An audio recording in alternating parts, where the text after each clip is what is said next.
Tantor Audio, a division of Recorded Books, presents Dr. E.R. by Max Monroe, narrated by Nelson Hobbs and Lauren Sweet. Prologue. Scott. The cool, wet ends of my hair tickled at my neck as I pulled on a fresh scrub shirt and tucked it into my pants. I was working a double shift, and the last several hours had been some of the messiest I'd seen in a while. Blood, fluid, vomit, you name it. I'd been covered in it, and a shower in the locker room was the only thing that made me feel remotely human again.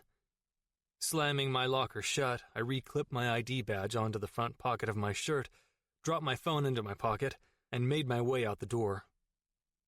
Several coworkers smiled as I nodded and passed them in the hall, but both food and coffee were necessary, not only for my health, but the health of those around me. When it came to hunger and caffeine withdrawals, I didn't get grumpy. I got punch drunk, fucking slap happy, and sometimes a little unnecessarily rude. One of my very few flaws. The cafeteria in sight, I picked up my pace and yanked open the door, dodging an exciting nurse as I stepped inside. Normally, I would have perused, inspected, considered a plan of attack for winning her over with my charm and wit at such a close encounter with a cute female. But my priorities occasionally flip-flopped, though it was rare, and this was one of those times. Coffee and food, then sex. Speaking of coffee, a familiar body lurked in front of it, one that I found amusing despite any lack of caffeine or sustenance. The one and only Dr. Obscene. He, along with me and one other head of department, had been chosen, approached, and optioned for a new reality medical show, The Doctor Is In, set to run for 36 weeks, with one weekly hour-long episode airing every Tuesday night. While all of the episodes had been filmed at the same time, Will's were the first to air, and fucking hell, he was having a time of it. Nudity, borderline inappropriate bedside comments, and from what I'd heard through the rumor mill, an insurgence of new patients with desperate determination to have their chance at the good doctor. He was struggling, but to an outsider like me, the entertainment value was endless. "Will Cummings!" I shouted, calling his attention across the 75 feet of space between us. His head jerked up at the sound of my voice, and a genuine smile curved the line of his mouth up at the corners. I understood. I'd be happy to see me too. I headed straight for him. He was right in front of the coffee, after all, and I stuck out my hand to greet him. "Scott," he said easily, taking my hand to return my shake. A mental film reel of his most recent episode had made my smile shift slightly. The poor schmuck had been far too liberal with his behavior in front of the cameras, and aside from how much I enjoyed watching all of the ways his normally golden intentions shone a little less brightly, I felt bad for him. Will Cummings was a truly good guy, but no show these days was after a truthful portrayal of three men in their medical prime, saving lives and taking names, and being stand-up citizens in the process.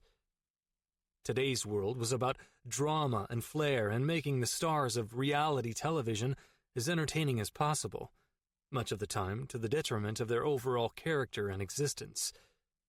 That's why I'd taken my philandering ways off-camera and off-site from the hospital, and for a brief period of time, curtailed them entirely while we were being filmed. While Will got caught with his pants down time and again, when my episodes aired, I knew they wouldn't catch me at all. I smiled slyly at the thought. "Stop looking at me like that," Will said with a groan, and I couldn't hide my amusement. He was too fucking easy to rile sometimes. "Touchy, touchy. Someone's in a bad mood." "Just you wait," Will grumbled, stirring his coffee violently enough that it almost sloshed out of the cup and onto the counter. "You will be too." I laughed. Oh, Will, he really was too naive. You're assuming everyone is as good at looking like an asshole as you are. I reached out to shake his shoulder teasingly. "You really are the best." "Oh no, Scott." he disagreed, a new layer of acid in his voice. "I assure you, as much as the rest of us try, we'll never top you in the asshole department.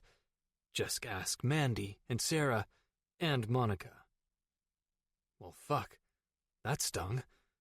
I smiled through the discomfort, but hearing each of those names felt like salt in an opened wound. I'd misjudged those situations, stuck around too long thinking they felt as casually about me as I did about them. They didn't deserve the way I'd taken off, but I wasn't a relationship guy. Not at all. "I guess you really are in a bad mood," I muttered, knowing I'd mostly brought this on myself. He was obviously sensitive about the public scrutiny from the show, and I couldn't blame anyone but myself for the Mandy, Sarah, and Monica ammunition I'd provided. "Sorry, Scott. Just, with the show and everything, I haven't had my coffee." He shrugged, his whole body a 6-foot-something line of apology. "I guess you're right. I am the biggest asshole." I almost laughed. God, Will was a nice guy to a fault. Still, I didn't waste the opportunity his apology provided because, like he'd said earlier, I really was the bigger asshole. "Well, at least you recognize it now." I gave him a pat to the back and headed out while I was on top. It was time to save lives, coffee consumed or not. 12 weeks later. It's official. I really am the luckiest son of a bitch in New York City. Amazing sex with 3 different women, 3 different nights this week, with no hard feelings, and the hottest show on reality television. I felt fucking unstoppable. On top of the world, like nothing could bring me down. Dr. Erotic. That's what they've decided to call me. Just thinking about it makes me smile. While Will had to bury his head in the sand, I've stretched mine toward the light. The glory, the fame, the good times. The stint of celibacy I'd done during filming had been more than worth it, and now I was ready to use it to secure a life of the opposite. I, Scott Shepard, was officially Dr. Erotic, and I'd taken his power and recognition right to the streets of New York City and into the pants of willing women. Are you ready for me? Chapter 1. Harlow. 7 weeks later. "So what do you like to do in your free time, Harlow?" Baron asked after he took a hearty sip of his wine. He'd ordered us a 3rd bottle of red, a Merlot maybe, to share with our meal, and he made a point to let me know every detail of its rare and vintage quality. "Amazing," my date said as he swirled his glass around and grinned. "I'm impressed by the legs on this one. Did you notice how the subtle tones of oak and chocolate liven your palate?" Baron Alexander Conrad III, my date's full and, let's be real, very pretentious name, had been rambling on and on about the wine's legs since the server left the bottle at the table. I literally knew nothing about wine. Tannic, oaky, full-bodied. Every word he spoke bled together into a single word in my mind. Ostentatious. When it came to wine, all I cared about was how many glasses it would take for me to get buzzed. I fought the urge to roll my eyes and just nodded in fake agreement as I tilted the glass to my lips and finished off my first glass from this bottle. First dates, man. I fucking hate them. Hell, I loathed anything that could end up in a relationship in general. I wasn't a commitment phobe or anything like that. I just knew that long-term commitments weren't my thing. I'd been burned once, and I'd learned my lesson. I'd spend the rest of my life keeping my hands away from the proverbial hot stove, thank you very much. I forced a smile. At least, I hoped I was smiling.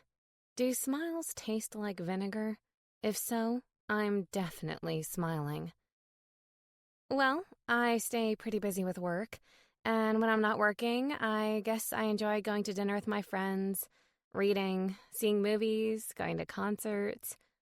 Blah, blah, blah. God, I sounded just as boring as Baron. Why do I even agree to these things? Because I needed sex. I know. Believe me, I know. But I really did need sex. Short of swiping right on everything within a 2-mile radius on Tinder, dates like these were the only option for a hookup, particularly the kind that ended in penetration, without donning clear heels and a belt as a skirt and hitting the street corner. Though, if this didn't work out, that option was sounding more and more like it had merit. It's been too long, and I've reached the point where my daily masturbation sessions just aren't cutting it. I need a penis, guys. How long have you been with Gossip? I sighed internally, at both the sound of Baron's too nasal voice and the ridiculous job I still called my own. I guess it's been about 4 years now. Too fucking long. Gossip was an online and print magazine, and I'd been on their payroll as a columnist for several years. The goal of the magazine revolved around digging, swindling, or bribing the first-hand scoop and juicy gossip from the rich and famous of the world, particularly the ones residing in New York City. It was trashy and tropey and just about everything you would expect from something titled Gossip. Celebrities, as a rule, were all the same. They loved when we noticed them, but hated us when we hung their dirty laundry out to dry. Although, it should be noted, I wasn't completely on the dark side, like some of my fellow columnists in the industry. I only gave my readers mostly factual celeb news, with very little embellishment. I followed the yellow brick road to reality, even if I stepped off onto the grass every once in a while. Other conniving vipers ran around in the forest, looking for the juiciest poison apple to plant in a celebrity's hands. With that said, I derived unmitigated pleasure from writing about some celebrity heartthrob who'd fucked his nanny while his wife was on a movie set thousands of miles away. His nanny having spilled the beans, with proof, and I didn't think that would ever change. Of course, the same went for the cheating wives and the asshole celebs who treated their assistants and staff like shit. To make a long story short, my job at Gossip had started out as a short-term plan after I'd graduated college and left an awful mess of a relationship. But somehow, it had turned into a career. Hell, at 29 years old, when I looked back on my life, I wasn't even sure why I was still working there. Seriously, why am I still there? I stabbed my fork into the asparagus on my plate and wondered how I'd reached this place, making a career out of something I didn't enjoy and going on first dates with men like Baron just because I was that desperate for a penis. Good Lord, when I really thought about it, my life's train had derailed off the motherfucking tracks. As if on cue, Baron grinned from across the table and held his fork out toward me. You need to try this, he urged me, motioning the fork for emphasis, and I shook my head. Just try it, Harlow. They're lobsters to die for, he said, and nodded toward the fork that was now 2 inches from my face, as if I were somehow still questioning what he wanted me to do despite the step-by-step tutorial. I grimaced once the fishy seafood smell hit my nostrils. I'm not a big fan of fish. But it's lobster. Yeah, fish, lobster, pretty much anything that swims in bodies of water. I'm not a fan.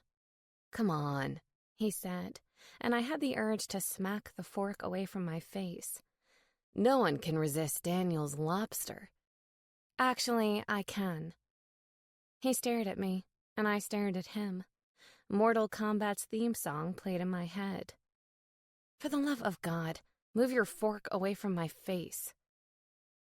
Eventually, after what felt like an hour, he took the bite of lobster himself, moaning his delight out loud. God, it's good. If dinner was a preview for later, it was safe to assume I should just get the fuck out of here before the bill came. fake some kind of emergency, text one of my friends to save me from the inevitable disaster that would most likely occur before the evening was through. Good plan, Harlow. Text Amanda. Amanda was one of my oldest and closest friends from college, and this wouldn't be the first time she'd helped me get out of a similar situation.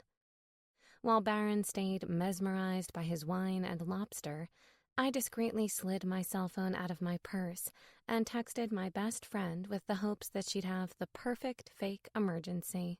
And then I'd beg her to help me execute it. Me. Help. Me. I need an emergency. Amanda. Nope. Not this time, Francis. Me. What? I'm dying here. And stop calling me Francis. You know I hate that. Francis Harlow Page. My full name, almost as bad as Baron Alexander Conrad III. That I didn't go by anymore, and no one ever called me. Trust me, Harlow, as unconventional as it was, suited me much better. But occasionally, my best friend liked to be a bit of a bitch and taunt me with the fact that I'd been named after my grandmother. Fucking Francis. God, that name was the complete opposite of me. Amanda. Considering it's your actual first name, and I think it's adorable, I'm ignoring your request. And maybe you should give this one a shot, Harlow. He could be an amazing guy. He could be the guy. Me. Now is not the time to begin a career in motivational speaking. This guy keeps talking about his wine's legs and shoving lobster in my face. I need help in the form of a fake emergency. Anything will do. Come pull the fire alarm. Call in an anonymous bomb threat. I hit send and then thought better of it. Bomb threats and fake fire alarms sounded a little too dicey. I just wanted Amanda to help me out of the situation, not get arrested and questioned by the FBI. Though maybe I should do it myself. It'd probably end in a cavity search. No. No. Thinking like that was a new all-time low for me. Me. Wait, don't do those. They could end badly. Oh, call me and tell me someone has 3 hours to live and I need to get there as soon as possible to say my last goodbyes. Please, I'm begging you. Amanda. Nope. You start your dates, you finish them, Missy. Fucking hell. Unless I could execute a fake emergency on my own, and obviously with no thanks to Amanda, I was stuck. Which explained why I ended up staying through dinner, and the boring conversation, and the mundane cab ride to Baron's place. Fingers and toes crossed, the sex is actually worth this hassle. Baron's bedroom was exactly what I'd expected. Everything had its place, perfectly angled to showcase its worth and opulence, and all of his paintings, sculptures, and furniture made it obvious he wasn't shopping at Target. It was a luxe, sophisticated apartment with a view of Central Park to boot. Too bad it felt completely devoid of personality.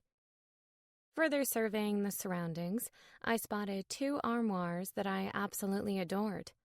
I wonder if there's any fucking chance he got those from IKEA. I started to ask him, but when I glanced down at his face, which was currently between my thighs, I decided that now probably wasn't the time to talk about his furniture. Okay, yeah, I admit it. I am currently in Baron's bedroom, and he is, in fact, giving me oral right this very second. Can I be honest with you guys? It's awful. But thanks to my focus on interior design, you probably already guessed that. Does that feel good, Harlow? He groaned against my skin, and I bit my tongue to avoid saying something along the lines of, "Please stop, I think you're actually making my vagina sad." I did my best to feign enjoyment. A little sigh, a well-timed gasp. God, you taste so good. Oh, fuck. Ouch. What's he got, a spear on the end of that thing? Ugh, I couldn't do this much longer. I'd always been a lover of the oral, but holy moly, my vagina could only take so much of whatever he was doing with his tongue. I feared she might end up with some kind of emotional trauma if I let this go on any longer. Do they have therapy sessions and antidepressants for pussies? Maybe if we just skip the foreplay and go to the sex, it'll get better. Some women might have given up, but sex was the reason I sat through that dinner and engaged in the most boring small talk ever to exist in the history of humans. God damn it, I was getting some glimmer of enjoyment out of this if I had to take his penis hostage and do all the fucking myself. "Fuck me, Baron," I whispered, redirecting the sad sex train and forcing it somewhere more illicit.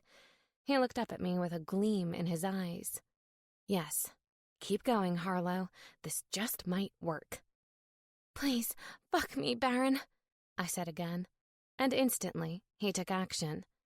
The man was on a mission as he quickly removed his pants and briefs, revealing a nicely shaped and sized penis. Thank God. And after the world's quickest condom placement, he moved between my thighs and started to slide inside of me. Okay, this is better. 1 thrust, 2 thrusts, 3 more thrusts, and I was actually starting to enjoy the feel. Hell, I was even starting to think the entire mundane night had been worth it. The mouth didn't match the penis. That was for damn sure. His conversational and oral skills were subpar compared to what he could do during sex. "Turn over," he urged between panting breaths. "Let me see your perfect ass, baby." Ugh, baby. God, I fucking hated it when guys called me baby. Still, it's okay. This is at least going in the right direction. Don't lose focus, Harlow. Baron didn't give me a chance to make the move myself. Instead, he gripped my hips and flipped me onto my belly. Only, he wasn't superior in the skill set, fumbling the maneuver with a bobble, a shove, and collapsing onto me with the force of his weight.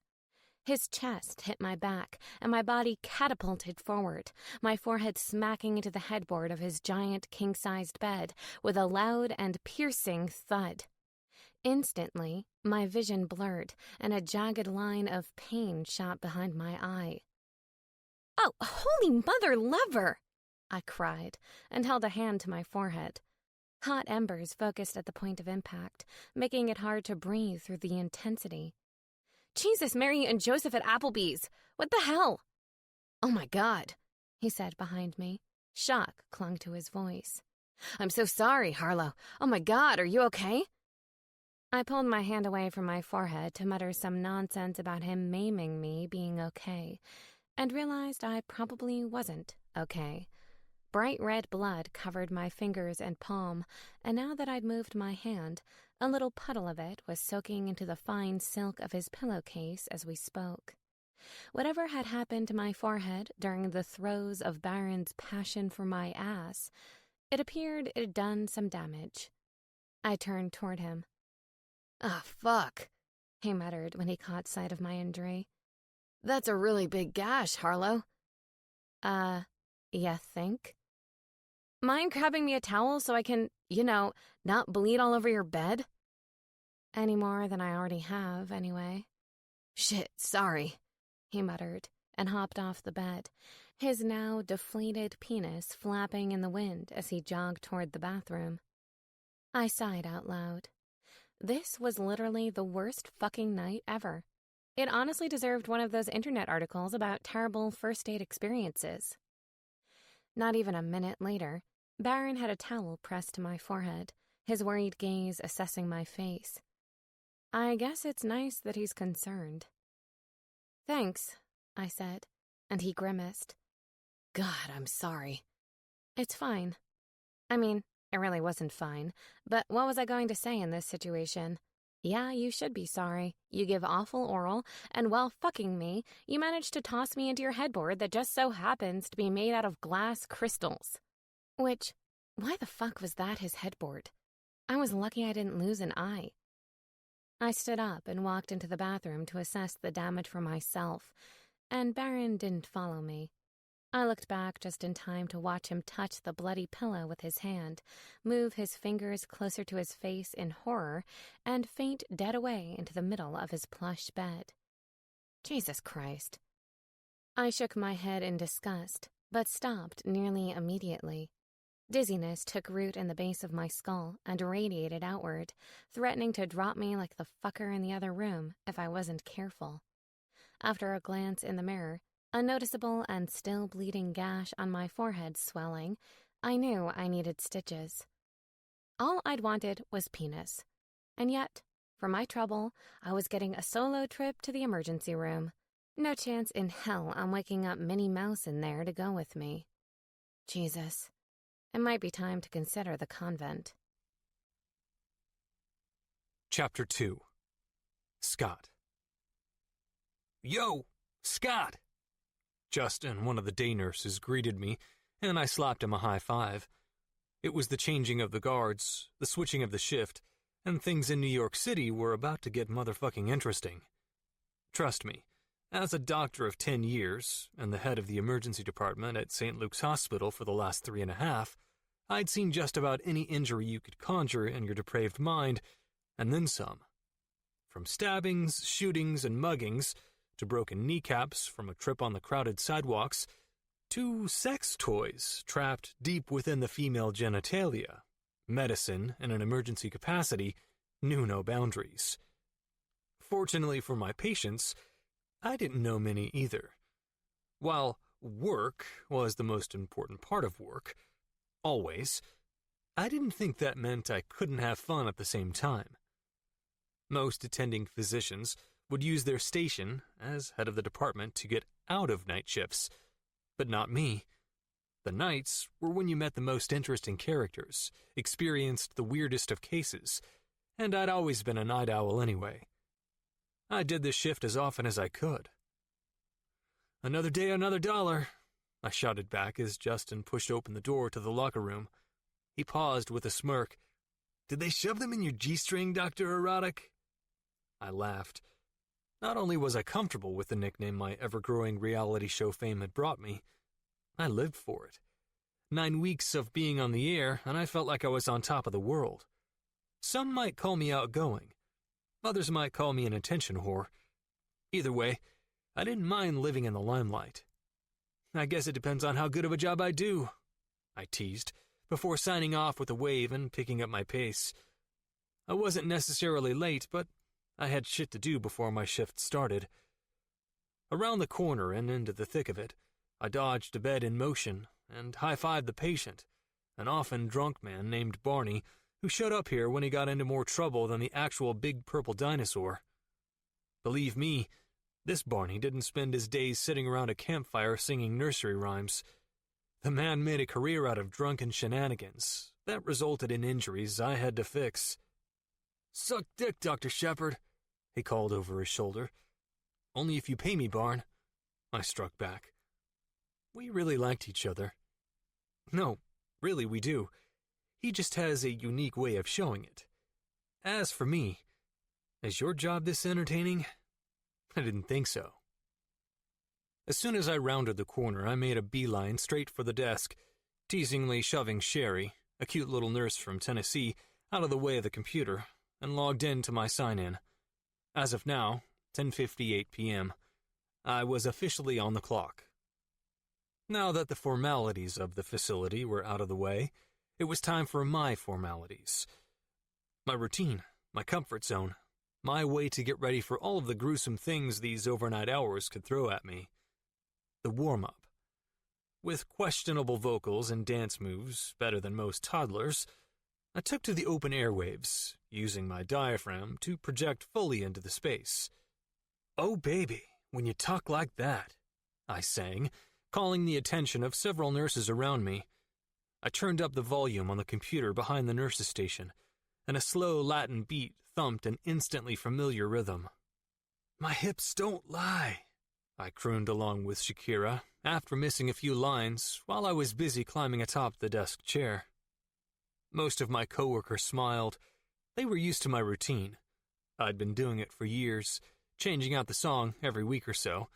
a musical warm-up for the things to come on the night shift in St. Luke's emergency department. Though I had to admit, Shakira found her way into the rotation the most.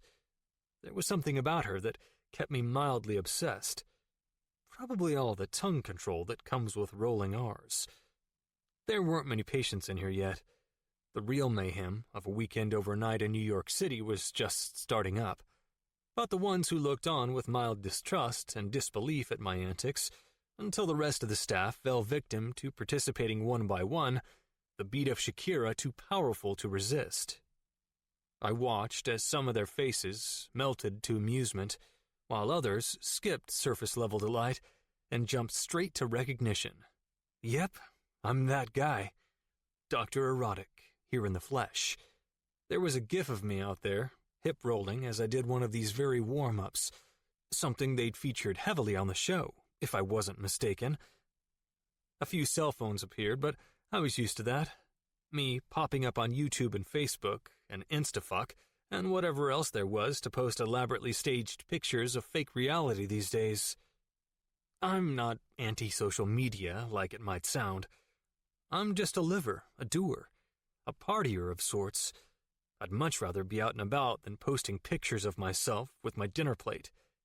If Shakira appeared in front of me right now, I wouldn't waste my time taking her picture, if you catch my drift. Although when one of the episodes aired featuring her song, Whenever, she tweeted me, and I'd be lying if I didn't admit it thrilled me. I just wish tweeted meant something more physical, dirtier. Seriously, I'm down with whatever freaky shit she's into. Dr. Shepard! Debbie, the head nurse in charge of admission, yelled, completely interrupting the climax of my performance.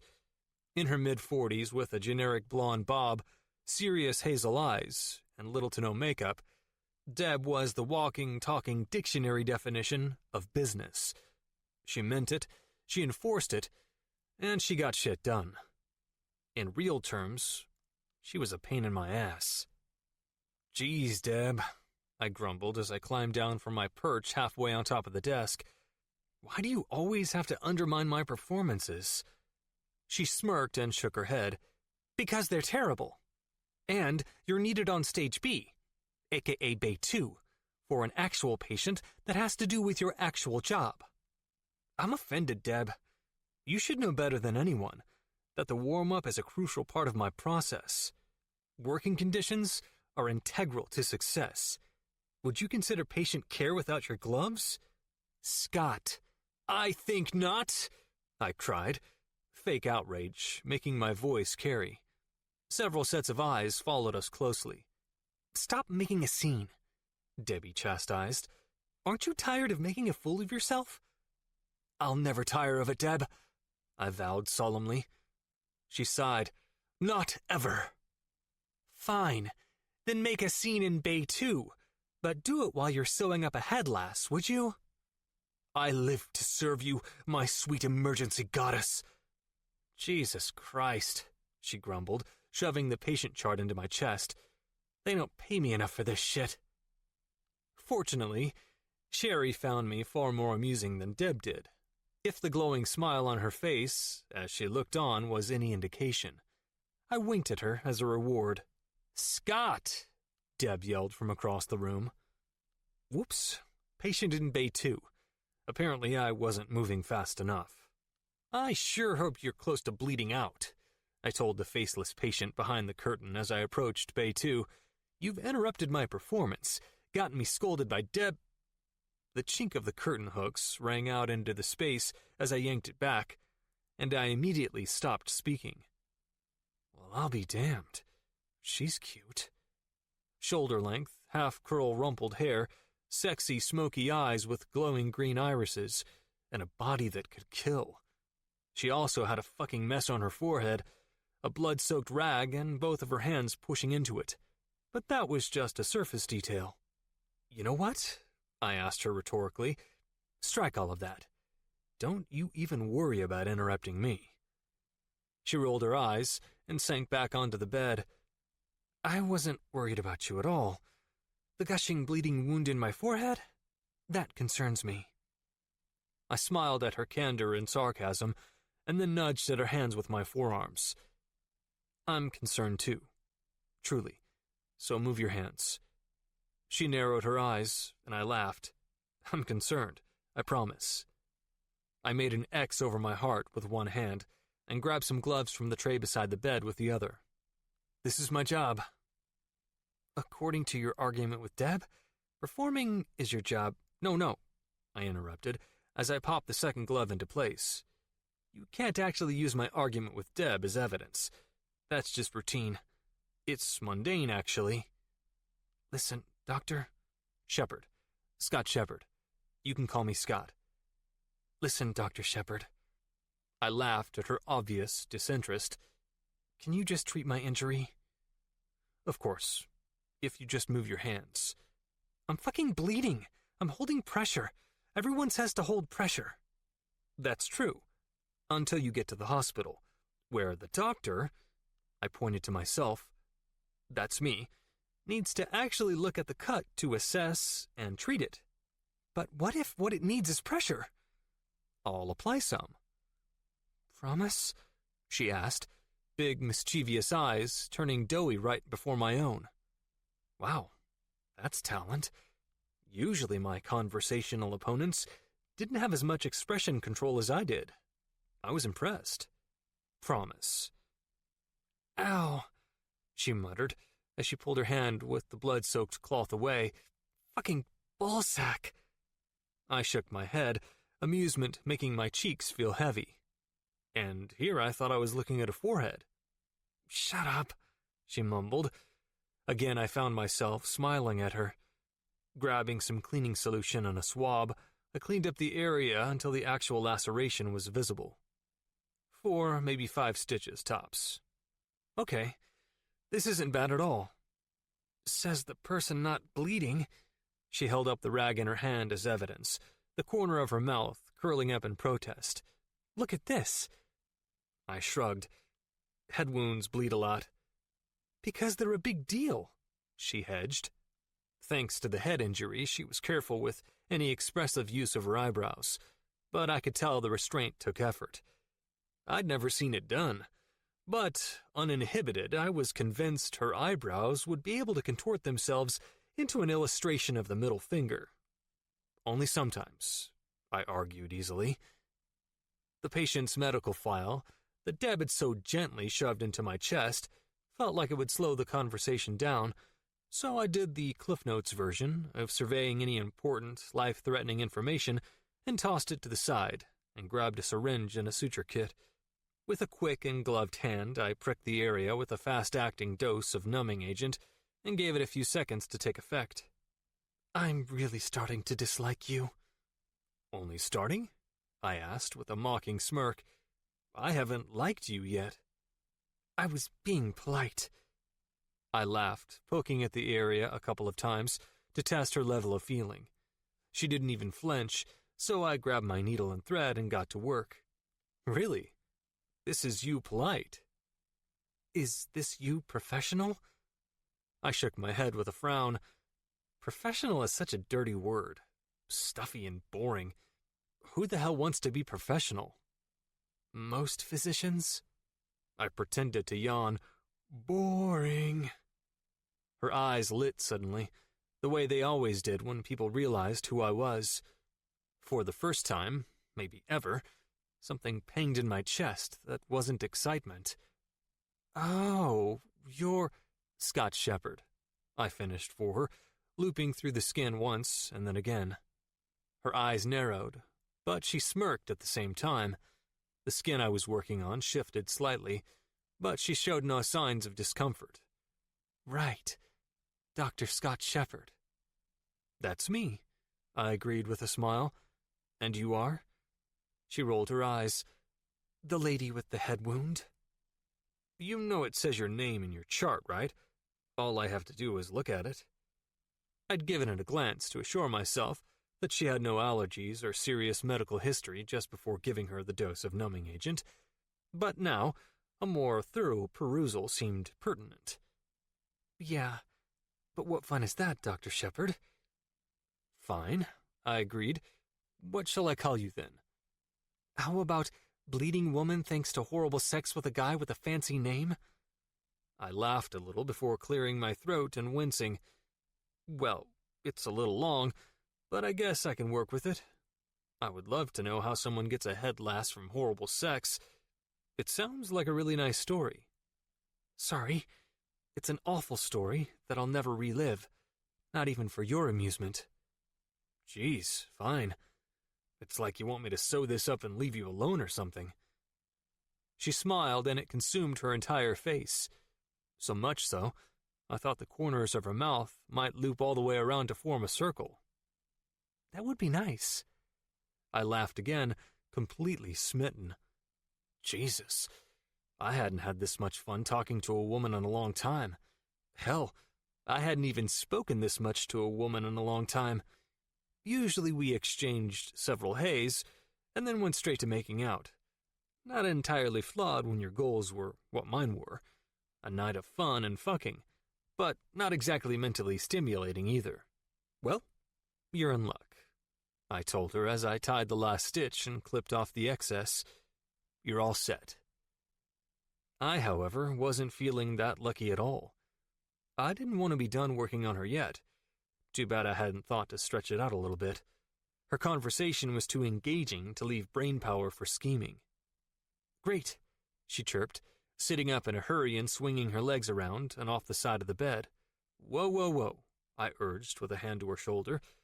Take it easy, sex victim. I've got to sign off on your chart, and you have yet to get discharged. But if you sign off on my chart, you'll see my name, she said. It could have sounded weird, but with the way she said it, it just sounded flirtatious. Enchanted by her cool, witty demeanor and the sweet swell of her breasts, I was more than willing to go with it. I don't want to look at your name, I promised easily. Because I wouldn't. At least, not until she was already gone. And, depending on how off my moral compass was at the time, I might even look at her phone number too. Chances are good I'll be dialing those digits in the near future. Truth was, that fucker very rarely, if ever, pointed true north. Chapter 3. Harlow. There were two things I was certain of before I opened my eyes. One, I should have put my phone on silent. And two, my face felt like someone had tried to give me a facelift without anesthesia. Or so I'd imagine. I had no idea what time it was, but from the way the sun's rays were trying to set my bedroom on fire, I knew it was at least after 9, which, considering the events that took place last night, was still too fucking early to rise and shine. When a garbage truck outside my Soho apartment started serenading me with its trash-crunching powers, I groaned audibly and opened my eyes for the first time. The world didn't look any more beautiful or optimistic, despite daylight's glorious rays. If anything, the harsh sunlight made me want to go back to sleep. I was maybe 30 seconds away from accomplishing the heavenly task when my phone started chirping again. Oh my God, who is calling me right now? I hadn't even started my day, but already I wasn't a fan. I rolled to my side and snatched my phone off the nightstand before violently tapping the green phone icon to accept the call. "Stop it," I muttered into the receiver. "Stop the calling." "That bad?" Amanda's slightly amused voice filled my ear, and I sighed in annoyance. My best friend was a morning person, and well, normally I didn't mind mornings.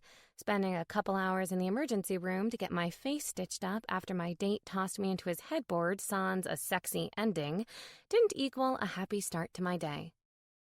I should have found a way to disconnect all contact to the outside world and hibernate for the next 72 hours.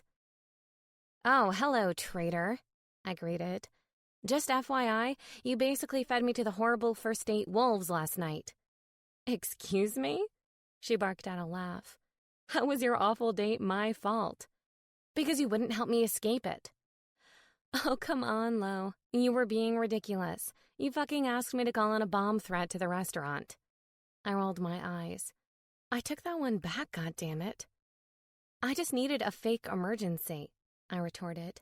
And since you refused to help out your best friend, I ended up in the emergency room last night. Thank you very much. What? She asked on a shout. The emergency room? Oh my God, are you okay? Just a minor head injury that required some stitches. No big deal. No big deal? She exclaimed. How is that no big deal, Lo? What in the hell happened?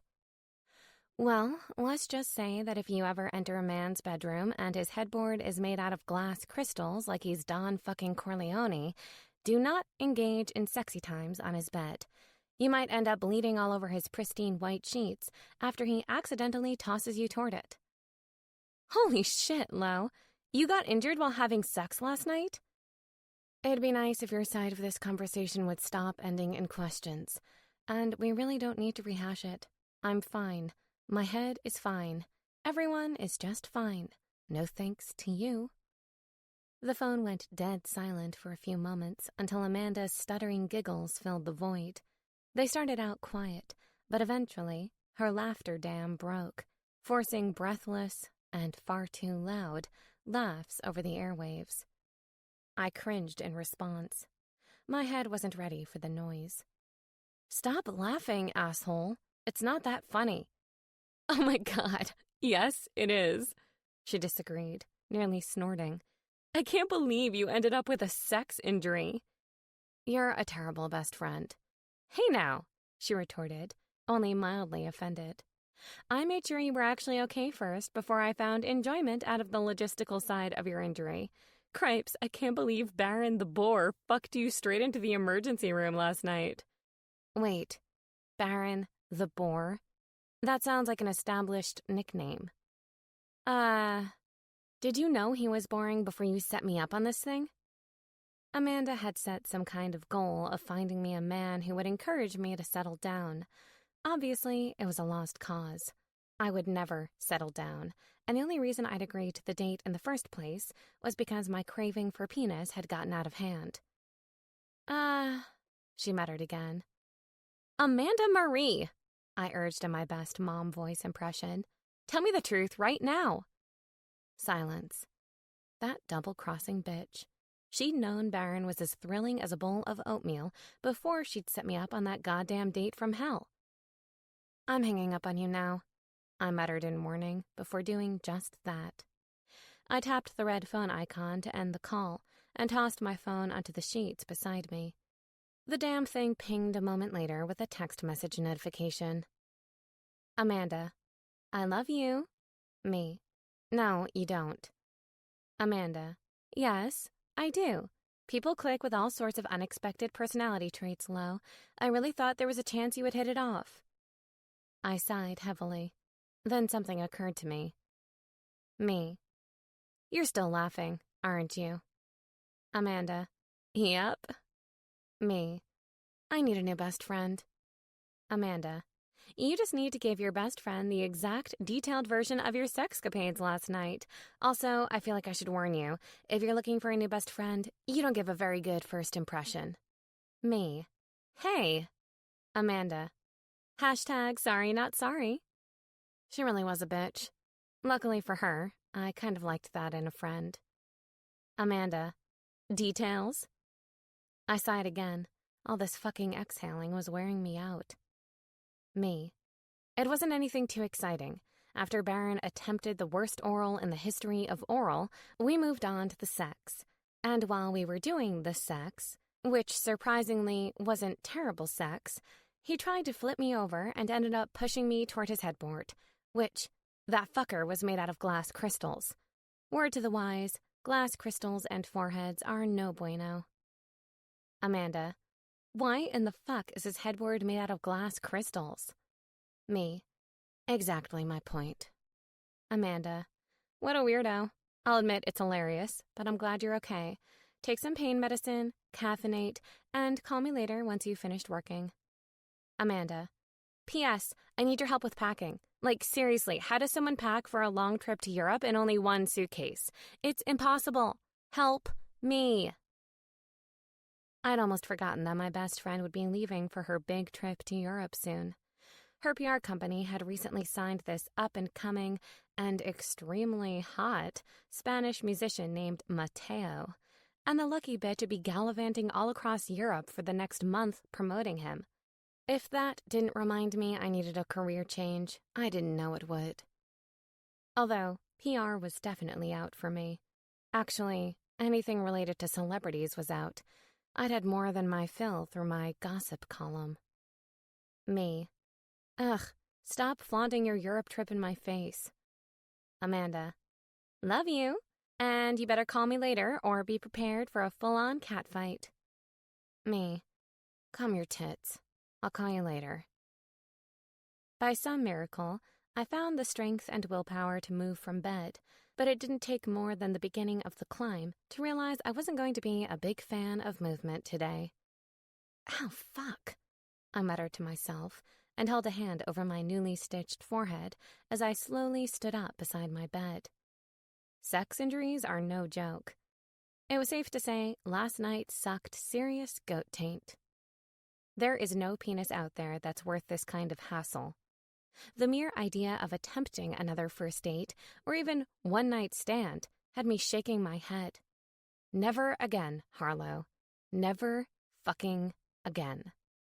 Sure, a girl needed the D sometimes, but holy hell, I'd maybe give changing up my masturbation routines a try first, before attempting another situation that resulted in last night's version of hell. Even if the hottest guy with the most perfect penis were sitting in my living room right now with his sexy man parts hard and on display, I'd tell him to get the fuck out. Take your bad news penis somewhere else, fictional dude of my daydreams. Plus, I needed coffee, ibuprofen, and a long gossip column writing session. There was literally no better motivator than the fear of losing your job over a missed deadline. But even though I'd been one of Gossip's lead columnists for over 3 years now, I still had no idea how I'd managed to achieve that promotion. It wasn't like writing gossip columns about the rich and famous was my life's passion. When I wasn't actively searching for my next column inspiration, I certainly wasn't sitting around obsessing over Rihanna's new hairstyle or if Bradley Cooper and Jennifer Lawrence would be a good match. Though, from a gossip columnist's perspective, I do, in fact, think those two would be fucking adorable together. The negative spin most people hear about gossip columns was true. Don't believe everything you read. Even I dabbled in over-exaggeration and occasional embellishments for the health and longevity of a story. But my morals had limits. I'd never once in my career written or published something slanderous that was truly detrimental to someone's life. But did I bring my readers the sexy scoop on their favorite celebrities? Of course. And that was why, after my unfortunate trip to the emergency room last night and my first introduction to the undeniably sexy physician, Dr. Scott Shepherd, because, holy hell, he is sexy as fuck, I knew exactly what my readers would love to hear. Hello, Dr. Erotic. Harlow Page readers are about to get the scoop. If I'd learned anything last night, besides never have sex with a guy named Baron, it was that Dr. Scott Shepherd was exactly as advertised.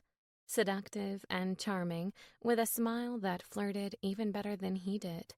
Sandy brown hair, deep chocolate eyes, and a tall, sculpted body that screamed, "Touch me." The man was walking sex, even when he wasn't having it. He even had a bit of a beard, and generally, I wasn't a fan, but somehow, Scott could even pull that off and make it sexy. Something about his overbearing confidence was built to convince me, and other women, that everything about him was Goldilocks level just right. And I couldn't deny I'd quite enjoyed our banter session, probably more than the sex that landed me there. But that was as far as it went for me. Sure, he was handsome and charismatic, and it was easy to get lost in his chocolate brown eyes.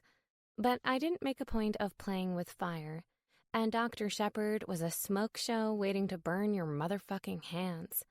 That man most likely had a different woman every night of the week, which was part of the reason why I'd all but demanded he didn't look at my name while he tended to my sex injury wound. The last thing I needed was to be on a first-name basis with a man like that. When you played with fire, you most likely got motherfucking burned. Plus, if I was being really honest, while I was sitting on his ER bed, I'd already made a mental note to bring my readers the Dr. Erotic dish, and I couldn't remember how medical files were set up. Was it just my first and last name, or my whole name? I had a feeling it was probably the former, but I didn't want to take any chances on the latter. Sure, he'd promised not to look at my name, but what if he did look at my name? Would he see Frances Page or Frances Harlow Page? I definitely did not want Dr. Shepard to be privy to the fact that I was using myself as an inside source for a column that just so happened to be about him. That was just bad business. A gossip columnist never revealed her sources unless it was for good reason. Read, never. 3 ibuprofen, half a cup of coffee, and 15 minutes later, I was cozy in my favorite writing spot, and my fingers were ready to make this column my bitch.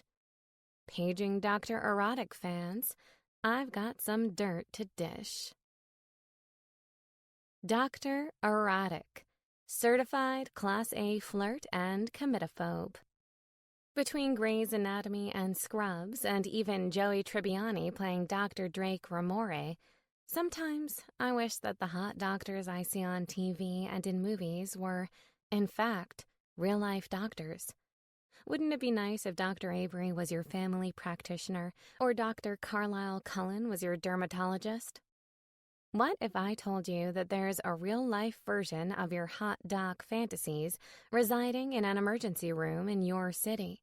What if I told you his name is Dr. Scott Shepard, better known as Dr. Erotic, from the reality series The Doctor Is In? Slow your roll, ladies. Before you start plotting your next medical emergency, read the following warnings carefully. Dr. Scott Shepard is not the next Dr. McDreamy, or even McSteamy. Sure, he's sexy AF, and his signature smirk has the power to bring all the ladies to his ER, but I have the gossip that might have your, oh yes, turning into a hell no. An inside source revealed that Dr. Shepard does, in fact, live up to his Dr. Erotic title. Not only is he easy on the eyes, but he's a certified Class A flirt. Word on the street says the reality star and emergency room physician is a total comitophobe, and his little black book is filled with nurses, fellow doctors, supermodels, actresses, and even the up-and-coming pop star Laney Lane. Yikes. At this rate, he's going to need to start purchasing his little black books in bulk. It appears that monogamy and commitment are a big no-no for Dr. Shepard. Don't go looking for forever in Dr. Erotic's direction. But for my favorite adventurous ladies who'd love to get an insider's view of Dr. Shepard's bedroom, an orgasm, and nothing more, an insider tells us he frequents NYC hotspots such as Club Indigo and Melt, and has occasionally been spotted taking the subway to work. Get out there, ladies. A city full of fun is waiting. Kisses, Harlow Page. Chapter 4. Scott. Oh, Scott. One of my companions for the evening, Brenna, giggled directly into my ear. I hadn't done anything, said anything, touched her anywhere that mattered, but she was primed regardless. Ever since that first episode aired, my personal relationship workload had gone down significantly. Hell, it was almost like the damn show was foreplay. And maybe it made me an asshole, but I wasn't complaining.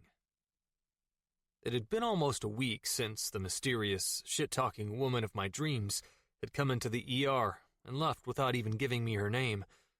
I knew next to nothing about her, and I wasn't sure a woman of my dreams actually existed. But she'd starred in a couple of the erotic variety since that night. Close enough. The instant I'd walked away from her ER bed, grinning and ready to take a closer look at her medical file, a gunshot victim had rolled through the doors on a gurney and in need of 5 hours worth of surgery time. 30 minutes after scrubbing into the OR, and with my hands inside the man's opened chest, I'd given a quick verbal order for Deb to discharge bleeding woman from Bay 2. She'd done as told, efficient as ever, doing all of the paperwork to release her before setting it aside for my signature for legal purposes. By the time I'd remembered to track down my sexy mystery woman's name, it was 4:30 in the morning, and the result wasn't what I was expecting at all. A woman as witty, antagonistic, and drop-dead hot as she was should not be named Frances. Jesus. Frances. No wonder she hadn't wanted to give me her name.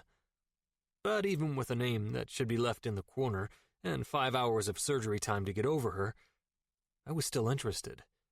A reality even I found surprising. Unfortunately, 4 numbers into copying down her phone number, a practice that was actually highly illegal, Deb stole the file back and threatened to castrate me in my sleep if I looked Frances's information up again. Something about a Hippocratic oath and patient confidentiality, and then another little bit about what a man-whore I was. She wasn't far off on any of it, especially the bit about it being morally, ethically, and legally wrong.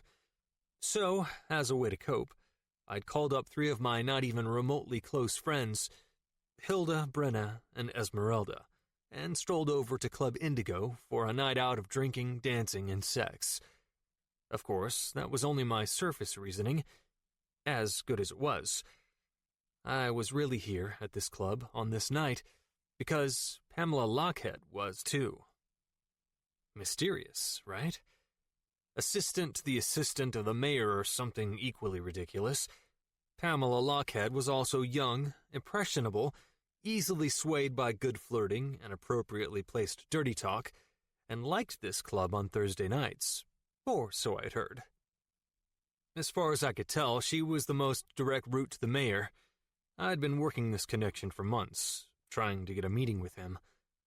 I know it seems a little cliché to be making this huge outcry about public health policy, and a little ridiculous to be chatting up a few women as a means to do it, but changes to the current policy and protocol the last administration put in place as a band-aid were absolutely vital, and I was willing to work with what I had.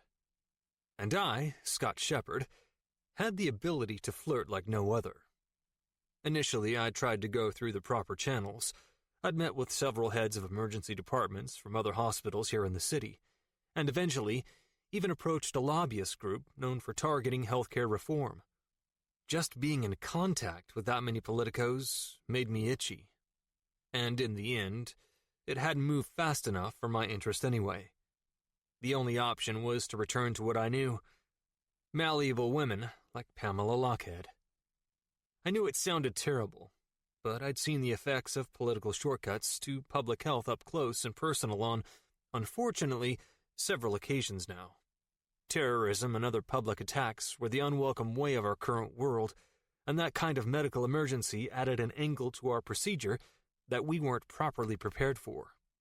Short on funding, training, and an appropriate list of priorities, the policy had been built on paper, for looks rather than for implementation. Quite frankly, it tied my and other professionals' hands in ways that occasionally prevented us from actually administering care when the public was in need. And to me, that was unacceptable. I wasn't thinking of running for office or anything, don't worry. They'd fucking crucify me in a court of public opinion. But as the guy in charge of saving lives at St. Luke's Hospital, I wouldn't mind a little fucking help from the law doing it. At the very least, finding a way to avoid having it work against me. And as I sat here tonight with Bippity Boppity and Bimbo Barbie, I'd never felt my sacrifice was greater.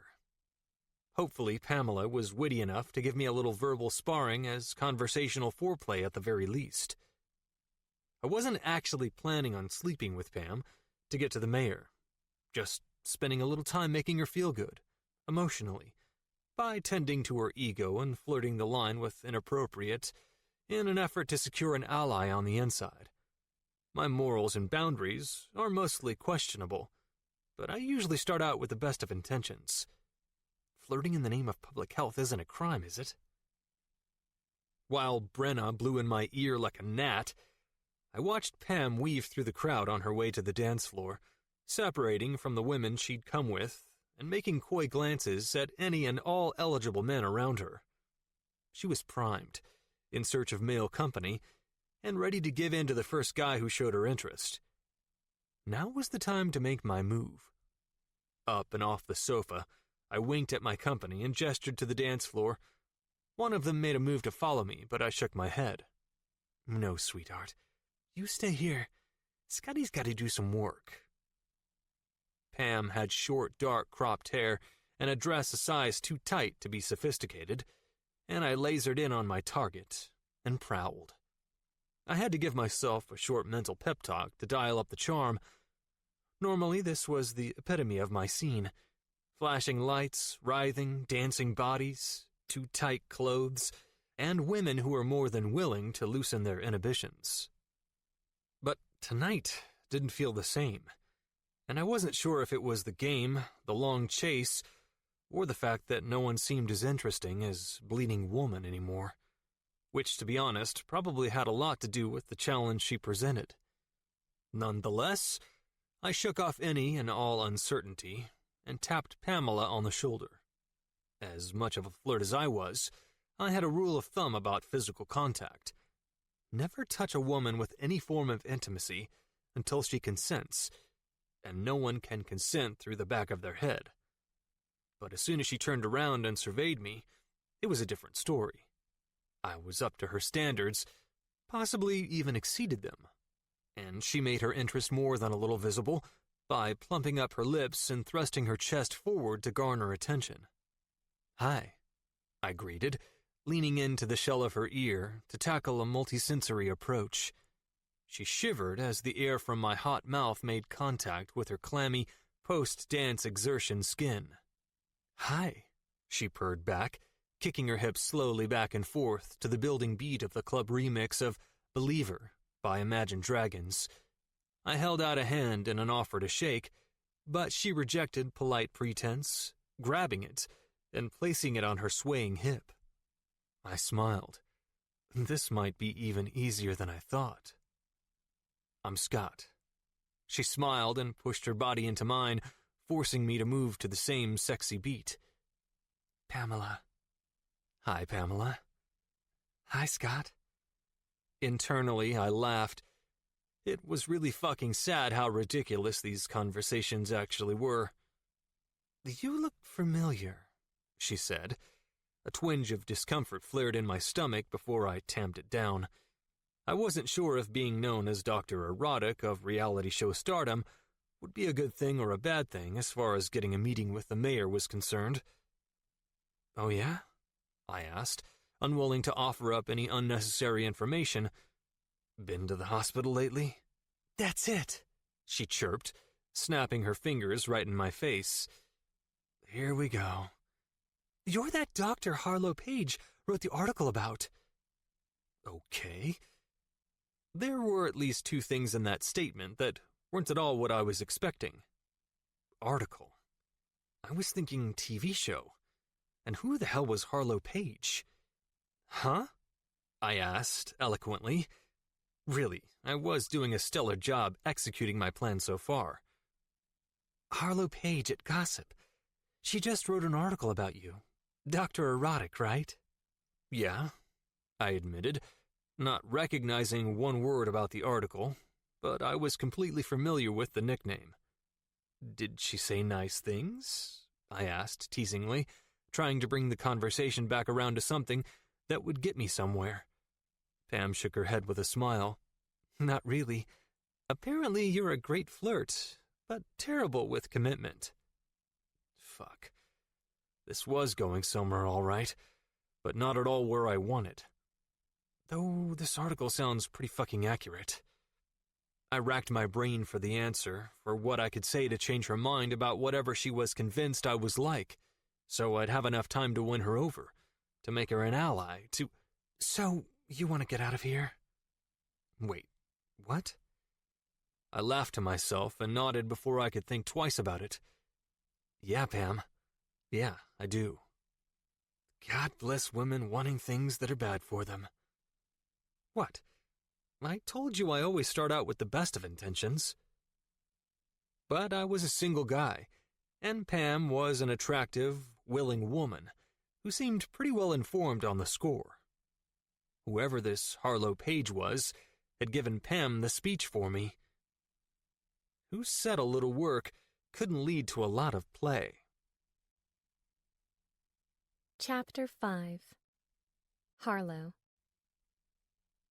I never thought I'd witness a woman feeding Fritos to a small hamster hiding inside of her purse in public, but I guess I'd severely underestimated the glorious people-watching opportunities on the subway. Because that happened. Actually, it was still happening. As the subway slowed to a stop, I glanced up at the sign on the platform and quickly realized I still had 6 more stops to go.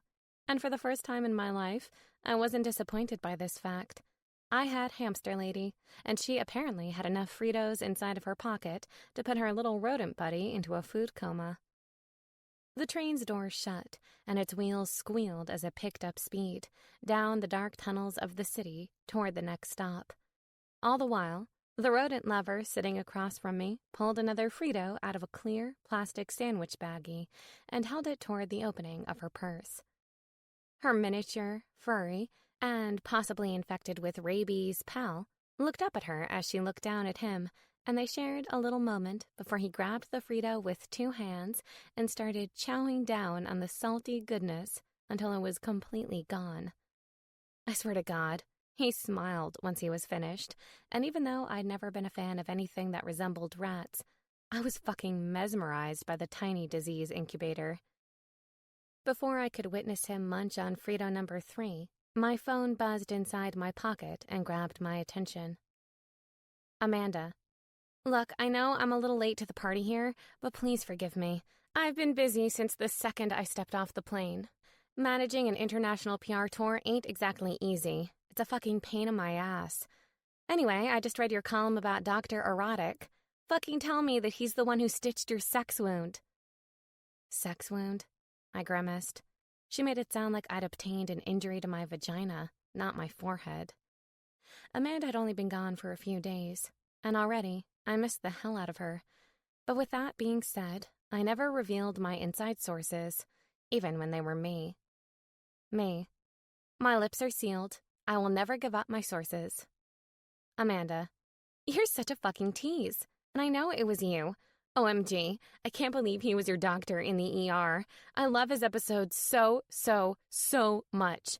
So sexy and fun. God, you should have boned him. Please, please, please, make my year and tell me you boned him. Me. Seriously? You honestly think me having sex with Dr. Erotic was even an option after my earlier bone from the evening had been the reason I was in the ER in the first place? What kind of floozy do you think I am? Amanda. What's the rule on double boning in one night? Me. Same guy equals awesome. Different guys equals a little too loosey-goosey for me. Amanda. Yeah, but there has to be an exception for this case, though. The first bone wasn't a full bone. Pretty sure that makes it a null and void bone, which means you could have boned Dr. Erotic with a clean slate for the night. Me. Your last text bone count equals 4. That's a lot of bones, dude.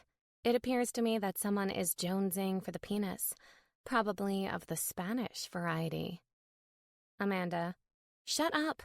I do not want to bone my client. Me. Liar. She was full of baloney on this one. Pretty much every woman in the world saw Mateo Cruz and immediately thought, muy caliente. With a voice like honey and a face like sin, everyone wanted to get inside the pants of the next big thing in the music industry, including my best friend, even though she refused to admit it. Amanda. And don't think I didn't notice you basically admitted that Dr. Erotic took care of you in the ER. Did you at least get his number so you can bone him after you've fully recovered? Which, pretty sure you should be good to go by now. Me. Leave me alone. Go bone your Spanish client. Amanda. I don't bone my clients. Me. Then go find someone to bone so you stop talking to me about boning. Anyway, I actually do have to go. I have an appointment in like 10 minutes. Amanda. An appointment to bone Dr. Erotic? Me. Stop saying bone. Amanda. I bet Dr. Erotic has nice bones. Me. That doesn't even make sense. Amanda.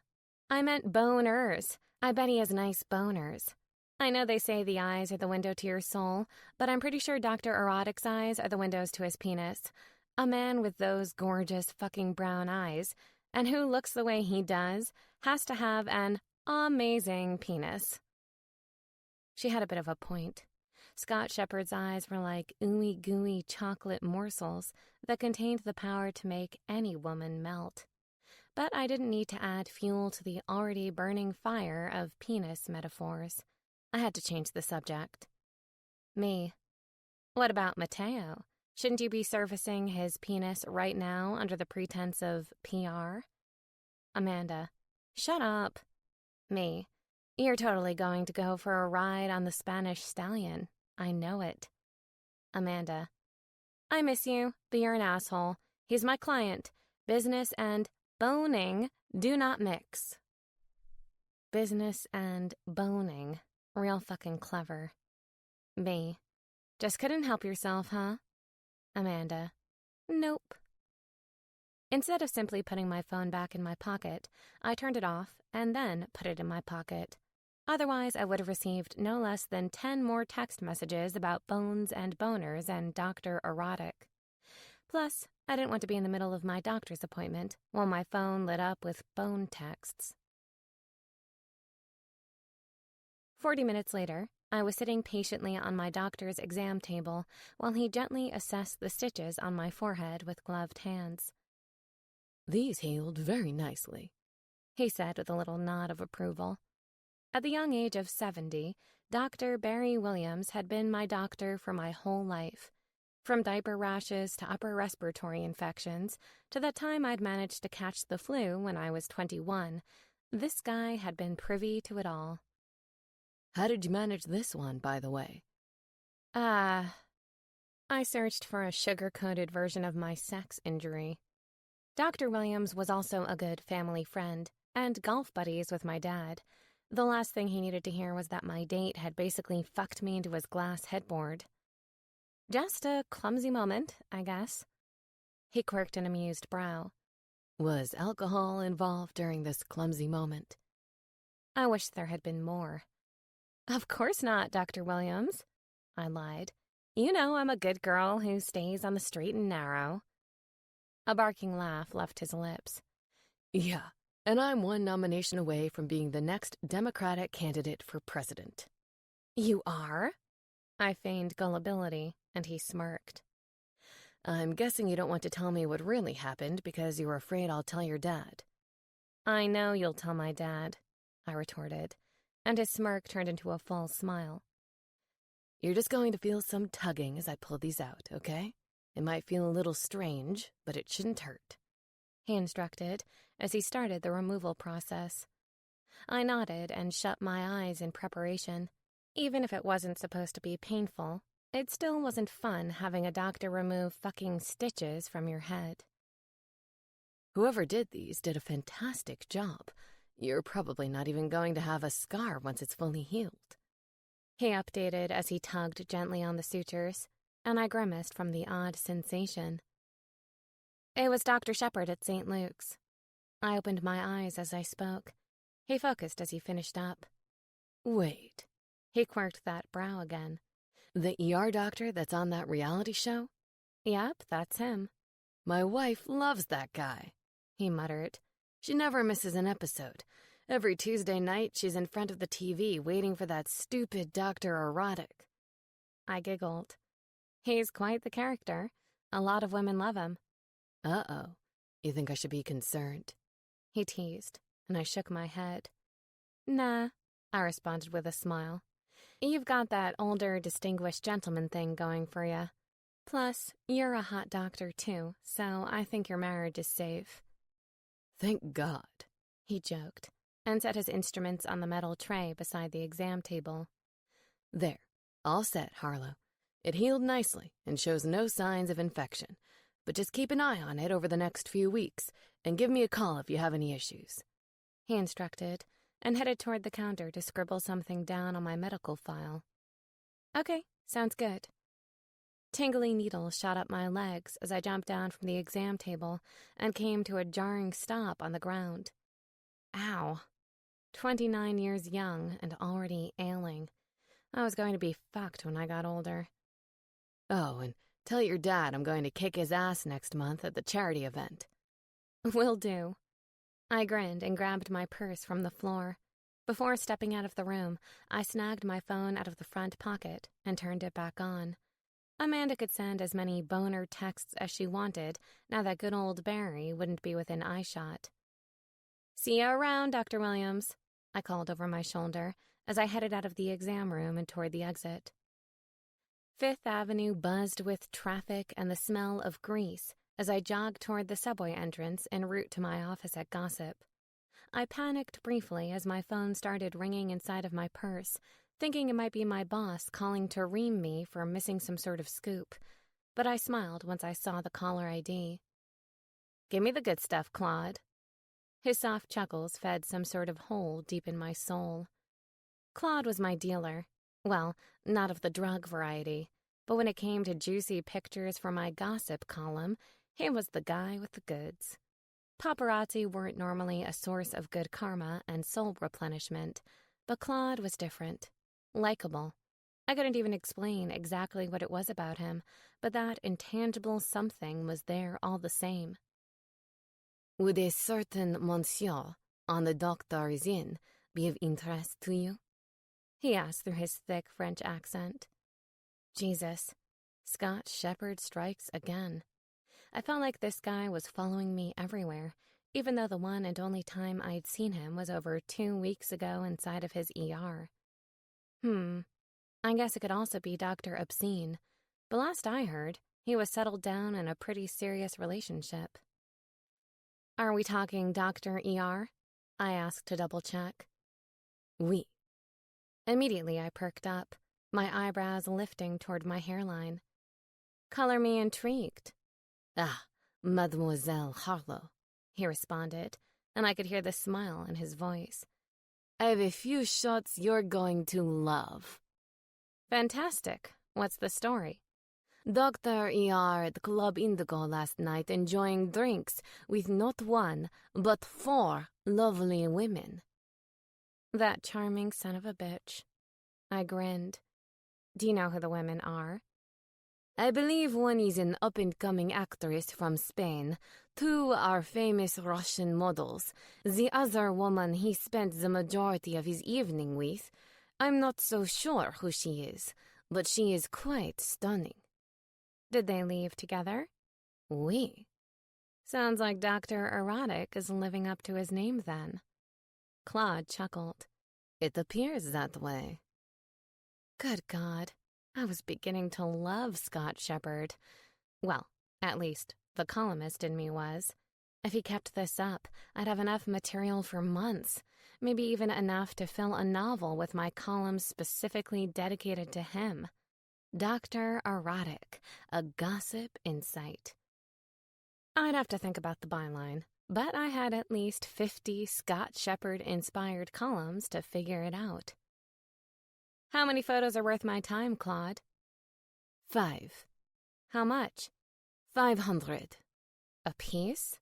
I questioned skeptically. "Oh, come on, Claude. You know me better than that."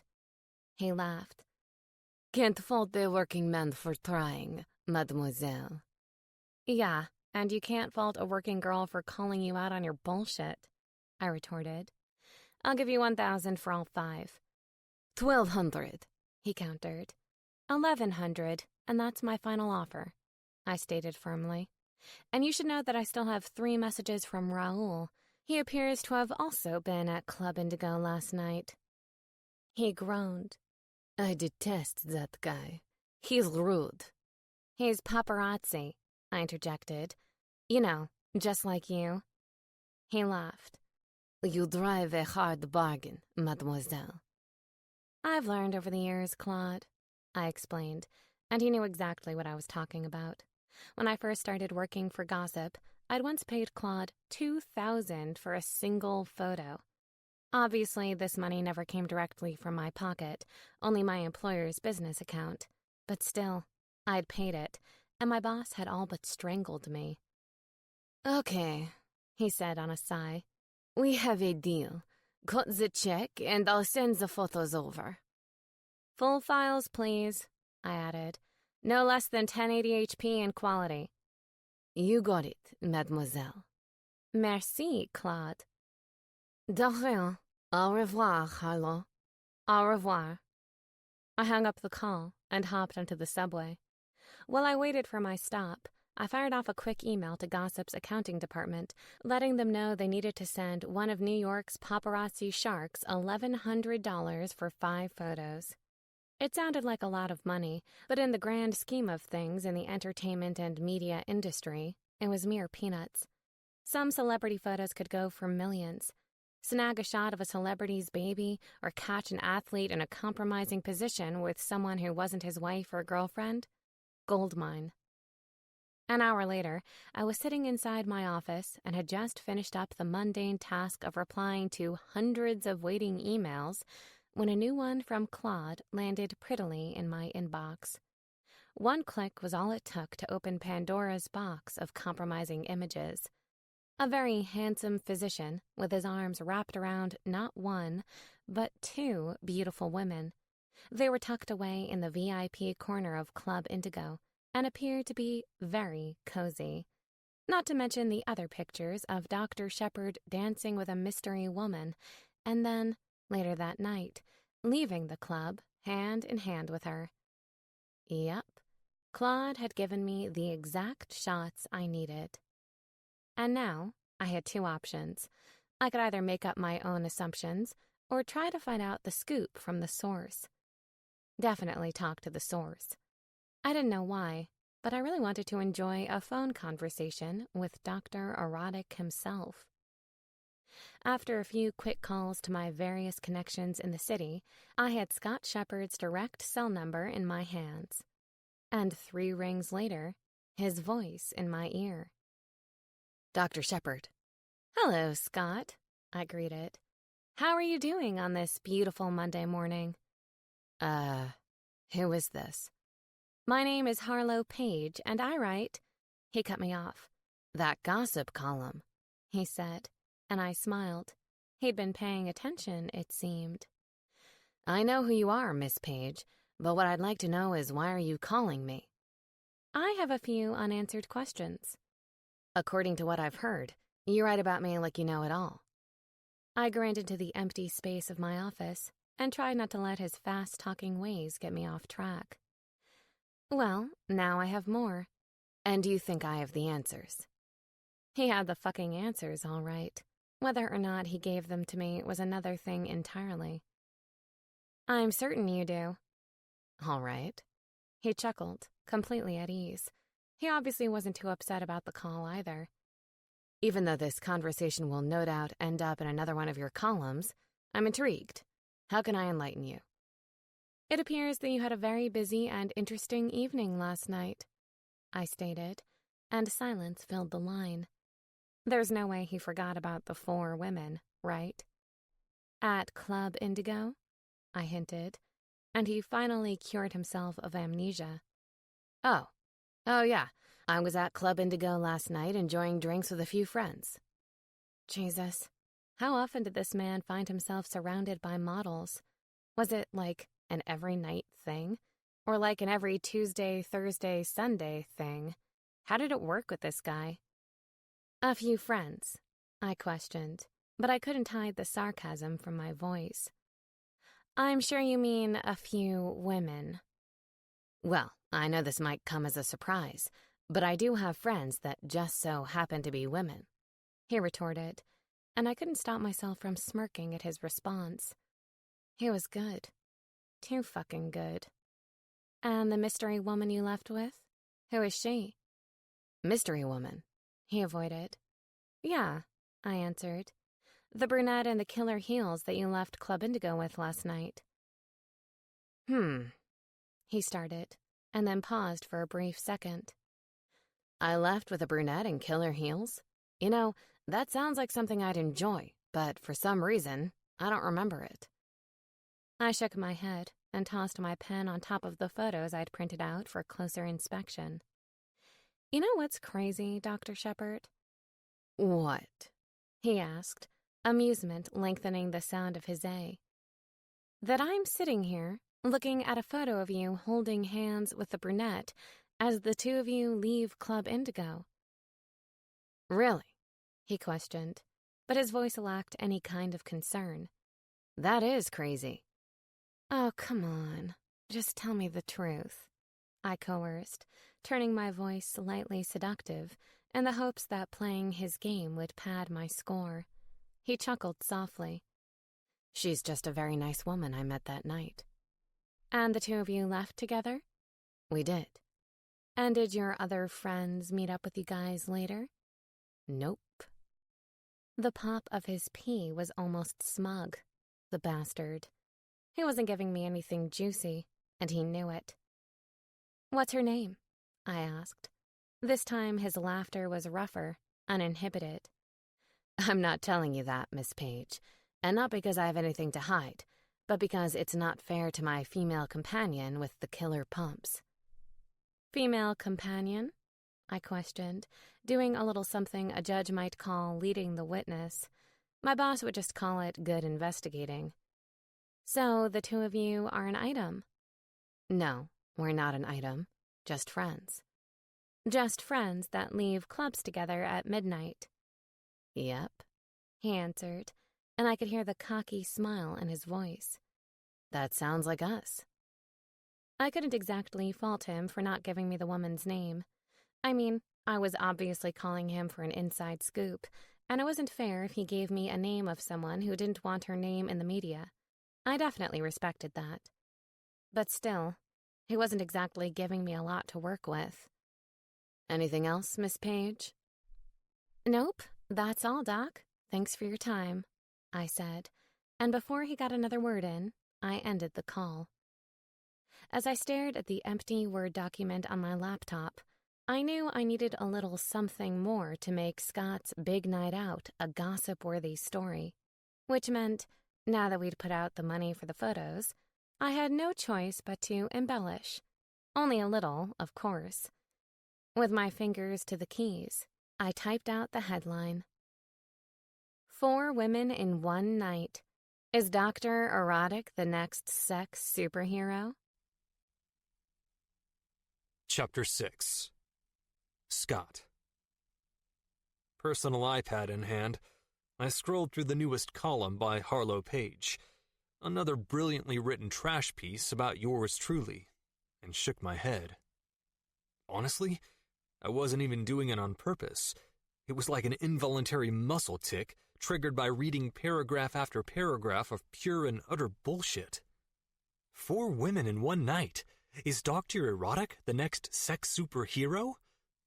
As nice as the title sounded, the meat of the column was a whole lot less flattering, and a whole lot more bordering on derogatory. I'd fucking fed her information for shit's sake, and still it seemed as though she'd done nothing more than write whatever the fuck she wanted. I was the puppet master, and women's emotions were nothing more than objects at the end of my strings, apparently. What she'd failed to mention was that even if I had been with the 4 of them at once, it would have been an informed decision by 4 consenting adult women who knew how not to take life so seriously. Not only does he have a harem of women keeping him warm and cozy at night, but an inside source revealed that Dr. Erotic is always looking. Even the female patients who stroll through his ER doors might be graced with his famous flirtatious banter and charming ways, right before he finds a way to ensnare them in his web of sex. Inside source? What fucking inside source? And yes, I might have flirted with my patients on occasion, but I never fucking slept with them. I enjoyed chatting up the opposite sex, but when it came to my job, I knew the boundaries. And asking my patients out on dates with the intention of sleeping with them? That was a definite hard limit for me. Hell, throughout my entire career, I hadn't even been tempted to do something like that. Well, Besides Sexy Francis, who came in with that head lass a few weeks back. Okay, well, obviously there were exceptions to every rule, but no one is perfect. And despite my better judgment, I kept reading the trashy article until the end. Harlow Page managed to cap this one with a fucking bang. What do you think, ladies? Should we spread our legs and put out the bat signal in the name of Dr. Erotic? Is he really the next sex superhero of New York City? The jury is still out for me, but all I can say is that he might treat banged-up bodies, but from the looks of it, he bangs more bodies than them all. Kisses, Harlow Page. I actually had to admire a gall like that. Tossing my iPad into my locker, a little less gently than intended, after all, it wasn't the iPad's fault, I shut the door and tucked my scrub top into the waistband of my scrub pants. With another night shift on the horizon, I didn't have time to sit and cry into my Cheerios about a stupid column from a less than reputable news outlet.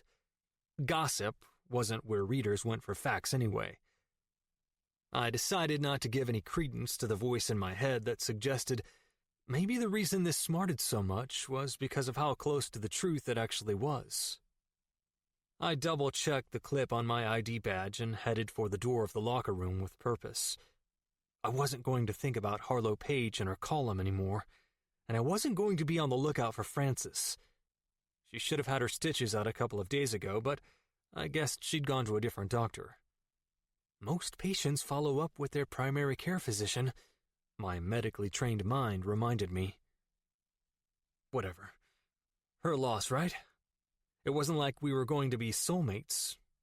At best, I would have given her a few orgasms, sans head injury, and we would have moved on. The strains of our warm-up song started to play as I wandered down the hall, so I picked up my pace with a smirk. Sherry had obviously been paying attention when I told her all about our song of the week.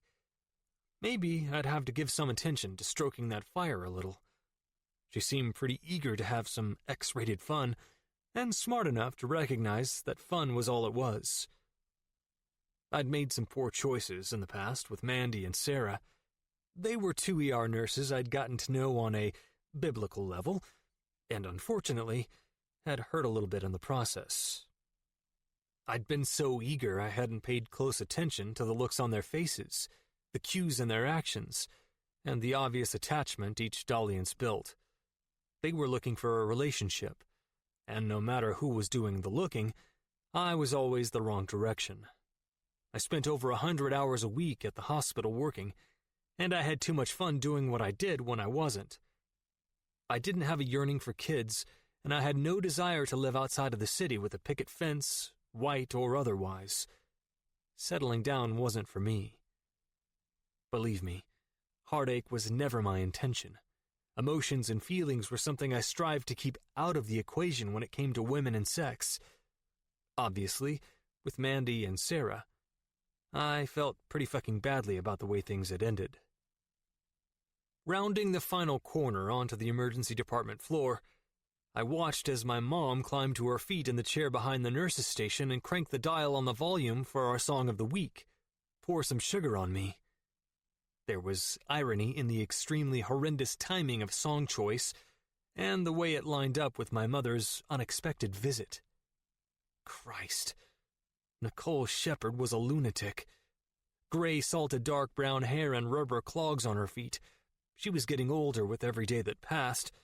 Not that she was giving into it willingly. The chair she was standing on jerked, and my heart flipped over in my chest. Thankfully, Beverly, a pretty new nurse from Albuquerque with tan skin and glowing turquoise eyes, jumped forward to stabilize the wheels. My mom's hips rolled as she lip-synced the words, and the jam-packed ER floor took immediate notice. It was only mildly embarrassing. After this many years as her son, I was pretty fucking used to it. Not to mention, it completely reaffirmed our genetic connection. My mild-mannered, serial monogamous father was another story entirely. If it weren't for our similar looks, I'd have thought my mom stepped out on him. I strode quickly toward her, her eyes following me as I did. Pour your sugar on me, Scott. I can't get enough, she shouted. I cringed and laughed at the same time. Gross, Mom. No thanks. She smiled, unfazed. Sugar me. Yeah. I reached forward and turned down the volume on the computer, and the groan of our disappointed audience was audible. Yeah, I grumbled to the room at large before extending a hand up to my mom. Can you get down now, please? We're packed, and I don't really have time to sew up your future head laceration. She took my hand as instructed, carefully climbing down and straight into my arms for a hug. And that's how you treat your own mother? She clucked teasingly in my ear. I pulled back and dropped a kiss on her cheek. I guess, if I really had to, I'd find time to sew you up. I conceded with faux indifference. Aw, she patted my cheek. Now that's the Dr. Erotic I know and love. I rolled my eyes at my mom's ridiculous use of my nickname.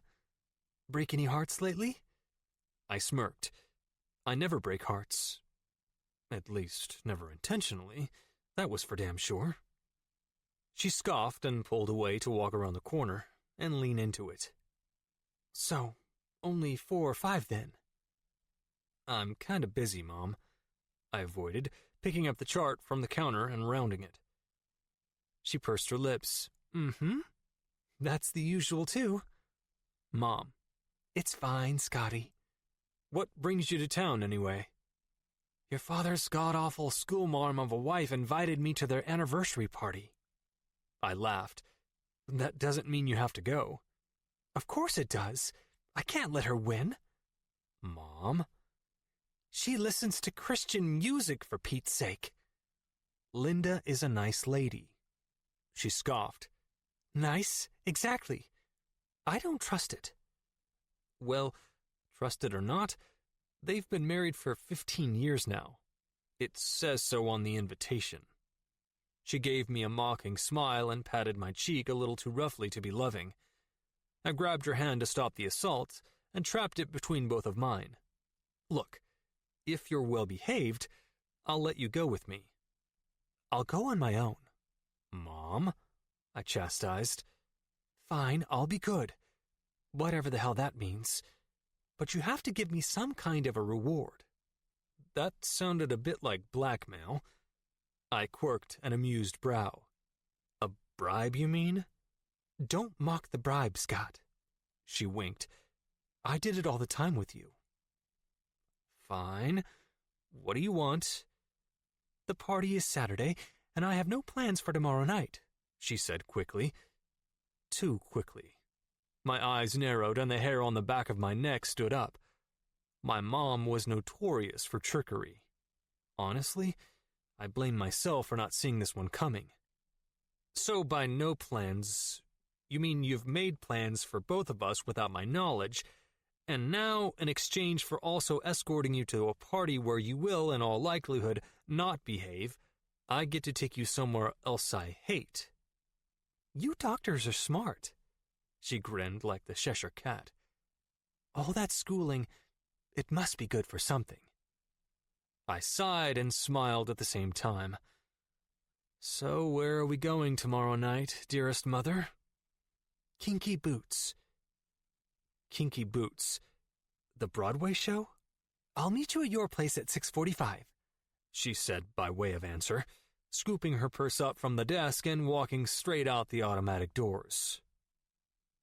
I looked around, and set after set of eyes jumped away.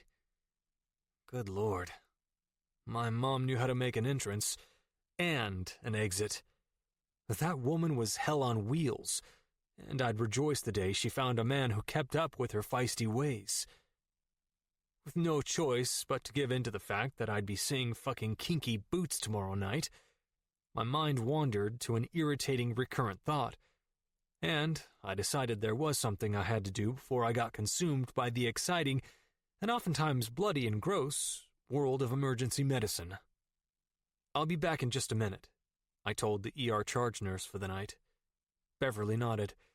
She was a lot more lenient than Deb the slave driver. Against my better judgment, I stepped around the corner, scrolled through my recent calls, and clicked one to dial. It rang back in my ear as I waited. Hello?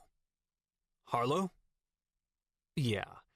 So apparently the article was bothering me a little more than I wanted to believe. But this was good.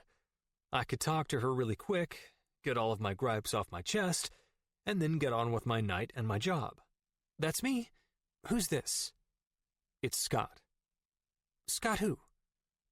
Scott who? Was she serious? Scott Shepard. You've called me before. Don't you have my number saved in your phone? Oh, that's Scott. Sorry, I know a couple, and I didn't bother to look at the caller ID when you called. I ran a frustrated hand through my hair. Who in the hell doesn't look to see who it is when someone calls? Sometimes I don't. Is that all you needed? Is that all I needed? I nearly roared. What an irritating woman. I didn't know about your fucking Looney Tunes habit before my call, so no, that's not the reason for my fucking call. Okay. She was completely nonplussed. So, what's the reason?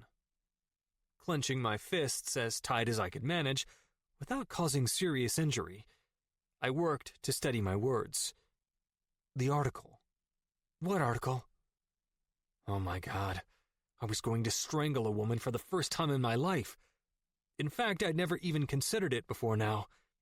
But for Harlow Page, I was willing to get dressed, take a cab, climb whatever fucking flights of stairs I had to, and bang on her door in order to do it. You know what article. Is it about you? Of course it's about me! My voice felt scratchy as Beverly came to a sliding stop around the corner. I waved her off with a wildly gesticulating arm. Well, geez, I didn't know. Maybe you really love Sia, and you're mad about the piece I did on her hair. What do I know? I closed my eyes tightly and took a deep breath. Harlow? Okay, fine. Which article about you? Harlow. Well, there are two. Be realistic here. I'm not a mind reader. I talked to you. I cooperated. I gave you plenty of juicy, true material to use for those photos. And yet, I read the fucking article, and not one word of it was what I actually told you. I had another inside source. One better than me? Yes, if you must know. You're biased. I'm biased, I repeated. Yep. You like to sugarcoat things about yourself, obviously. So, I had to talk to another inside source. And that person would be... I can't tell you that. But if I get permission from them, I will. She paused and I sighed, deep and beleaguered. Okay, she relented. I got permission. I furrowed my brow in confusion. Just now? Yep, I'm the inside source. How the fuck are you the inside source? I've never met you. See, that isn't something my source is comfortable divulging. Your source, meaning you. My temples throbbed with my now heavy pulse. Exactly. Harlow? Listen, Scott, I've really got to go. But it was nice chatting, okay? No, it's not okay. Talk to you soon. Click. I stared down at the screen of my phone, a deep, piercing frustration making my eye twitch. God damn this infuriating woman. I was half tempted to track this columnist down and give her a piece of my mind in person. Because seriously, who in the fuck is this Harlow Page? Chapter 7. Harlow. Tell me you're excited, Lo. Internally, I sighed. I'm excited, Dad. He scrutinized me with his gaze, and one heavy brow slanted in disapproval. What? I questioned. I said I'm excited. You're not acting excited. How many times do you think we've said excited in the past 2 minutes? I asked, hoping that I could redirect the focus away from my lack of excitement to see yet another Broadway show with my father. Don't get me wrong, I've always loved them, But this was the third show in the span of 3 weeks that he'd begged, and all but forced, me to see with him. And since my mother and Jean-Pierre had never been big fans of musicals, I was my dad's go-to gal for everything bright lights and show tunes. My mother and father, a complete anomaly, were literally the happiest divorced couple on the planet. They'd thrown in the towel on their marriage when I was 8 years old, and they'd been best buds ever since. Hell, my father often tagged along on trips with my mother and her second husband of 16 years. My stepdad, Jean-Pierre, was an American transplant from Paris, and the apple of my mother's eye. Yes, he did have an accent, and yes, it probably did sound extremely sexy to any American woman who wasn't his stepdaughter. The only downfall of my parents' divorce and my mother's marriage to Jean-Pierre was that they weren't fans of musicals. Thanks for nothing, guys. Don't act so crabby, Lo, my dad remarked. Kinky Boots has won every major Best Musical award, including a Tony. Anyone sitting in your seat right now would be excited. Don't forget the Laurence Olivier Award, I added sarcastically. I'd heard more about Kinky Boots from Dad over the past week than most of the cast probably even knew, and they acted out the show 6 nights a fucking week. Exactly, he agreed with a giant grin. It was safe to say his sarcasm radar was off kilter. Blame it on the Kinky Boots, I guessed. He glanced down at his watch, and his smile grew wider. Only 30 minutes until showtime. My dad had always been one of those people who arrived everywhere way ahead of schedule, and it was a serious pain in my ass, especially tonight. I understood getting somewhere on time, or even 5 to 10 minutes early, but holy mother of egg rolls, no one needs to get anywhere with an hour's worth of time to spare. Egg rolls. Those would be so perfect right now. I glanced inside my giant purse, which probably wouldn't fit the dimension requirements for carry-on luggage with Delta, and rummaged through my snack pocket. Fuck yes, a small bag of M&Ms and a snack-size bag of Lay's potato chips. I knew exactly what I would be doing for the next 30 minutes. It definitely wasn't egg rolls, but it would do. My father glared the second my fingers touched the chip bag, the edgy rustle of plastic like a gunshot in the relatively quiet room. It sounded like heaven in the form of snack food to me, but obviously my father thought otherwise. His gaze tracked down the source of the noise like a goddamn homing device. Lo, he chastised. What? I whispered back. I'm hungry and it's not like the show has started. We have at least another 30 minutes before the lights dim and someone starts belting out show tunes. It's not show tunes, Harlow. It's Broadway, he added on a sigh. And do you remember who helped write this award-winning show? Cyndi Lauper, I answered. With the way my dad had beat that information into my brain, there was zero possibility of me forgetting it. Exactly. The words, "Girls just want to have fun and eat potato chips," were on the tip of my tongue, but I decided to take it easy on him. The man enjoyed his Broadway shows, and even though I'd always had a tendency to bitch and moan when I got dragged along, I loved my dad. Seeing his smiling face during the shows and hearing his excited chatter afterward was always worth it. I wasn't always a hard ass, just on occasion. Most of the time, I was a real fucking softie at heart, especially when it came to the important people in my life. No snacks until intermission. My dad gave me the look. You know, the one parents give their 8-year-old kids when they meant business. You do realize that I'm 29, right? I questioned, and he smirked. Yeah, but you'll always be my little girl, Lo, he responded. And right now, I refuse to sit by and watch you disgrace this theater with greasy potato chips. I bet Cyndi Lauper's dad would let her eat potato chips before the show.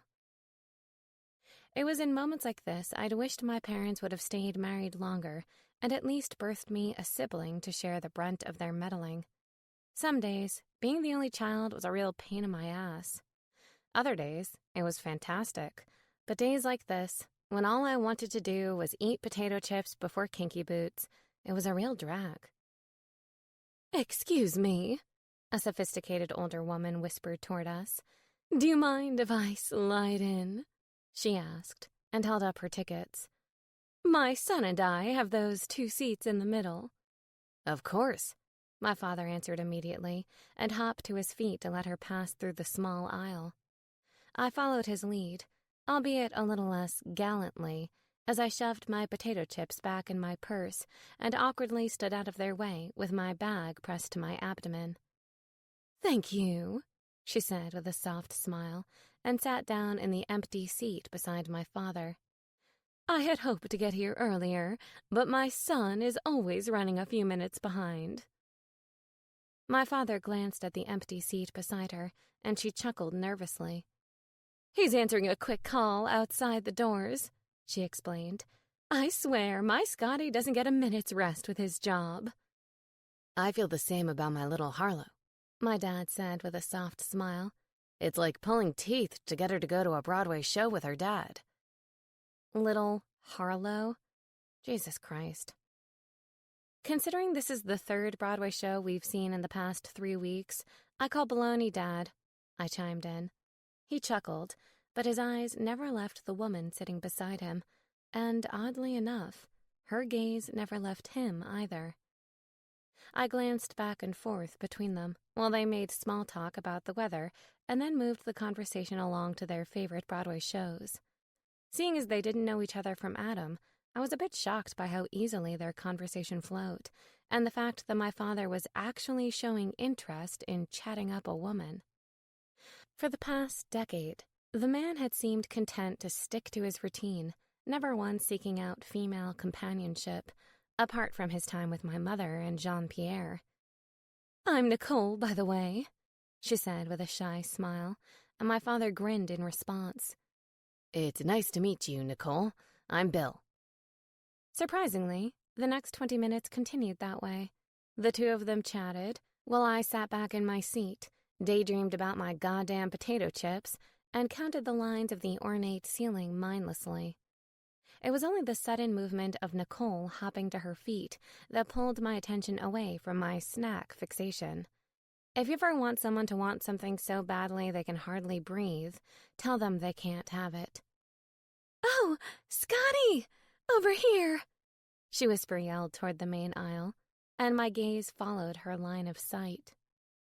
A tall, dark, and handsome drink of a man, at least that was how he appeared from my current shoulder, back, and tight ass view, stood a few feet away from my seat, scanning the room across from us.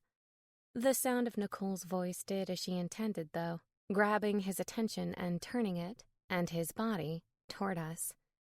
Familiar chocolate brown eyes flashed with recognition when he finally spotted Nicole, and I nearly fell out of my seat. Holy shit! It's Scott Shepherd. What were the fucking odds? "Scotty!" Nicole whispered again. For what purpose, I didn't know, I didn't care. I was too busy hyperventilating. Dr. Erotic grinned as he strode toward our aisle. The chances were 50-50 whether he would give us his back or his front for the theater aisle shuffle, but as he got close, turning to the side and rearranging his feet to slide in, I knew I'd lost the odds. Fuck, he's giving us the face. Holy moly, I could not believe Scott Shepherd's mother was the one who'd been chatting with my father for the past 20 minutes. Should have bought a fucking lottery ticket. I did my best to shield my face with my hand, but my father was no help, nudging me to stand up and let Scott into our row. He had no idea what a terrible fucking job he was doing of covering for me until it was too late. Even then, he didn't really know what a clusterfuck he'd created. But I knew. Boy, did I know. "Excuse me," Scott said, as the front of his body got close enough to heat the front of mine.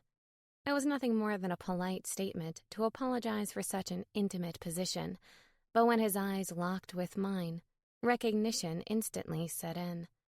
It took a moment for his mind to catch up with his eyes, but when it did, a slow, easy smirk kissed his lips. I wasn't sure if it was all in my head, but it felt like it took him a tremendously long time to move on from me to the empty spot beside his mother. "Scott," his mother said the second his extremely fine ass touched his seat. "We have the best seatmates tonight." She tossed a soft smile directly at my father. "It appears that way," he responded with a grin and a brief, and surprisingly not violent, glance in my direction. Relief set in when it appeared that he might have just recognized me from my stint in his ER and hadn't yet realized I was, in fact, the gossip columnist who'd written a few, and slightly embellished, articles about him. "Okay, this can work, Harlow. Just play it cool and avoid saying your name at all costs." But that hope only lasted for all of 10 seconds. "I'm Bill Page, by the way." My dad introduced himself and shook Scott's hand. "And this is my daughter, Harlow." Ah, fuck. It was a real fucking shame Scott was such a smart guy. If he'd been stupid, it might at least have taken him a little longer to make the connection that was sure to ruin my night. "Harlow Page? As in the Harlow Page from the gossip column?" he questioned. God damn it. "Yep," my dad answered proudly, and all I could think was, uh-oh. "That's my Harlow. Are you familiar with her work?" "It's you?" Scott's now glistening eyes never left me. "I thought your name was Francis." How in the fuck did he know my first name? My eyes all but bugged out of my head. My chart. "You said you weren't going to look at my name." "I accidentally saw your name, when I was signing off on your file," he responded cynically. "It's kind of a job hazard, Francis. Or should I call you Harlow? It's kind of hard to keep up." "Francis is her first name, but she doesn't go by it," my father kindly explained for me, somehow not catching on to the underlying animosity. "She hated that name as a kid, and by the time she turned 10, she would only answer to her middle name, Harlow." My father's expression turned puzzled as he glanced back and forth between us. "Wait, signing off on your file? How do you two know each other?" "We met a few weeks ago." Scott's mouth morphed into a cocky fucking smirk, and I wanted to strangle him. "HIPAA violations prevent me from being able to give the details, but Harlow could explain the situation that introduced us," he added, and I could hear the amusement in his voice. "That is, if she wants to."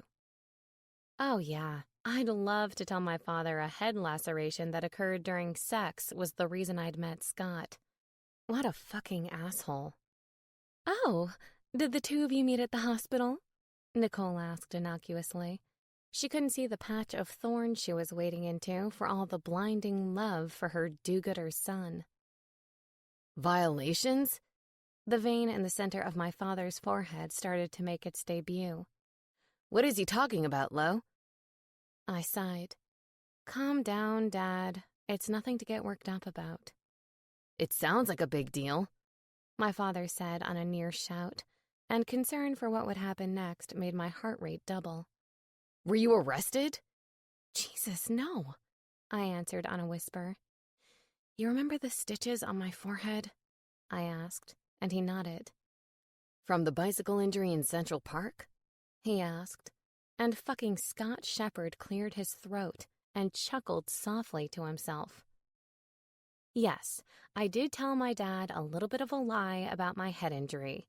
Just a minor story about a crazy man on a bicycle who ran into me in Central Park that caused me to fall down and hit my head on a rock. Just a tiny little white lie. But seriously, who would tell their father the real story if they were in my shoes? "Was he the man who was riding when you got injured, Lo?" he questioned, and I internally groaned at his ironic choice in words. The man who was riding?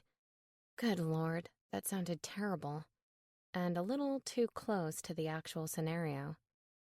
"No, sir," Scott answered, and if the strain in his throat was any indication, he was one breath away from losing himself to laughter. "I was, in fact, not doing the riding when your daughter got injured." My father looked at me. "If he wasn't the one riding, then how do you two know each other?" Fucking fiddlesticks. I needed everyone to stop saying riding before I fainted from discomfort. "He was my ER doctor, Dad," I explained, and this time, when he looked at Scott, his mouth was curved in appreciation. "You took care of my Harlow after she got injured by that rider?" "I sure did," Scott answered helpfully, an amused smirk all but sewn onto his face.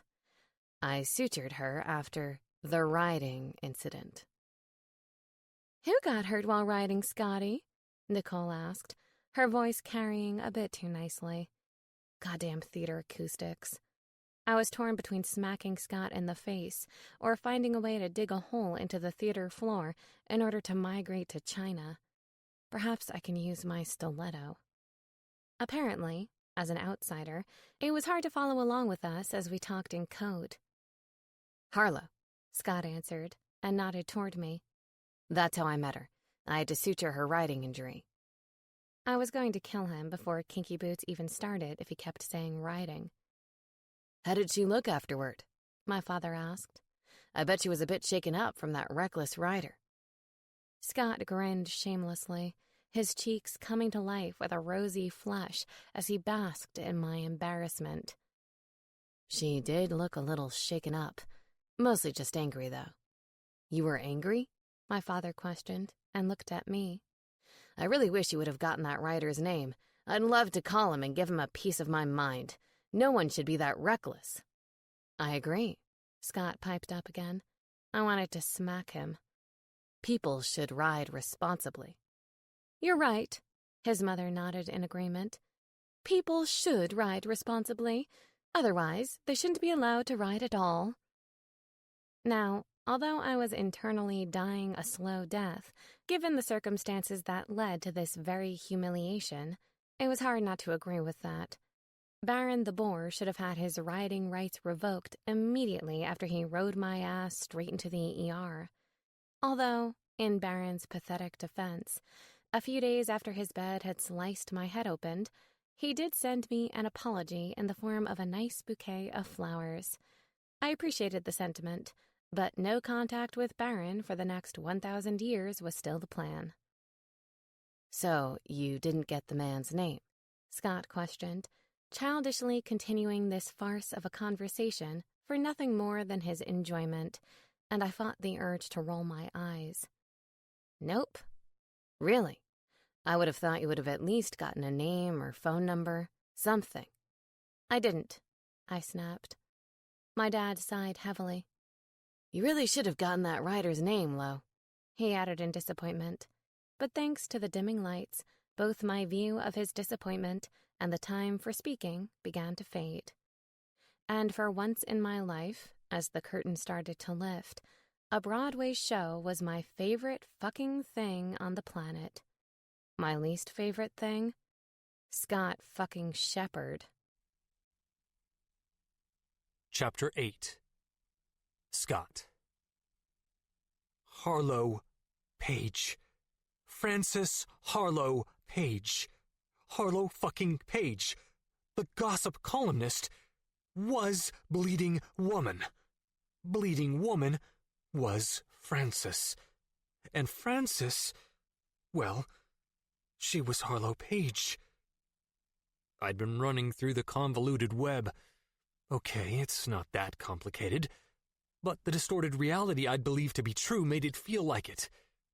Of her identities, as the actors on stage danced and sang for 6 full songs. Now, well entrenched in the 7th, a song about a woman who was always choosing the wrong guys, an intense burn had taken root in my stomach with the sting of reality. Of course they were the same person. In hindsight, I should have known. Sure, New York City has millions of people, and the chances of them being the same person were slim, statistically speaking. But life had a funny way of working out like this. And the personalities matched up perfectly. Challenging to the point of agitation, Harlow Bleeding Page held my attention. Both her visit to the ER and the witty exaggeration of her articles had seized a curious part of me in a nagging, torturous way I hadn't been able to forget. Day after day, I'd wondered about the woman I'd sutured and the woman who wrote passive-aggressive columns about me that bled a little too close to the line, and everything that had been muddled and smudged by uncertainty of who and why now felt clear in my mind. One complicated woman was at the center of it all. Glancing past my mother, I scoured the lines of Harlow's face for some sign of remorse or discomfort. A wrinkled brow, a minute frown. I moved on to her body. A clenched fist, a nervous fidget, something. But she gave me nothing. Instead, her eyes were glassy, the shimmer of their moisture glinting in the glow of the stage lights as she worked at her bottom lip with the edge of her teeth. One hand rubbed at a tight-covered thigh, and the toe of her boot bobbed to the music. She seemed thoughtful without looking anxious, like each word of the song would expose some vulnerable part of her if she weren't careful. As discreetly as possible, so as not to garner the ire of my musical bopping mother, I pulled my phone from my pocket and fired off a text to a number I'd saved to my phone book, like a normal person. Me. So you're Bleeding Woman. It wasn't exactly the most creative opening after thinking about it for 6.5 songs, but it was the best my cynical mind could do, apparently. Not to mention it wasn't like I could just sit there and think on it as I typed, while the light of the screen sent out a virtual distress call to any and all ushers in the area. Just like in a movie theater, they didn't like when you texted during the entertainment. Harlow. Bleeding Woman? Right. Of course she wouldn't remember the things she'd said that I'd remembered a million times since. It figured. Me. Your sex victim name. Harlow. Oh, yeah. I guess that's me. But why act like you didn't creep my medical file to find my real name? You clearly know it. I leaned forward, just slightly, again trying to get a read off of her by inspecting her face, but she was completely out of view behind the bulk of her dad, like she'd become one with the seat. I'd just have to do my best to assess the situation without visual cues. Me. I didn't do it on purpose. Okay, that was a bit of a lie, but it wasn't like I was the only one sugarcoating the truth. I mean, she was also that fucking columnist from Gossip. Harlow. Job hazards, right? Pfft. Me. Listen, I tried not to look, but I had to sign off on your chart. And like you should talk. You're the Gossip columnist. Harlow. Yep, that's me. So fucking casual. My jaw ached from clenching it, and my pulse pounded in my ears. She had a way of getting under my skin like no other, but at least I was keeping it contained, eating away at me on the inside rather than causing a scene. As if on cue, my mother turned to me with a hostile frown. Okay, maybe I'm not keeping it on the inside. A tiny fragment of our previous phone conversation struck me like lightning. Me. Well, I guess you were right about being an inside source. Harlow. I don't lie. She doesn't lie? She doesn't lie? Was she serious? Me. ... What? I don't yell via text message or even out loud. Just in my head, usually. Harlow. Okay, so I lie sometimes. But whatever. It's a gossip column. What do you expect? Me. Oh, I don't know. Some kind of truth in reporting? Harlow. It's a gossip column. I started to type again when another message popped up from her. Harlow. Can you stop messaging me now? I'm trying to watch Kinky Boots. I scoffed, and my mom outright seethed in my direction. Bared teeth and silent snarl, Nicole Shepard was 5 seconds away from tanning my 35-year-old ass. Shit. Me. You don't want to watch Kinky Boots. You want to avoid me and the consequences of your actions. The freedom of anonymity sure makes being out in the open even worse, huh? Harlow, stop messaging me. Fine. She didn't want to talk via text. That was just fine. Oh, what the fuck? Are you serious right now? Harlow shouted as she came out of the stall to find me leaning against the bathroom counter during intermission. I wouldn't say it was my finest hour, but it felt like I'd been waiting for answers forever, and I didn't feel like waiting anymore. I'd lucked out, managing to clear out the other women and lock the door. I was actually surprised how willing they were to believe I was surprising my girlfriend with a wanted bathroom quickie. If you're ever in this situation, please do a better job of looking out for your fellow female's friend's safety. No random man should be let into the woman's restroom under the pretense of surprising his girlfriend with sex, or for any fucking reason for that matter.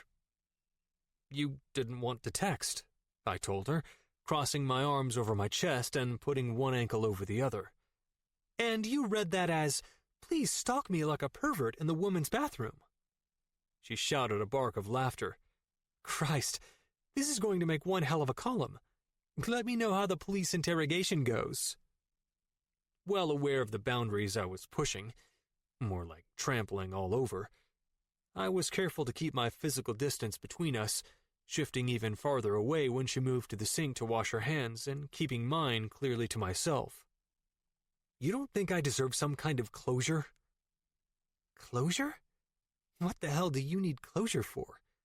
I was your patient, and then you had a couple of gossip rag columns written about you. Isn't that like a normal Tuesday for you, Dr. Erotic?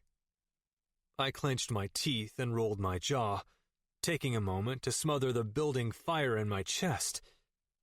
She was trying to irritate me, pushing all my buttons on purpose. I didn't know exactly what action she was looking for, but whatever it was, I didn't want her to have the satisfaction of getting it. Come on, Harlow, I teased. Isn't Kinky Boots teaching you anything about friendship? She rolled her eyes and turned the tap to make the water hotter. Always a doctor, I surreptitiously checked out the healing gash on her forehead. It looked good, like she'd been taking care of it. Of course, I'd done a hell of a job on the sutures, so really, I was just admiring my work. Adversaries sometimes make the best of friends. We're not adversaries, she contested, drying her hands and unlocking the deadbolt on the bathroom door. We're not anything. Out the door, and I presumed back to her seat, she left me there in the bathroom with absolutely nothing gained from our conversation other than determination. She didn't want to be adversaries, friends, lovers, anything? Sure sounds like a challenge to me. God, I fucking loved a good challenge. Chapter 9. Harlow. As Kinky Boots ended on a more than perfect note, leaving the crowd tingling with happy thoughts, positive vibes, and hundreds of smiles all a mile wide, I'd be a liar if I said it was awful. Despite the fact that Kinky Boots had led to an in-person meet and greet and a side of bathroom stalking with Scott fucking Shepard, the notes of friendship, adversity, and wacky fashion all won me over piece by piece. And when I stopped feeling bitchy long enough to admit the truth, one thing was obvious. Hands down, it was one of the best Broadway shows I'd ever seen. And let's face it, I'd seen a lot of Broadway over the past 15 or so odd years. Cyndi Lauper had created something magical with the musical genius she had injected into the show. It definitely had something, and I had a feeling my dad would be dragging me back to the Al Hirschfeld Theater for another showing. The crowd's applause, already a steady, rolling roar, increased tenfold as the performers made their way back to the stage to take a bow. My dad hopped to his feet and wolf whistled as the main cast members stepped out of the line into the front of the stage. Bravo! I wouldn't be surprised if, when the house lights came up, I found a few fresh tear tracks on his face. His enthusiasm urged a soft smile to my lips and made me grateful to the cast for making such an impact. Broadway and Bill Page, a match made in musical heaven.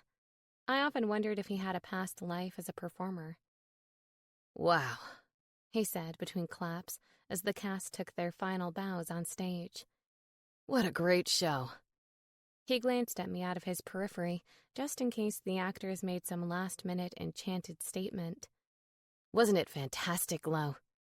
It was. I nodded, struggling to swipe the amused grin off my lips. Kinky Boots was perfection. Bill Page is perfection. Really, I had the best dad. It really was, Nicole added with awe in her voice, briefly reminding me of the person I'd been pretending I'd forgotten.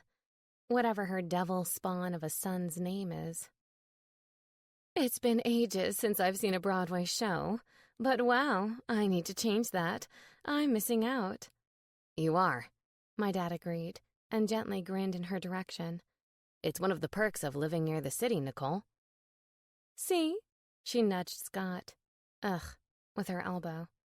You should take your mother to Broadway shows more often. Scott smirked and glanced around the theater dramatically. Oh, shit. I thought that was what I was doing. Where am I? Am I hallucinating? Smartass, she muttered on a laugh. I mean, you need to do it more, not just once every few years. Whenever I can fit it into my call schedule, I'll take you, Mom, he said, and she groaned. Ugh, so basically once every few years then? Scott grinned. Boy, you've gotten grumpy in your old age. I'm not old. She smacked his shoulder, glancing briefly to my father with rosy cheeks. Scott laughed.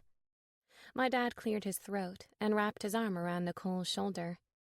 Damn, Bill's got game. Consider it a standing offer. Anytime you want to go to a show, I'll gladly escort you. Okay. She smiled at him, and he smiled back at her, and Jesus Christ, these two were doing a lot of smiling. See? Scott questioned with a hint of sarcasm in his voice. Everything always works out in the end. Not with any help from you, Nicole muttered, but her eyes seemed welded to my father. Holy moly, what was going on with these two? The last time I'd ever seen my dad look at a woman like this, I was 5 and he was still married to my mother, and I'd caught him with a Playboy in the bathroom. Don't worry, his pants were on and all of his parts were covered. Trust me, trauma like that, and we'd probably be having a different conversation right now. Well, Scott glanced at me and then at our parents, who appeared to be having some sort of silent conversation no one else was privy to. I think you should join us for a drink afterward. He was talking to my dad, but at the same time, he wasn't talking to my dad. The sneaky bastard. That's a fantastic idea, Nicole agreed, squeezing my father's arm playfully. Are you free to join us? We could exchange notes on the show, and maybe you could tell me a few of your favorite parts. I'd love that. Bill nodded, all too eager to agree, and then glanced at me. I had one foot in the direction of the exit, but then he had to go and ruin it. Doesn't that sound nice, Lo? Fuck. Don't remind everyone that I'm here, Dad. Just act natural and smile, I coached myself. Sounds like a great idea.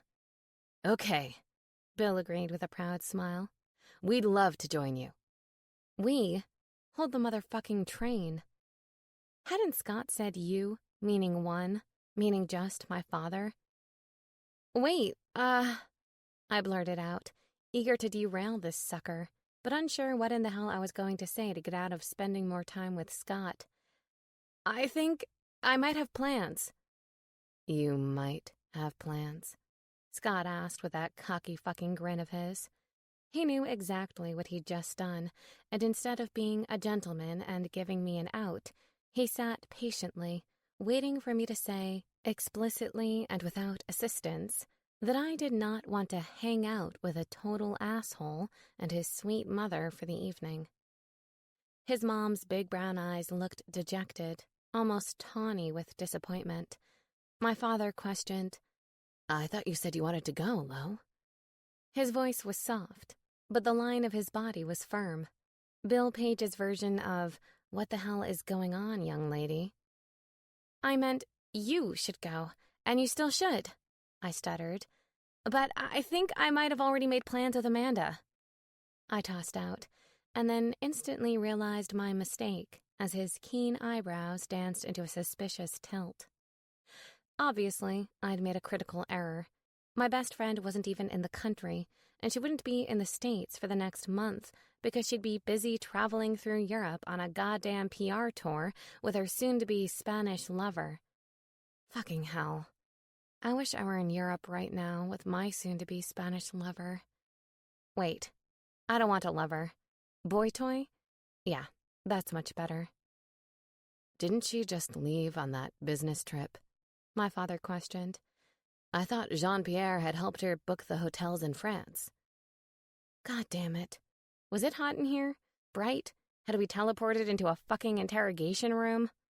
Scott quirked a brow. "Did you maybe get the dates confused, Harlow?" Ugh. Fuck you, Scott Shepherd. Hold on. Let me double-check my calendar. I held up one finger and pretended to go through the calendar on my phone. Really, I was just scrolling back and forth from one end of my apps to the other. I didn't even keep a fucking calendar. Believe me, I tried numerous times to keep up with my schedule, but I always forgot to track dates after about a week of pretending to be organized. "Oh, it looks like I got the months confused," I lied with a relieved smile. "It's not until next month. I'm completely free tonight." "Boy," Scott chimed in with an amused smirk, his body nearly quaking with unspent laughter. "That's a relief." "I know, right?" I said in the fakest voice that had ever left my lips. Splenda had nothing on this shit. It's like the stars have aligned tonight to make my life a living hell. "They definitely have. This really has turned out to be a fantastic night," my father said with a smile in Nicole's direction. And, no surprise, she was smiling too. And when I glanced at Scott in my periphery, he was also smiling. Most likely at my discomfort, but still, every fucking buddy was smiling. Besides me. "Where should we go, Lo?" my father asked, and then grinned proudly when he added, "My Harlow always knows the best places in the city to go for every occasion. I have a feeling it's from all of that column research she does." "Well," I started with a forced smile, scrambling to think of the worst place within a 5-block radius, and coming up empty. Goddamn, the last thing I wanted was to pick somewhere inviting. I'd never get rid of Scott. "Maybe it would be a good idea if we stick to a bar close by. Something local and relaxed, though. No Times Square hotspots. You know, so it will be easy to chat about the show. And hopefully the wine will be cheap and I can drown my misery in alcohol." "What a good idea," Scott interjected, but his voice reeked of sarcasm. "And who knows, maybe Harlow will find some inspiration for one of her columns." "Wouldn't that be great?" My dad agreed with a grin. "Kill 2 birds with 1 stone." "Exactly." Scott winked in my direction, and I fought the urge to flip him off. "Well," he said, and gestured toward the aisle with his hand. "Let's continue this wonderful evening of getting to know one another." A wonderful evening of getting to know Dr. Erotic. Someone help me. Chapter 10. Scott. "What is this place?" Harlow asked as we stepped inside of Mustang's, one of the best barely known gems in Manhattan. Part dive bar, part think tank, the walls were lined with patron-created drinks written on cocktail napkins, envelopes, old newspapers, and the like. It was the only place I'd ever been to that didn't recognize standard drinks as common practice. Instead, you made up your own, tried it out, and if the bartender deemed it seaworthy, or sellable, your concoction got tacked up on the wall after you gave it a name. If you didn't like whatever came from your experimental mind, you could try again, or order someone else's proven success story by picking from the walls. It had to be at least slightly cost-ineffective, wasting liquor on unsuccessful samples, but somehow they made it work. Maybe that's where the dive bar part comes into play. Instead of going into the details, I pushed Harlow toward the bar, my mom and Harlow's dad following close behind. You'll see. Her dad had touted her as one of the best locals in New York, a real gal of the town who knew exactly where to go for the best atmosphere. But she'd fallen pretty spectacularly on her face when forced to come up with a place under pressure. I had a feeling that was her mind and body's way of revolting against my presence more than anything, though. "Have you never been here?" my mom asked Harlow excitedly. This was one of her favorite places ever, the 2 success stories she'd ever created, a limeade tequila sunrise and a drug dealer, 2 parts Coca-Cola, 1 part cherry juice, 1 part rum, her pride and joy.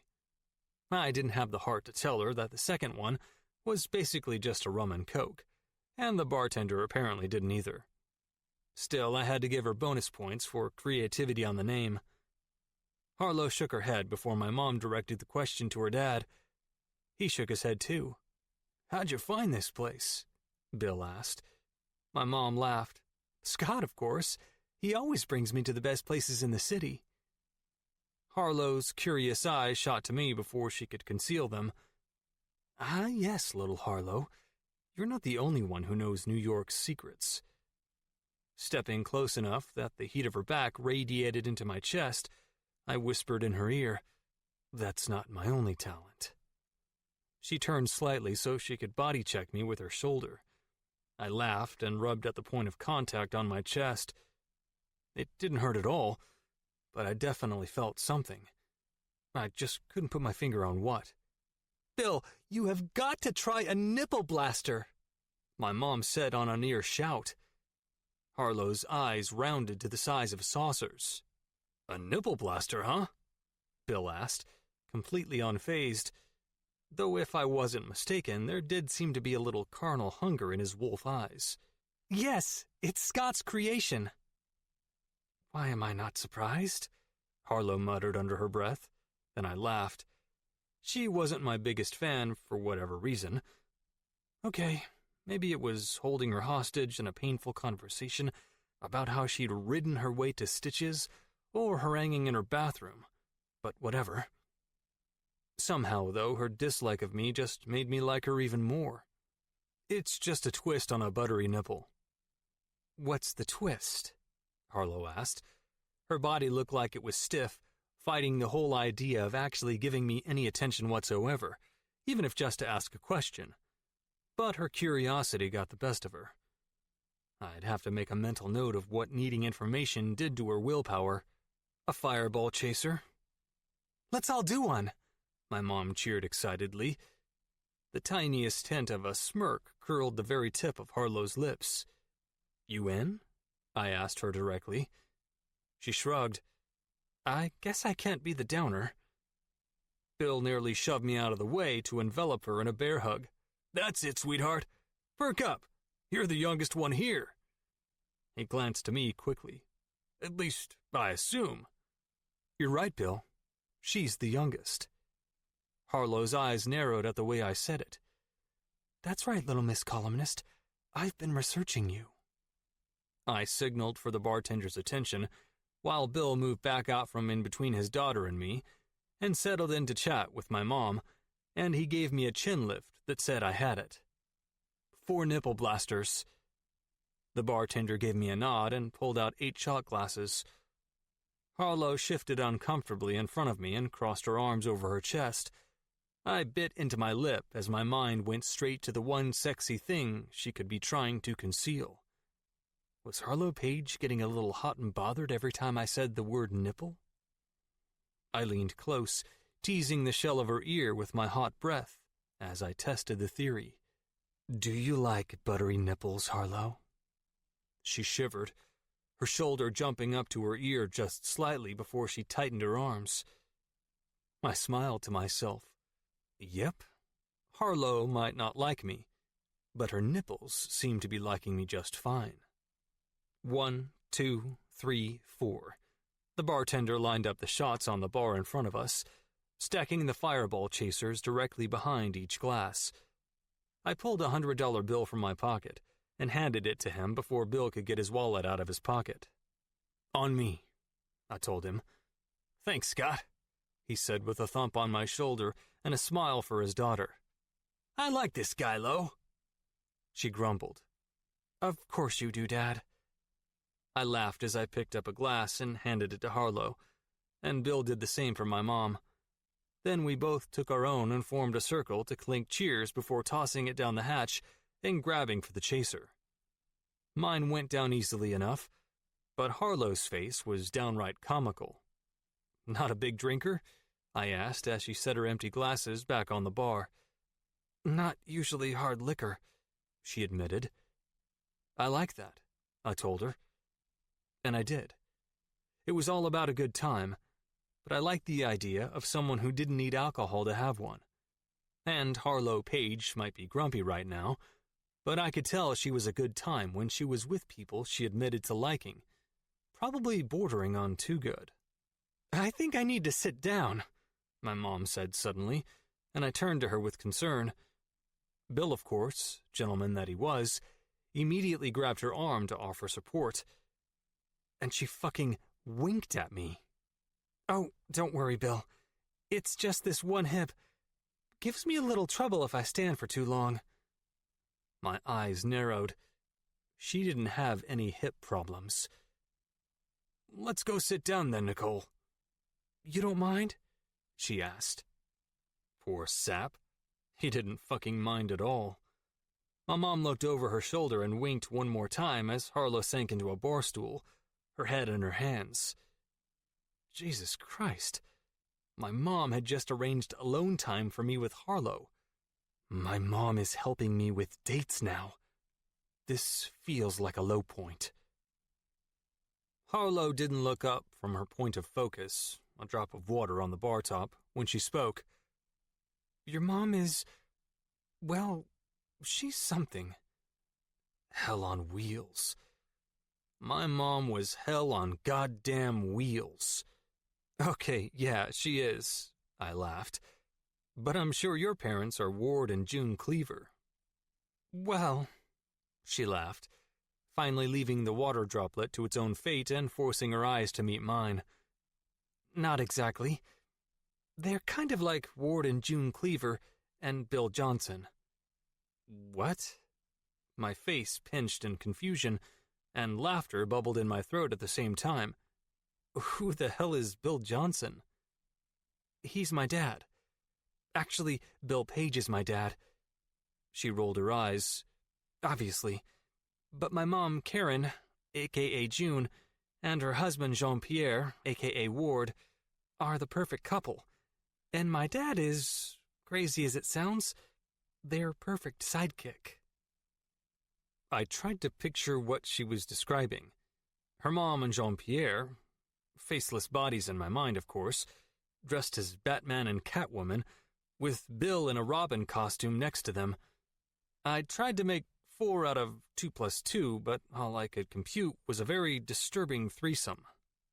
I mean, my parents at least got along in a civil capacity. My mom was going to my dad and stepmom's anniversary party, for fuck's sake. But she was doing it with barely concealed disdain. The pieces of Harlow's perfect parent trio weren't quite lining up. So what? They're like besties? Your mom, your stepdad, and your dad? She nodded enthusiastically, her face completely devoid of sarcasm.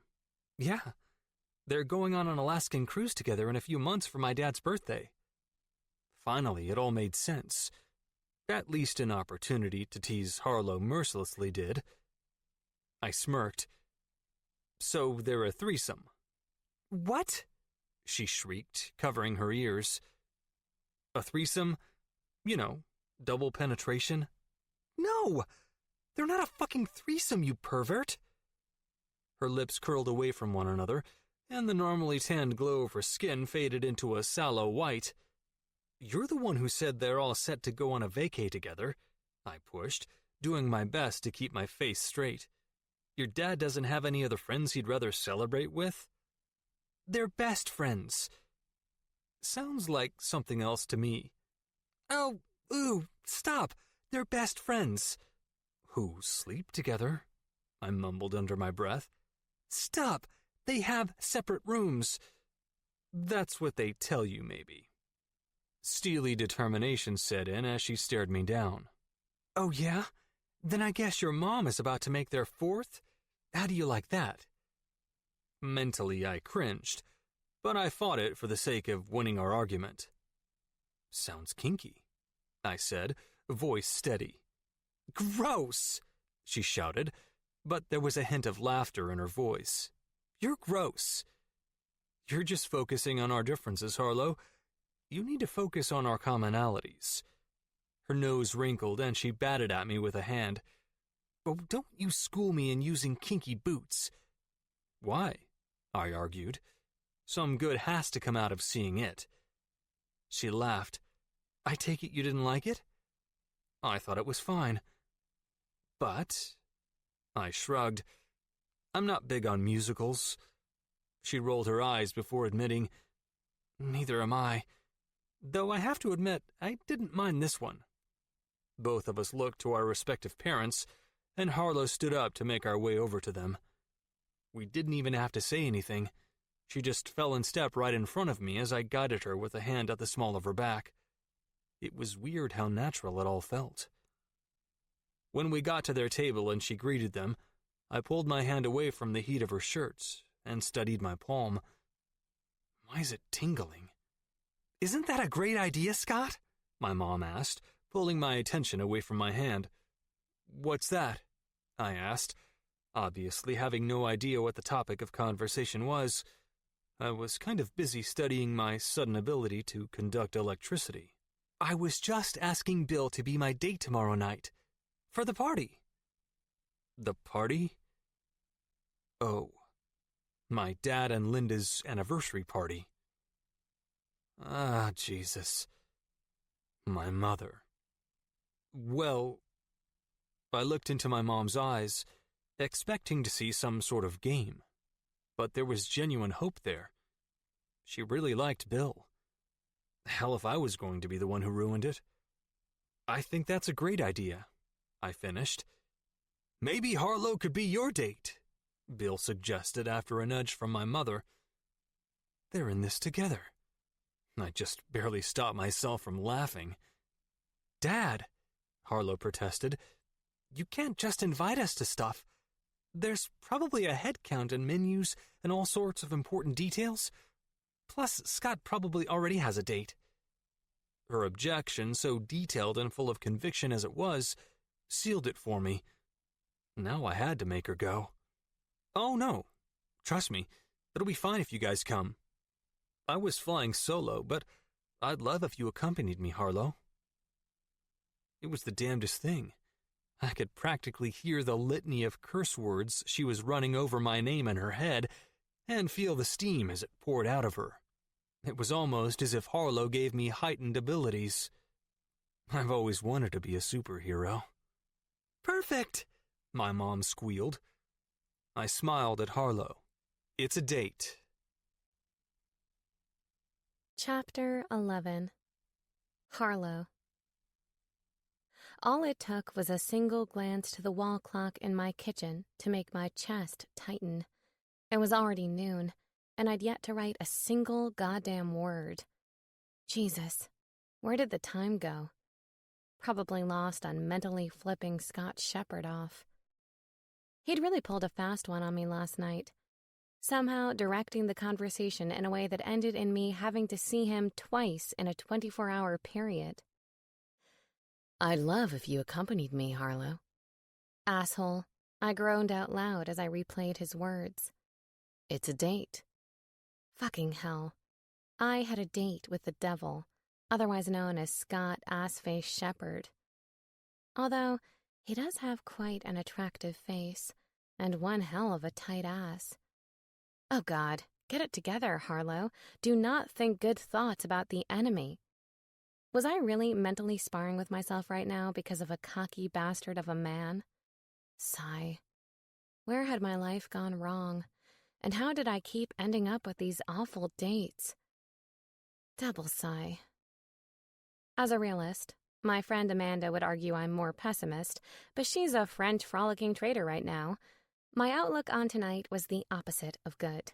I mean, if Baron the Boar landed me in the ER after what was supposed to be a simple night of dinner, what did Dr. Erotic have the power to do? Maybe give us a real orgasm, my vagina chimed in. Shut up, vagina. You're the one who got me in trouble with Baron in the first place. Another cursory glance at the clock made me wince. Shit. How is it 12:15 now? I've done nothing. I forced my focus away from mentally flipping off Scott Shepherd and read through my notes on various column ideas for the 15th time. I groaned. I needed something better than which Hemsworth brother looked better naked. Sure, those Aussies were the apples of a lot of women's eyes, including my own because, hello, have you seen Thor? But I wanted and needed something with substance versus the trite, cliché crap that filled most gossip-based columns. I wasn't going for the next great American novel, but something better than which Kardashian had the biggest ass wouldn't be off base. Maybe I can do an article about which Hemsworth has the biggest ass. Before I could brainstorm more ideas, as I desperately needed to, my phone buzzed with a text message. I sighed in annoyance. I knew who it was before I even checked the screen. Dad. Which shirt should I wear? He'd been at it all day with the text messages. 5 messages ago, it was which shoes. 10 messages ago, it was hairstyle, which was ridiculous because my dad was partially balding.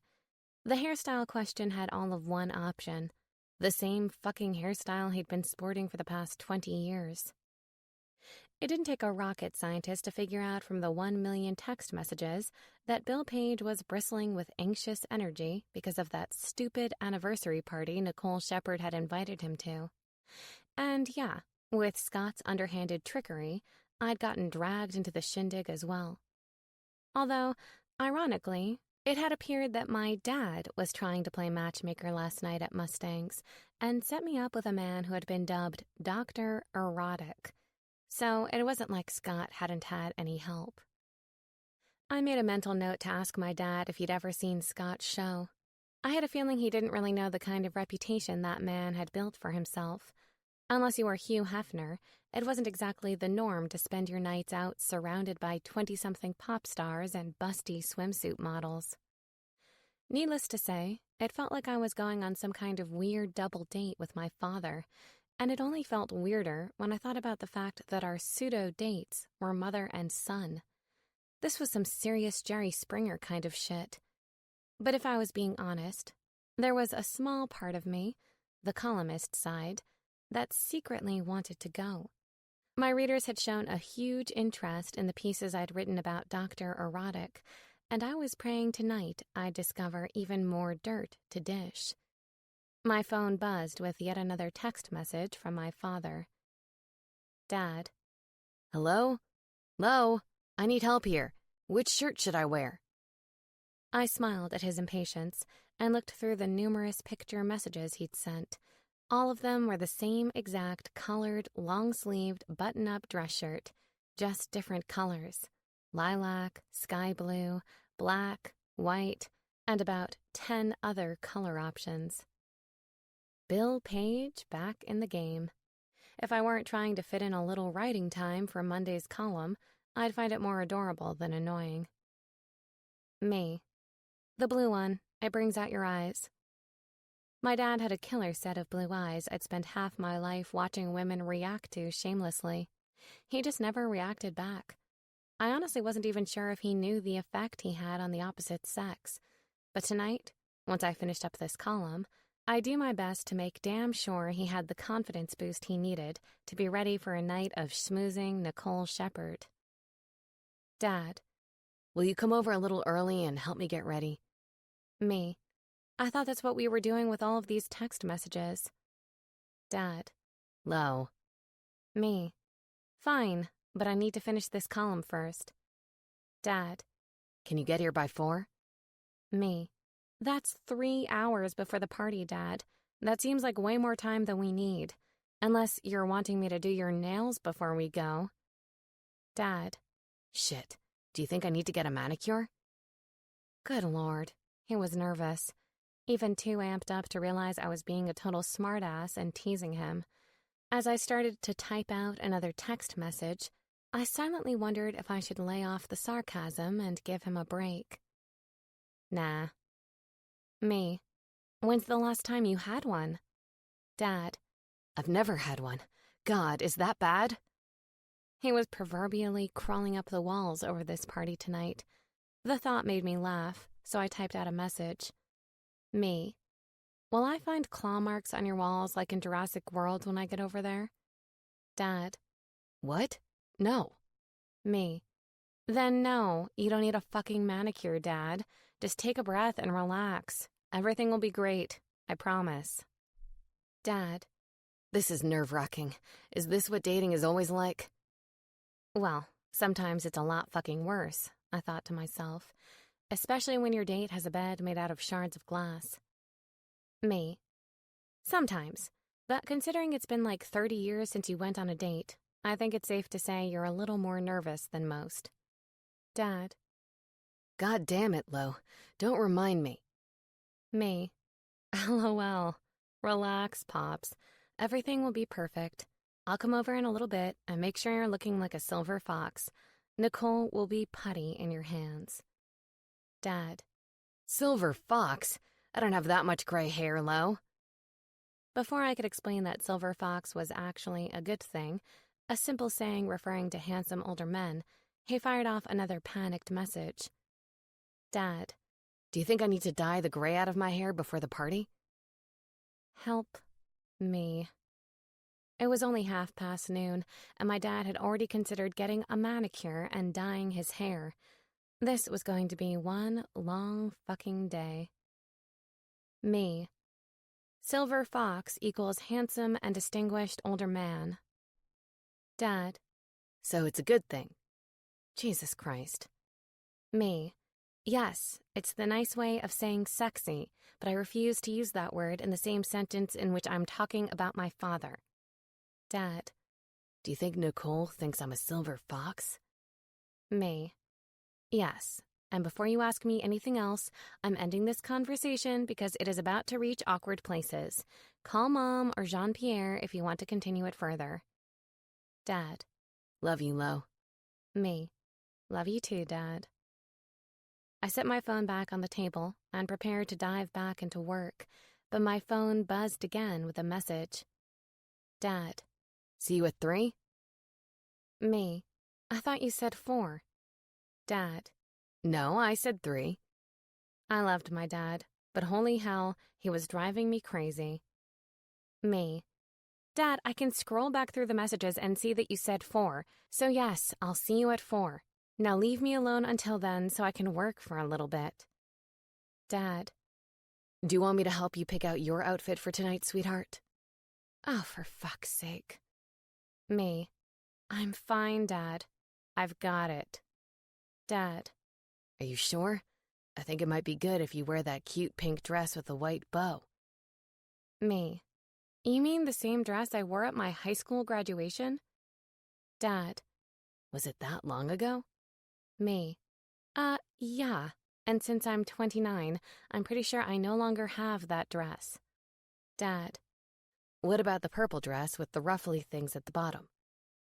Holy hell. Now he was referring to my junior prom dress. Me. Bye, Dad. Before he could send back any more texts, I turned my phone off. A daughter could only handle so much of helping her father get ready for a date. I was also going to be attending my father's date as the date for his date's son, who also happened to be a man I pretty much despised. Good Lord. Tonight is probably going to be a clusterfuck of epic proportions. Chapter 12. Scott. "They'll be here soon," I told my mom as she paced a tiny 2-foot line in front of me, doing her best to wear a hole through the floor of Tavern on Park, the quaint but opulent banquet hall. My dad and Lindo were already out mingling, and hors d'oeuvres passed every few moments on silver trays. They'd gone all out for their 15-year celebration, and I didn't blame them. Linda and my father were the perfect couple my mom and dad had never been. A yin and yang of sorts, but quiet and loving, 2 qualities my parents together had never been. Still, my mom was a woman scorned, even if she knew she wasn't right for my dad and that he wasn't right for her. Personally, I think she just wanted to be the person to leave rather than the one to be left.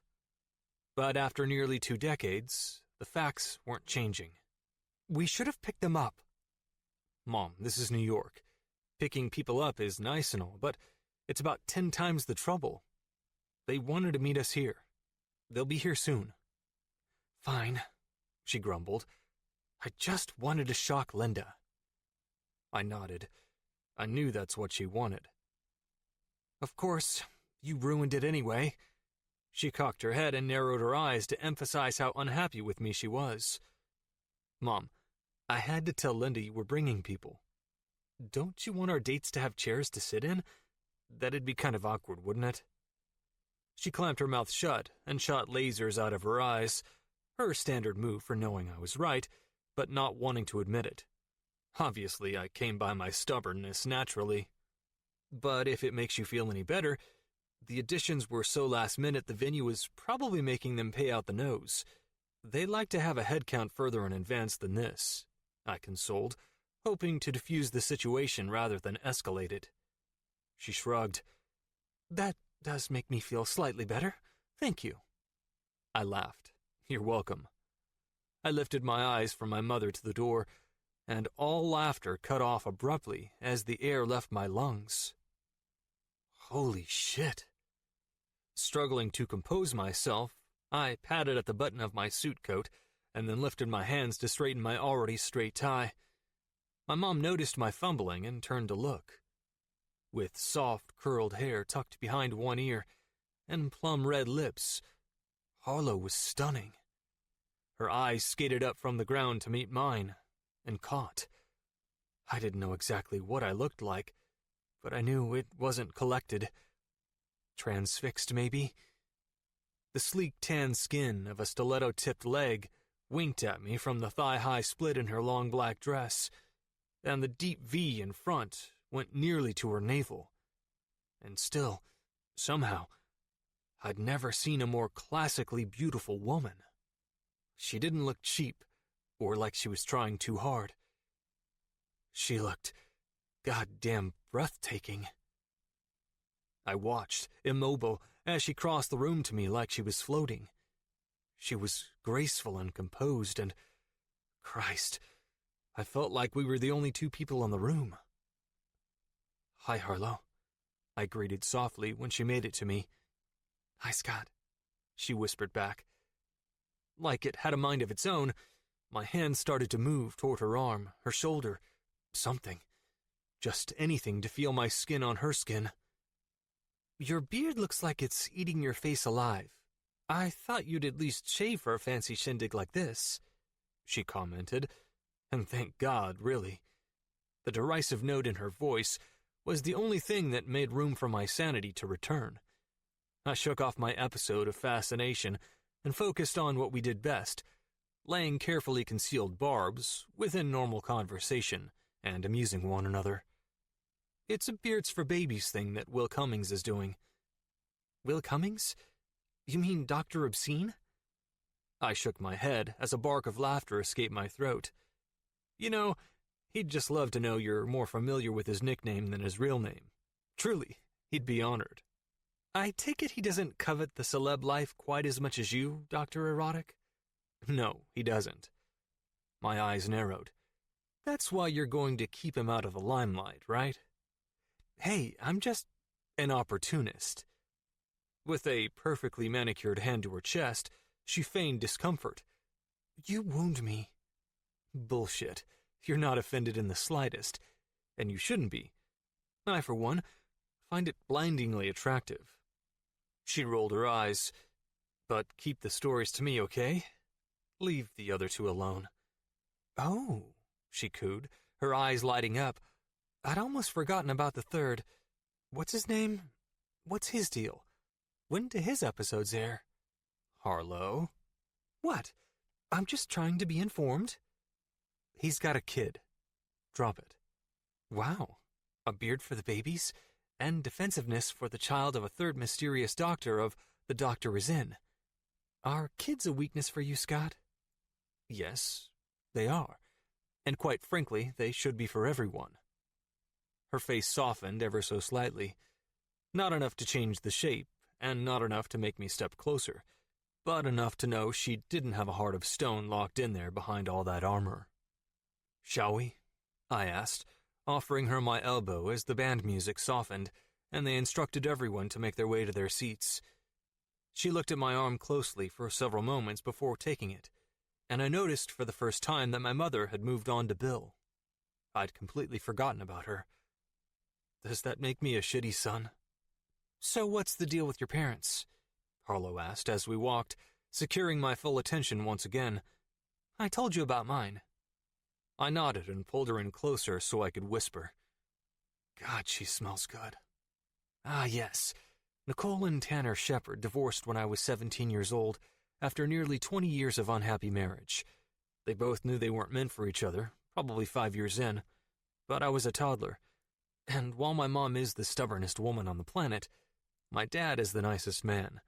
No way he was going to leave her and me during those formidable years. When they finally separated, my mom held a grudge, still does, quite frankly, but not because she actually loves him or anything. Kind of like a kid with a toy?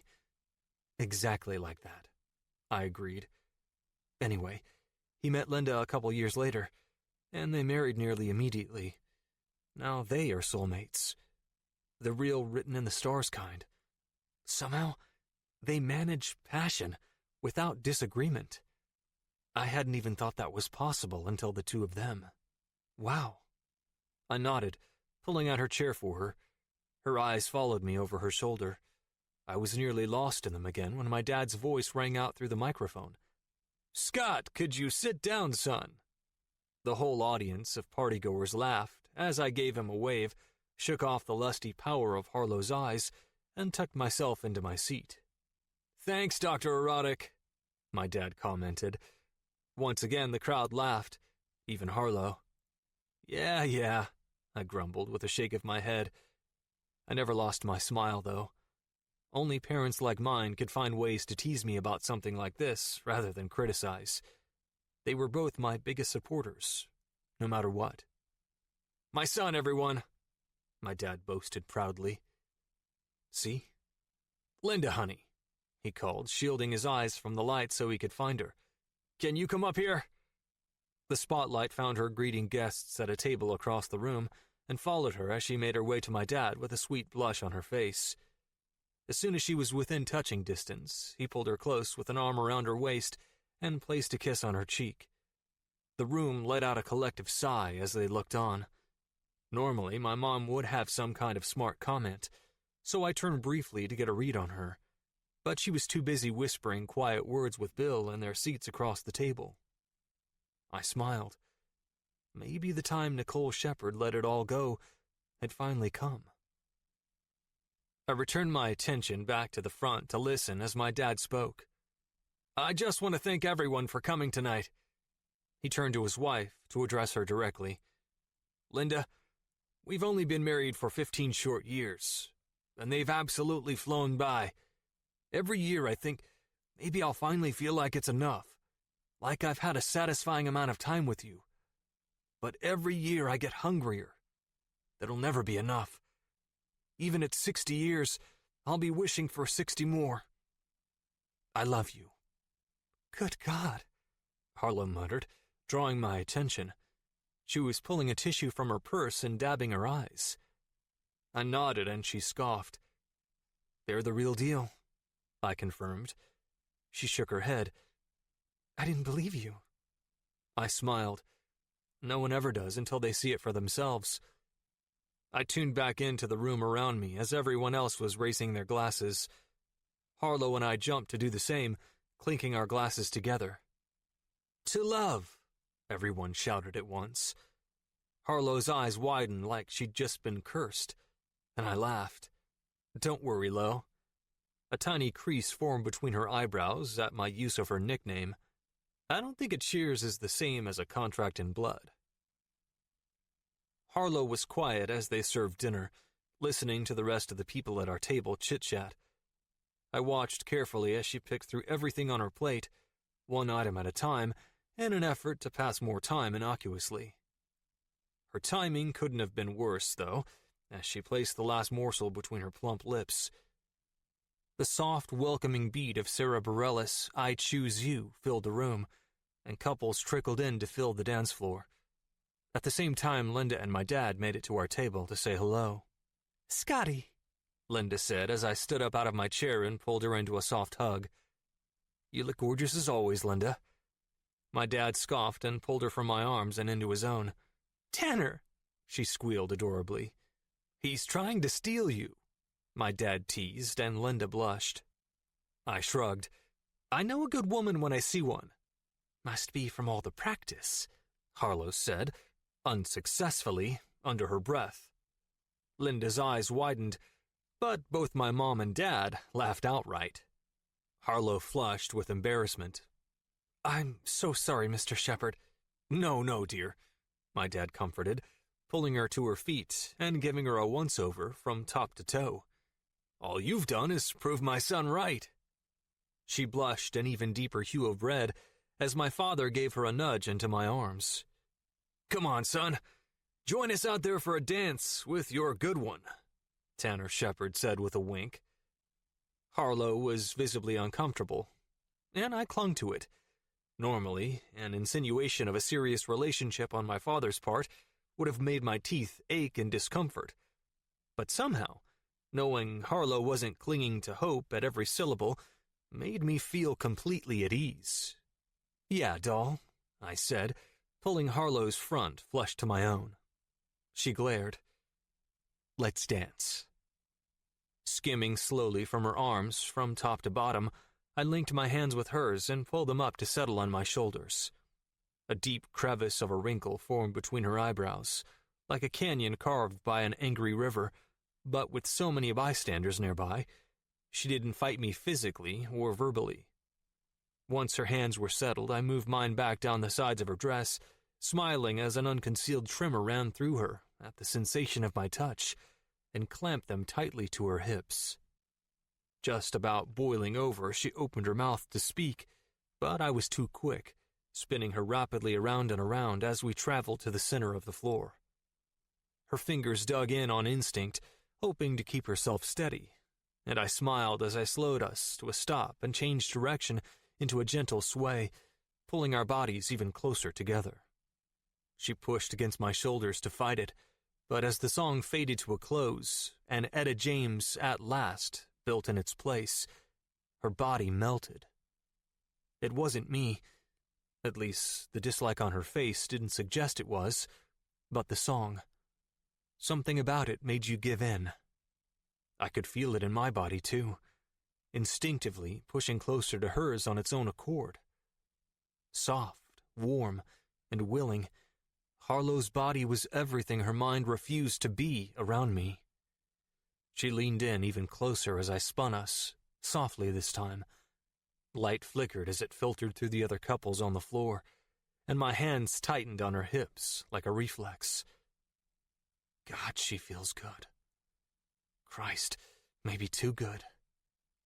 We moved in perfect time with one another, and her eyes held mine like she could read all of my secrets, my past and my present, my hopes and dreams, even things I didn't know about myself. So lost in it all, as the song came to a close, I jolted as she separated our bodies, almost violently, as the last note struck. As if it was Cinderella's clock on the last chime of midnight, she left the dance floor at a near jog. Not once looking back, Harlow was careful to leave nothing behind for me to hold on to, not even a shoe. Chapter 13. Harlow. God, he feels so good, I thought to myself as I nestled even deeper into Scott's arms while we danced. It'd been a long time since I'd actually let my defenses down and enjoyed the simple touch of a man. Sure, I'd willingly gone on a date with Baron and even let him engage in the world's most traumatic oral foreplay, but I'd done that under the pretense of wanting no-strings-attached sex. But this, dancing with Scott, actually savoring his skin against my skin, wasn't the same type of scenario. This was different. This felt like something more. His grip tightened as his fingers rubbed soft circles against my skin through the thin material of my dress. I shivered, and, surprisingly, found myself fighting the urge to moan out loud. I wanted to stay wrapped up in this moment forever. And as I looked across the dance floor to find Tanner and Linda wrapped up in one another's arms as they slowly swayed to the music, I found myself wondering what it would be like to be in a loving and committed relationship like theirs. Not the kind of relationship I'd had with my ex, but one where there was a solid foundation of trust, mutual respect, and admiration. The kind of relationship that stood the test of time, both people willingly and happily sacrificing silly personal wants for another. I think I want an amazing relationship like that. Oh my God, had I really just thought that? I'd made a promise to myself a long time ago that I'd never get into another long-term relationship. I'd attempted that once in my life, and I'd found out that I was better off on my own, doing my own thing and only relying on myself. My last and final long-term relationship taught me one thing: never trust anyone too much. For myself, for my happiness, I had to stay strong in that mindset. Right? Christ, until now I'd been absolutely certain singledom was what I wanted. Until now. God, what was happening to me? My chest grew tight with the initial sensations of panic. This moment on this dance floor was now officially emotional overload, and I wasn't equipped enough to understand all of these foreign things I was feeling. I have to get the fuck out of here. I didn't know what was happening to me, but I knew I didn't like the direction of my brain's thoughts. I needed to get somewhere safe, preferably not inside of Scott's arms, and find a moment of peace from this fucked up emotional roller coaster I'd managed to hop on. As the last notes of the too romantic song filtered into the room, the urge to push up onto my toes, meld my breasts to Scott's chest, and touch my lips to the perfect pink of his became consuming. Instantly, I released my hold on his shoulders and put some much-needed distance between us. Before I could second-guess myself, and without any warning or words to explain my sudden mood change, I turned away from Scott and moved off the dance floor as quickly as my stilettos would let me. I had no idea where I was headed or what excuses I'd give my father, but every cell in my body was telling me to just get the fuck out of that party as soon as physically possible. I grabbed my purse and jacket from our table and walked over toward my dad, who was currently charming the pants off of Nicole, to say my goodbyes. I made a mental note that since it was Saturday night, a simple excuse of meeting friends for drinks wasn't too risky an explanation for my sudden departure. Bill's smile was warm as I approached, but the ends of his mouth turned down slightly once he noted the purse and jacket in my hands. "Are you leaving?" "Yeah, I'm supposed to meet some friends for drinks," I lied and hugged him tight. "Be careful getting home, Daddy," I said, and kissed his cheek. Luckily, Nicole squeezed his shoulder, pulling his gaze from mine to hers and completely distracting him from questioning me further. "You too, sweetheart," he said with an easy smile. I smiled at Nicole. "Thank you so much for tonight. I had an amazing time." Thanks for coming. She pulled me into a quick embrace. And call me if you ever need some juicy gossip about my son, she whispered teasingly into my ear. I could literally hear the smile in her voice. Man, I loved a mother who doubled as a ball-buster. I laughed. An inside source? She nodded and winked. I'm hoping one day he'll learn that he shouldn't waste his time with women who are only after one thing. I quirked a brow in confusion. Sex? Surely they're after sex. Money, she answered helpfully. Oh, money. Ah, I responded with an understanding nod. The illustrious gold diggers. Exactly, she said with a grin. My son deserves better than gold diggers. I wanted to say that, gold diggers or not, your son appeared pretty fucking happy surrounded by all of the beautiful women he tends to keep in his company, but I bit my tongue and breathed past the stinging pain in my chest. Holy fuck, what was that? There was no way I was jealous of Scott's revolving door of dates, right? Good Lord, this party had morphed into some kind of alternate universe where relationships sounded like a good idea and I actually liked Scott Shepherd. Had Linda and Tanner put drugs in the punch or something? Cripes. I needed to leave before I started thinking about marriage or kids or something else that was equally terrifying. He'll learn one day, Nicole added. I'm just hoping it's sooner rather than later that he finds a nice, pretty girl like you and settles down. My eyes popped wide open in shock. Nice, pretty girl like me? Settling down? Did she think I was good enough? Oh, Jesus, Harlow, not the fucking point. Yeah, I need to leave, now, before I have to resort to self-inflicted violence. I'm sure Scott will find his perfect girl, Mrs. Shepherd, I reassured, while mentally adding, but it definitely isn't me. Well, I better head out.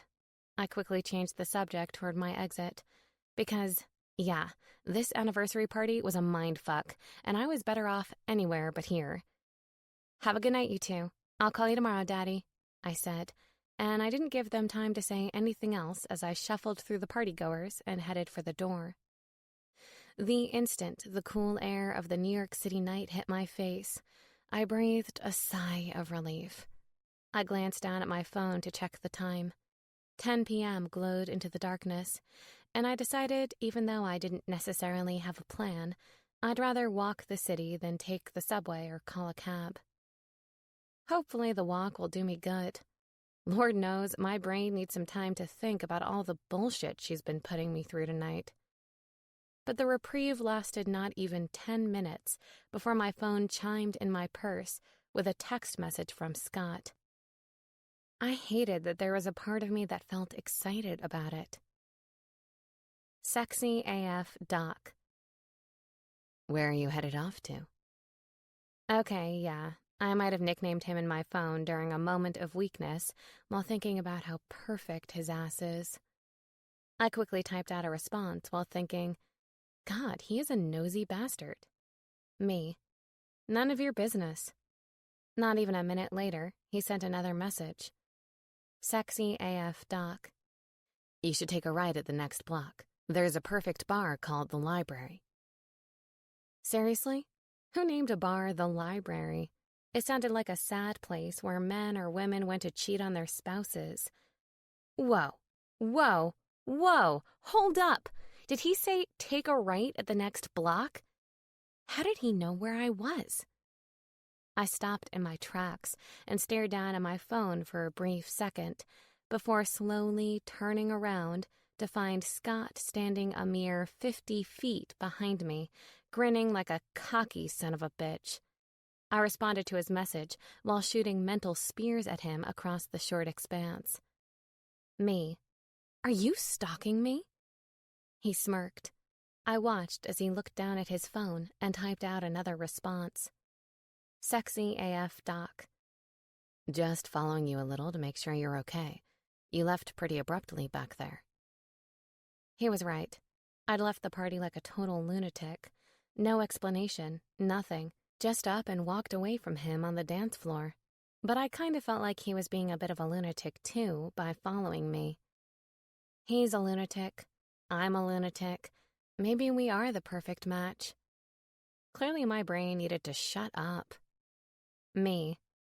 Just following, and that's somehow better than stalking? Sexy AF Doc. It's less creepy. Me. It feels creepier, like I should get a restraining order kind of creepy. Sexy AF Doc. No restraining order needed. Just come have a drink with me, Harlow. Have a drink with Scott Shepherd? This is probably a bad idea, Harlow, I thought to myself. But that lasted all of 2 seconds before my fingers typed out another response. Me. Are you buying?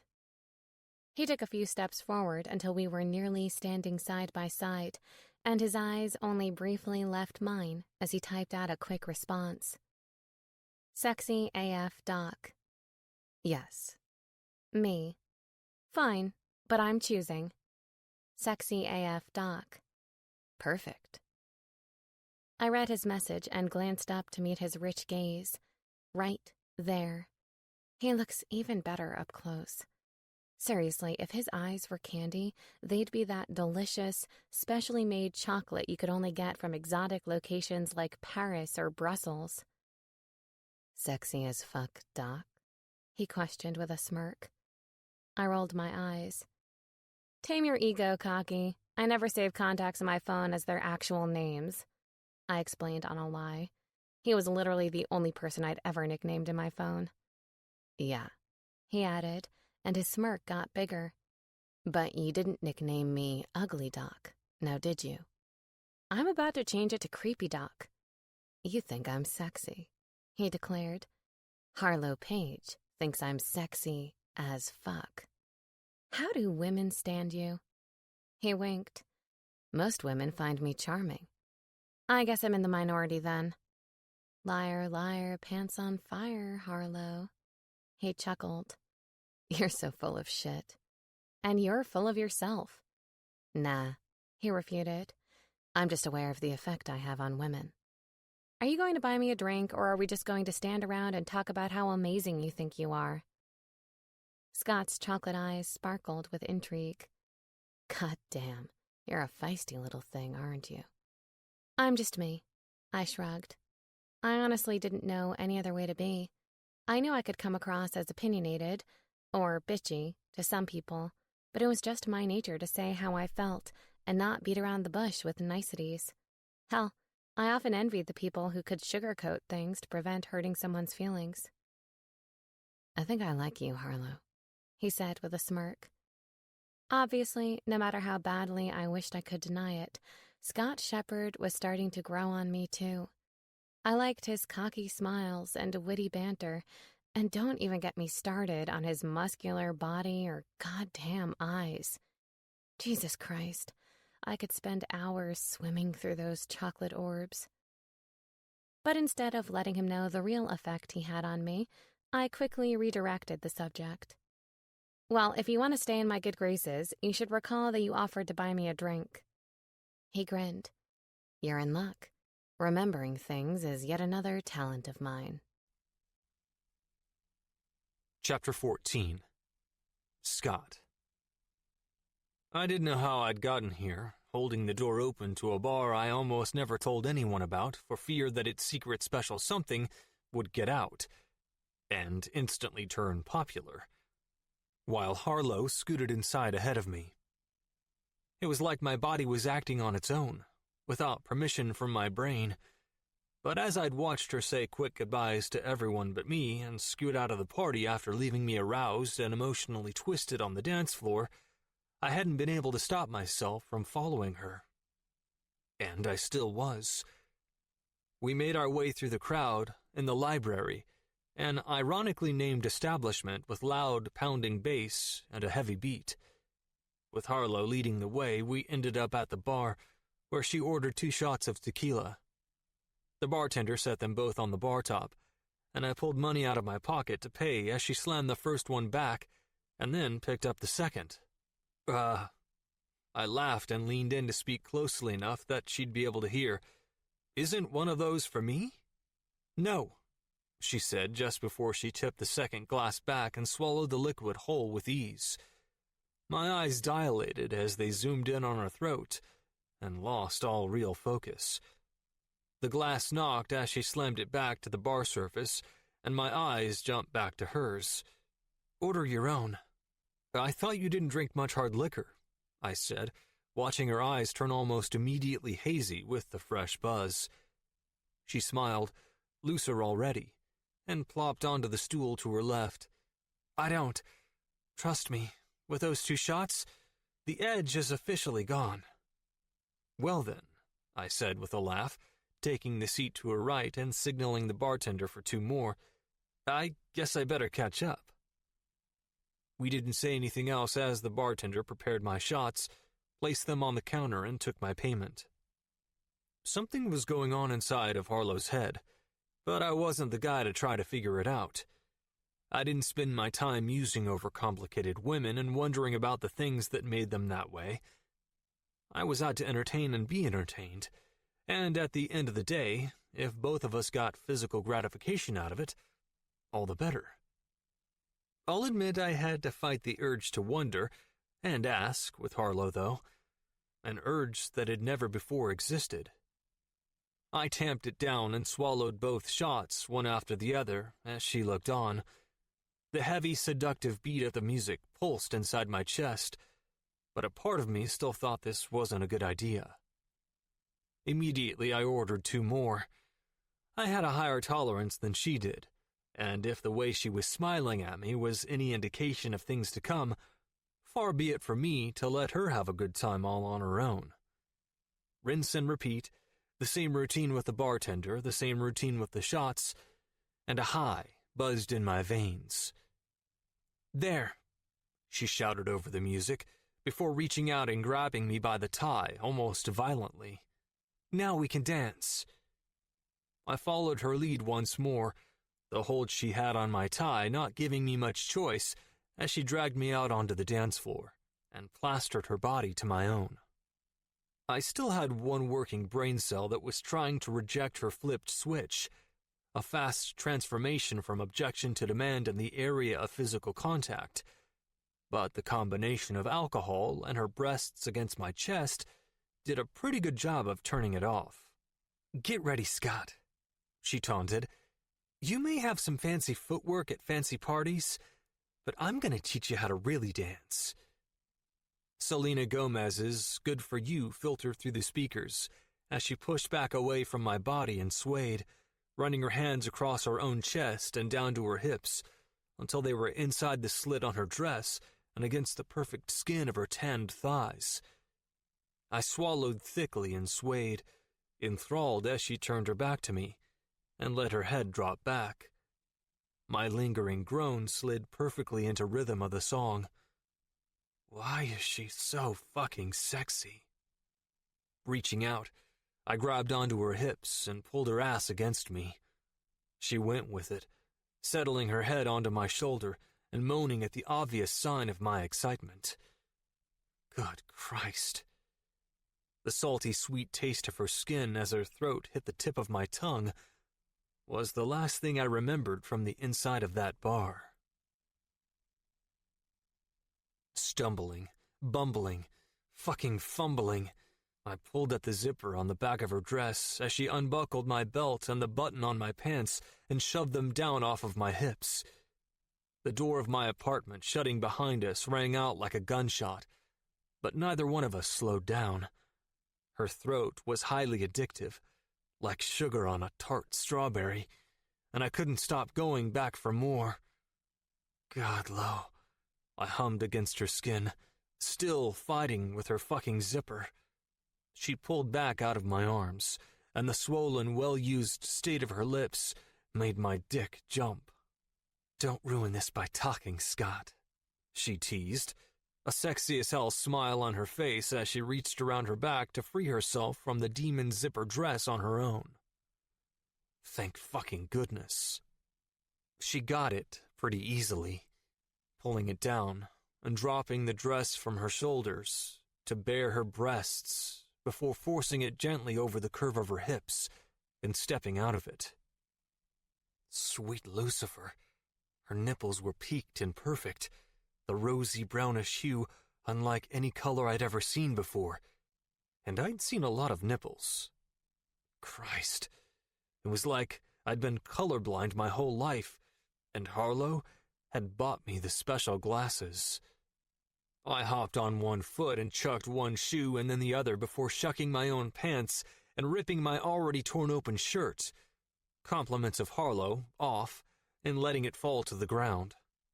She looked on hungrily, a little grin curving just the corner of her abused mouth as she stood there in nothing more than a sheer black thong.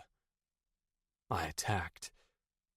Forward in a flurry of motion, I grabbed her by the hips and lifted her until the length of her legs wrapped my waist tightly, and I carried her until her back bumped into the wall at the mouth of the one hallway in my apartment. She grabbed and yanked at my hair, and the nerves stood on end. One breast and then the other, I feasted on everything they had to offer, nipping and sucking until mottled red rose to the surface of each. More, more, more. Give me all of it, Lo. Her hips rolled against mine, and my cock poked out of the top of my boxers in search of her sweet heat. She weighed next to nothing, but holding her against the wall wasn't conducive to my best work. I pulled her up, burying my face in between her perfect hen full-sized breasts one more time and licking. Every inch of her skin tastes like perfect summer fruit. Christ, I think I'm already addicted. She let her head drop back, a soft, audible thud breaking the pants of our labored breathing as it made contact with the wall. I put a hand to the drywall and pushed off before moving my lips to her sweet throat again and sucking there, stopping just shy of marking her skin as I walked us back to my bedroom and dropped her in the middle of my king-size bed. "Scott," she rasped, and my dick started to ache. I lost the only clothing I had left, my boxers and socks, and followed her down, reaching up and to the side until my fingers met the knob on my top drawer of my nightstand. It was on the tip of my tongue to ask her if she was sure if she wanted to do this, but I choked on the words as I sent them back down.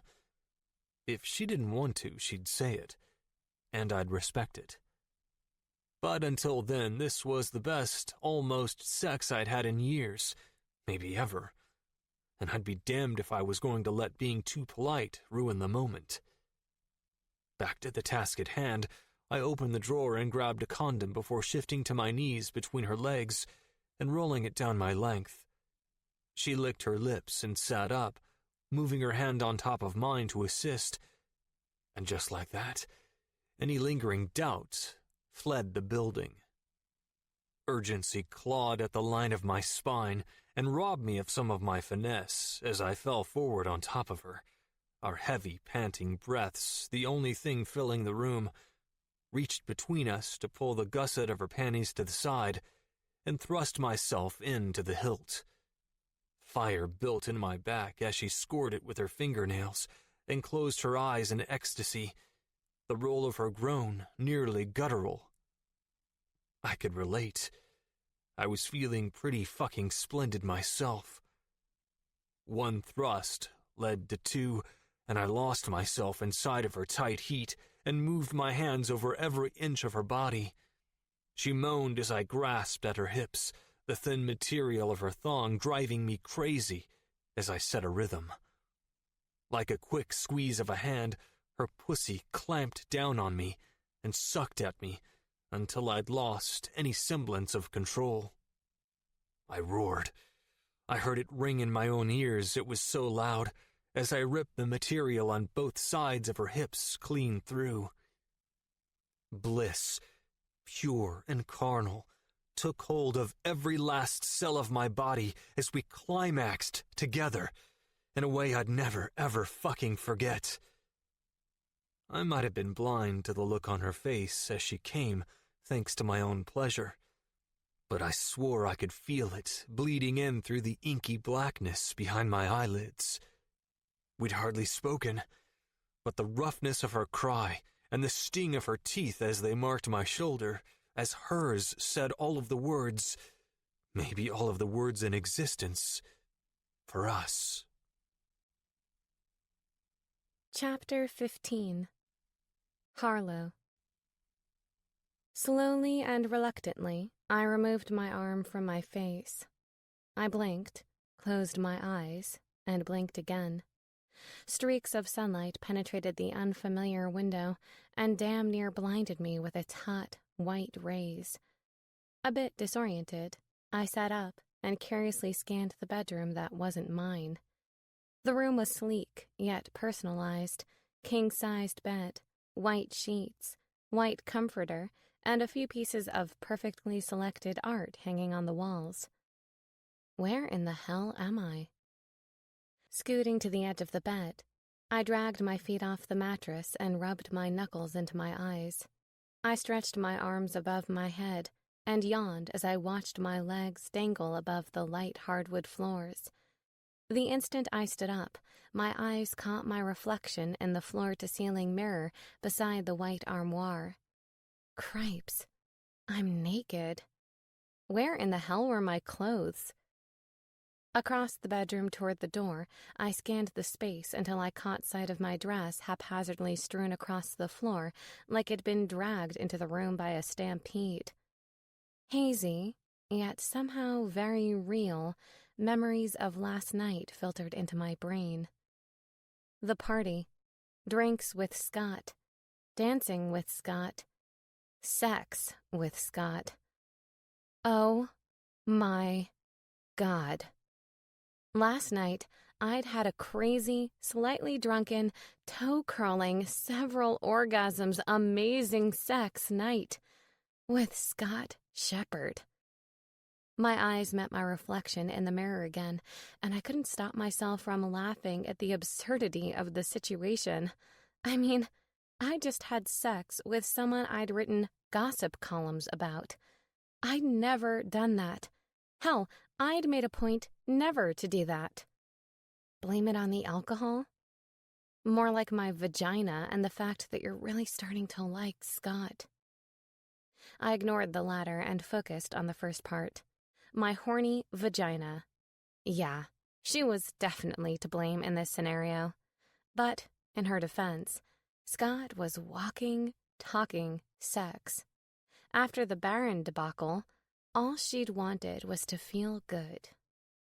The longer I stood there staring at the wanton, slightly disheveled woman in the mirror, the easier it became to pick out the details. I wasn't just naked. I was worked over. Beard rash covered 95% of my skin, and 2 very large and obvious reddish-purple marks dappled my breasts. Each breast, to be exact. Hickeys? Seriously?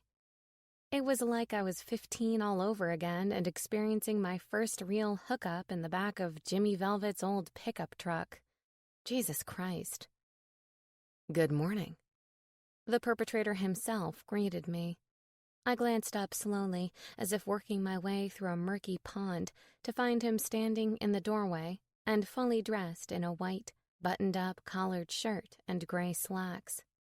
His deep, baritone voice, his eyes, him, all of it brought a flood of memories back into my brain. The way we'd danced together at the party, how good it felt to be in his arms, the terrifying things it made me feel and think, the way I'd internally freaked the fuck out and left him on the dance floor. Yeah, it was safe to say last night had been a bit of an emotional conundrum for me. But it'd also been amazing, too. Fucking hell. I'd be a liar if I didn't admit that I was secretly thankful Scott had followed me after I'd abruptly left the party. What was happening to me? You like him. I mentally shook that thought off. Naked and in his bedroom, with a very handsome Scott standing behind me, was not the time for that kind of internal monologue. I wasn't particularly modest or embarrassed by my body in its natural state, but standing completely naked, comfortably chatting with the man you didn't expect to hook up with last night, was a challenge for even the most confident of women. "Sleep well?" he asked with a soft smile, and I turned away from the mirror to face him. I didn't miss the sparkle of enjoyment in his eye as he perused my naked and visibly hickey-fied body, and unfortunately for any chance I had at a display of self-righteousness, what I felt in response wasn't even close to embarrassment. Man. Hey friend, you've been listening for a bit now? Let's take a tiny break. Here's some music to unwind. This is a free audiobook experience, and we're glad you're here.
I hated how good the renewed ache in my abdomen felt.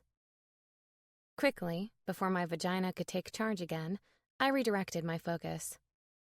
"Did you seriously give me hickeys?" I questioned, and pointed to both breasts. His smile turned amused. "I thought those were called love bites." "Does it really matter what they're called?" I spat back. "I mean, what 30-something-year-old man gives a woman hickeys?" He chuckled softly and shrugged. "I guess I got a little carried away." "A little?" I pointed to the marks again.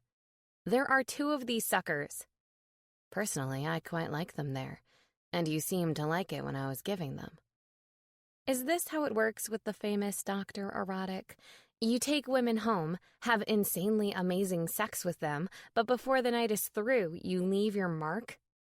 I put a defiant hand to my bare hip, and he grinned. "Insanely amazing sex." Oh, shit. Jesus, Harlow. You know what I mean. He raised a cocky brow. "I'm not sure I do. I'd love to know which parts, specifically, were insanely amazing." I rolled my eyes and ignored any and all landmines I was sure to step on if I delved into that conversation. "You gave me hickey, Scott. I'm not going to stand around stroking your ego." "Oh, don't worry," he said with a smirk. "You stroked me enough last night to last a lifetime." I groaned in annoyance. He was like an overgrown kid.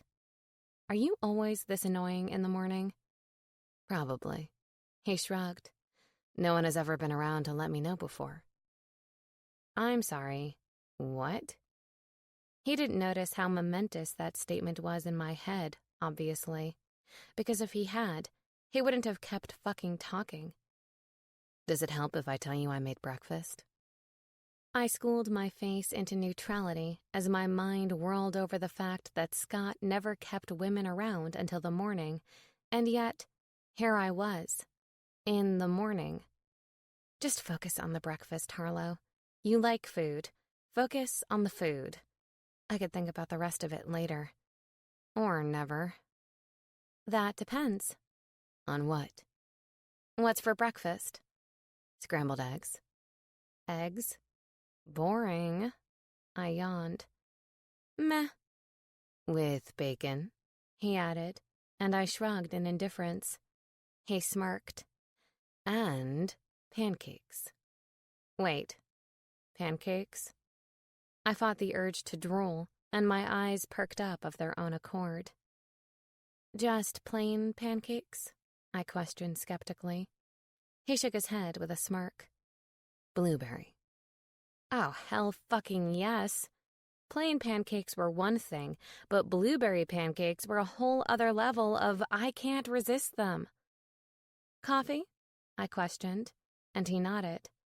Freshly brewed and ready. Fine, I agreed, and strode toward the doorway with my shoulders and chin held high. You've convinced me, I said generously as I came to a stop in front of him.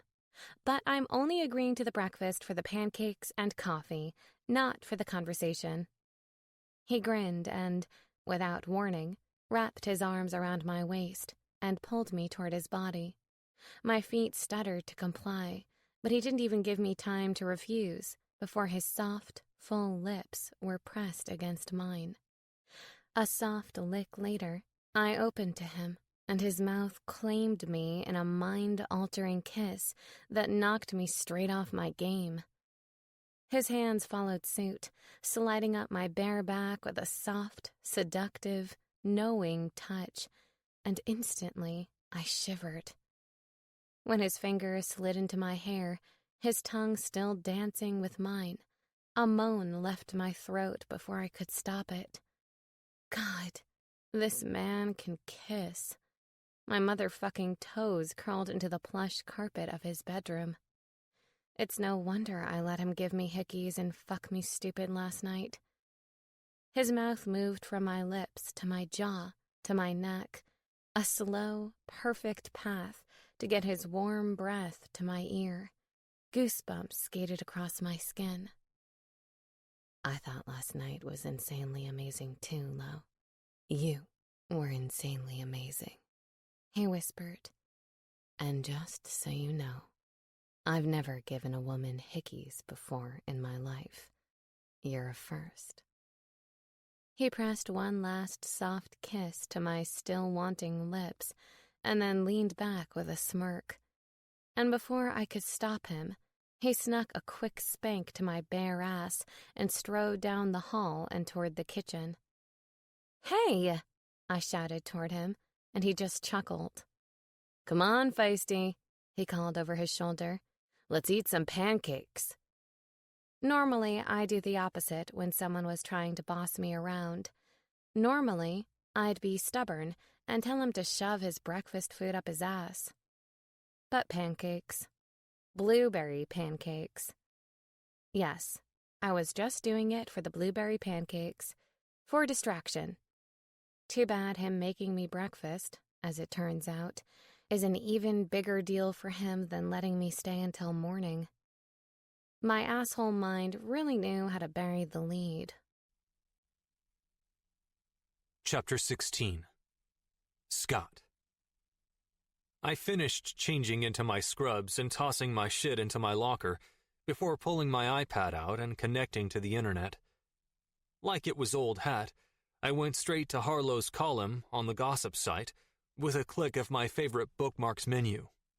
I knew she'd published a new one today, since that was the excuse she'd used when leaving my apartment right after pancakes yesterday morning. It was still all a little weird to me, the fact that I'd cooked the pancakes in the first place, followed by her being the one to decide to leave. Normally, I was all for the escape act. Actually, I was usually the one executing it. But the sex was never that good. I wanted another round. Or 20. Still, I reminded myself, there's time for that. I was so used to cramming all of the sex I wanted into one day to avoid a commitment. But Harlow seemed even less eager to settle down than I was. So in this case, I could probably keep the fling going longer. I waited with a smile on my face while the page finished loading, only to have it melt off nearly instantly. Ryan Reynolds sets more than Blake on fire. Well, shit. I'd have thought this one would be about me for sure. I had her fucking claw marks on my back as evidence that I set her on fire. Did I not do a good enough job? Were her hickeys already fading? I hope not. I didn't really understand what had drawn me to mark her so thoroughly, but whatever it was, the urge wasn't waning. If anything, the thought of them fading into oblivion made my collar feel tight and my chest feel heavy. All of my unsubstantiated, unexpected frustration was cut short with a ping of my phone. I pulled it out of my pocket, figuring it was a page from the floor, waiting for me to stop reading gossip articles and come to fucking work. But it wasn't. It was a text message from Pamela Lockhead, a woman I'd had sex with, sure, but not the one I'd been thinking about. God, you're a man whore, my mind taunted, as I tucked my iPad back inside my locker and focused on my phone. Pamela. I got a meeting with the mayor for you. My eyebrows shot nearly to my hairline with both surprise and excitement. Me. Holy hell. Seriously? I think I might be in love with you. I winced when I hit send before thinking through my words carefully. Jesus Christ, Scott. I might be in love with you? That's the worst fucking thing you could say to this woman. She hadn't seemed clingy when I'd taken her home that night, but immediately after being intimate, she'd flipped the switch. I was still angry with myself for taking everything that far. On some deep internal level, I'd known Pamela Lockhead wouldn't be happy with fucking once and moving on. Pamela. It's in 2 weeks. I just emailed you all the details. This time, I made sure my response didn't make me want to punch myself in the nuts quite so much. Me. Thank you. Pamela. We should get together between now and then. Have some fun. See, Scott? Do you fucking see what you've done? She had clinginess written all over her. The more I would fuck her or consider fucking her, the more complicated my life was going to be. It was better to cut and run after the one time. Not to mention the thought of fucking Pam after fucking Harlow felt ruthlessly lackluster, and surprisingly made me feel oddly nauseous at the very thought. Me. Sorry, I'm slammed with work the next 2 weeks. Fucking hell. That was an awful cop-out. But I couldn't exactly tell her to fuck off, given the fact that she'd just secured a meeting I'd spent months unsuccessfully attempting to land on my own. Pamela. Maybe after then. Winky face. Ah, Christ. Me. Yeah, we'll see. Don't judge me. My mother may call me a heartbreaker, but I hate breaking fucking hearts. My real game is staying far enough away that I don't have to. I tucked my phone back into my pocket before I could give it any more thought and slammed my locker closed. No doubt I was a good 5 minutes late for my shift now, but that was one perk of being the boss.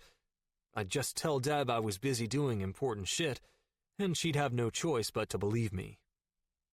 Knowing they were working short-handed without me, I shoved open the door and broke into a jog on my way to the floor. Will Cummings was running the other direction with a sweating, panting pregnant woman on a gurney next to him. He smiled and nodded in my direction. I see you've got a live one, I called after him, but he was too busy listening to the woman as she screamed in his ear. He really was one of the best doctors I'd ever seen, his bedside manner completely unparalleled, not actually obscene in any way. I, on the other hand, actually deserved my nickname. Hell, I probably deserved his. But the old saying was right. Nice guys finish last. Dr. Shepard! Deb yelled just as I rounded the corner.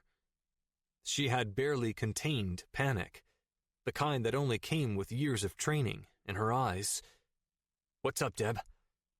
You're just going to have to see it, she told me, and turned in the other direction to break into a jog. I followed her obediently, grabbing a pair of gloves from an empty bay on the way there. If this was anything like she was making it sound, time and protection were going to be of the essence. She pulled the curtain back as the woman behind it cried out in hysterical agony, and it didn't take me long to figure out why. Jesus fucking Christ, I muttered, just before jumping straight into action. Visibly pregnant with a... Is that a curtain rod? I asked, fucking horrified as I got a closer look at the pole sticking straight up and out of her protruding belly. Yes, Deb said, efficiently briefing me. She's 36 weeks pregnant and was walking on 53rd when that struck her from above. Probably someone working in an apartment with the window open. The police are looking into it, but overall it just seems like horrible timing. My baby, the woman screamed, panting to catch her breath through the panic. Somebody please tell me my baby is okay. What's your name? I asked as calmly as possible, stepping forward to take her trembling hand in mine. Lucy, she answered, a little sob hitching at the very end of the word. I turned quickly to Deb. Page Dr. Cummings. I just saw him headed to the OR with another patient, but I want him on this. You got it, she responded quickly, while Sherry worked to get an IV going in Lucy. I turned back to her and looked her in the eye. Hi, Lucy. I'm Dr. Shepard. Like on Grey's Anatomy? She asked, horrified and curious at once. It was amazing what adrenaline could make you focus on. Sort of, but I promise there's less death around here.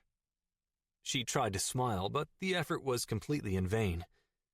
I didn't blame her. Given the seriousness of her situation and the lingering Harlow-Pam clusterfuck, I didn't feel much like joking either. What's your baby's name? Have you picked out a name yet? She nodded, her face cracking as she started to fall apart. My heart jumped into my throat for what she must be feeling, not what I was. Thanks to years of training and medical experience, I felt calm. No, Lucy. You stay focused on me, okay? What's the baby's name? Jacob. Jacob. That's a fucking great name. Strong. Sure. I coached her. She nodded. I might have chosen Scott myself, but Jacob is really, really good.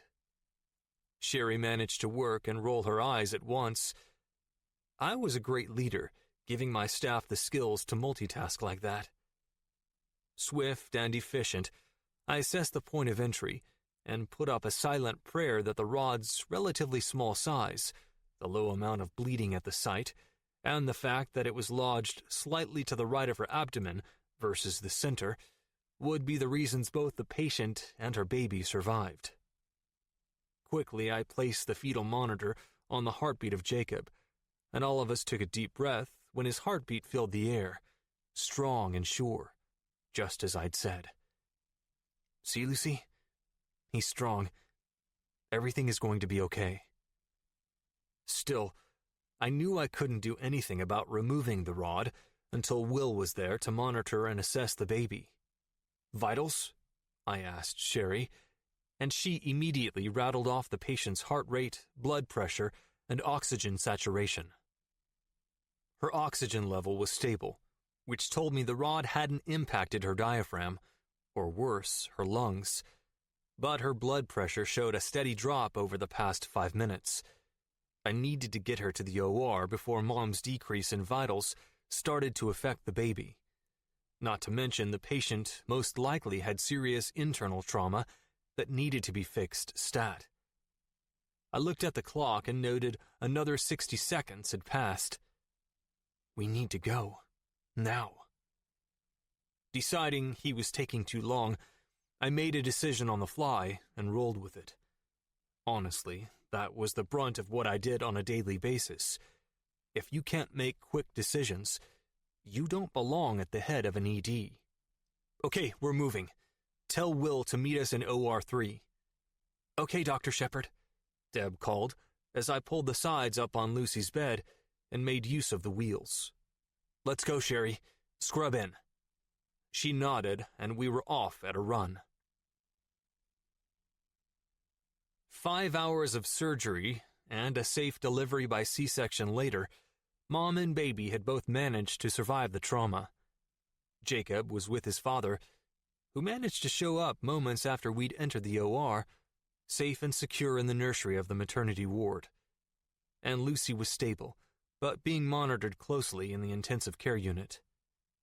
I had no doubts she'd survive, but the amount of internal injuries I'd had to fix once I got inside made it certain that her road to recovery would be a little bumpy. But Lucy was strong, and her baby was strong, and the amount of loved ones who'd congregated in the waiting room during surgery proved she had all the love and support she'd need to get through it. I was confident. A few months down the road, Lucy and Jacob would be happily living their lives, and this unfortunate traumatic experience would only be a memory. Needless to say, the 5 hours we'd spent inside that OR had been worth every second. Will had done a hell of a job, and not to blow my own horn, but I wasn't so bad either. But as I watched Will celebrate this success story with his girlfriend, Melody, after trusting her enough to call her up to assist from the clinic, I felt a twinge of loneliness I wasn't used to. Unwilling to think too much about it, I texted Harlow. Me. Have dinner with me. Harlow. No. A smile took over my face immediately. God, yes. This was what I'd needed. To spar. These days, life without challenge seemed boring. Me. Have lunch with me. Harlow. No. My smile deepened even further as I sank into the wall behind me and moved my thumbs over the keyboard on my screen. Me. Have sex with me. Harlow. No. Me. You know, I read something somewhere about protesting too much. It's a defense mechanism to protect you from what you really want. With the way you shouted no like that, I'd say you really want to have sex with me again. Harlow. Yet another guy who doesn't realize that no actually just means no. And just like that, my smile was gone. I shoved away from the wall and swallowed the thick saliva in my throat. I respected women more than anything. I might not always show it perfectly, and I might push the boundaries sometimes, but that was a hard fucking boundary I never crossed. Me. Wow. That's... I'm sorry. Harlow. Fucking hell. That wasn't fair of me. You know that no means no. I know you know. Everything suddenly felt too serious again, and a deep, clogging pressure filled my chest. I had to do something to break through it. Me. So that's a yes to the sex. Harlow. Ha ha. God, you are an asshole. Seeing her laughter in those 4 little letters, almost as well as I'd hear it if she were right in front of me, I finally felt lighter. Me. Okay. I'll ask again tomorrow. Winky face. Chapter 17. Harlow. You boned him! Amanda shrieked into my ear. You boned Dr. Erotic! This is almost too much to comprehend right now. Would you stop yelling? I'm at work right now, I whisper-yelled into the phone as I hopped to my feet and quickly shut the door to my office. Well, my shared office with another gossip columnist. Since I did most of my work from home, well, usually my favorite coffee shop up the street from my apartment, I wasn't in the offices more than 1 or 2 days a week. Thankfully, my office mate Fiona was enjoying a nice reprieve in the Bahamas. But it was more than clear I'd made a huge mistake on dishing the dirty details to Amanda while I was at Gossip's offices. The last thing I needed was for my coworkers to hear I'd been rendezvousing with Scott Shepherd. It was one thing to work with nosy people, but it was a whole other ball of wax when being nosy paid their fucking bills. Unfortunately, it was either now or a 6 a.m. phone call East Coast time, thanks to the 6-hour time difference my stupid jet-setting friend had created. And Lord knows, I was not a fan of waking up before the sun rose. "Like in your office at work?"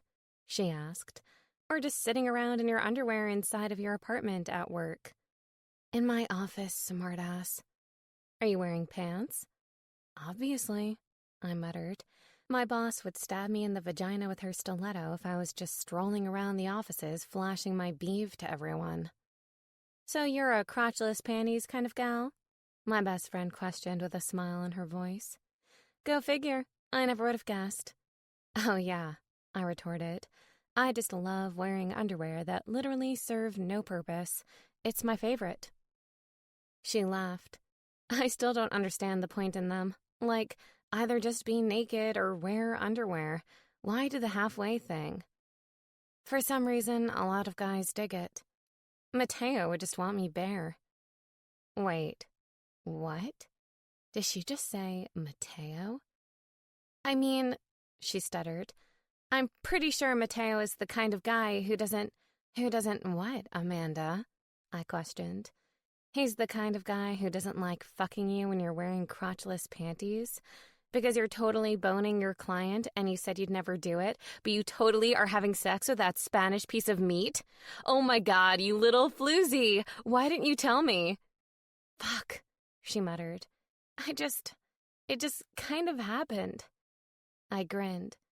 I'd fucking called this one since before she'd left to run Spanish Adonis's PR tour. "Is this the point in the conversation where I say I told you so?" "Like you should talk," she snarked. 2 words. Scott motherfucking Shepherd. "Pretty sure that's 3 words." "Whatever," she retorted. "And I'd say it looks like we're both having an I told you so moment, huh?" She had a point. Touché. But in all seriousness, this whole thing with him, it needs to stay on the down low, okay? Like, no one else can know it happened, or else I could lose my job with the firm. I'm not going to say a word. Promise. I might have been a gossip columnist, but I had boundaries, and my best friend's life was definitely a hard limit for me. She sighed. "Sometimes it's a little unnerving that my best friend writes a goddamn gossip column."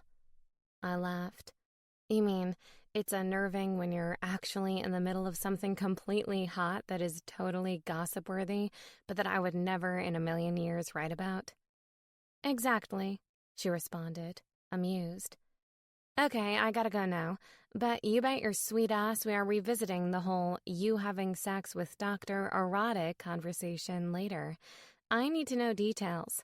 Lots and lots of dirty details." "Ditto. I've heard Spanish guys are really good with their rhythm, and I really need you to confirm that it isn't a case of stereotyping. And I sure as fuck would love to know if you're ever going to come back home, or if you intend to run away with your new boyfriend." It felt like it had been a year since I'd last seen my best friend. Sure, it'd only been about a month, and the PR tour that was supposed to be a month had only been extended to 2, but still, I was half tempted to catch a flight to Europe just to make sure she was okay and not living against her will in a random cult inside of a remote village. She scoffed. "He's not my boyfriend, Lo, and I'm not sure of the exact date I'll be back. The PR tour is prolonged because Mateo is getting such an amazing response everywhere he goes." "Okay, fine. Your Spanish lover," I corrected. "And by amazing response, do you specifically mean the response he receives from your vagina?" She snorted. "Shut up. Give your Spanish lover a tongue kiss for me. Love you, bye." And before she could toss out a sarcastic retort, I ended the call and got back to work. And by work, I meant research. And by research, I meant browsing the internet for funny GIFs and taking BuzzFeed quizzes. In my defense, though, sometimes it's these very GIFs that inspire the next column. Generally, it's the GIFs where hot male celebrities are shirtless, but still, inspiration is inspiration, right? And in my opinion, nothing says inspiration like Ryan Reynolds and Chris Pratt shirtless. Harlow. My boss's voice pulled my attention from my laptop. In all of her power suit glory, with the door now opened, she stood inside of the doorway of my office space. I cleared my throat. Yes, Stella? I asked, as I quickly clicked out of the BuzzFeed quiz I was taking and sat up straight in my chair. She strode across the hardwood floor, her stilettos click-clacking with each step until she reached my desk. Stella McCarthy, my boss and the editor-in-chief of Gossip, was a real-life doppelganger of Miranda Priestley from The Devil Wears Prada. When she said jump, everyone in the office asked how high, and when she actually took the time to stop by your office, you'd better make damn sure you weren't fucking around. I took a quick glance at my laptop screen to make sure only my Word doc was visible. The last thing I needed was for Stella to see me taking a guess my age based on my Olive Garden selection quiz. I need you to cover an extra piece this week. God damn it, Cruella de Vil. I've already taken on 2 extra pieces this week. Okay, I forced a smile. What's the piece? That pop star, Smiley Walrus. Not only was Stella a pain in the ass to work for, the woman never got celebrity names right. Like, ever. It was honestly a fucking conundrum, considering she was the editor-in-chief for a gossip rag. Do you mean Miley Cyrus? I asked, and she raised a pointed brow in my direction. Another thing about Stella, the woman refused to admit any mistakes or faults. She was literally the world's worst human being to work for. That's what I said, isn't it? She questioned in irritation. No. I'm pretty sure you said Smiley Walrus. Yep, I lied. I want a piece about her budding relationship with that Holmesmore brother, she instructed, and I had the urge to say Hemsworth brother, but I bit my tongue. The last thing I needed was Stella's wrath on a Tuesday morning. Generally, if you got on her bad side for the week, she'd take pleasure in giving you a month's worth of work with a deadline of 24 hours. And the sickest part of all was that most of the time, she didn't even use the extra assignments. Okay, I forced a neutral expression, even though the urge to glare was strong as a motherfucker. No problem. Finish it by tomorrow so it can go on the site by Friday. Ugh. I'll start working on it now, I said, and she strode back out of my office without another word. When the sound of her stilettos click-clacking down the hall disappeared completely, I sagged into my desk chair on a deep and heavy sigh. It was times like these that I wondered how I'd gotten so off track in my life.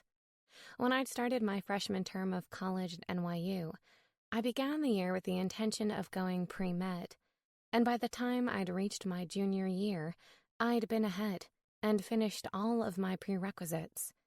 Hell, I'd even been accepted for a summer internship with one of the country's top specialized surgeons. But then, I'd met Brent, and my life had taken an abrupt turn and headed in the exact opposite direction of where I'd intended. I'd lost a lot during that relationship. I'd lost myself. I'd lost my priorities. I'd lost some of my closest friends.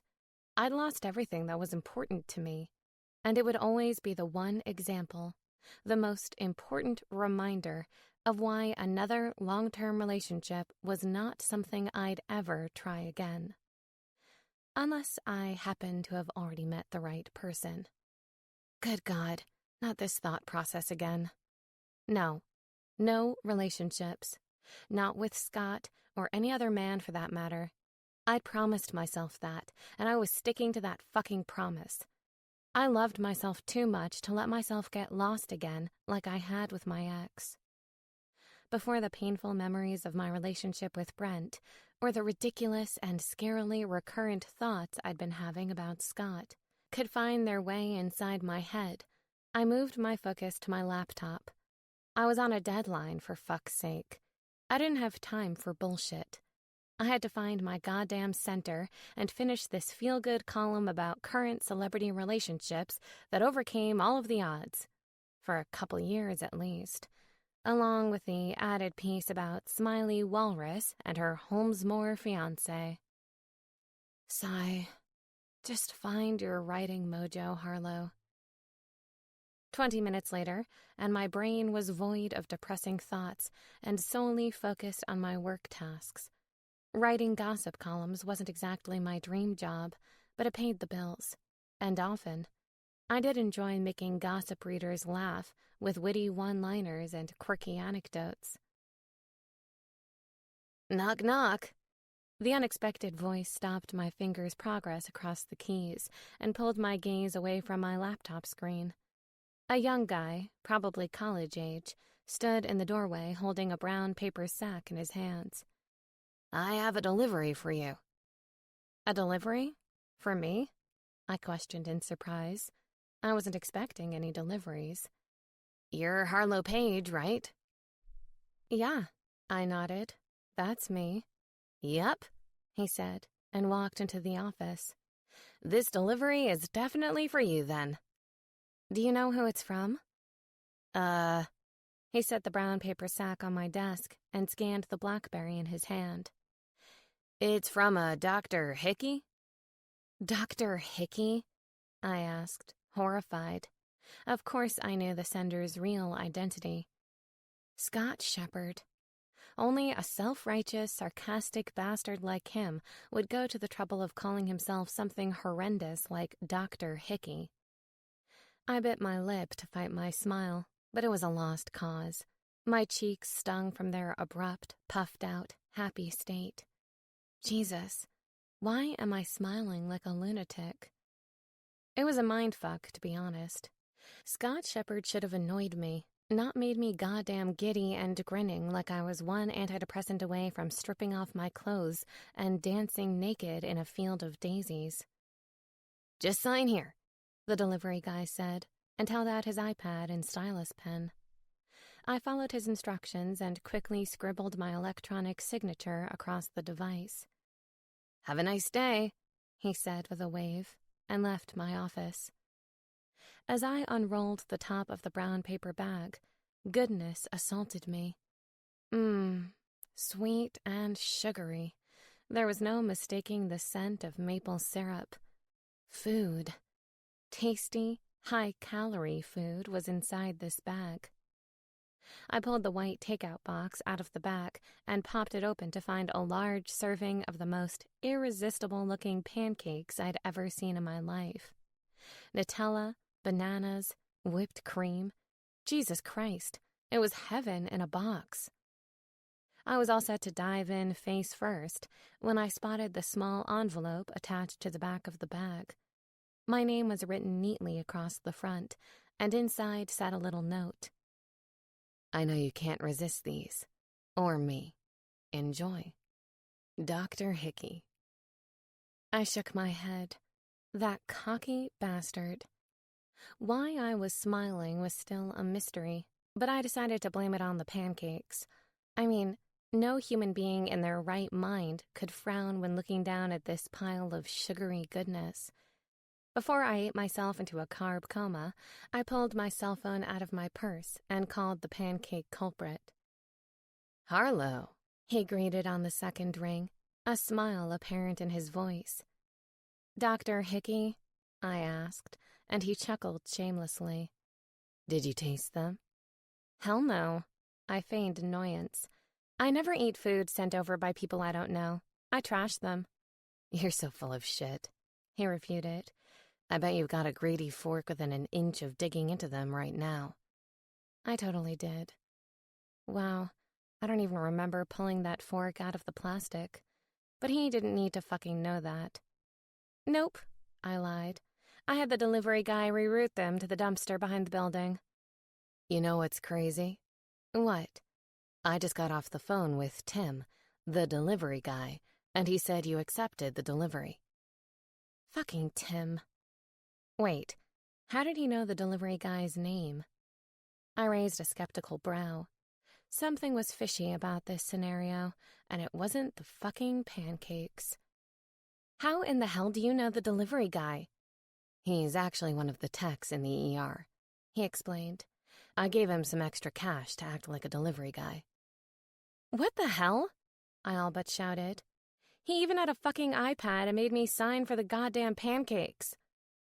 Tim was a total con man and almost as big of an asshole as Scott. Too bad you don't really think Scott's an asshole. Ugh, stop with the friendly thoughts. Scott chuckled softly in response, but he didn't say anything further about Tim the trickster. Take a bite, Harlow, he demanded, and every cell in my body agreed that it was the best idea they'd ever heard. But despite the drool at the corner of my lips, I stayed strong.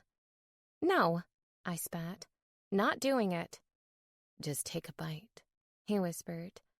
You know you want to. Nope. Do it, Harlow. But God, they looked so good. I couldn't stop my tongue from licking across my lips in anticipation. Will you leave me alone then? Sure.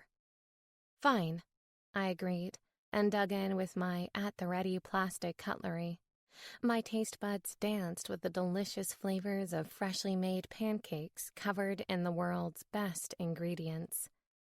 Holy Moses, they were amazing. I moaned before I could stop myself. That good? Scott's amused voice filled my ear. Shut up, I retorted over a mouthful of pancakes and Nutella. God, he purred into my ear. I fucking love that moan of yours. I'm not having phone sex with you. A barking laugh left his lips. Have real sex with me then. Nope, I refuted, even though, for some insane reason, I secretly wanted to shout, hell yes, fuck me stupid, and then feed me these pancakes again in the morning. Go on a date with me, he demanded, something he'd been doing more and more since the day after penetration. Nope. Come on, Harlow, he cajoled. I don't date. Just one date, he persisted. Not happening. Dr. Shepard, a panicked voice filled the background. We need you in exam room 8. My brow furrowed. That sounds important. I better let you go. Nope, he refuted. You have to agree to a date with me first. Dr. Shepard, the voice called again, even more anxious this time. Holy hell, Scott, I shouted into the phone. Now is not the time to talk about dates. Go to exam room 8. Dr. Shepard! A man's life is on the line here, Harlow, Scott added. You should probably just agree to the date so I can go save his life. This is so fucking dirty. Uh-oh, Scott whispered, and my eyes went wide. What? Nothing. He paused, and then a shocked gasp left his lips. Oh, God, that doesn't look good. Holy hell. Jesus Christ, I'll go on a date with you, I yelled into the phone. Just go help that man. Fantastic, he responded immediately. Tomorrow night at 7. Fine, I said through gritted teeth. Where do you want to eat? Oh, my God, I shouted in exasperation. I'm hanging up. Go save that guy's life. Am I done? A voice whispered in the background, and Scott responded back to whoever it was with ease. Yep, thanks, Cal. And miraculously, the earlier panic and chaos completely disappeared from the background. Wait a minute. My jaw dropped in shock. What's going on, Scott? The line stayed quiet. Scott? Yeah, Harlow? You owe me, dude. The voice was in the background again, and just like before, Scott responded to him. 18 holes next weekend? I'll buy. Hell yeah, the voice agreed. That motherfucker. I pulled the phone away from my ear and sent a FaceTime video request Scott's way. Within seconds, his handsome face filled my screen. Miss me that much? He asked with a sexy smirk. Where's the emergency? I questioned, while my eyes scrutinized his current location. There was no hustle and bustle, no nothing, just a fridge and a microwave sitting behind him. The jerk had been sitting in a goddamn break room the whole time. Oh my God. Did you have someone pretend to be dying just so I would agree to a date with you? I questioned, and he nodded without shame. See you tomorrow night, Harlow, he said, and I flipped him the bird before hanging up the phone. Too bad, after I'd hung up the phone, my entire fucking face was smiling. Chapter 18. Scott. Oh no, she groaned as I opened the door to the slipper room, a little place I'd been a couple of times on the Lower East Side, and ushered Harlow inside. It had only taken 18 offers and blackmail, in the form of a fake dying man, but she'd finally agreed to a date with me. She wasn't exactly calling it a date, but I was, and obviously, as she was a gossip columnist, I was more in touch with reality, right? It said something about her, though, that she hadn't backed out of the date after she knew I'd coerced her into it under false pretenses. What it said, I wasn't sure, but whatever it was seemed positive. But I guessed the evening was still young. I'd have to be on the lookout for poisoned offerings. Somebody let me know if you see an apple in her purse. The lights of the slipper room were a rosy red, and a completely mischievous glow enveloped the place as soon as you stepped inside. The only thing in front of us was a lone tall set of stairs leading to the unknown. "This is a sex club, isn't it?" Harlow asked, apropos of nothing. I coughed a startled bark of laughter and gave her hip an affectionate squeeze. Not quite. The truth was, as soon as I'd picked her up in a cab from the corner of 42nd and 5th Avenue, a little over 40 minutes ago, she'd been adamant that I not know where she actually lived. I'd been wishing a sex club was what I'd planned for the evening. A night in at my place, an overnight at a hotel, fucking anything that would lead to being able to remove the tiny black skirt she'd donned so I could see what lay underneath it. Good Christ, the amount of skin her legs had out to play made her look 2 feet taller than she actually was. Her nose wrinkled and her eyes turned down at the corners. I had a feeling she was shooting for plain disbelief, but her features betrayed her. Disappointment lived under the surface.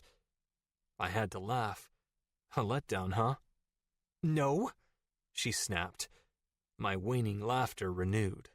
"Okay, Harlow, whatever you say," I relented, guiding her toward the stairs, putting my hand to her back and leaning in to whisper in her ear, "Don't worry, I'll punish your pussy later." She tripped, a simple misstep due to clumsiness, I'd have thought, if it weren't for the timing. I smirked to myself and moved my hands to her hips to steady her. "Would you like that, Lo? Do you want to be punished?" She shivered and tightened her hold on the railing. I'd been hoping to make her trip again, but the trimmer would have to do. I'd lost the element of surprise after all. We walked in silence up the rest of the stairs until we reached the front desk and handed over the tickets I'd pre-purchased online. "What is this place?" she asked again, albeit in different words. "It's a variety club," I explained, pushing her deeper into the room so that she could see the stage. I felt a little bad, like I was always pushing her places. But honestly, half the time she moved like her feet were encased in cement. It was frustrating. Of course, the hell of it was also alluring, so different from the eager bounce of most women I spent my time with. Complicated. That word had never sounded so good until Harlow. They opened nearly 20 years ago. Burlesque, drag, you name it, they were doing it. From the way I hear it, they used to open it up to pretty much anything and everything, the raunchier the better. Her eyes lit with interest. "Really?" "Oh yeah, Some of the performances are still pretty borderline when it comes to societal appropriateness. That sounds like so much fun, she breathed excitedly. I laughed. It does, doesn't it? The couple of times I've been here, I've thoroughly enjoyed myself. Her eyes narrowed ever so slightly. A regular date spot? I shook my head with a smirk. Never. The truth was, both times I'd come, I'd been by myself. It had never even occurred to me to bring a woman here before. I pulled her toward a table on the back, still close to the stage, since it wasn't possible to be far away. The room itself was no more than 50 feet deep, and pulled out her chair for her. She murmured her thanks and sat down quickly. I followed the line of her legs, hoping the hem of her skirt would fail to protect her.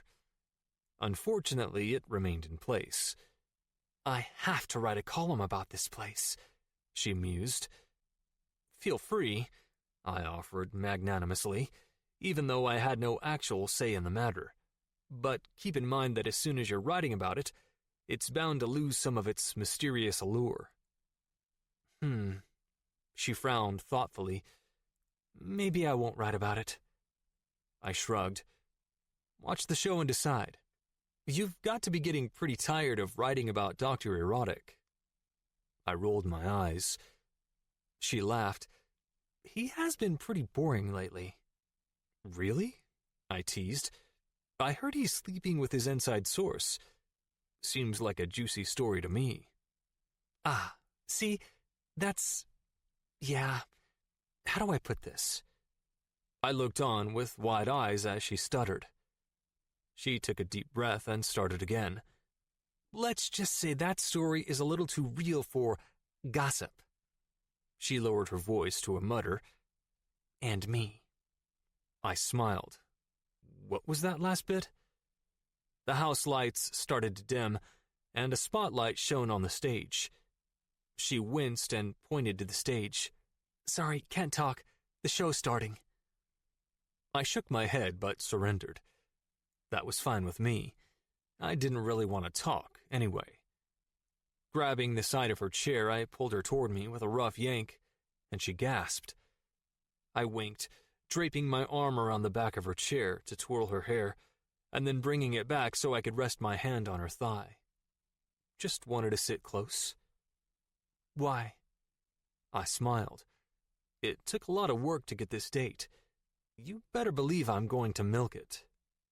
She rolled her eyes and sat back, facing the stage. When the lights went out completely and the first note of music rang out as a woman in pasties and a G-string took the stage, I leaned over and whispered the rest. Plus, I need to be close to finger your cunt. Tell me, Lo, are you wet for me already? She squirmed in her seat and crossed her legs, trapping my hand in between them. It took everything I had to follow through with the rest of my plan. Just words, Scott. No touching. Well, no touching until later, when she was naked and sprawled out across my bed. To encourage myself, I recited the reasoning behind my strategy. Anticipation strengthens desire. Anticipation strengthens desire. By the time we leave here tonight, Harlow's pretty little pussy will be dripping wet, and I won't have lifted a finger. Chapter 19. Harlow. 2 steps into Scott's apartment, and my clothes were already flying. Between one breath and the next, my blouse, bra, skirt, and underwear were tossed haphazardly across the hardwood floor of his living room. I kicked off my stilettos a second later. I knew he'd done this on purpose, getting me riled up to the point of insanity by teasing me with his hot and dirty words. Strategically, what started out as hot little comments whispered into my ear during the show evolved into all-out dirty and quite promising verbal foreplay that left me throbbing and wet in anticipation. I felt crazy, horny kind of crazy, And if Scott didn't start fucking me soon, I'd probably have to resort to violence. Good Lord. I want him. Luckily, Scott had followed my "we don't need any fucking clothes" lead and stood gloriously naked before me. I took my time, appreciating the sight of him, and raked my eyes down his body, his big biceps, his flat stomach, the trim hips that led into a V, until I stopped at his cock. Thick, hard, ready. I licked my lips. When it came to Scott naked, especially his cock, I was a fucking fan. "You like what you see?" he asked, slowly, erotically, stroking his hand up and down his length. Every journey from the base to tip and back again enforced what I'd already been feeling tenfold. I wanted to taste him, suck him, kiss him, feel him inside of me. I wanted everything, and I wanted it all right now. I clenched my thighs together, the sticky evidence of my arousal blatantly painting my skin. "Yes," I whispered, "but I'd like it better if you were inside of me." "Fuck, Harlow." Scott stared at me for a brief second before his big body moved into action, striding toward me. His hands gripped my ass, spanning the entirety of each cheek, they were so large, and lifted me up. I obediently wrapped my legs around his waist. "I wanted to take this slow, but I can't." He breathed into my ear, and then his tongue sneaked out and licked along the edge softly. "I need to be inside of your tight little cunt." "God, yes," I moaned. Without hesitation, and with me in his arms, Scott strode toward his bedroom. With every determined step, his cock slid against my already sensitized skin. I felt delirious, insane, every cell craving, wanting, needing, fucking anticipating the moment he finally slid inside of me. Tunnel vision set in, and my body could only focus on the way his skin felt against mine, the way his breath sounded in my ear, the way it felt against my skin, the way his hands gripped my ass. Him, us, all of it. "Hurry," I whimpered into his ear, and his length jerked against me in response. "Fuck," he groaned, and pushed my back against the wall of his bedroom, directly beside the nightstand, his mouth capturing my lips in a hot and heady kiss. With his free hand, the one not gripping my ass, he haphazardly rummaged through the drawer until he snagged a condom. He held it up to my lips, and I bit my teeth down on the foil while his fingers pulled it in the opposite direction. It tore easily, and with Scott's apparent practiced efficiency in this area, the condom was in place in no time. Both of his hands free to grip my ass again, he moved us toward the bed with 3 lengthy strides. "Hold on tight, Harlow," he said roughly, and like a good, horny girl, I fucking listened. My arms wrapped around his neck, and my legs clenched tighter around his waist as he crawled onto the mattress until my back was pressed against it. And, without warning or hesitation, Scott drove inside of me, pressing himself to the hilt. "Yes," I moaned, my eyes rolling back of their own accord. Good Lord, it felt good. He felt so fucking good. The sexy setting of our outing, the foreplay, the anticipation, all of it had built my need so high that one simple thrust had my pussy clenching around him. Stars were practically dancing behind my eyes from the intense pleasure. "Fuck, you're wet," Scott groaned into my ear as he started into a deep and powerful rhythm. In and out, in and out. His cock worked the inside of my pussy with precision, building my climax up with each thrust. Most men would need a goddamn map to find the treasure Scott had located on the first stroke. Covetous and greedy for one another after that, our lips and tongues continued to dance as our hands hungrily ran across each other's skin, scratching, feeling, rubbing. Time blurred, or stood still, or fucking passed at lightning speed as the journey to my orgasm peaked. I honestly didn't know which, but I knew sex with Scott was unlike anything I'd ever experienced. And if ever there was an instance where time could be manipulated to do everything all at once, my climax with his cock inside me was it.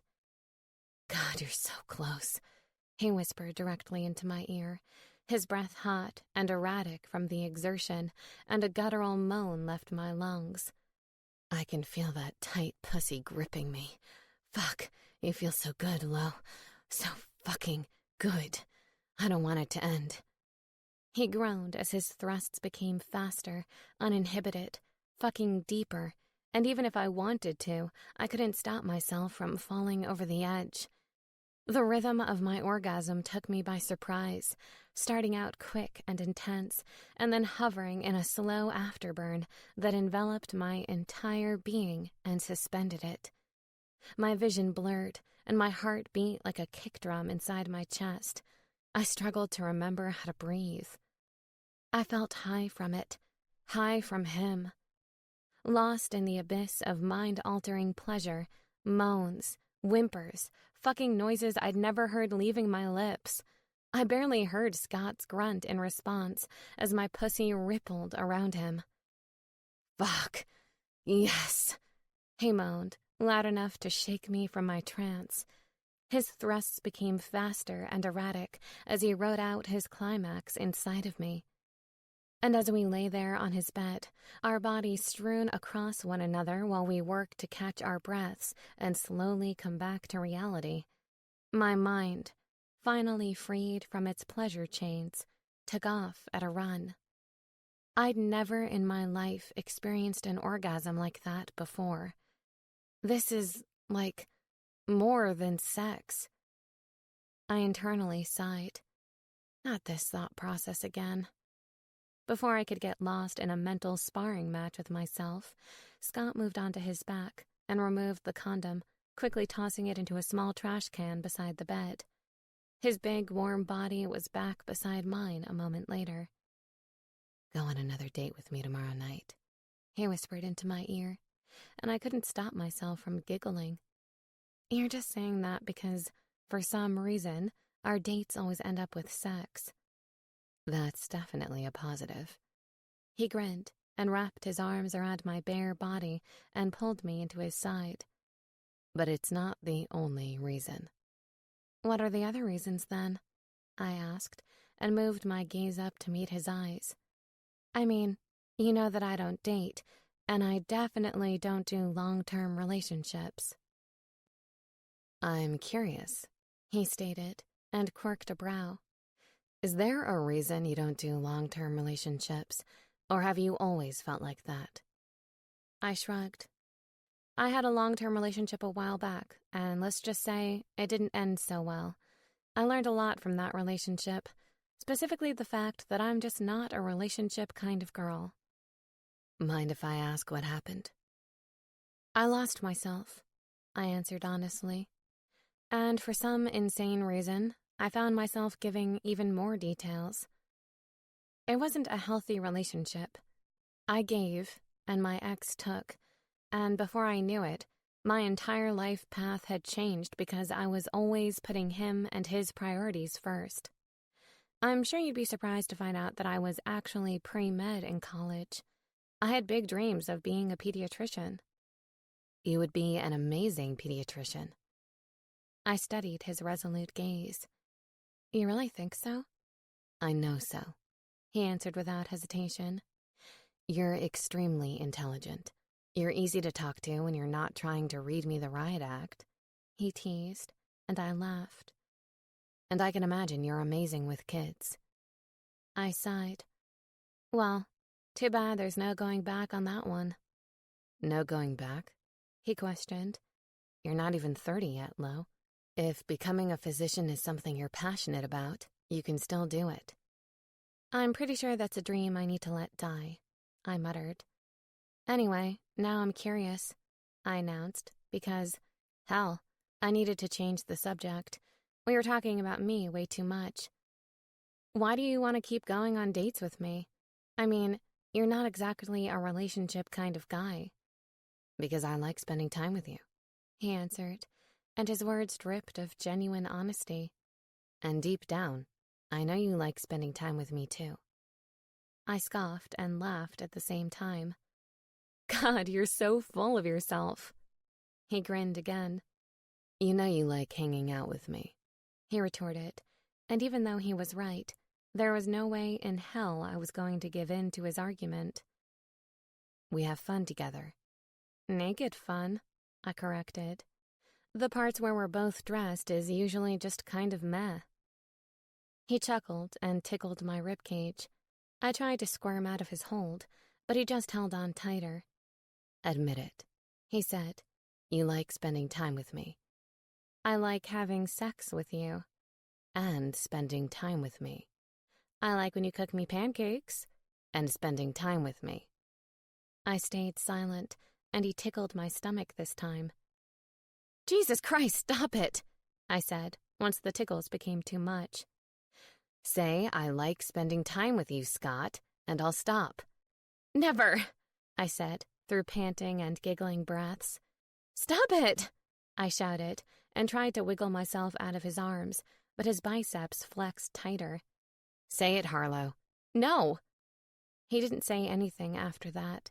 Instead, he flipped me onto my back with ease and straddled my hips with his naked body. He grinned down at me while his strong hands held my wrists gently to the bed. You know what I think it's time for? He asked, and I rolled my eyes. For you to let me go? Nope. He shook his head. Sexy times? He chuckled. Not that either. Then what? I asked, and tested his hold on my wrists with a few impatient tugs. His charming smirk urged a smile to my lips, and my reaction only made his smirk grow wider with amusement. Sexy bastard. I think Dr. Hickey needs to make the rounds. No, no, no! My eyes went wide. Dr. Hickey needs to leave my skin the fuck alone. Scott shook his head. He definitely needs to check a few spots, see how things are looking. I tried to buck his body off of mine with a few upward thrusts of my hips, but it was useless. Not only was Scott Shepherd's body sculpted like a fucking Greek god, but those drool-worthy muscles served a purpose. The man was strong. His lips moved down my jaw to my neck until they reached the spot between my breasts. His mouth sucked a little at the skin there, and I squirmed under his hold. Do not give me another fucking hickey, I demanded, and he grinned up at me. You know, he started, but paused to suck gently at the skin of my left breast. I could maybe be convinced to stop if you... If I what? If you admitted something. Not happening, I shook my head. I know you think the sun rises and sets on your cocky ass, but that is not how it works. Okay, he shrugged. If you insist, he whispered, and his lips found the top of my right breast. His tongue sneaked out and tasted my skin before his mouth formed a gentle suction on the now sensitive skin. My thighs clenched in response. Jesus Christ, this is making me horny again. He sucked harder, and I knew if I didn't put an end to it soon, I'd be gifted hickey number 3 in a matter of seconds. Fine, I shouted, and he immediately pulled away. I'll admit it. Just stop giving me fucking hickeys. He leaned back and quirked a persistent brow in my direction. God, you drive me crazy, I muttered, and he smirked. Are you going to say it? Or should I continue my mouth's perusal of your delicious skin? Ugh, I groaned.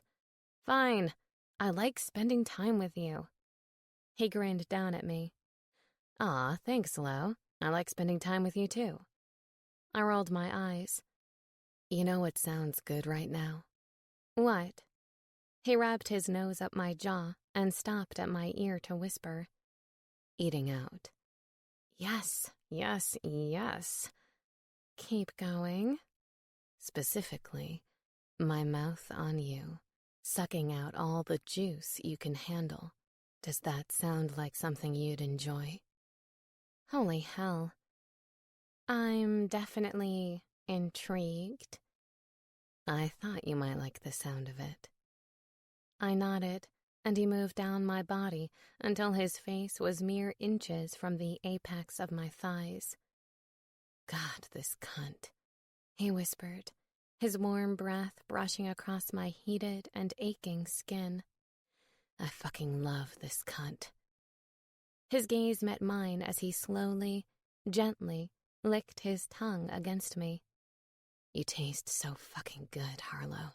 He moaned into my skin, and his lips found my clit, sucking me into his mouth and flicking his tongue against the sensitive bud in rhythmic waves. I moaned, everything inside of me vibrating with anticipation all over again, and my hips jackknifed toward his mouth on their own accord. First, you're going to come on my tongue, he demanded, and tasted me again with his persistent tongue. And then, you're going to come on my cock. Yes, please. Chapter 20. Scott. The day had finally come. I was becoming a man. No, I'm kidding. It was the day of my meeting with the mayor, the one I'd weaseled my way into by sleeping with a woman. Though it hadn't been my original intent, I'd taken it all the way. Flirting had led to kissing, and kissing had led to undressing, and her grabbing me by the dick had led to, well, you know. My Dr. Erotic reputation had gotten the best of me. I'd like to say it was a low point for me, but to be honest, it wasn't even close. I'd done some very questionable things in my tenure, and having a little sex with a consenting adult wasn't all that high up on my list of offenses. Of course, it didn't feel all that great right now, knowing I was going to have to deal with the consequences during this meeting. A meeting Pamela had made expressly clear in her email she'd be attending. But whatever. I'd try to do better from this point forward and shit. That was really all any of us could do, right?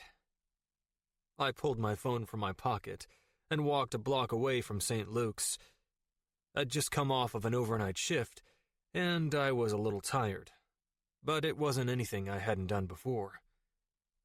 I put my hand in the air to hail a cab and typed out a quick message to Harlow.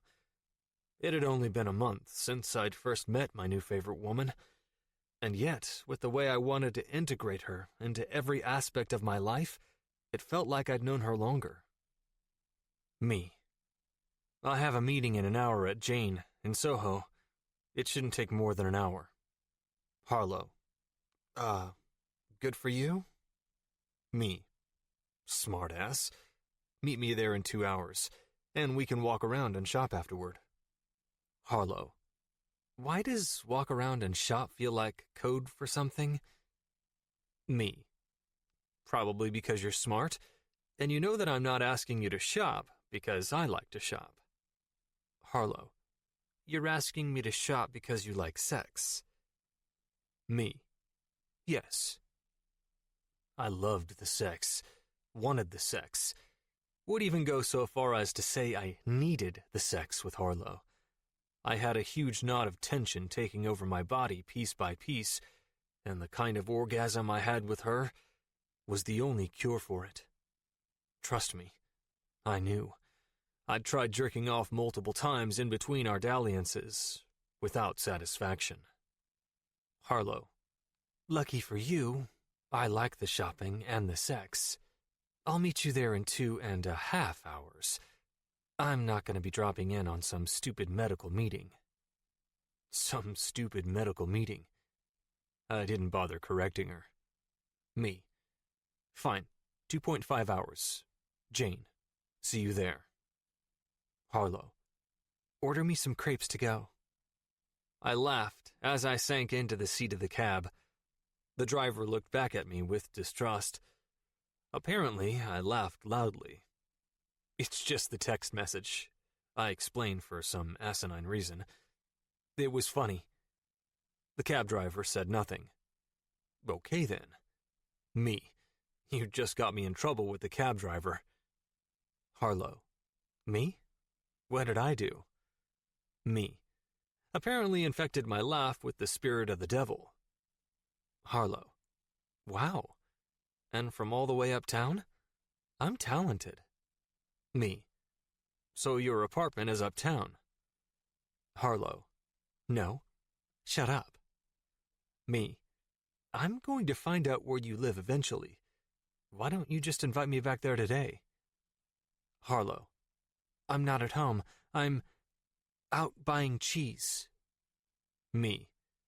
I'd wager you do your cheese buying close to your apartment. Harlow. Go away. I barked a shout of laughter, and the cabbie glared at me again. Jeez, rough crowd. I was just messaging with my... I cleared my throat, expecting to choke on the word, but it came out altogether too easily. Girlfriend. I'd never used that word before. Not in my entire life. I'd expected it would feel more traumatizing. Instead, I found myself smiling. And then frowning. Christ, is she my girlfriend? Not really. Would she want to be? Probably not. She felt more like a hostage than anything. Arm twisted, coerced, and blindfolded into my company. Though she did seem to like my company once she was in it. Me. Do you actually like me? Harlow. This is a weird question. Me. I mean, am I annoying? Harlow. Okay, now you're really asking two separate questions. Because, yeah, I guess I like you most of the time. But yeah, you're definitely annoying. Me. I don't know what to think about that. Harlow. Well, then I guess that's fair, Scotty. Because most of the time I don't know what to think about you. Christ, that felt like a major admission. But maybe I'd read that wrong. Harlow. Bleeding all over your text message here. Okay, maybe I did read it wrong. Me. I don't know what to make of you either. I do know I keep coming back for more. Harlow. Sigh. ... Ditto. I put my phone back in my pocket and leaned back into the sticky leather seat of the disgusting cab seat. And then I tried not to think about how disgusting the seat was. Luckily, with all the swirling thoughts in my mind about Harlow, it wasn't too hard to distract myself. I felt out of my depth. I'd never felt this kind of draw to a woman before, and quite frankly, had never expected I would. But I definitely figured that if I were to eventually like someone with any real interest one day, they'd feel the same way back. The uncertainty about how she felt about me was torture. The cabbie blew his horn sharply, and my head flew up from its resting place to see that we'd stopped. We're here, he said, once again impatient. I was starting to wonder what I'd done to this guy. Taxi drivers in New York weren't exactly the friendliest, best friends ever, but rarely, if ever, did I annoy them this much. Maybe because you're turning into the same mindless guy who gets lost in thought about a woman constantly instead of keeping his fucking shit together. I glanced 2 storefronts up to see that we were, indeed, there. Hopping out quickly, I tossed the fare plus a little tip, smaller than the usual because, yeah, thanks for nothing, asshole, and jogged through the drizzle to get inside. Hopefully the weather cleared up in a couple of hours, like it was supposed to, so that Harlow and I could enjoy our walk. As soon as I made it inside the door, I hit bodies. The place was packed as always, but the food was worth it. Not to mention they still actually took reservations, something I couldn't say for very many good places in the city. Pushing gently through the crowd until I made it to the hostess station, I lowered my voice. I'm meeting Pamela Lockhead, plus one more. I almost rolled my eyes at all of this cloak and dagger stuff, but she'd given me specific instructions that they didn't use the mayor's name on reservations for obvious reasons. I just couldn't believe I, Scott Shepard, had reason to be meeting with someone important enough to have a hidden identity.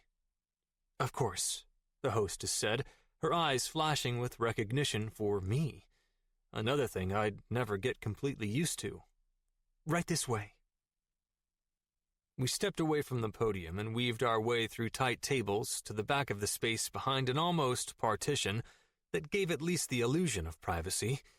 But the truth was, the whole restaurant was no more than 1,500 square feet at most, and probably every fucking body in there would be able to hear every word we spoke, if they wanted to. Here we are, the hostess said, as we made it to the table, and both Pam and the mayor stood to shake my hand. I reached to take the mayor's first, just to avoid awkward physical contact with Pamela for as long as possible, when the host put a soft hand to my arm and interrupted.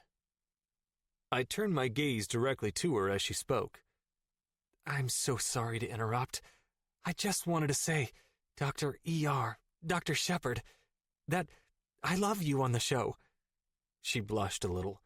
You're always so much fun, but I can really tell you're invested in the patients too. I smiled. Sometimes I forgot the last episodes of the show were still airing. I'd stopped watching around the 5th one. I knew all I needed to know about how they were trying to portray me, and I didn't have anyone to prove anything to. Though, it'd be nice if the mayor took me seriously today. Trying to speed things up, I did my best to be gracious but brief. Thanks. I'm really glad you're enjoying it. Never hesitate to say hello if you see me out in the city. She giggled. Oh, you bet. I definitely will. Thanks, Alyssa, the mayor said, clearly knowing her by name and clearly dismissing her. My eyebrows pulled together, but I shook it off and took his still extended hand. Scott, he greeted. Nice to finally meet you. You too, Mr. Mayor. He laughed, a little haughty, but mostly warm.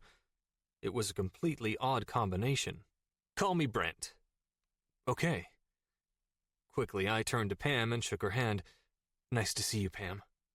She smiled and blushed, and I tried not to cringe. Scott? I wasn't usually one for regrets, but man, the taste of it was bitter in my mouth when it came to Pam. Well, let's sit down, Brent instructed. Get started. He took his seat again. Pam was telling me some of the details of why you wanted this meeting, but I'd rather hear it from you. What can I do to help you, Scott? It was weird listening to him speak, as though rehearsed. When I actually looked at him, something I'd never really done while I was on TV, I realized he had to be a couple of years younger than me. But he never looked it because of all the authority he not only had, but wielded effortlessly. I took my seat and dropped my napkin in my lap, trying to gather my thoughts and get started. Well, as you probably know, I'm head of the emergency department at St. Luke's Hospital. I'm familiar, he interrupted. Dr. Erotic, right? His tone didn't sound outright derogatory, but there was a hint of something there I didn't know if I liked. Though his face was open and friendly, so I decided not to focus on it. Well, I've got 10 years in on the floor there, and I've seen some of the craziest stuff you can imagine. Not only everyday stuff, but I've actually been on shift for almost every major casualty event since I started. And one thing has always been the same. The protocol for managing the care of victims in such an event, and the structure with which patients are explicitly outlined for next of care, is horrendously impractical. I understand the urgency in triaging and treating the victims of mass casualty events, but we don't have enough funding or enough staff to properly prioritize both patients from the event and those with outside injuries. And the current policy we're working from makes us choose. I tilted my head and admitted, actually it chooses for us. No trauma, even a gunshot wound to the chest, according to what's written in your current health policy, is as high priority as any and all victims of a terrorist attack. I imagine the intent is in no way malicious and strongly built to assure the citizens of the city's commitment to public safety. But not only does it put patients at risk needlessly, it downplays any and all need for patient care that arises from a cause outside of said event. "Oh, is that all?" he asked jokingly. I barely even cracked a smile because, quite frankly, no, that wasn't all. Not exactly. There's also a serious lack of training. I'd think that would be on you as the head of the department, wouldn't it? Of course, I agreed, even though I didn't like what he was insinuating. But it's also on you. Without funding and detailed written changes to the actual public health policy in place, I have very little opportunity and resources to do my job efficiently. Again, that sounds like something within the hospital. Well then, with all due respect, you're not listening, I argued, and I watched as his jaw clenched. St. Luke's, along with 90% of the other hospitals in the city, are municipally funded hospitals. I've spoken with the heads of department at nearly all of their emergency rooms, and they all have the same concerns I do. So what do you want from me? To consult with me and other highly skilled and respected local physicians to restructure the public health policy and to put your feather in the fight to actually get it passed and in place. He nodded thoughtfully. I held his eyes until he looked away, wanting to have one up on him, and then glanced to Pam, who was taking furious notes at our side. "You get all that, Pam?" he asked suddenly, and she nodded. "Good. Then let's eat." Let's eat? That was it? Relax, Scott, he appeased, apparently seeing my look of what the fuck. I need time to digest everything you said. Plus, if you really want to be involved in building a new policy, you're going to have to be patient. None of this stuff happens overnight. I nodded. I guessed that was fair enough. Food arrived at our table and my eyebrows shot together. I hadn't ordered. The mayor laughed at my expression again. "Pam here ordered for you." He smirked. "She said you like waffles." My eyes jerked to Pam and back again, put off by how pleased he was to have knowledge of our intimacy. I wasn't pleased at fucking all, and I wanted to know why he knew in the first place. Pam, of course, said nothing. Come to think of it, she hadn't said anything the whole time. Just a lot of smiles and nods. She also implied knowledge of me that she didn't really have. We hadn't shared breakfast. We hadn't shared anything more than a dance, a fuck, and some text messages. But all of that was way too complicated to drag into a meeting like this, so instead I went with it. Sure, I like waffles. Brunch passed quickly enough, filled mostly by the sounds of us eating and polite small talk. Brent had asked a couple of seemingly probing personal questions, but I'd managed to avoid most of them. I glanced to my watch as we stood up to leave and realized we'd run over by nearly half an hour. I guessed it was good Harlow waited 2.5 hours. The three of us moved as a group toward the door, but I picked up speed when I spotted Harlow lurking just inside the entrance. I didn't think, didn't hesitate, didn't consider anything. I just went. Straight to her and into a hug. The sweet smell of strawberry jam radiated from her damp head. It's got to be her shampoo. The mayor cleared his throat behind us. I pulled back, keeping my arm around Harlow, and looking back to see his smile. There was something in it I didn't like. Pam looked jealous, and I didn't like that either. Brent. I paused, not knowing if Harlow knew he was the mayor or not. We hadn't discussed politics. Mayor, this is Harlow Page, I struggled for the appropriate word to use, but finally settled on friend. It sounded all sorts of wrong. Brent's eyes, however, danced at its use. Mine narrowed before glancing to Harlow. She looked almost panicked, recognition stark in her voice. "Brent? Nice to see you, Harlow," he said with way too much fucking familiarity. So much it bordered on intimacy. Stepping right in front of me, he leaned down and touched his lips to her cheek, right at the corner of her mouth. Fucking on her mouth, for shit's sake. Chapter 21. Harlow. I'd only waited inside of the restaurant for Scott for a minute or two before he found me and enveloped me in a tight, warm hug. All had appeared normal until he released me, and I realized that his lunch company stood behind him. The instant my gaze met all too familiar eyes, my heart dropped into my stomach like a rock. Brent is here? And who in the hell is this woman standing beside Brent? With stiff posture and narrowed eyes aimed directly at me, she was the hunter, and if I wasn't mistaken, I was her prey.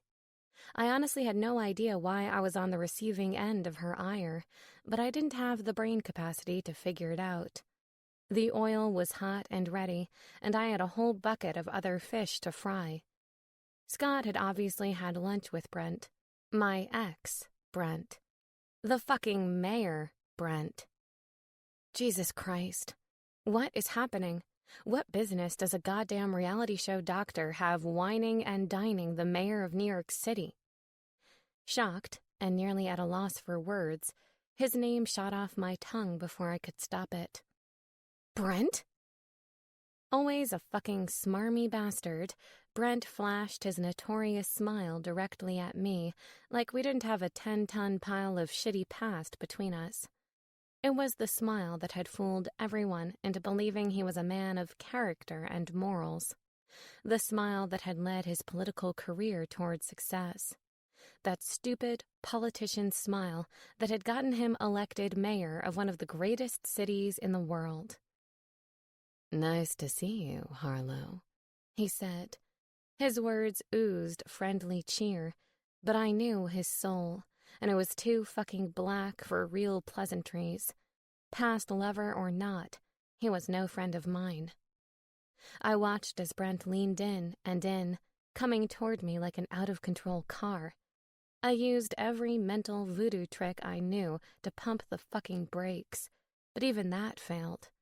Twisted wreckage and the hollow sound of a rolling rim were the only things I could hear as he pressed his lips to my skin at the intimate place where my lips met my cheek.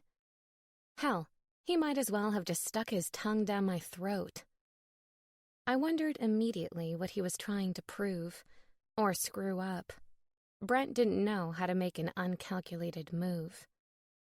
In case you haven't been paying attention, Brent was the ex, the one who made me realize long-term commitments were not for me. He had a long-standing record of fucking up my life. Our relationship was proof of that. He had started out as my college boyfriend, the man I'd once considered sweet and kind, the man I'd counted on, the man I'd loved. And he had turned into someone who wanted control over me, over every aspect of my life, over everything. Somewhere along the line, when I was busy trying to make something of myself, secure a future worth something, he had changed from someone I'd admired to someone I despised. Still despise, actually. The instant Brent's lips left my skin, nausea burrowed itself inside my stomach and shot up my esophagus like a fucking rocket. It took all of my mental strength to fight the urge to vomit onto everyone's shoes and across the floor of Jane. Fuck. Is it hot in here? Discreetly, I fanned my heated cheeks and stepped away from Brent. I needed distance and space and possibly a getaway car. With Scott's eyes watching me the entire time and the unknown woman practically seething in her stilettos, there was enough awkwardness and tension in the room to choke everyone in the restaurant. God.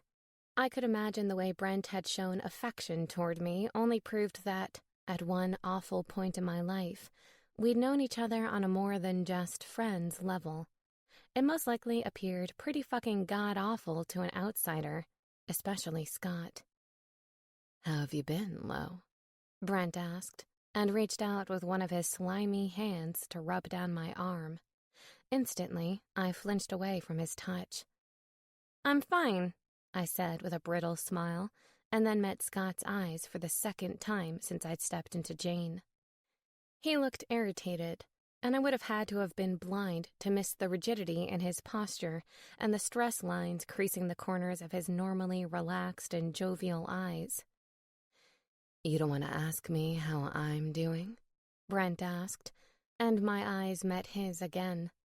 Cocky, confident, and fucking manipulative. That was all I saw when I looked at this man. "How are you, Mr. Mayor?" I questioned without 1 ounce of care in my voice, because I didn't care. This man was the absolute last person on earth that I cared about. And I'd always considered hate a strong word, one I generally tried to avoid, but my feelings toward him felt a hell of a lot like hate. He grinned. "I've been really good." Of course he likes me calling him Mr. Mayor. I'd done it mockingly. As always, he was confidently at ease with himself and the situation, despite my visible discomfort. What a fucking narcissist. "Although I do think it's been too long, Lolo," he added, the sound of his nickname for me sparking a renewed roil of nausea. "We need to catch up soon." "That's great," I answered, and ignored his suggestion, or was it a demand, that the two of us engage in a friendly powwow like we were just the best of buddies and our relationship hadn't ended disastrously. God, he was still a prick. Which was exactly why I needed to get the fuck out of Jane and this awful situation as soon as possible. "Well, it was great seeing you, Brent, but..." I paused and looked toward Scott. "We better roll out of here or else we'll be late," I lied, and Scott's brow furrowed in confusion. "For that thing with my dad," I added. I honestly had no real excuse for why we needed to leave, but I just knew we needed to fucking leave. "Oh, how is your dad, Lolo?" Fucking Lolo. I ground my teeth. If we didn't get out of here soon, I wasn't going to have any molars left. "He's good," I said, and wrapped my arm around Scott's bicep. "Sorry to rush out of here, but you know how my dad is about punctuality. He's not too tolerant with tardiness." Brent quirked a questioning brow in my direction, but I just smiled back at him like I wasn't the world's worst liar at that moment. We both knew I was lying. My dad might have been a stickler for being on time, but I had never in my life made it a point to comply. I rolled on my own schedule, Bill Page's wrath or not. I gripped Scott's bicep tighter and turned our bodies toward an exit route. He glanced down at me in confusion, but I ignored it and said, "Bye, Brent," over my shoulder with a half-assed wave. A few minutes later, both of my hands were shoved into my pockets, and Scott and I were walking side by side in total silence, only the busy sounds of New York City foot traffic filling the otherwise dead air between us.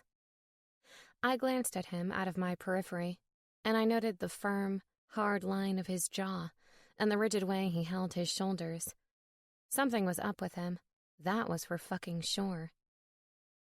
By the time Jane was no longer in sight, I couldn't take it anymore and stopped in the middle of the sidewalk.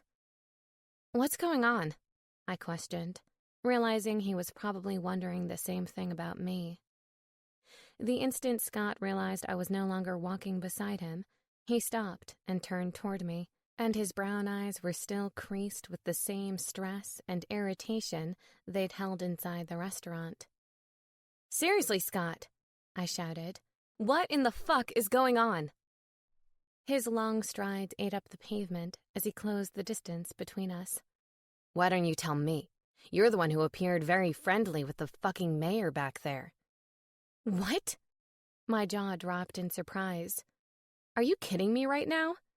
"No," he spat through gritted teeth. "How do you know the mayor? I mean, he appeared quite fucking friendly with you." Before I give you an explanation, I want to make damn sure you realize how you're coming across right now, I challenged. You're acting like a jealous boyfriend, and it's way out of line. He scoffed. No, I'm not. Oh, yes, you fucking are. I stared at him, my gaze unrelenting. And seeing as we are not in a relationship, I definitely don't owe you an explanation about my past relationships. You dated that guy? His brown eyes went wide with surprise. You used to date the fucking mayor? A long, heavy sigh left my lungs, but before I could respond to his question, a lady with both arms full of shopping bags bumped into my hip as she passed me. I glanced around the crowded sidewalk and realized this was definitely not the time or place to have an all-out discussion about my past relationship with the goddamn mayor of the city. Brent had friends in all kinds of places, high, low, even dirty, and the last thing I needed was for a scumbag like him to get the idea that I made a point of telling other people what happened during our relationship. I stepped toward Scott and gripped his elbow with my hand and led him toward a small alleyway void of any possible eavesdroppers. Yes, I said in a low, defeated voice. At one point in my life, I did date him, I explained. But that was a long time ago, like before his political career had really started. Scott nodded in understanding, and even though I just told him he had absolutely no right to be in the know about my past relationships, I found myself telling him anyway. He's not someone I like to have contact with, I added. Our relationship was a really low point in my life. Is he the ex? He questioned, and I nodded. Yes. I don't like to think about it. I don't like to talk about it. Most days, I pretend it never even happened. I've told you more about it than most people, to be honest. Leave the past in the past kind of thing. His gaze met mine, and he flashed a soft smile. Exactly like that. Without hesitation, he wrapped his big arms around my shoulders and pulled me in for a tight hug. I'm sorry I acted like a jealous boyfriend, he whispered into my ear. It just took me by surprise, is all. And I met the mayor today because I'm trying to get him on board with making much-needed changes to the city's current public health policy. Well, I couldn't deny it sounded like a good reason to have lunch with the devil, even quite noble when I really thought about it. That's okay, I whispered back. But next time you try to get all territorial and piss circles around me, I'm kicking you right in the dick. He barked out a laugh. I'll remember that next time, he said, and then added, although I think you enjoy the sex too much to kick me in the dick. I fought the urge to giggle. Shut up. He was totally right, though. I liked his dick too much to actually go through with a threat like that. Chapter 22. Scott. Are you already out of money for the clinic? I teased Will Cummings' sweet girlfriend Melody as I gave her a hello hug at the benefit for babies. She'd been the brain trust behind this charity event with the goal of raising money for the women's clinic of St. Luke's Hospital. A clinic that had her name in the title, as it were, which just so happened to be Melody's passion and purpose. I thought the name of the event was cute. Babes and babies combined. And tonight was the reason I'd been growing a beard for the last 2 months. Apparently, at some point during the festivities, they were going to take me up in the front of the room and shave it. There was some kind of system where people would bid money on something about it too, but I didn't have a fucking clue what. I guessed I'd find out while it was happening. Melody and I had seen each other in the hospital a handful of times, but we were really only acquaintances. Still, I was very impressed with her drive to help the underserved women in New York, and I commended both her and Will for making the Melody Marco Women's Clinic of St. Luke's happen. It hadn't been an easy feat, and they'd both worked tirelessly until her dream and passion had turned into reality. And because of that, they'd achieved something amazing for the community. Of course, it didn't hurt that Will knew people with insane wells of money to tap into, but still, the thought was there.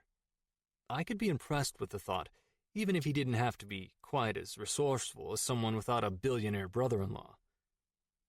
She shook her head and rolled her eyes as Will pulled her back to his front, wrapped his arms around her shoulders, and answered me.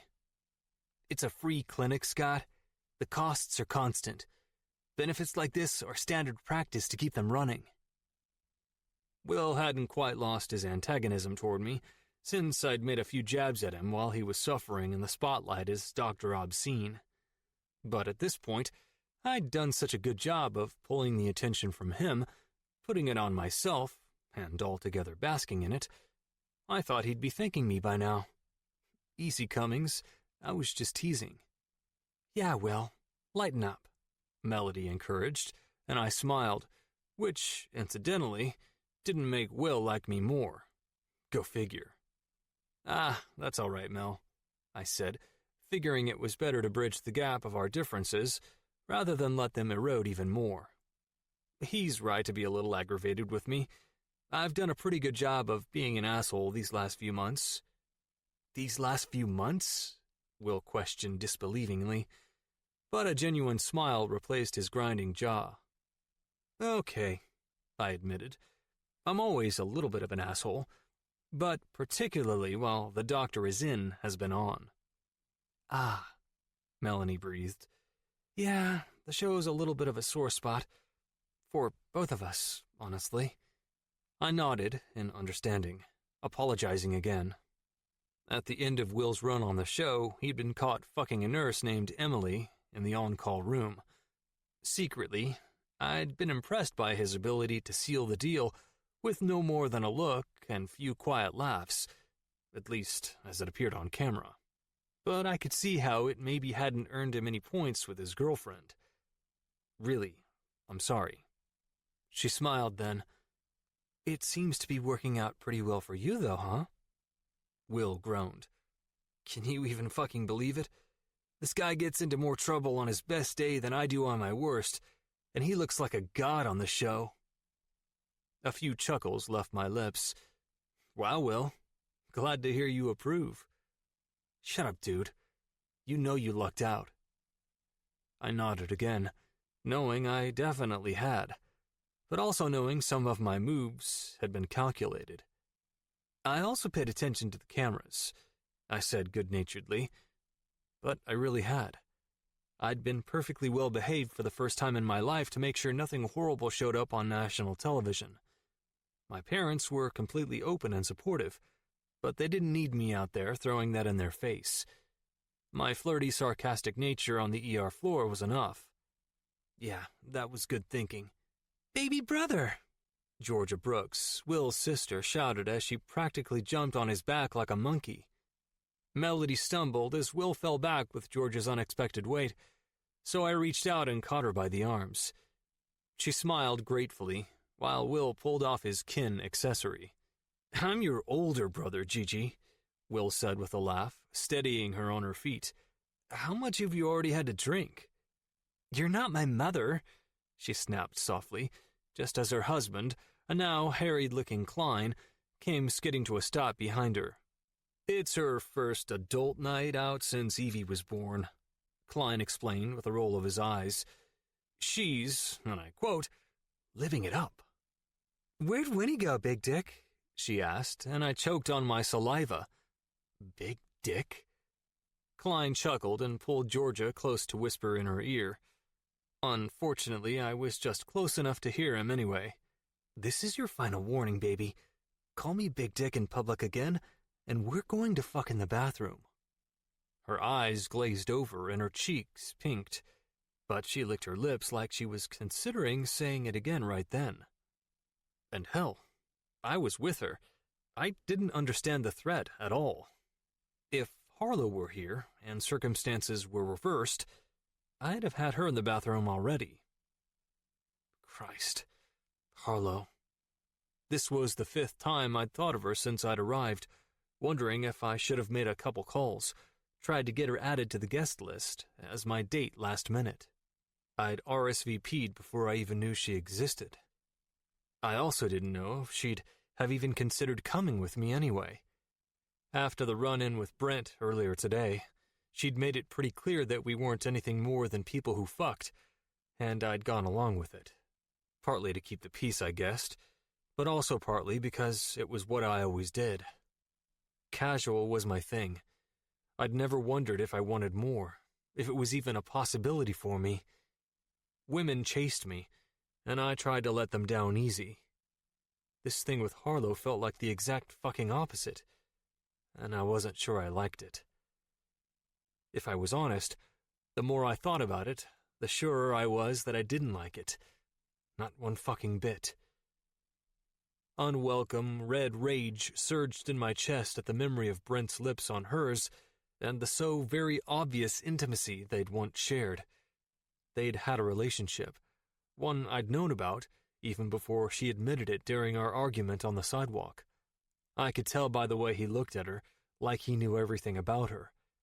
And even that was an unwelcome surprise.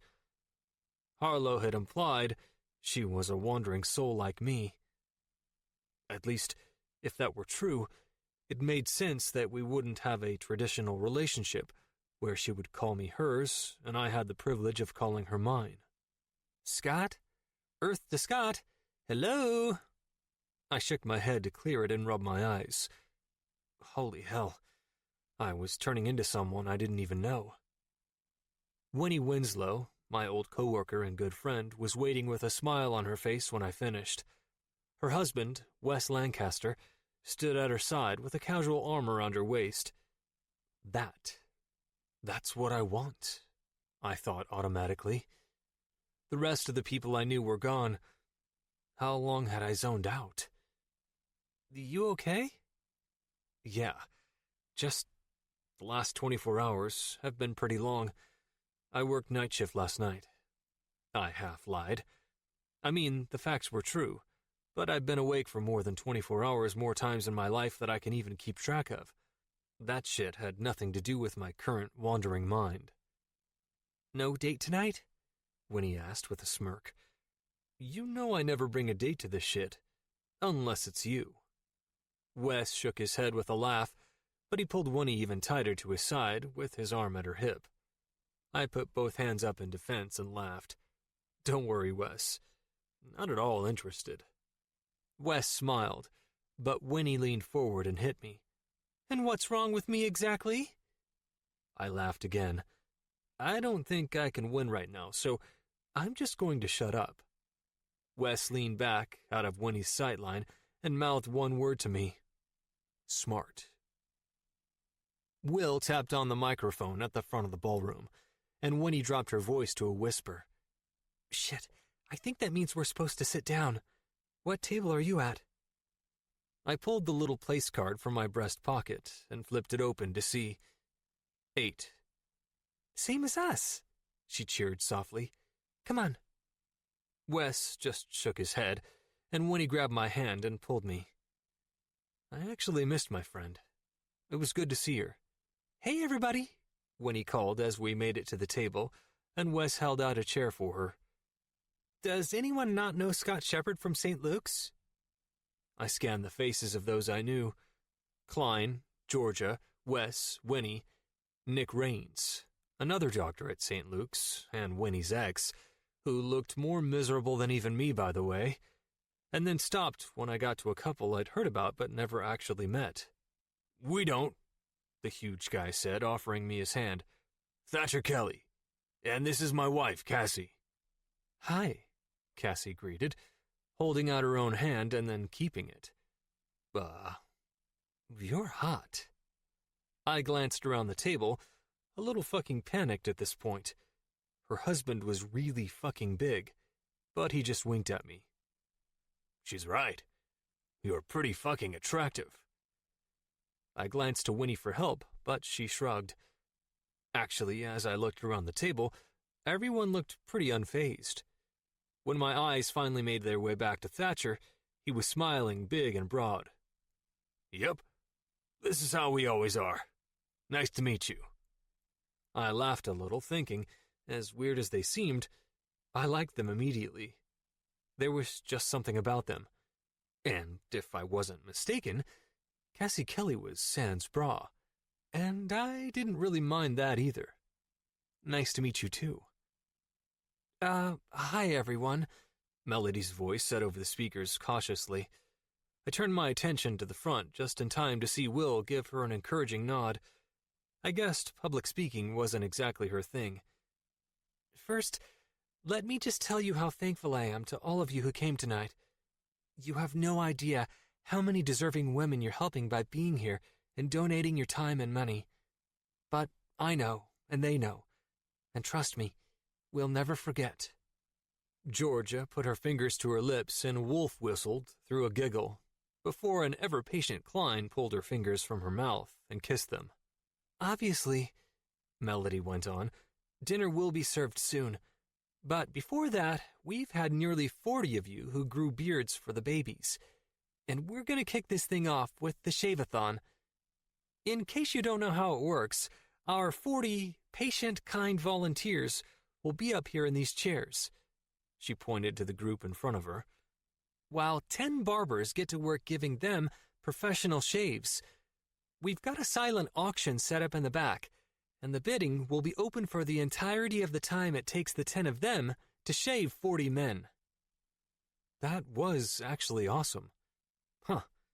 Well, I was glad I'd gotten involved even without knowing what the fuck was going on. In all honesty, it was pretty nice not having to shave for a couple of months. So please, without further ado, get a drink, check out the prizes, and fellas? She scanned the crowd for bearded men such as myself. Make your way to the front and have a seat, please. Every guy at my table stood up, and for the first time that night, I noticed that they were all bearded like myself. I know what you're thinking. I'm just now noticing all the beards, but whether or not the guy we're talking to has facial hair is not really something most men tend to focus on. It didn't take long to make my way to a chair and take a seat, and as a member of the front row, I was one of the first to get shaved. My very last thought before the razor met my skin, I sure hope Harlow likes me without a beard. Chapter 23. Harlow. Holy hell. Again? Are you ever coming home? I muttered into the receiver as I hopped onto the L train and headed toward my mother's apartment. Is it bad that I have no idea? Amanda giggled. All I know is that I want to spend more time with him.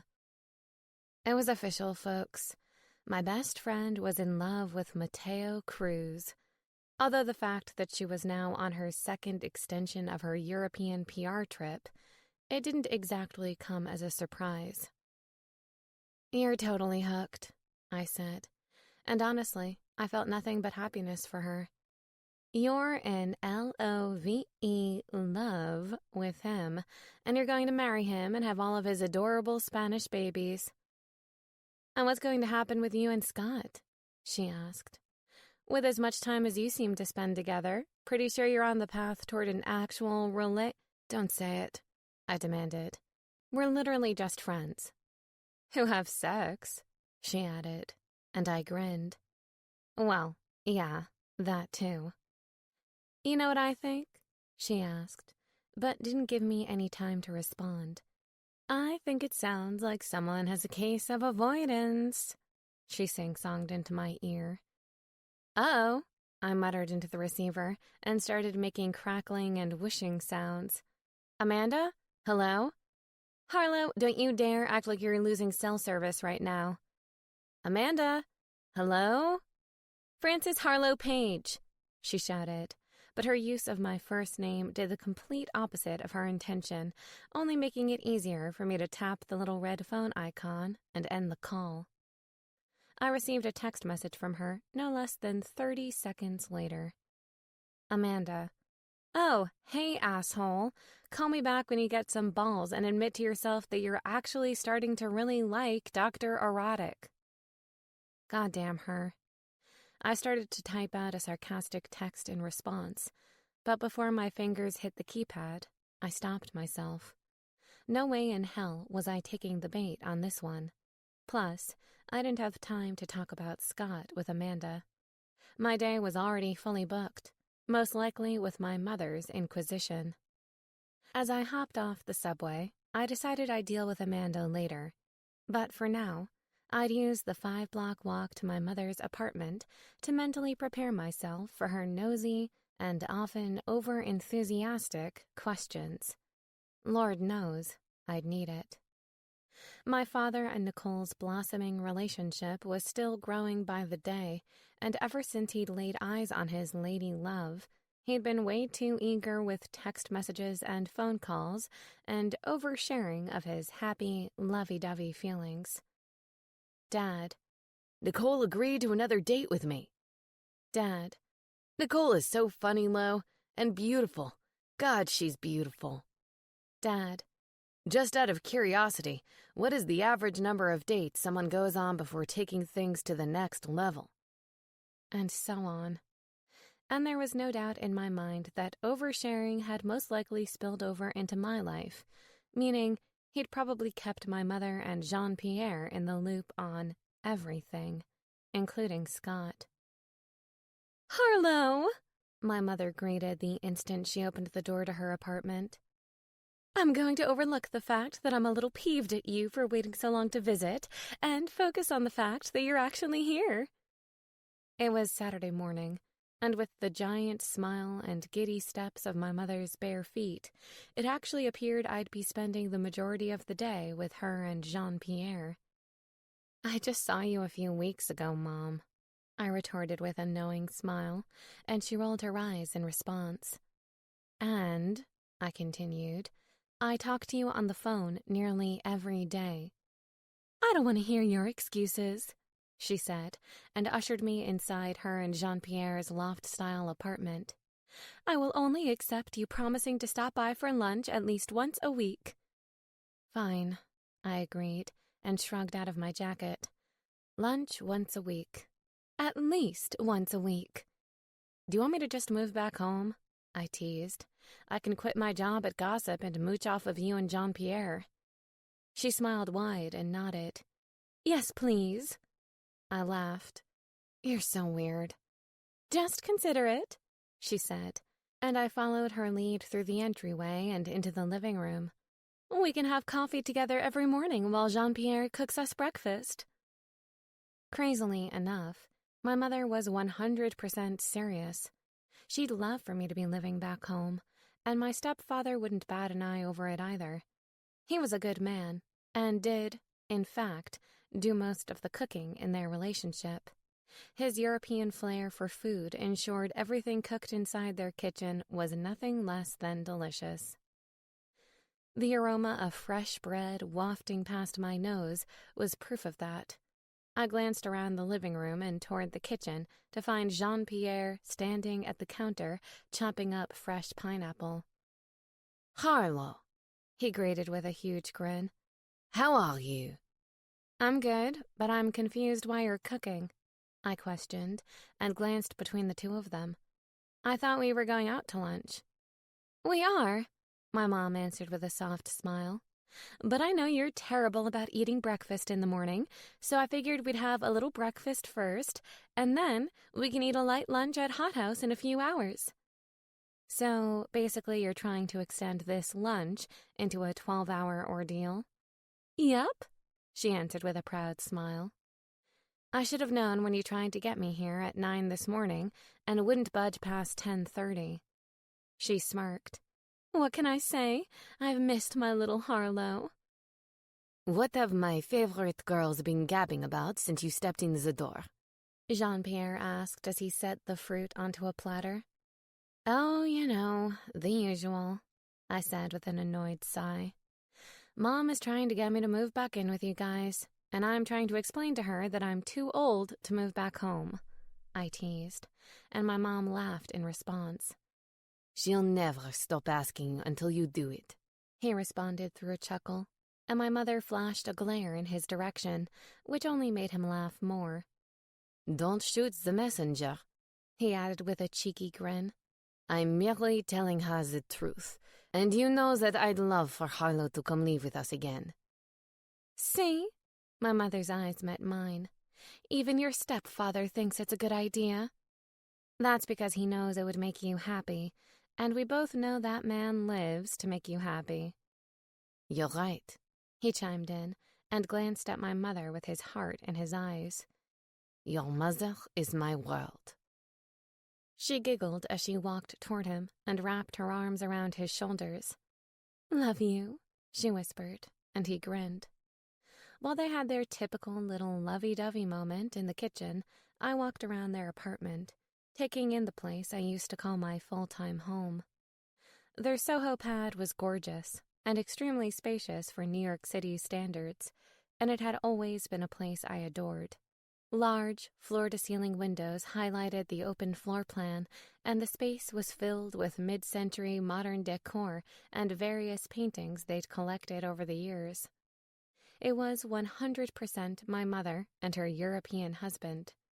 She'd always been a painter at heart, and after she'd divorced my father, she'd run a gallery in Manhattan, and it was where she'd met Jean-Pierre.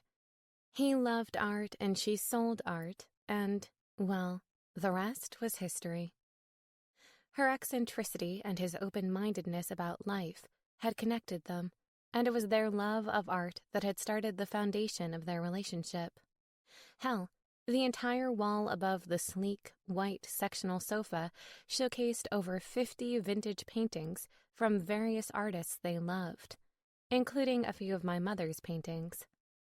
As I continued to look around their home, my fingers found a small marble nude sculpture of a shapely woman and traced the clean lines of her stone figure. Art was life for them. It was in their blood. And I often found myself a little envious that they'd created a life for themselves that revolved around their passion. Deep down, I wanted that kind of life for myself. The kind of life that didn't revolve around writing gossip columns, but doing something that gave me purpose. Medicine. I internally scoffed at my brain's detour toward my past aspirations. Sure, becoming a pediatrician had been my original life goal, but the time to accomplish that had long since passed.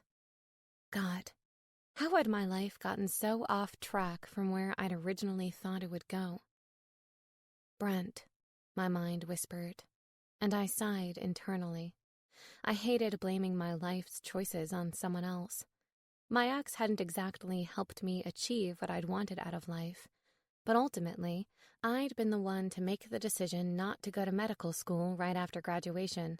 I'd been the one who'd given up the internship opportunity that would have most likely set me up for a successful path into med school, not to mention an even more successful career as a physician. Now I spent most of my time blathering about which male celebrity gave the best oral based on his eye color, and a random groupie named Candy. Fucking hell. I hated dwelling on the past. "Breakfast is ready, Harlow," my mother yelled, thankfully pulling me from my depressing thoughts. "Come sit down and eat," she said as she finished setting the dining room table with white plates. Grateful for the reprieve from my internal monologue, I made my way to the table and sat down beside my mom and watched as Jean-Pierre set the last plate of food onto the table. "I hope you're hungry," he said with a grin, and sat down across from me. My eyes turned into saucers as they took in the numerous platters of delicious food sitting in front of me. Fresh croissants and strawberry jam, crepes with bananas and Nutella, and homemade whipped cream, and enough cut-up fruit to feed an army. Jesus Christ. Between breakfast here and lunch at Hot House, I wasn't finishing off this day without packing on a few extra pounds. Holy moly, this is a lot of food. Do you think maybe we should skip lunch at Hot House? Nope, my mother responded without hesitation. And before I could stop her, she grabbed my plate and started filling it up with a more than healthy serving of everything. Whoa. That's enough, crazy food lady. I took my plate from her busy hands before she could dish out crepe number 3 for me. I'd like to be able to get into my apartment tonight without needing a crane to get my ass into the elevator. Don't be ridiculous, sweetheart, she scoffed. You're nearly too thin as it is. A few extra pounds would do you good. I sighed and Jean-Pierre grinned at me from across the table. So, what's new with you, Harlow? He asked in an attempt to steer the conversation away from my mother trying to overfeed me. Not too much, I shrugged. I saw Kinky Boots with Dad a few weeks ago. Was that the show he met Nicole at? My mother asked. Yep. I took a bite of Nutella and whipped cream and crepe goodness and moaned out loud. Jesus, these are good. My compliments to the chef, I said, with a raise of my fork toward Jean-Pierre, and he grinned. Thank you. I'm happy you like them. Do you want another, sweetheart? My mom asked, and I rolled my eyes. No. I think I'm still good with the 1.5 I have left on my plate. Tell me more about Scott, my mother demanded, and my brow furrowed in confusion. Scott? Yes, she nodded. Your father told me a little bit about him, but I want all of the juicy details. There are no juicy details. Well, I guess there were some juicy details. I mean, we'd been hanging out a lot lately, and obviously having sex on the regular. There was no denying that sex with Scott was off the charts, but no fucking way was I going to tell my mother about that. She might have been quirky as hell, and oftentimes too open-minded, but I had boundaries I refused to cross. We're just friends, I said, and the instant the words left my lips, they felt like total bullshit. Not to mention, the pointed look my mom flashed in my direction basically called me on that very fact. What? I questioned. We're just friends, nothing more. Well, friends who had a lot of sex, friends who spent a lot of time together, but yeah, other than that, we were friends. Scott and I were just friends. Right? She pointed her fork in my direction. I don't believe you. You know, I don't do long-term relationships. She sighed. I think you say you don't do them, but deep down, one day, you will when you find the right guy. I wouldn't hold your breath on that one. She rolled her eyes. You get your stubbornness from your father. Jean-Pierre chuckled, and my mother glanced at him in confusion. What? She asked, and he just grinned. She actually gets her stubbornness from you. No, she doesn't. Yeah. He nodded, and his eyes shone with amusement. She definitely does. Before I could start on crepe number 2, my cell phone chimed in my pocket with a message. I pulled it out and glanced at the screen to find a text from Scott. Scott. What's your address? Me. Not telling you. Somehow we'd gotten started playing this game where I refused to tell him where I lived. I wasn't sure why I was holding on so strong, but I think it was mostly the fact that he'd shown an early interest in stalking. Or that stubbornness your mom and Jean-Pierre are talking about. Scott. What if I wanted to send you flowers? Me. I don't want flowers. Scott. What if I wanted to send you balloons or a teddy bear or one of those cute boxes of chocolates? Me. I don't want any of those either. Scott. What if I wanted to send you pancakes? Me. I don't need pancakes today. I'm currently eating crepes with Nutella and whipped cream at my mom's place. Scott. What about tomorrow? I bet you'll want pancakes tomorrow. The tricky bastard. He was trying to play dirty. Me. Probably not. I'll probably have leftover crepes to tide me over. Take that, buddy. Which, it was actually the truth. No doubt my mother had probably already packed up a to-go box for me before we even sat down to eat. Scott. You're impossible. Can I see you today? Me. Are you in need of the sex? Scott. I always need the sex. Are you in need of the sex? My mother's voice pulled my attention from my phone, and I hadn't even realized she'd been reading the entire conversation. Holy hell. Why are you reading my text messages? I asked. She was less than concerned with the fact that she was a little sneaky eavesdropper. And she ignored my question completely. Just friends, huh? She grinned. It looks like a little more than just friends to me. Fine, I said on an exasperated sigh. We're friends with benefits. You know, where we're friends and we do the sex, but we're not committed to one another. So, technically, you could have sex with someone else if you wanted to? Yes, I answered, even though the idea of having sex with someone who wasn't Scott sounded about as appealing as going on another first date with Baron the Boar. And so could he. Oh God, Scott having sex with someone else? I hated how much I hated that thought. I swallowed the discomfort down and forced the word, yes, from my lips. She quirked a brow. And you'd be okay with that? No. Yes. Are you sure about that, Harlow? Uh-huh, I muttered, and shoved another bite of food into my mouth before she could shoot another uncomfortable question my way. Avoidance felt like the very best tactic in this scenario, especially since I had no fucking clue what was going on inside my own head. I didn't want a long-term relationship. I didn't want to be tied down to anyone, and I definitely shouldn't have cared about the fact that, technically, Scott could have sex with someone else. Anytime he wanted, actually. He probably is. He knows every fucking vagina in the city. But what I should have been okay with, and what I felt actually okay with, were two very different things. What in the hell was happening to me? I had to get away from the relationship inquisition that was my mother before I had a fucking panic attack. I'm stuffed, I muttered, and slid my chair out from under the table and stood. What time are we eating at Hot House? Reservations are at 1, Jean-Pierre answered. Then I'm definitely going to need to nap off these crepes if there is any hope of getting my appetite back by then. I patted my stomach and grinned. I think someone is trying to avoid the whole Scott and friends with benefits topic, my mother sing-songed, and I rolled my eyes. Obviously. She laughed at my response, and, after I had taken my dirty dishes into the kitchen, I made my way back into the living room.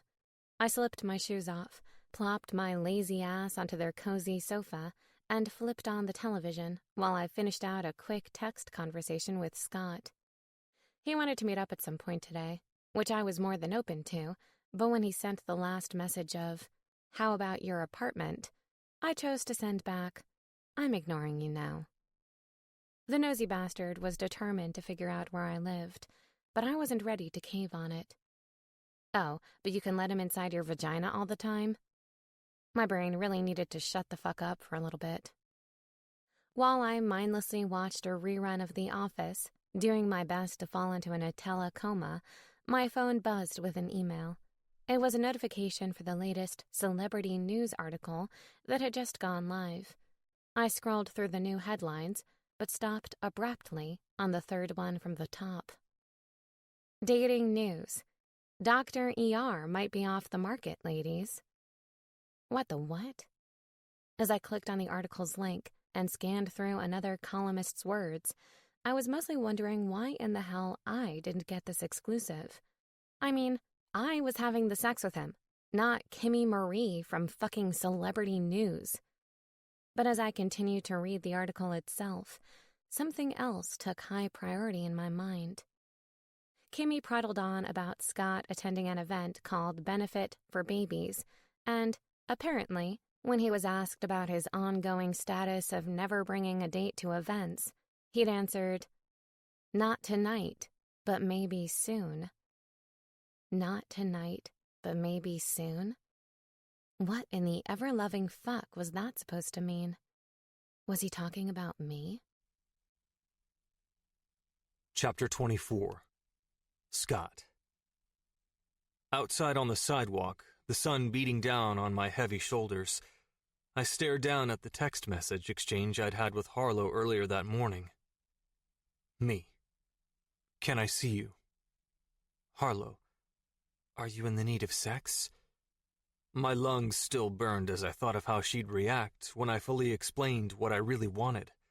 But then, in text message, wasn't the time for it. No, This is a conversation for in person. Me. I always need the sex. Harlow. LOL. At least you're honest.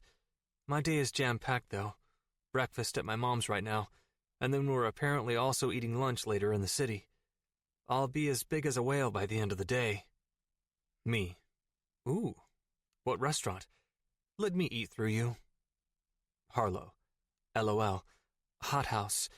I'll be free later this afternoon. I'll meet you somewhere, and you can eat through me, all right? Me. Hot damn. How about your apartment? Harlow. I'm ignoring you now. She hadn't said anything then, and really I think that was the starting point of my current semi-psychotic break. Realistically, she was probably just at lunch with her mom and practicing a little-known habit of actually paying attention to the person you were dining with rather than your phone. But yeah, all of this, all of these emotions, something I was horrifically unfamiliar with, were eating at me, and she'd been seemingly doing the dip on me when it came to her apartment since the day I'd met her.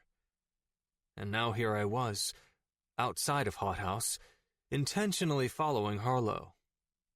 Frustrated with what my life had come to, I leaned back against the warm bricks of the restaurant and sighed. I was crazy. I was fucking losing it. The apartment thing was just a running joke, and I was blowing it out of proportion. Of course, just as I settled on going back to being sane, the door opened and, shading her eyes from the sun with one hand and digging in her monstrous bag for her sunglasses with the other, Harlow stepped out. Quickly I ducked around the corner of the building. I cringed. Jesus, Scott. Time to reevaluate some things here.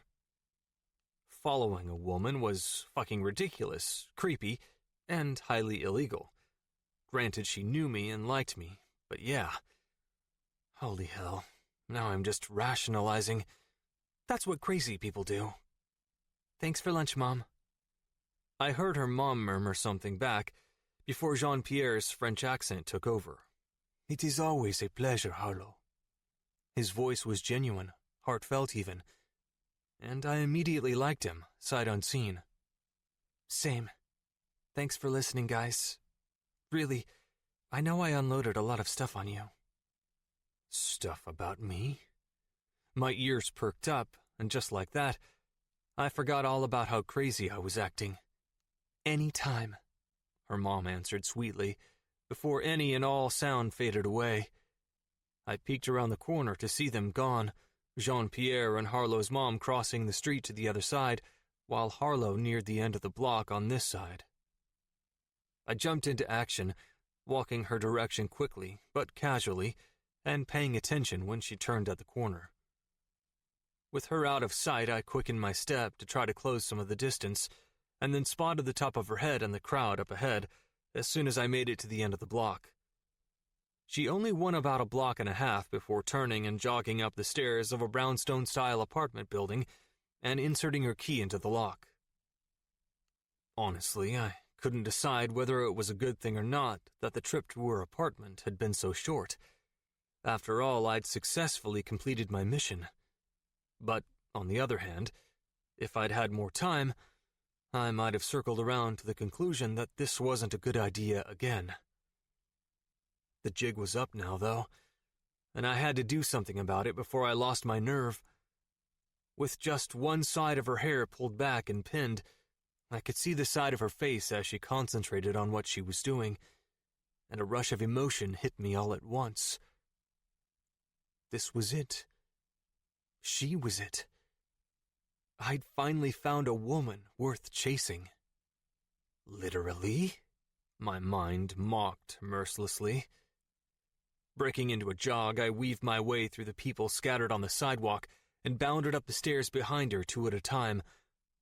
Her eyes widened, and her face grew longer before my eyes as her mouth did the same. Scott? Halo, I greeted casually. Far, far more casually than I felt. My heart beating so violently I thought it might jump straight out of my chest and land on the stoop in front of me. What are you doing here? I swallowed the thickness in my throat and concentrated on getting inside first. I'm sorry to surprise you like this, but can we talk? It's important. Her face serious, seriously worried. She turned back to the lock and finished the job, pushing the door open and holding it for me. Of course. Come in. We walked in silence up 2 flights of stairs to what I presumed was her door. As she inserted another key into the lock and turned it, I immediately felt sick. She pushed it open, and as soon as the light of the hall sliced into the small entry of her apartment, my admission poured unchecked from my lips. I followed you. Her eyebrows pulled together as she stepped inside, and I followed her, almost as if she hadn't heard me. Strengthening my resolve to make sure it was all out in the open, every fucking last bit of it, I repeated myself. I said I followed you. Here. To your apartment. You fucking followed me? From where? How? I don't understand. Yes. From the restaurant. You told me where you were. Not understanding is definitely reasonable, and I'm sorry, I rattled off, addressing each of her questions as well as I could. But this was a conversation I needed to have in person. She didn't know what conversation I was talking about, but flustered, I rushed past that detail. And you've been cagey about where you live for no reason, Harlow. She glared and took 3 rapid steps to the end of the hall that led into her living room, but I kept on. I know what I did today isn't healthy. I know it's fucking ridiculous, okay? But I put my dick in you on the regular. How can you not trust me enough to know where you live? Whoops, excuse us. Mystified, we both swiveled our heads immediately to the couch. Dad? Harlow screamed just as I caught sight of my mom's bare breasts. Oh, Jesus Christ! I cried. What are you doing here? She shouted toward them. Our parents. Our fucking naked parents. What was happening? And more than that, it appeared everyone else knew where she lived to the point of using her place for conjugal fucking visits. I guess other people know where you live, I muttered softly, but she heard me. Oh, the death rays burning from her eyes were proof of that. Meanwhile, Bill was covering himself, and my mother, with a blanket. Scott? Harlow snapped. Not now. Jesus Christ, one thing at a time, okay? And she was right, obviously. The naked parents on the couch took precedence, so I did my best to shut the fuck up. Dad? Harlow said again, gritting her teeth in search of patience. What are you doing here, naked, on my fucking couch? I reached out and squeezed her shoulder in support, but she shook it off. I guessed that was fair, too. We're supposed to meet your mother and Jean-Pierre soon. A stroll through Central Park. And?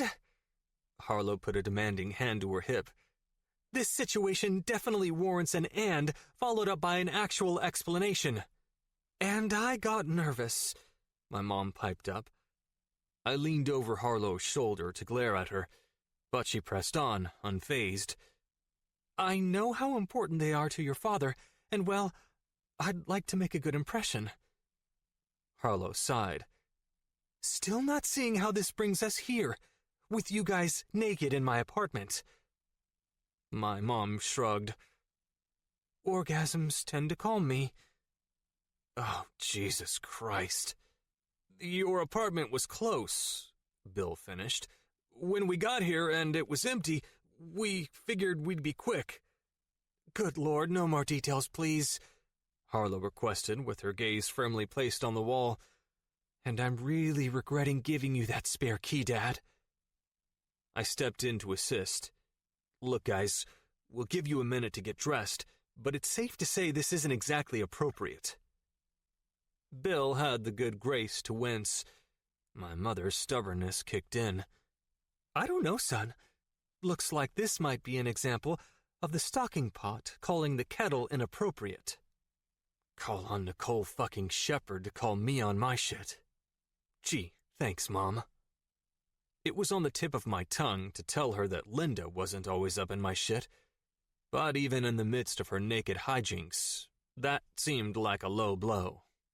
Scott, Harlow injected, let's go outside and talk. I nodded, looking back at our parents one more time and allowing myself a little smile as I shook my head. I mean, Jesus, that deserved at least a little amusement. I followed Harlow in silence, and we went back out her door, down the stairs and outside, taking a seat on the stairs of the stoop.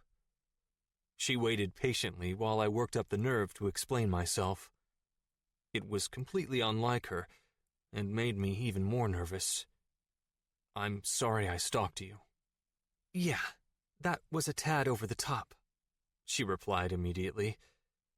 I know, I admitted. I talked myself out of it a couple of times, but then yeah, it just happened anyway. I don't know how, but I can't change it now. Tell it to the cops, she teased. Or, God, I hoped she was teasing. Harlow, what the hell, Scott? I know, I said on a sigh, but I guess I was feeling insecure. You? Dr. Erotic? Insecure? See, that's the thing. I'm not just that guy. And yeah, I guess sometimes Scott Shepherd isn't immune to getting insecure. She scoffed, and I nodded. I know, it surprised me too. I'm normally so awesome, I divulged, and she bit her lip just a tiny bit as she studied my face like a map, trying to get a read on me, and perhaps trying not to laugh at my obvious joke. And you were constantly dodging me about your apartment. I should know where you live, Lo. Why? My eyebrows pulled together. Why what? Why should you know where I live? We're not in a relationship. We haven't made any promises to one another. I took a deep breath in and blew it out while she watched. Well, I guess that's the thing. There's something about you, I admitted with a shrug. Something that makes it so I can't stop thinking about you and me together. And that maybe, I don't know, maybe I want a relationship. So it was me you were talking about last night. I felt my eyes pinched together. Last night? To the paparazzi? Not tonight, but maybe soon, I think you said? That comment was nothing. Jesus, someone printed that? Yep, someone other than me, by the way, which I considered castrating you for. But given the circumstances, I guess that's the least of my problems. Problems? We're not relationship people, Scott. Irritation crawled up in my throat. That's not true. You were in a relationship with Brent, I argued. Yeah, in college. And I told you that it didn't end well. I don't want to go there again. Instantly, I recognized talking about this shit wasn't going to get me much of anywhere. If I wanted more of Harlow, and I did, I was going to have to make it happen with actions. Good thing I'm an action man. All right, calm down, I soothed. I shouldn't have bombarded you with this. Let's start simple, okay? She looked skeptical, but she nodded her agreement. Okay. You like me, right? Scott, it's an easy question. Do you like me or not? Of course I like you. I let you stick your dick in me on the regular, as you so eloquently put it. I chuckled and winced at the same time. Yeah, sorry about that. She rolled her eyes. So yes, I like you. Then let's start there. I thought we already started, she whined. I laughed again. Well, in a sense, yes. But this time I mean with an open mind. Can you do that? She shook her head in the negative, but it wasn't because her answer was no.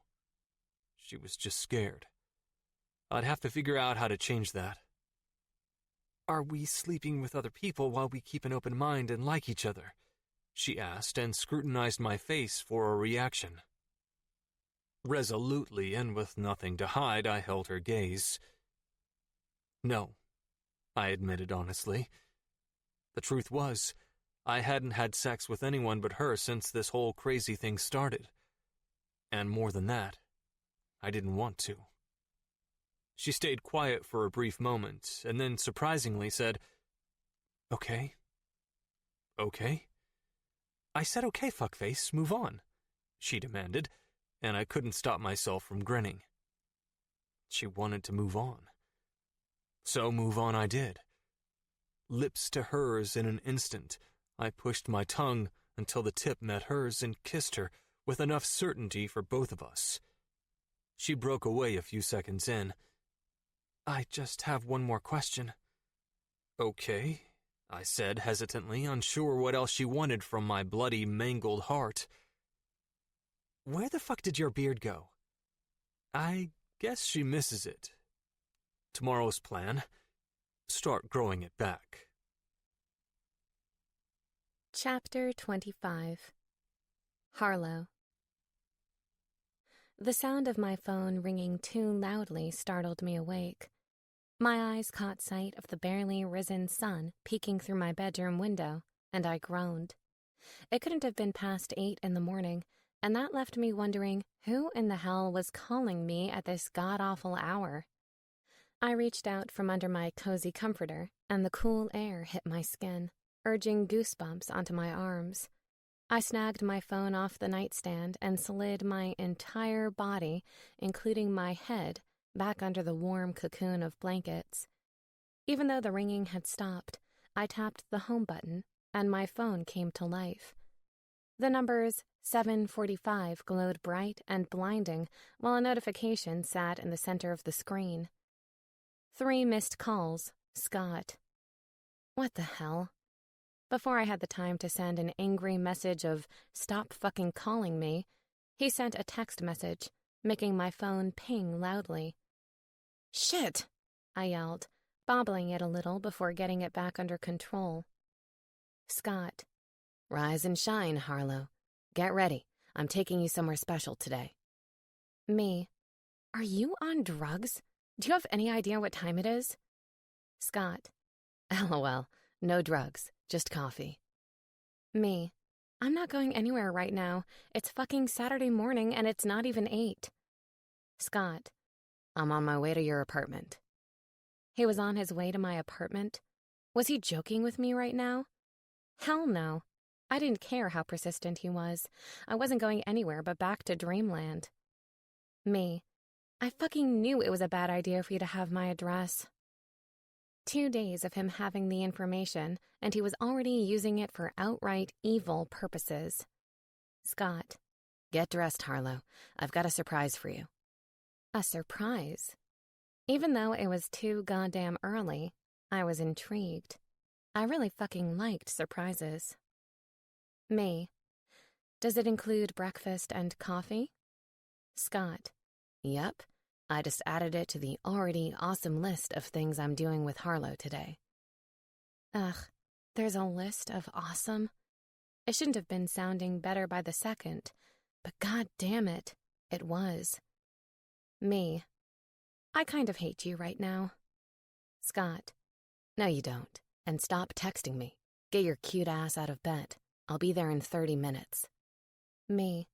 30 minutes? Fucking hell. Scott. "Less texting and more dressing." I giggled at the irony of his words and sat up in my bed and typed out another message. Me. "This is the first time you've ever encouraged me to put clothes on. It feels like a momentous occasion." Scott. "Because today is important, and it's our first official date." Me.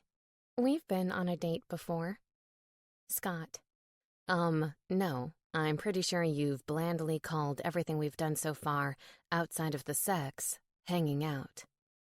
Me. That's a technicality. Besides, does it have to be at 8 in the morning? Scott. Yes, and I promise, you're going to have fun today.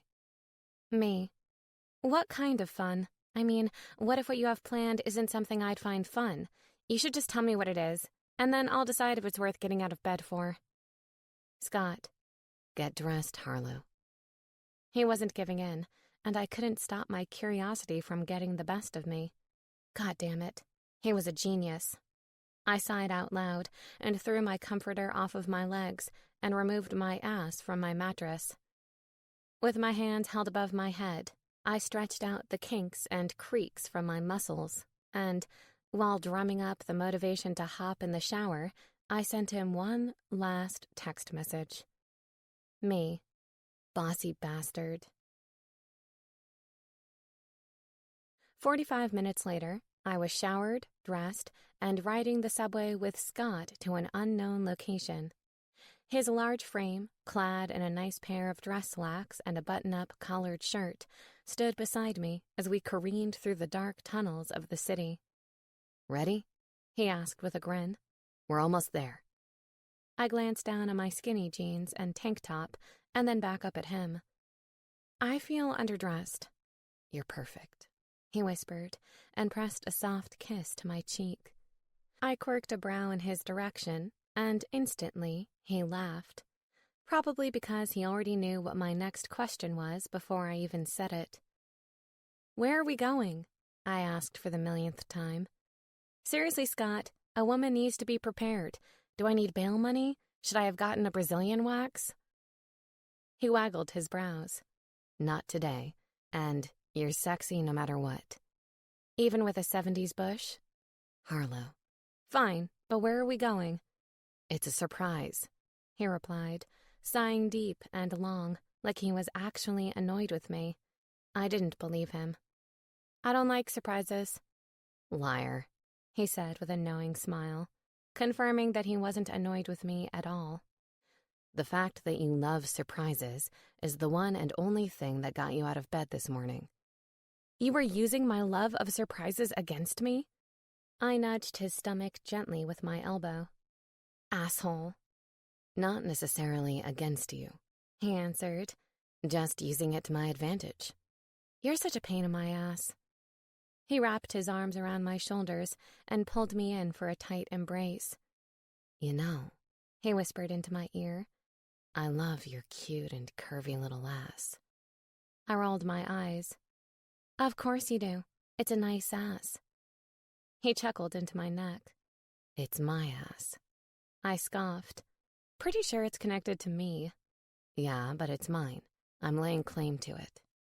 Don't waste your time on the macho alpha male bullshit, I retorted. It doesn't work on me. My words didn't deter him one bit, though. His persistent fingers slid down my shoulders to my back until they gripped my ass, hard. And in the middle of the crowded subway, Scott tugged my body toward his and kissed me soundly on the mouth. My first reaction was to pull away, especially considering the crowd surrounding us. But the instant his tongue slipped past my lips, I was a fucking goner. With the warmth of his mouth and the strength of his arms wrapped around me, I couldn't stop myself from melting into his kiss. Good God, this man can kiss. He gripped my ass again and whispered, "Mine," into my ear as his mouth moved a trail across my jaw to my neck and then back up to my mouth. A shiver rolled up my spine, and for some unknown reason, I couldn't find the strength to refute his words. Because you really like him. Maybe even more than like him. The subway jolted our bodies a little as it started to slow down, and Scott ended the kiss with a soft peck to my lips. A little whimper of disappointment left my mouth without permission, and he smirked down at me in response. We're here, he said, grabbing my hand and linking our fingers together before leading me off the car and toward the stairs of the subway exit. Okay, seriously, what is here?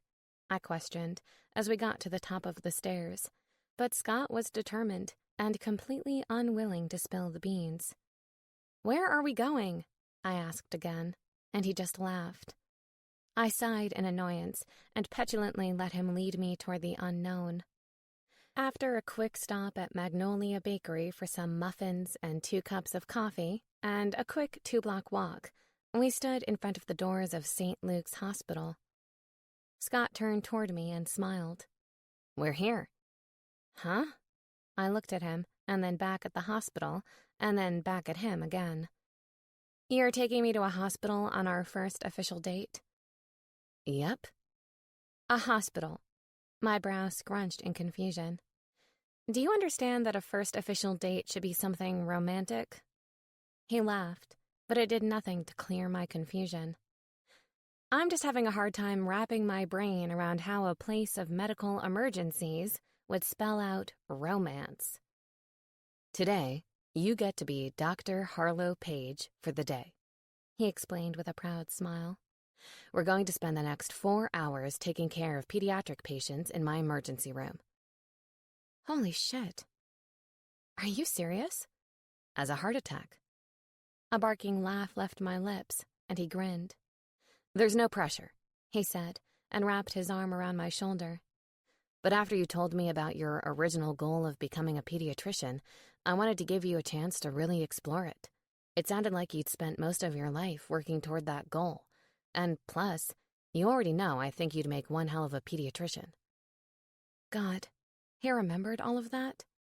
Not to mention, he'd arranged a whole day for me to experience what it would be like to be a pediatrician on his day off. A flock of butterflies took up residence in my stomach, fluttering around erratically as I stared at him in awe. These weren't the actions of an asshole.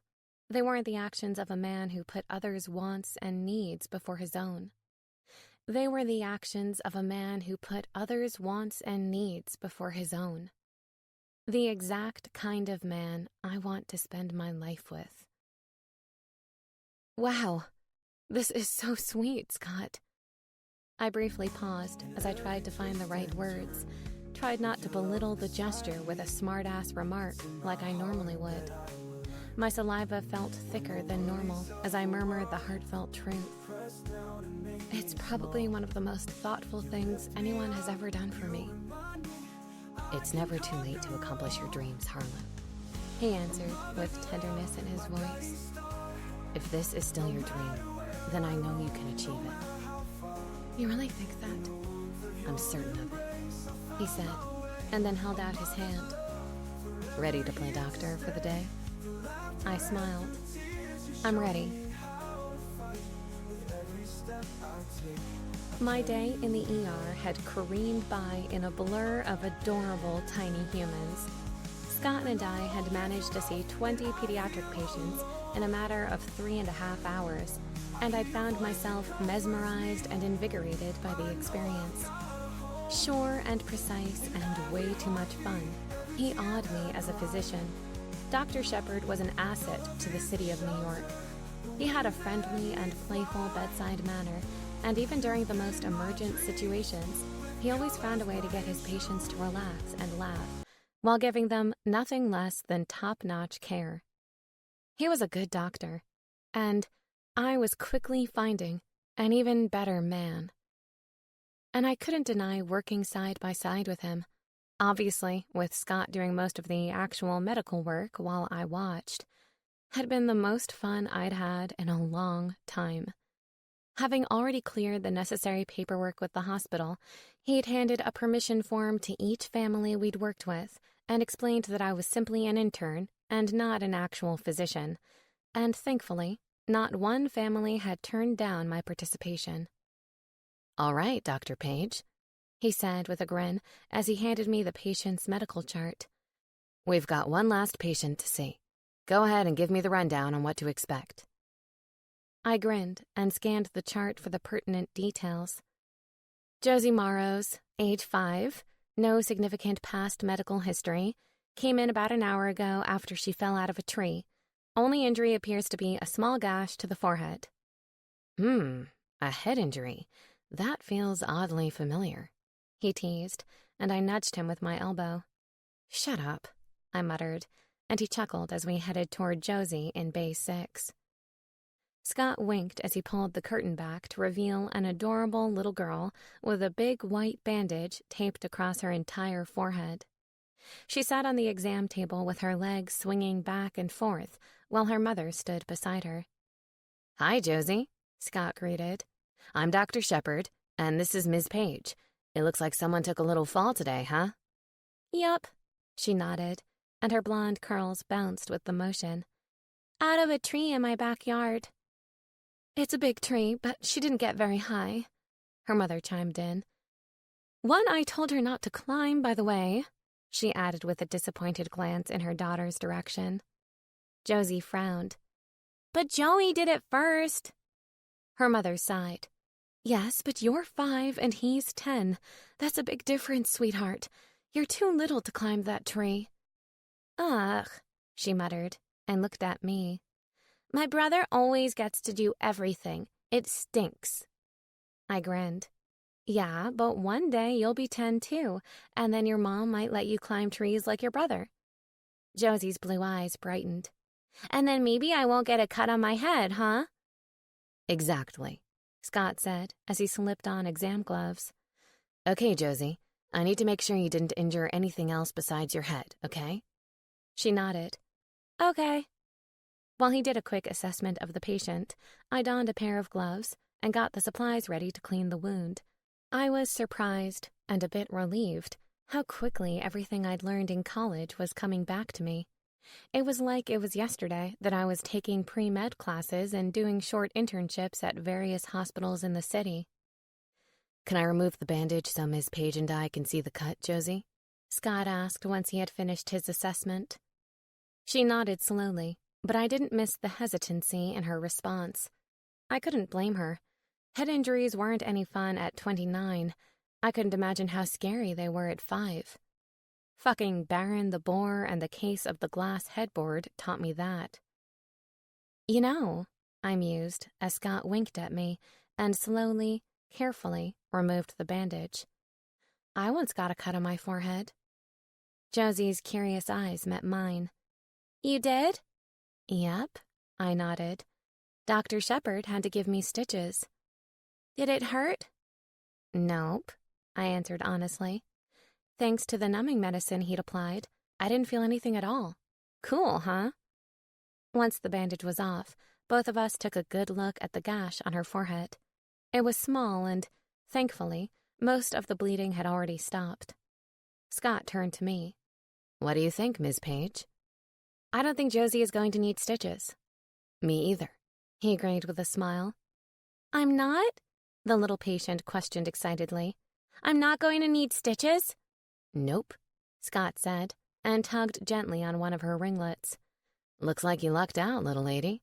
We just need to clean up the cut really, really good so it doesn't get an infection, and put a new bandage on it to protect it." "Oh, thank God," her mother said on a relieved sigh.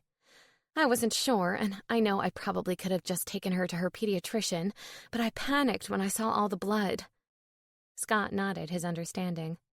"We're glad you brought her in today," he reassured. "Head injuries tend to bleed more than most, and since she's so young, it's always better to err on the side of caution." "Thank you," she responded, and looked at both of us. "You made this trip to the ER a lot easier than I thought it would be. You're both fantastic." Obviously, I wasn't a doctor, but her words hit me hard. I really helped, contributed something. Was it really too late for me to go to med school? Scott flashed a knowing smile in my direction before whispering for my ears only, "It's never too late, Dr. Page." I feigned annoyance with a roll of my eyes, but I couldn't deny that the day had put a bug in my brain. Could I really go my whole life without achieving my dream? I honestly didn't know the answer to that, but I did know I'd felt more invigorated by today than I had by anything I'd ever done at Gossip. 4 hours in the ER with Scott, and I felt like I was falling in love with medicine all over again. maybe medicine isn't the only thing you're falling in love with. Oh, boy. Chapter 26. Scott. I grabbed my phone out of my pocket as I stepped out of the elevator on my way down from the OR. A man had come in with an esophageal collapse, and we'd rushed him right in nearly the minute I'd started this 8-hour shift. It threw me off a little working a morning shift after working mostly nights, especially after staying up late last night with Harlow. But as soon as that guy had come through the doors in his friend's arms, I'd been wide awake. On a very important side note, ever since I'd taken Harlow on a date to my ER about a week ago, late nights, aka lots and lots of sex, together have become our thing.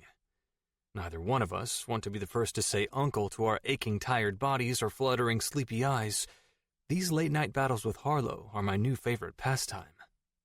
But the surgery had taken nearly 5 full hours, and after leaving Harlow sleeping in my bed this morning, I wanted to call her before lunch. I had the screen on recent calls and my thumb hovering over her name when I got interrupted. "Scott!"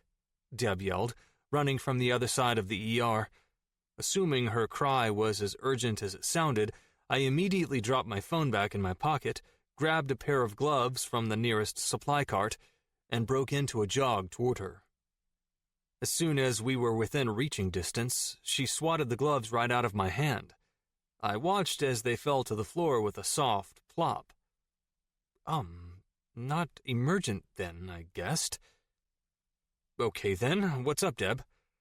They just announced this as the most efficient ER in New York City. You're getting an award. Me? Why am I getting an award? I asked dumbly, and she rolled her eyes. You run this ER. Now it was my turn to roll mine. Not really, Deb. I do some shit, but we all know that you're the one who really runs everything around here. This is your award. Yeah, well, they don't give this award to nurses. They give it to doctors, and you're the doctor. So just suck it up and accept it. Though I won't mind if you mention me in your acceptance speech. Acceptance speech? She slapped at my arm. Yes, there's a ceremony. Next week. You get a key to the city from the mayor and everything. Jesus Christmas. That was ridiculous. Yeah, I think I'll be busy. Schedule me for a shift then, would you? No. You will go there, and you will do this. I will murder you. In what order exactly? I teased. It'll be kind of hard for me to show up to the ceremony if I'm dead. She hit me again just as my phone pinged in my pocket. I held up a finger for her to hold that thought, but she just rolled her eyes and walked away. I guess she's done with me. I swiped the screen to read the new message, noticing at the last second it was from Pam. God damn it. Pam. Fingers crossed she was just texting about another meeting or the award or something. Pam. Schedule freeing up? We should get together this weekend. Or maybe not. Fucking shit sticks. Me. Still really busy. Sorry. I mean, fuck. What was I supposed to say? She'd seen me with Harlow, but I'd pretty clearly introduced her as a friend, and although Lo wasn't out graffitiing the city with proclamations of our budding relationship, she'd agreed to be open-minded, and more than that, even asked about whether or not we'd be sleeping with other people, which it was decided that we weren't. Obviously, we were getting there, albeit at the speed of a fucking school zone, but we were definitely getting there. Which left me to wonder if I should just tell Pam I was seeing someone. Or would she get the hint on her own eventually? God, this was definitely new territory. Normally, I didn't have to maintain any contact at all, so I just didn't. But with her working in the mayor's office and my whole fucked up messy involvement in that shit show, I didn't have the luxury. Maybe Harlow will know what to do. Switching over to my messages with her, I started to type out a message when Deb yelled from the other side of the room again. Fuck, This is why dating and being a doctor never mixed. Preconditioned to respond to her voice, I looked up immediately. This time, though, she had her hand on a bleeding chest and a demand that I get the fuck over there immediately in her eyes. Quick as a flash, I dropped my phone in my pocket and did just that. We, the city of New York, pride ourselves on being the best in every category, every profession, every park and skyscraper. I rolled my eyes as Brent, the mayor, prattled on about what a goddamn messiah New York City was a week later at the ceremony for my farce of an award. Harlow was in a meeting, thank God. Otherwise, she'd have been forced to be here covering it for gossip. And I was already distracted enough without seeking her out in the audience every 5 seconds and wondering if Brent was doing the same. He'd thanked no less than 20 people for their so-called roles in urban greatness. But make no mistake, he'd thanked not one single fucking individual more than he thanked himself. And with me at the helm, see? And leaders like Dr. Scott Shepard at St. Luke's, I know we can take everything we've achieved and elevate it to the next level. Christ, this guy was a real crock of shit. I'm sure my opinion has nothing to do with the fact that Harlow used to bang him. But seriously, he sounded like a douche, at least to my ears. Today I'd like to present Scott and all of St. Luke's Emergency Department with this commendation of excellence, with specific respect to efficiency and overall treatment experience. Step up here, Scott. I did as I was told, rising to my feet and trying not to blink too rapidly as the cameras went off in my face. As a public event of the city, the press corner was already bursting with legitimate news outlets, including all of the major networks. But thanks to my current stint on The Doctor Is In, it was overfilled, packed to the motherfucking brim by every blood-sucking leech and paparazzi in the city. Though I guessed the publicity from something like this could really only be good. Theoretically, anyway. Brent reached for my hand with his right and extended a glass statue in the other, all the while smiling in the direction of the cameras instead of making eye contact with me. He was a natural at this whole dog and pony show. Being in the public eye now, I decided to use him as an example of what not to do. Not for public opinion. He had that in spades. But for my own opinion of myself. The more I paid attention to all of that fake warmth, all I felt inside was cold. On behalf of the city of New York, thank you, he boomed, and I just stopped myself from rolling my eyes all the way when they hit the bottom. Down in front of me, Pam sat with a smile on her face and applause echoing off of her hands as she looked at me, and only me. I looked away as quickly as possible. Brent squeezed my hand meaningfully. I cleared my throat. Thank you, I managed. His smile deepened, the asshole. I tried to step away, but he clasped a hand on my shoulder and turned me back. Hold on, Scott. Before you run off to save more lives, he said, laying it on thick. I'd like to take this opportunity to brag a little bit. Oh, wow. Something new. Scott and I have actually already been working together on something that is really close to my heart. I've followed the policy of health and public safety in this city closely for years, and in an effort to make this city even better, stronger, safer, I've appointed Scott as the head of my team for reworking the policies that need work and scrapping the ones that are lacking completely. Following closely? Appointed me? I approached him. I'm looking forward to working together, Scott, he said as the crowd broke out in applause. God damn, he was good. He'd trapped me, and now, thanks to the lives of innocent people being at stake and all, I had no choice but to agree. Can't fucking wait. Chapter 27. Harlow. Knock, knock. Scott's voice echoed off of the walls of my entryway, even though the door still separated us. The bastard could definitely boom like no other. I hopped off the couch and headed toward the door to let him in. Just before turning the knob, I caught sight of my nearly blinding smile in the reflection of the large mirror my mother had insisted on placing near the door. I sighed. Boy, I guess I really did like him, huh? "Hello? Francis?" he teased, impatient as ever, and I rolled my eyes. Fucking Francis. It would only be 35 more years or so before my given name was age-appropriate. Without humoring him with a response, I took the time to peek at the smartass through my peephole. The longer I spied, the more enjoyment I got. It wasn't until I'd sat motionless for nearly 30 seconds, entranced by the thrumming vein in his corded neck, that I realized what a creeper I was being. A totally smitten creeper. Yeah, even I couldn't deny I was pretty damn smitten over Scott Shepherd. The fact that his presence outside my door urged my stupid smile to grow to record-breaking lengths was proof of that. Damn, he looks good. As handsome as ever, Scott was dressed down in jeans and a white Henley shirt with the perfect amount of scruff covering his strong jaw. The now growing beard making a much-approved reappearance, and with a pizza from Boca's in one hand and a bottle of wine in the other, he came bearing gifts.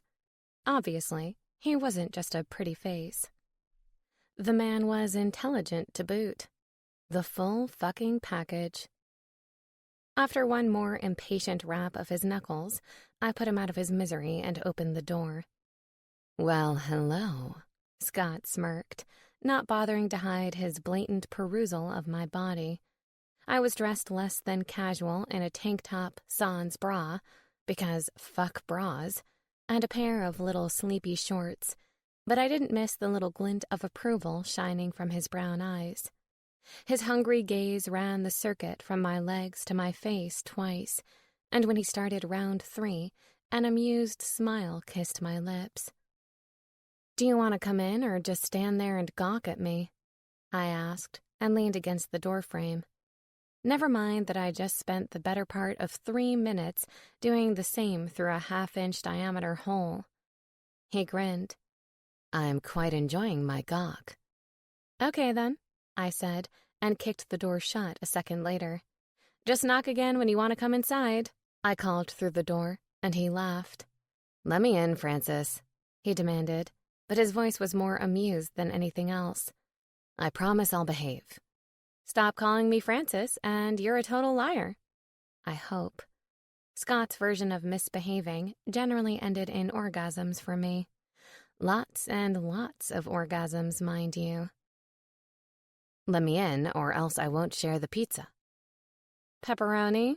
I asked with skepticism in my voice. It better be fucking pepperoni. I only ate pizza with pepperoni and extra cheese. Everything else was a waste of time and toppings. "Yep." "Extra cheese?" "Yep."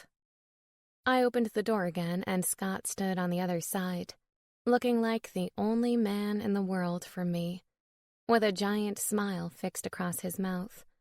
Before he could say anything, I snatched the pizza box from his hands and sashayed my ass down the entryway and into the kitchen. Luckily, he followed my determined lead, shutting the door behind himself and smiling like a handsome loon once he reached the kitchen. God, this man. I really liked him. More than like. The mere idea of that thought should have scared the ever-loving shit out of me, but for some reason, my chest didn't feel tight, and my usual fight-or-flight response seemed to be napping, which was confusing as hell, but also made sense at the same time. I liked his mind, and his sexy-as-fuck body, and the way he could always make me laugh my ass off with effortless, witty sarcasm. And good God, his sexy smiles and sexy smirks, 2 markedly different things, and his ability to be charming, even in the most stressful of times. I was a sucker for it. All of him. I wanted to lick every inch of him and everything that made him the man I couldn't seem to resist, like a motherfucking Charms blow pop. But minus the gum in the middle, just his perfect penis, preferably inside of me. Yeah, I liked everything about Scott Shepherd. Do I just like him, though? Or is it something more than that? I thought to myself as I grabbed some plates and wine glasses from the cabinet. Scott didn't give me any time to delve into that thought process any further. He was always active, fluttering around or twirling my hair or tapping a finger on my leg. It was like he had all of this excess energy when he wasn't on the emergency room floor, but he was an expert in expelling it and being at ease simultaneously. I'd never seen someone manage such a complicated combination so flawlessly before. Tonight was no different. He spanked my ass playfully, and I turned to find him standing behind me with a flirtatious grin stamped across his mouth. What was that for? He shrugged. I blame the shorts. Really? A firm hand went to my hip. And what exactly did my shorts do? They're driving me fucking crazy, he said, and moved toward me in 3 smooth strides. He wrapped his arms around my waist and lifted me onto the kitchen counter with ease. I can't stop thinking about what is underneath this skimpy as fuck material. He pushed my thighs apart and eased his body in between, and with one determined index finger, he ran a smooth line up my calf to my knee until he reached my upper thigh. I bit back a moan as his finger danced across my skin, just below the material of my shorts. Holy moly, that feels good.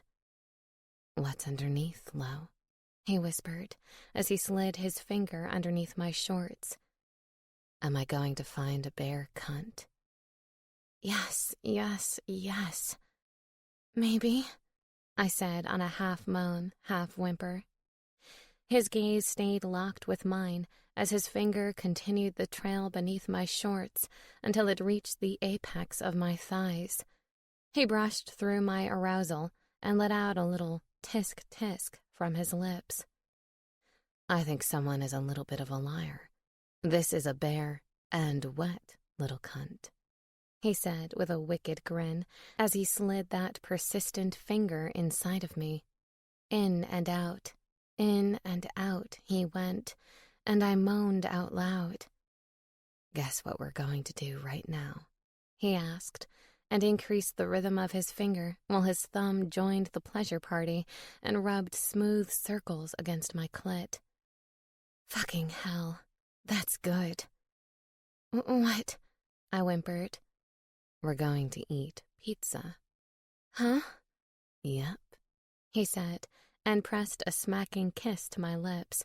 His hand was out of my shorts a second later. What the fuck? Had he really just gotten me all riled up so that we could eat pizza? My eyes popped wide open. Are you serious? He nodded and leaned forward to brush his mouth across my lips and then my jaw until he stopped at my ear.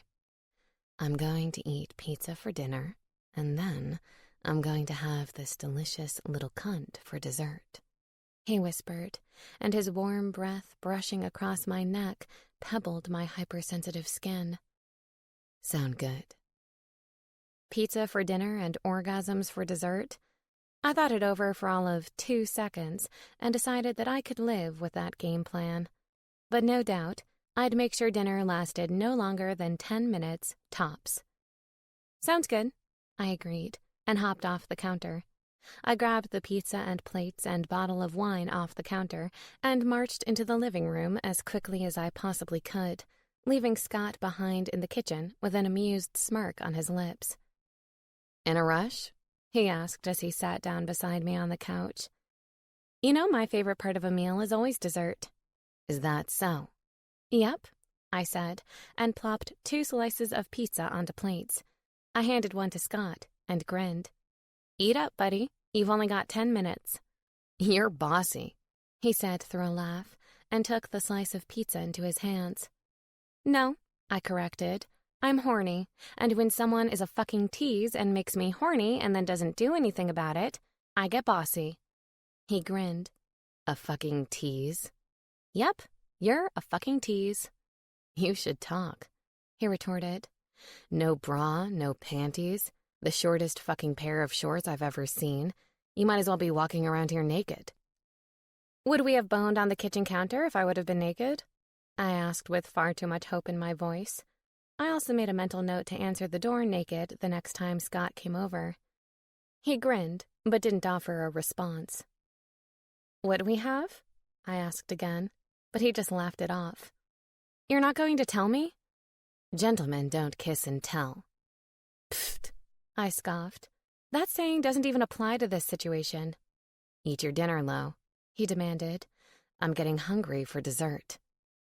He didn't have to tell me twice. I shoved a bite of pizza into my mouth and got to work. Atta girl, he teased, and I rolled my eyes.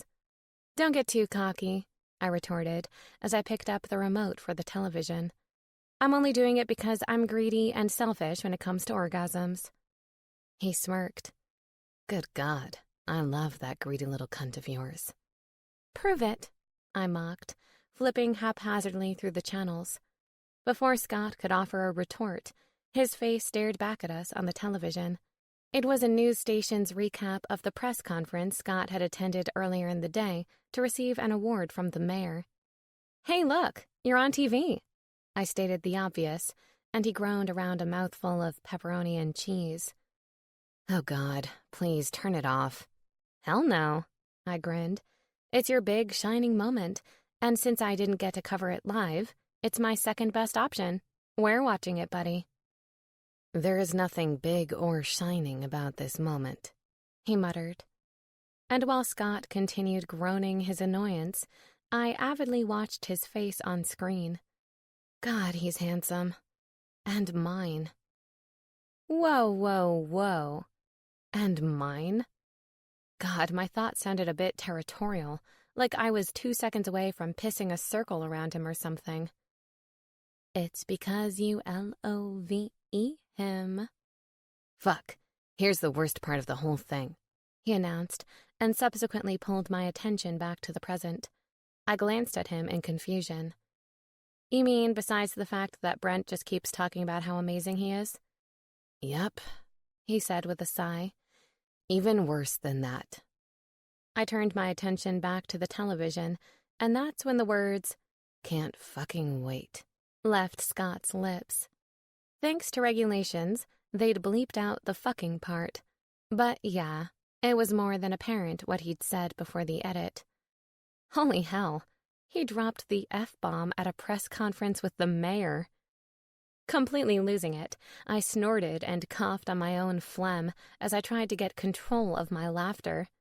You cursed on stage with the mayor. Scott rolled his eyes. At a press conference. My voice turned nearly shrill. While you were mic'd. Yeah, laugh it up. And here I thought receiving an award couldn't end in bad press. Plus, I'm now an official consultant to the mayor, your fucking ex, of all people. I even have to go to a big municipal event next week. Any and all waning laughter was renewed tenfold. I wasn't exactly comfortable with all the togetherness he'd be spending with Brent. But, holy hell, his own discomfort was amusing.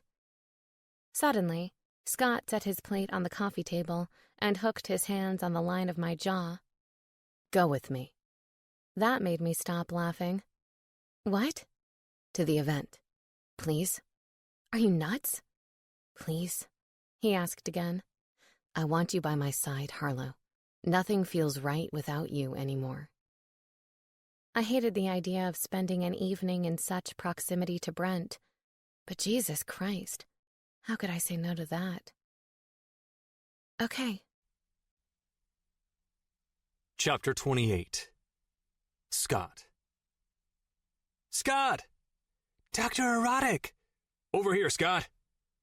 Several paparazzi yelled as I stepped out of the town car I'd hired for the night, buttoned my suit jacket, and turned to hold a hand out for Harlow. But if I'd thought they were loud or persistent before her fingers, with bright red manicured nails done special for the occasion, settled into the hollow of mine, I was a fucking idiot. The quiet roar of paparazzi wind turned into a tornado in the span of an instant. Harlow paused on her exit, but I squeezed her hand affectionately in both support and apology, and she started moving again. She hadn't told anyone about tonight, not even her boss. I'd wondered to myself if that was a good move for her career, but after the talk we'd had about her life and medical school, it was pretty clear Gossip and Harlow Page weren't a match made in celebrity heaven. She wanted more out of life, and I wanted it for her. I just had to figure out how to be supportive without pressuring her. Things like emotional support and walking a balanced line for the benefit of someone else weren't exactly my forte. With her safely to her feet and her long shimmering silver gown out of the way, I shut the door on the car and took her hand again to step forward. When I linked our hands, interlacing our fingers, and the two of us stepped out onto the curb together, side by side, so obviously a couple in the eyes of the media, everything went white. At first I thought maybe I was dying. The moment was surreal. But as Harlow's hand clenched harder and harder in mine, tethering me to reality and her, I knew it was just the cloud of camera flashes assailing us from every angle. "Scott, who's your date? Dr. Erotic, have you finally met your match? What's your name, sweetheart?" At first, the questions were clear, but after several moments, the shouting started to blend together, and I couldn't have answered even if I'd wanted to. Hands grabbed at my shoulder, and I tensed in response until I realized some of the mayor's security had noticed the uproar and were coming to assist us. Up and through the crowd they guided us without trouble, as Harlow did her best to shield her face in an attempt to maintain her eyesight. "Holy shit," she muttered the moment the doors shut behind us, closing us off to their grumbling questions and never-ending digital assault. "I think I may have underestimated your popularity." I laughed out loud, feeling all of the anxiety that had built in my chest as a result of the mayhem release. Turning toward her with ease, I put a hand to her jaw and touched her lips to my own. Flashes once again lit up the night behind us. I rested my forehead against hers. "I guess those are glass doors, huh?" "Seems like it." "Sorry," I apologized. I expected her to smart off, to give me some flippant response that I would no doubt love. But she didn't. Instead, she grabbed my hand and gave it a gentle squeeze, her face softening as she did. "It's okay." "Hi, Scott," Brent called from the top of the stairs, completely fucking ruining our moment.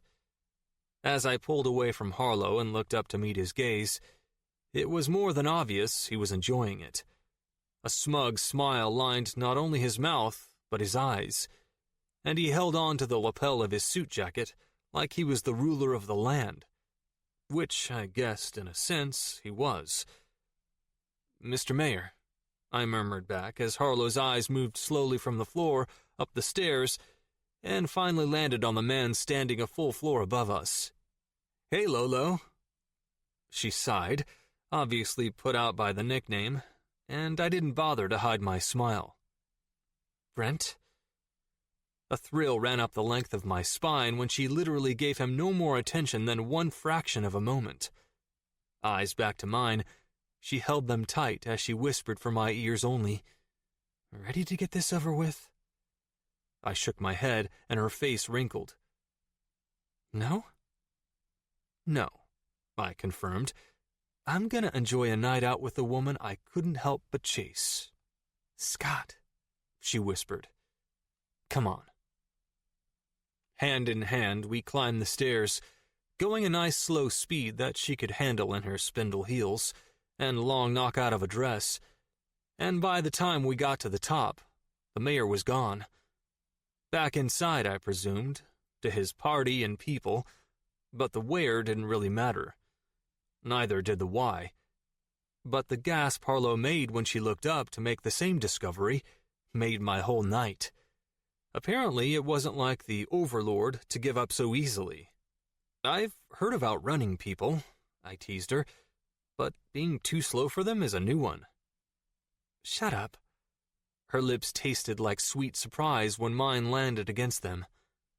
One nip turned into two, and by the time I was satisfied, our tongues had danced an entire song's worth of notes. "You look beautiful tonight," I whispered to her, admitting, "You look beautiful always, actually. But tonight, when I look at you, I swear to God I don't even know my own name." She smirked and lifted her thumb to rub some lingering lipstick off of my face. "Don't worry, Dr. Erotic. I know it just fine." "Good Christ, this is boring," Harlow whispered as another speaker, some other official for the city of New York, blathered on about whatever these people were pretending to care about at the moment. "What did you expect? Fireworks?" "No," she snapped in a whisper, putting a finger to my lips to shut me up. "But some kind of drama or intrigue wouldn't be amiss. This is politics, for fuck's sake. Where's Kerry Washington with a scandal?" "Probably working behind the scenes to cover it up." "You know what I mean. I thought there would be something to make fun of." "Sorry," I told her, leaning forward to give her a kiss on the cheek. "I'll try to drum up a story when we leave here." She laughed, albeit quietly since someone was still up there giving a speech, but as her eyes fluttered away from mine and caught on something over my shoulder, it all but dried up. "Why is the chick at Brent's table looking at me like I'm the Antichrist?" I took a quick peek over my shoulder to confirm my suspicions, but unfortunately I already knew who it was. Pam. I sighed and Harlow's eyebrows pulled together. "Scott?" "Well, hell, I didn't really want to get into this here, but you asked for drama." "What drama?" she asked, her voice deepening in a way that suggested she already knew. I shrugged. "Oh, Scott. Not that chick. Come on. She's got the eyes." "The eyes?" "The crazy eyes. You don't bone and bounce on the ones with crazy eyes. I would have thought a man with your experience would know this." "I knew," I admitted. "Then why did you do it?" "Well..." Something occurred to me suddenly. "Wait, you know this all occurred before you, right?" She rolled her eyes. "Yes. I may not be prone to relationships, but between your job and the fact that you've basically been stalking me since Kinky Boots, you've been too busy to fit in a good time fuck with Crazy Eyes over there. Believe me, I can tell that since you've been all about me, you've been all about me." "God, Lo, focus, Scott," she snapped softly, and I smiled. I am so fucking hooked. Okay, I relented. For the record, my initial plan was not to sleep with her. That just kind of happened. She quirked a brow. "What was the plan then?" "Clearly it was to win her over with my irresistible charm," I said with a wink, and Harlow giggled. To make a long story short, even though I knew she had the crazy eyes, I also knew she had access to the mayor, which I needed in the name of getting our public health policies changed. Crazy Eyes happened because of Brent? I rolled my eyes at her clearly personal knowledge of him. Obviously, I'd have slept with you to get close to him if I'd known that was an option. She wrinkled her nose. Gross. Nothing we do together is gross. She shook her head with a smile, but with one last glance over my shoulder, it was like Pam didn't exist anymore. She could stare at us all night for all I cared. "Speaking of that, do you think we can leave soon?" Harlow asked, and anticipation jumped in my stomach. Even better. In 2 minutes, Pam wouldn't even have us as an option to look at. I thought you'd never ask. Chapter 29. Harlow. Thirsty? Scott asked as we walked inside of his apartment. He shrugged off his suit jacket and hung it on one of the bar stools by the kitchen island, and, enthralled by the sinewy bulges of his muscles through his dress shirt, I had to shake off the image of ripping it off myself. We'd left the party on the pretense of sex, but I knew it didn't always have to be only about that. That was the whole point of him telling me to be open-minded about what we were to one another. I shrugged. Maybe a little bit. We'd left the big municipal party before dessert, and probably before Brent's busty assistant could find a way to telepathically light me on fire with her crazy eyes. It'd come as a little bit of a shock that Scott had slept with her, and yeah, it did sting a little as well, but I understood. Scott wasn't an angel, and he certainly hadn't been celibate before me. His past was his past, just like my past was my past, and Lord knew my past was designed to stay there. Brent had had more than enough stage time at the event tonight. The last thing we needed was to figuratively bring him home with us, too. What Scott and I were now was still a bit of a mystery to me, though. We'd agreed to be open-minded, and we'd also agreed not to see or sleep with other people. But did that mean that we were in a relationship? I had no clue. Pretty sure the ball's in your court, sister, my subconscious taunted me. Scott was pulling for a full-blown relationship weeks ago. Did I want him to be my boyfriend? I waited for my body's normal, volatile reaction to the word, but nothing came. Not the urge to run, or sweaty hands, or a violently pounding heartbeat. Nothing. A glass of wine? He offered, completely unaware of my mental come-to-Jesus moment. Champagne? I scrunched my nose at both options. Between the 2 glasses of champagne I'd had with hors d'oeuvres and the additional glass of wine during dinner, I was done boozing. How about something less alcoholic? I asked, and leaned a hip against the kitchen counter. He chuckled and opened his fridge to rummage through its contents. I, of course, took that time to check out his tight and toned ass. Hot damn, he has a nice ass. Firm and round, with just the right symmetry. Stop staring at my ass, he said, his eyes still fixated on the inside of his fridge. What's he got? Eyes in the back of his head? I'm not staring at your ass, I denied, without bothering to actually stop. I wanted to grip it with both hands, maybe even spank it. Hell, taking a big, hearty bite out of it sounded nice. Liar, he accused with a grin over his shoulder. I fought the urge to giggle. It's not my fault. You're the one who's flaunting the goods. While he pulled out the drink options and set them on the counter, he shook his ass rhythmically and started singing Hips Don't Lie like he was Shakira himself. I couldn't hold back my laughter after that.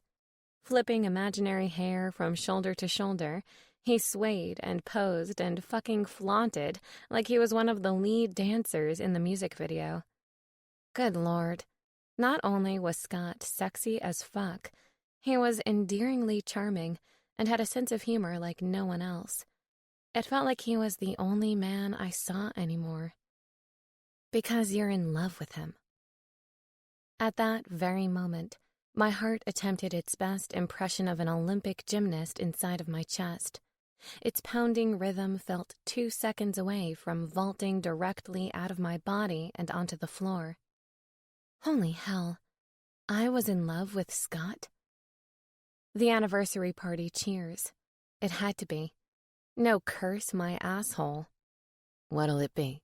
He asked and gestured toward the counter full of drinks.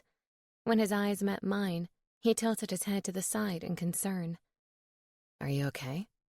No, I'm not fucking okay. I'm not supposed to fall in love, goddammit. Hell, I'm not even okay with the boyfriend part. But love? Love? Jesus Christ, what is happening? Uh-huh, I said through the dryness in my throat, ironically parched for the first time since he'd offered me a drink. The concern on his face never waned. Are you sure? he asked, and moved toward me to put a gentle hand to my cheek. You don't look okay. Do you feel sick? Of course I'm not okay. You put some kind of voodoo spell on me, and now I'm in fucking love with you. I cleared my throat with a little ahem and shook my head in response. I'm just a little tired. Otherwise, I'm perfectly fine. Are you still thirsty for something a little less alcoholic? He questioned with a soft smile. Drinks. Yes, let's talk about drinks. Drinks are neutral. Drinks are refreshing. Drinks don't give me panic attacks because I'm in love with them. I nodded. What are my options?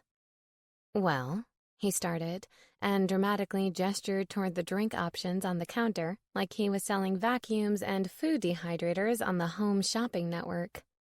we have a fabulous selection of orange juice, whole milk, water, iced tea, or Coca-Cola. Do you have Nesquik? Nesquik? He asked in confusion. What's a Nesquik? What? I blinked 3 times. You don't know what Nesquik is? I questioned in disbelief. Is that bad? It's like someone admitting they don't know what a Twinkie is. I know what a fucking Twinkie is. A Twinkie did sound good right about now. And safe. I can't fall in love with a Twinkie. Well, I guess it depends on the Twinkie. Do you have any?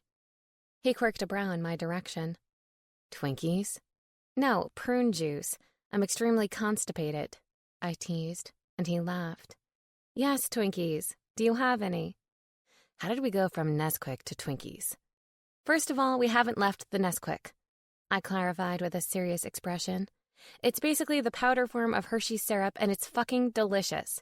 If you don't like it, I'll have to revoke any and all of your sex privileges. And secondly, do you have any Twinkies or Nesquik so that I can make chocolate milk or not? He grinned. You want chocolate milk and Twinkies? Yeah. Let me get this straight. He started with an amused grin. We just left an event that served the most pretentious 5-course meal, along with some of the most expensive alcohol I've ever drunk, and your ideal way to end the evening is with chocolate milk and Twinkies. So much so that you'll refuse to ever sleep with me again if I don't agree with and enable your addiction. Am I hearing this correctly? Yep, I answered without hesitation. And before I could add the sarcastic comment that was on the tip of my tongue, Scott wrapped his arms around my waist and pulled my body against his. He took my mouth in a deep, intense kiss.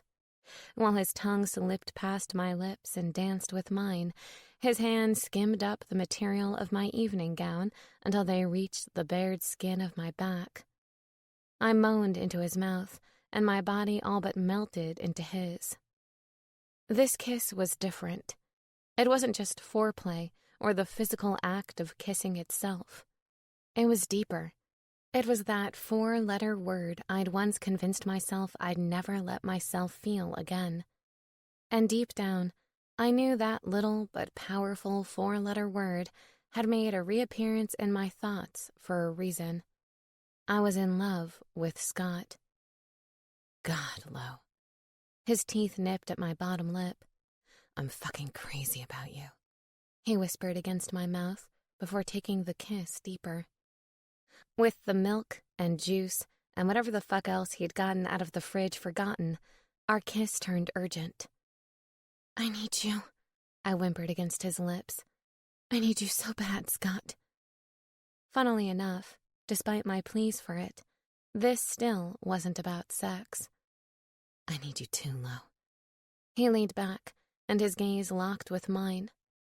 More than just right now, or tomorrow, or next week, or next month. I need you. Always. God, I felt the same way. I couldn't picture a time in my future when I wouldn't need Scott.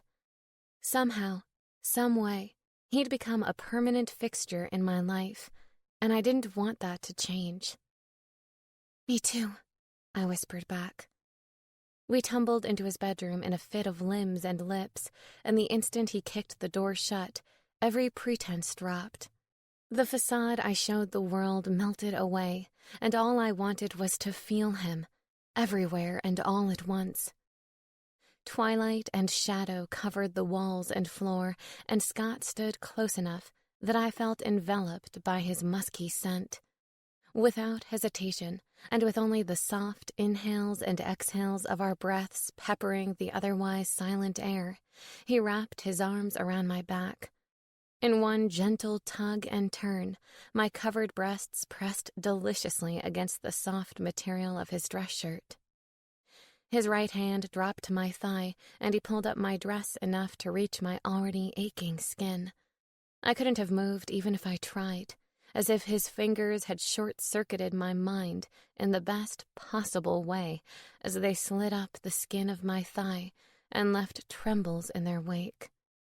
"God, I'm addicted to you," he whispered, and with 2 steps back, we toppled onto his bed, his eyes searching mine the entire time. "Ditto, Doc." I smiled and kissed him again. With my lips, I felt his mouth stretching wider than it should, fighting between grinning and kissing, and I knew mine was most likely doing the same. We'd done this so many times, kissing, foreplay, sex, and somehow, every time, it just kept getting better. Because this is love. With our gazes locked, his hand moved down my cheekbones to my lips. "You're so beautiful, Lo," he whispered, but he didn't give me time to respond. Between one breath and the next, his mouth was on mine, and we were kissing again. Good God, we were kissing. Our mouths locked, our lips danced, and our tongues took hungry licks from one another. Every kiss we shared had this raw intensity, breathing fast, heart rates faster, desperate moans releasing from both of our lungs. I was addicted to him, too, and I was lost in him, and even better, found in him. I was exactly where I should be. And before I knew how it happened, we were naked and our skin was moving softly against each other, not having sex, but just touching, just feeling. We locked eyes for a moment, only long enough for us to really see each other, and then he was kissing from my toes upward, slowly, so slowly, and his hands were on my legs, always just a little higher than his kisses.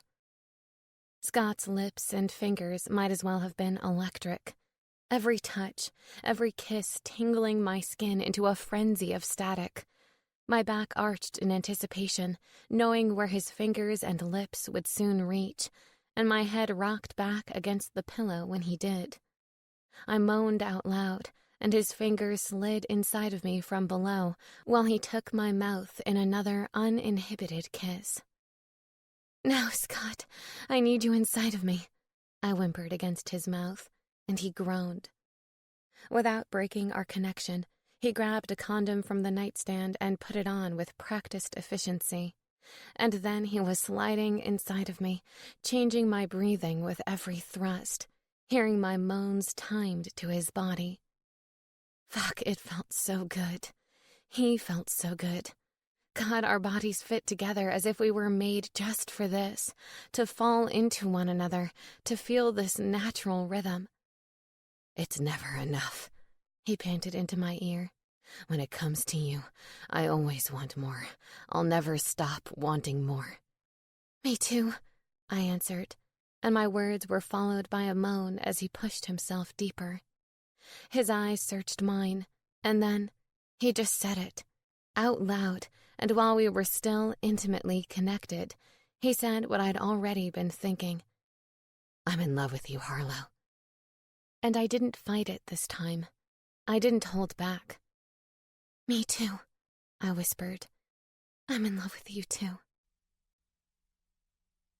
Chapter 30. Scott. It had been a week since Harlow and I were splashed across the front page of every gossip column in Manhattan as an item, except for hers, and a week and 1 day since we'd told each other we were in love. Obviously, it hadn't taken a ton of research for the paparazzi at the municipal event to find out who Harlow was, and to say her boss was unhappy that Harlow hadn't broken an exclusive on her own fucking relationship was an understatement. And, maybe even more obviously, and simultaneously surprising, I was deliriously happy. Me. Happy. In a relationship. Go figure. Harlow's boss had given her until today to come up with something just as juicy as the story of us, or better. Or else. I'd been trying to gently encourage the or else option, making it clear that I'd be a resource at her disposal should she decide to make another go of medical school. It was easy for the lines to blur, though, being a doctor myself, so I was trying not to push her in any one direction without knowing it was what she truly wanted. I'd watched her struggle to come up with something good enough to keep her job all week, and she'd texted me late last night from her apartment to tell me she'd finally come up with something. I didn't know what it was, but knowing how stressed she'd been about it, and how good whatever she'd come up with had to be, I'd set an alert on my phone to go off as soon as her column posted. Today in the ER had been absolutely fucking crazy, with 3 pedestrian accidents and a stab wound, but that didn't stop me from checking to make sure the volume on my phone was turned up every chance I got. Still on. Still nothing. I was just putting the phone back in my pocket when the alert sounded so loudly I jumped and dropped it. Shit, I cursed, picking my phone back up from the harsh hospital tile quickly and flipping it over to inspect the screen for cracks. A small one ran the entire line of the center, but I could still read all the words on the screen, and everything seemed to be in working condition, so I decided to deal with it later. Quickly, I clicked the link in the alert that took me straight to Harlow's page on Gossip's website. A little thrill ran through me at the sight of my name. Dr. Erotic or Dr. Hypnotic? I didn't really understand the title, but Harlow had been under a lot of pressure with this one, so I decided not to hold it against her too much when I teased her later. Scrolling down quickly to the meat of the story, I let myself fall into the article with a twinge of intimate pride coursing through me. Dr. Scott Shepherd isn't new to the gossip scene, and hardly anything about him is new news. But you should all know by now, I've got the inside scoop on all of the details. I smiled in excitement. I hope she painted me as a sex god. Or, as I considered it, maybe I wanted her to say I was lame. I might solve some of my over-enthusiastic problems with outside interest. Cough, Pam, cough. They are horrifying. He may seem like a charming guy next door, but illusion is a powerful thing. Entitled and used to getting what he wants, Dr. Erotic is every female's worst nightmare. The closer you get, the more he reveals, and if your answer isn't yes, that won't stop him. Look out, ladies. If you don't give Dr. Erotic what he wants when he asks for it, he might just take it. What the fuck? She basically implied I'm a sex offender. Frantic, I read on, scrolling painfully through pages and pages of a bitter diatribe about how awful I was in every sense of the word. Not only was I lacking in character and trustworthiness, she spoke candidly and expressly about my propensity not to take no as an answer when it came to women and my insatiable sexual desires, as she put it. And, as if that weren't horrifying enough, pointed details accused me of insurance fraud and malpractice, absolutely crucifying everything I'd built as a physician. Oh, shit. Oh, Jesus Christ, why would she do this to me? Why would she make this shit up? For what?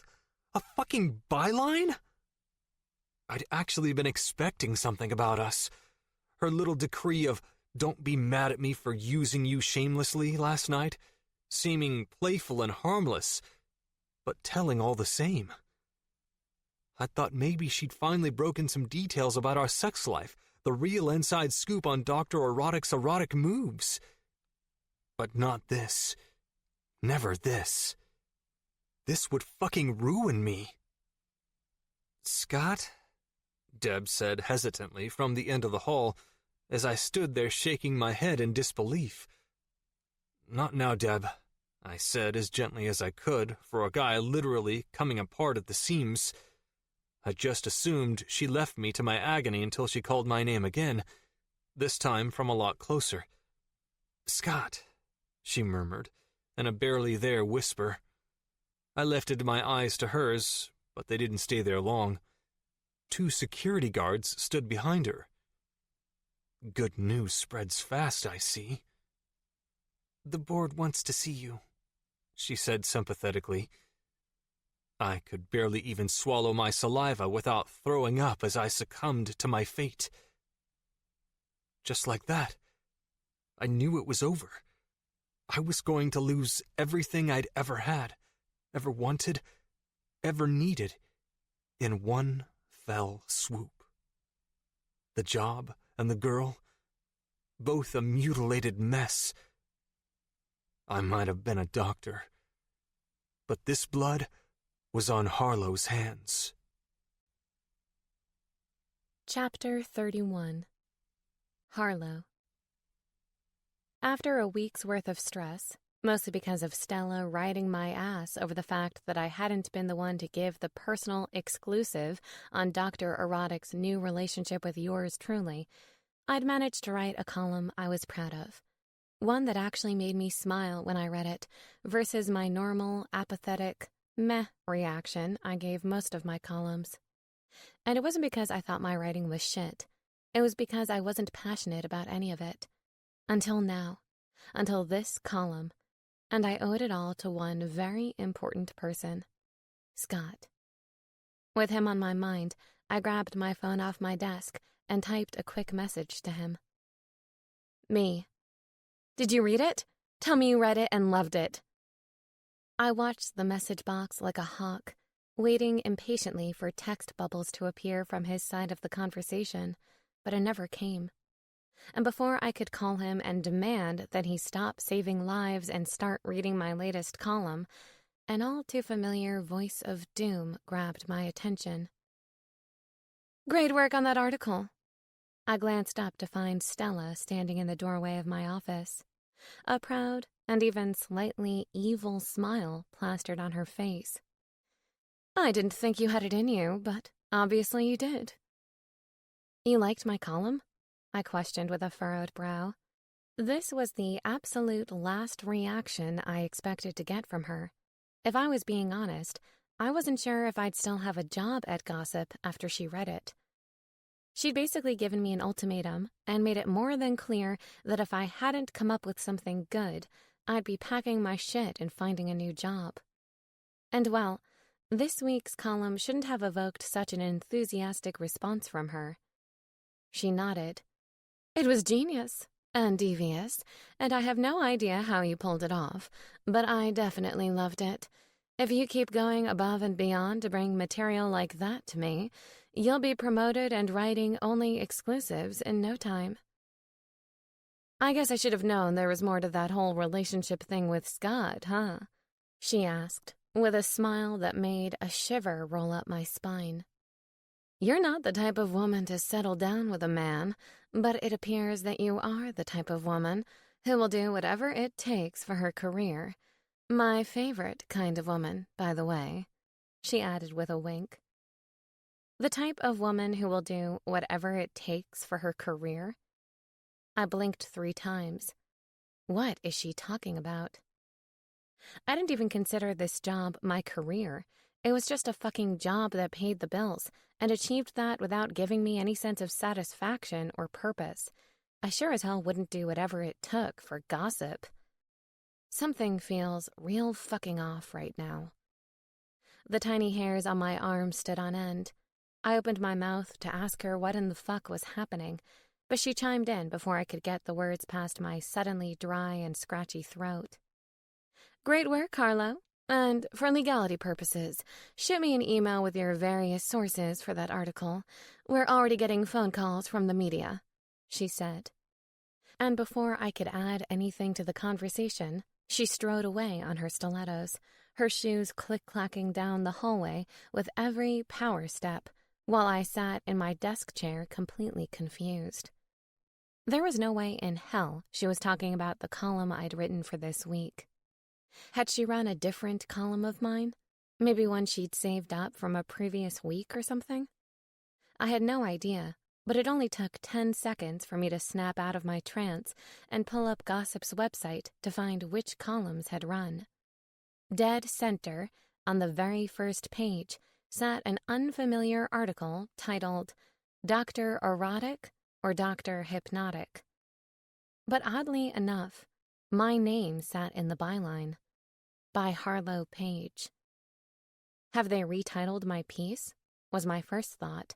But then I realized my piece about assisting Scott in the ER for a day, taking care of pediatric patients, sure as fuck shouldn't have been titled that. My column had focused around the fact that, although most of the world knew him as Dr. Erotic, his patients knew him as Dr. Shepard, a talented physician who truly cared about the health and well-being of the community. Hell, I'd even gone to great lengths to get Josie and a few of the other pediatric patients we'd seen the day I'd assisted him in the ER to answer questions about Dr. Shepard, who just happened to be unanimously voted as their favorite emergency room doctor in the city, mostly because of his funny jokes and goofy smiles. Obviously, I'd received nothing less than adorable responses, but none of my words or the patient's answers would have worked with this garbage title. Quickly, I clicked on the link and started to scan the words, and by the time I got 3 paragraphs in, I wanted to vomit. The closer you get, the more he reveals, and if your answer isn't yes, that won't stop him. Look out, ladies. If you don't give Dr. Erotic what he wants when he asks for it, he might just take it. What in the ever-loving fuck is this? I didn't write this. And horribly enough, those words weren't even the worst of it. The article continued for another 10 paragraphs and was riddled with accusations, including insurance fraud and sexual misconduct. Basically, it was one giant clusterfuck of horrible, and the kind of article that would literally ruin someone's life and career. And to the public, I had been the one to write it. Oh my God! Had Scott read this? Well, he definitely isn't answering my text messages. My stomach fell to the floor, and my chest grew tight with anxiety. I had to do something. I didn't know what, but I knew I couldn't just sit here and let an article like this exist. With shaky hands and adrenaline coursing through my veins, I grabbed my purse, hopped out of my chair, and sprinted down the hallway like a maniac, completely unconcerned with who I was railroading past. I had to fix this.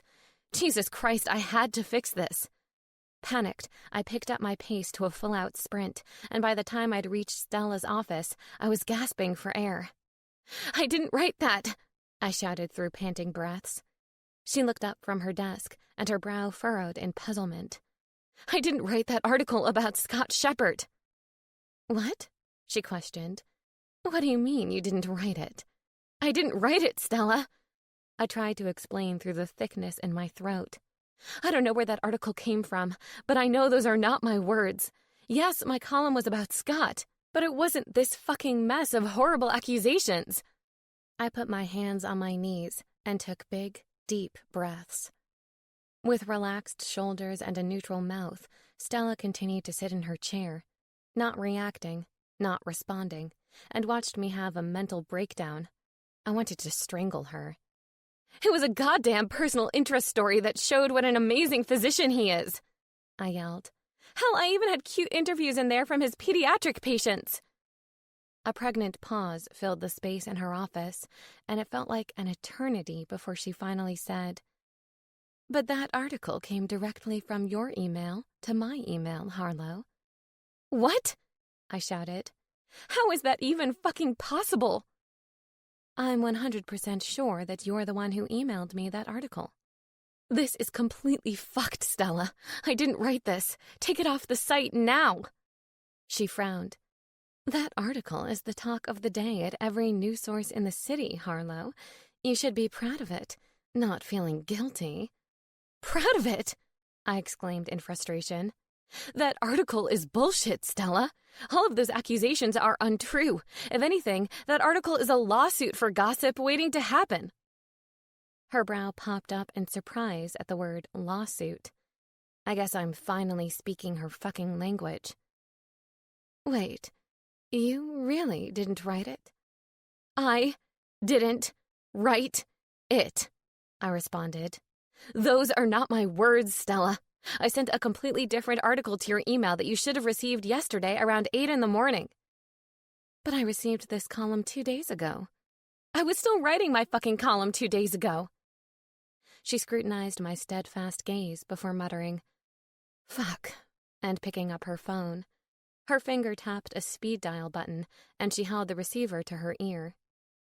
"Dave," she greeted, "I need you to look into Harlow Page's email account. Check all outgoing messages for me over the past 72 hours and see if you note anything suspicious." After a few nerve-wracking moments, she glanced up at me with concern creasing the corners of her normally evil eyes. "Really?" she asked into the receiver. 2 days ago?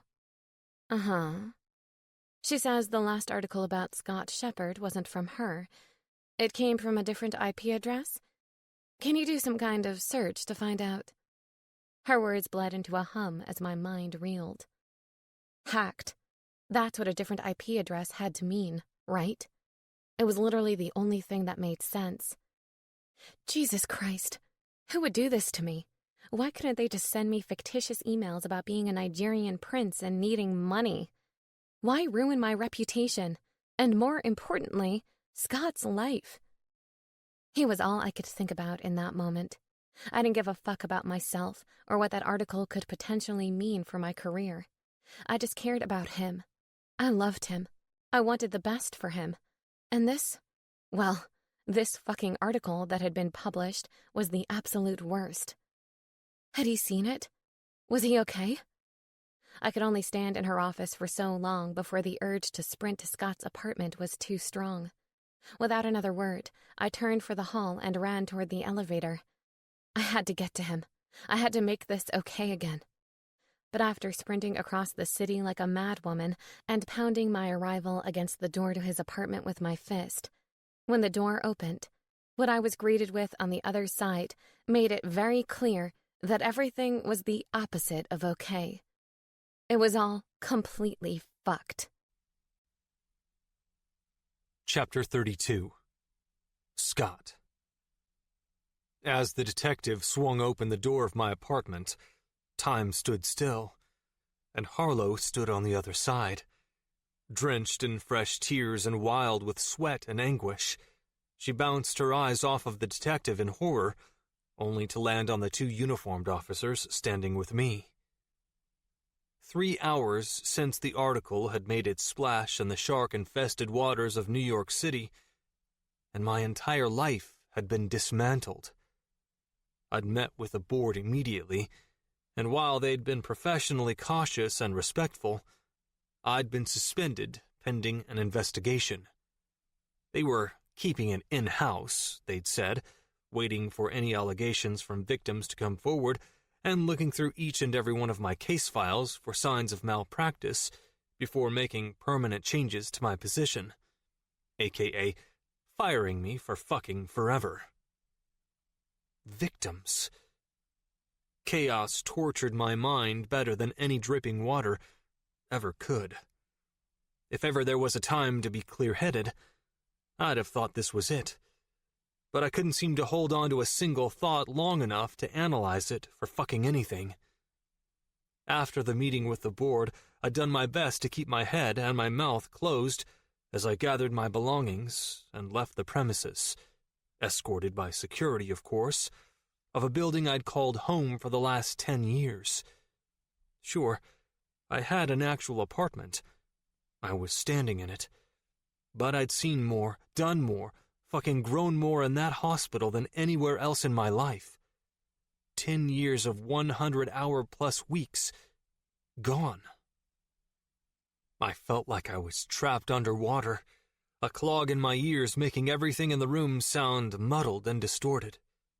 I could see the detective's lips moving in front of me, but I couldn't make out a goddamn word. "Scott," he said again, his voice gentle, if you can believe that. "Let's just go down to the station and talk, okay? You're not arrested at this point. We just can't ignore this public of an allegation without looking into it." I nodded, or at least I think I did. But as I stepped forward to gather what I needed, Harlow's raging voice finally broke through the haze. "No, listen to me!" I looked over the detective's shoulder to see her standing just in. Hi there. Need a quick breather? Here's a moment of chill music just for you. This audiobook is free. No sign-up, no strings. Hope you're enjoying it.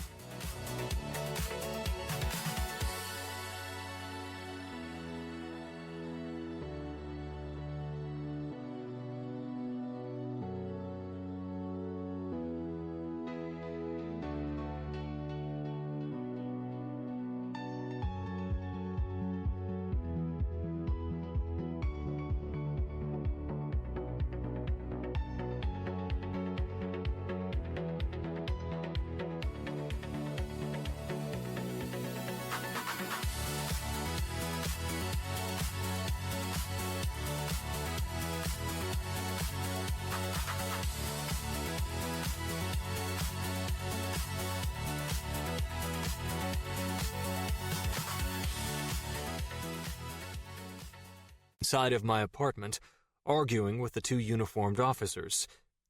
"You don't understand, okay? My name is Harlow Page. I'm his girlfriend. And yes, my name is on the article. But I didn't write that. I'd never write that." "Ma'am, you need to calm down, okay?" "I can't calm down." Even though she was responsible for all of this, something inside my heart apparently hadn't gotten the memo yet and sought to comfort her. "Harlow, it's okay. They're just questioning me. Just calm down so you don't get into trouble too." A single beaded tear trailed down her cheek when I finished speaking, her chest rising and falling like she'd run a marathon. "I didn't write that, Scott," she whispered, almost so quiet I couldn't hear it. "I don't know what happened, but I didn't write that. I would never write that." I just shook my head, confused and frustrated and so fucking tired. More tired than I'd ever been in my life. I didn't have it in me to answer her, to address her directly again. And I didn't have the time. Detective Santos had been patient with me up until now, but the strained lines of his face said he was done with this scene. I could either come peacefully to the station with him now for questioning, or things would get uglier. Walking calmly to the table at the side of my entryway, I reached for my keys and wallet, settled them into my pockets, and looked back to the detective. "I'm ready." I wasn't sure what state of mind I'd reached that I was this calm, but everything just felt definite.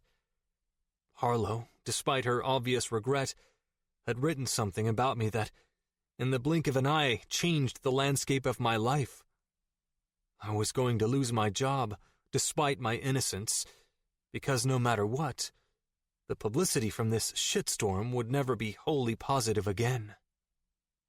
And now, for the first time in my life, I was headed to the police station to be questioned for serious crimes. Even through rowdy dealings and a partying lifestyle, I'd never been here before. Internally, I laughed sardonically at the thought that settling down was what had actually gotten me into real trouble. The officers held Harlow out of the way, and I did my best not to look her in the eyes. I was holding it together pretty well, but just one peek into her stormy green irises, and I'd be done for. "No," she muttered, watching as I walked to my door with the detective and stepped through it. No, this is all wrong. You can't take him." I clenched my teeth as the throaty scream of her voice turned raw. "No, he didn't do anything. He's a good person," she cried. And just like that, after all of my effort, I broke. The fabric of my shirt brushed my chin, as I turned to look over my shoulder. The two officers held her by the arms, mostly for her own protection from what I could see. Her body slumped and her head hung to the ground in torment. The sight destroyed me. Suddenly, almost as if she sensed me, her gaze lifted violently to mine and captured it. Her willing hostage, I watched as she lost control of every ounce of decorum she had left. "Scott! Scott!" she yelled, the fresh glow of her normally tanned skin turning mottled red with the effort. I tried in vain to look away, but whether I liked it or not, she'd taken me captive. Mind, soul, body. It was all apparently hers to command. "I didn't write that. I didn't, I swear. Scott, you have to believe me. Scott!" She was either the world's best liar or... My heart shattered. Try as I might, I couldn't come up with another option. My problems were tangible. Her explanation wasn't. Chapter 33. Harlow. "Miss, you need to leave," the officer said to me. "We have to lock up Mr. Shepard's apartment." I looked up from my defeated spot on the floor, following the lines of his black shoes to his black pants to his badge, until I met his neutral gaze and just stared at him, or through him, or at nothing at all. I wasn't even sure. My world focus had tunneled into misery. In the blink of an eye, I felt like my entire life had changed. I'd gone from on top of the world, in a loving and happy relationship with everything to look forward to the scary, darkened depths of hell. And that was just me. Not Scott. No, he was in a worse place than hell. He'd been accused of some of the most horrendous things inside of an article with my fucking name on it, and subsequently taken into custody for questioning. To an outsider, it looked like I'd accused my boyfriend of charges that spanned the gamut, some of the worst being sexual misconduct and insurance fraud. What a fucking mess. Everything had fallen apart, and the cruelest part of all was that I didn't understand the why or the how. Why would someone do something like this to Scott? And more importantly, who would do something like this? Whomever it was, I hated them. They'd ruined his career, his fucking life, under the guise of my name. And because of that, they'd ruined us. I tried to tell him that I hadn't written that column, but the uncertainty in his eyes said more than his words could. He was torn, and from the looks of it, he didn't know what or whom to believe, including me. Even though it hurt like a motherfucker, I couldn't blame him. I mean, my name was on that column. I told him I was writing a column about him, and the column had even come from my goddamn email. It all looked really fucking bad, and everything pointed directly to me. It looked like I'd ruined his life, and that I'd done it consciously and without any regard for him or his feelings. Like I'd put my joke of a career as a gossip columnist before him. Fuck. A quiet sob racked my body, and when visions of Scott being escorted out by the police filled my head, what should have been fresh tears dripping from my eyes came out as nothing. I'd cried more in the past 2 hours than I'd probably cried my whole life, and it showed. I'd literally run out of tears. "Miss," the officer addressed me again. "Is there anyone you can call to come get you?" There was probably someone I could call, but I didn't want to. I didn't want to see anyone or talk to anyone. I just wanted to go to bed and make this day disappear. "Miss?" he urged again, and I shook my head. "No, there's no one," I said, and slowly got to my feet. "I'll be fine. I'm leaving." "Are you sure?" he asked, and I nodded. With my head down and my shoulders sagging forward, I walked toward the elevator. I didn't know where I was going, but I knew I needed to get the fuck out of Scott's apartment, or else the police were going to end up escorting me out too.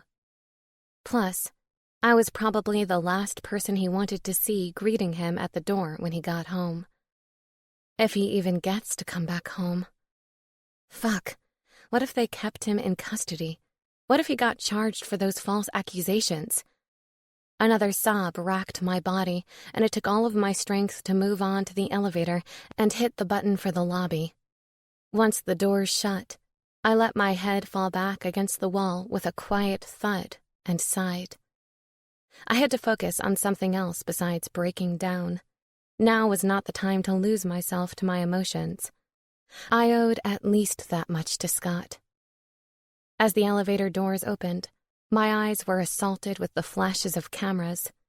Outside of the lobby doors of Scott's apartment stood what felt like 100 paparazzi snapping pictures and ready to pounce on anyone who left his building. God, this was bad. I took a deep breath, and with a hand covering my eyes, I walked outside and faced the media music. Immediately, voices called my name from every direction while the flash and click of cameras filled the air.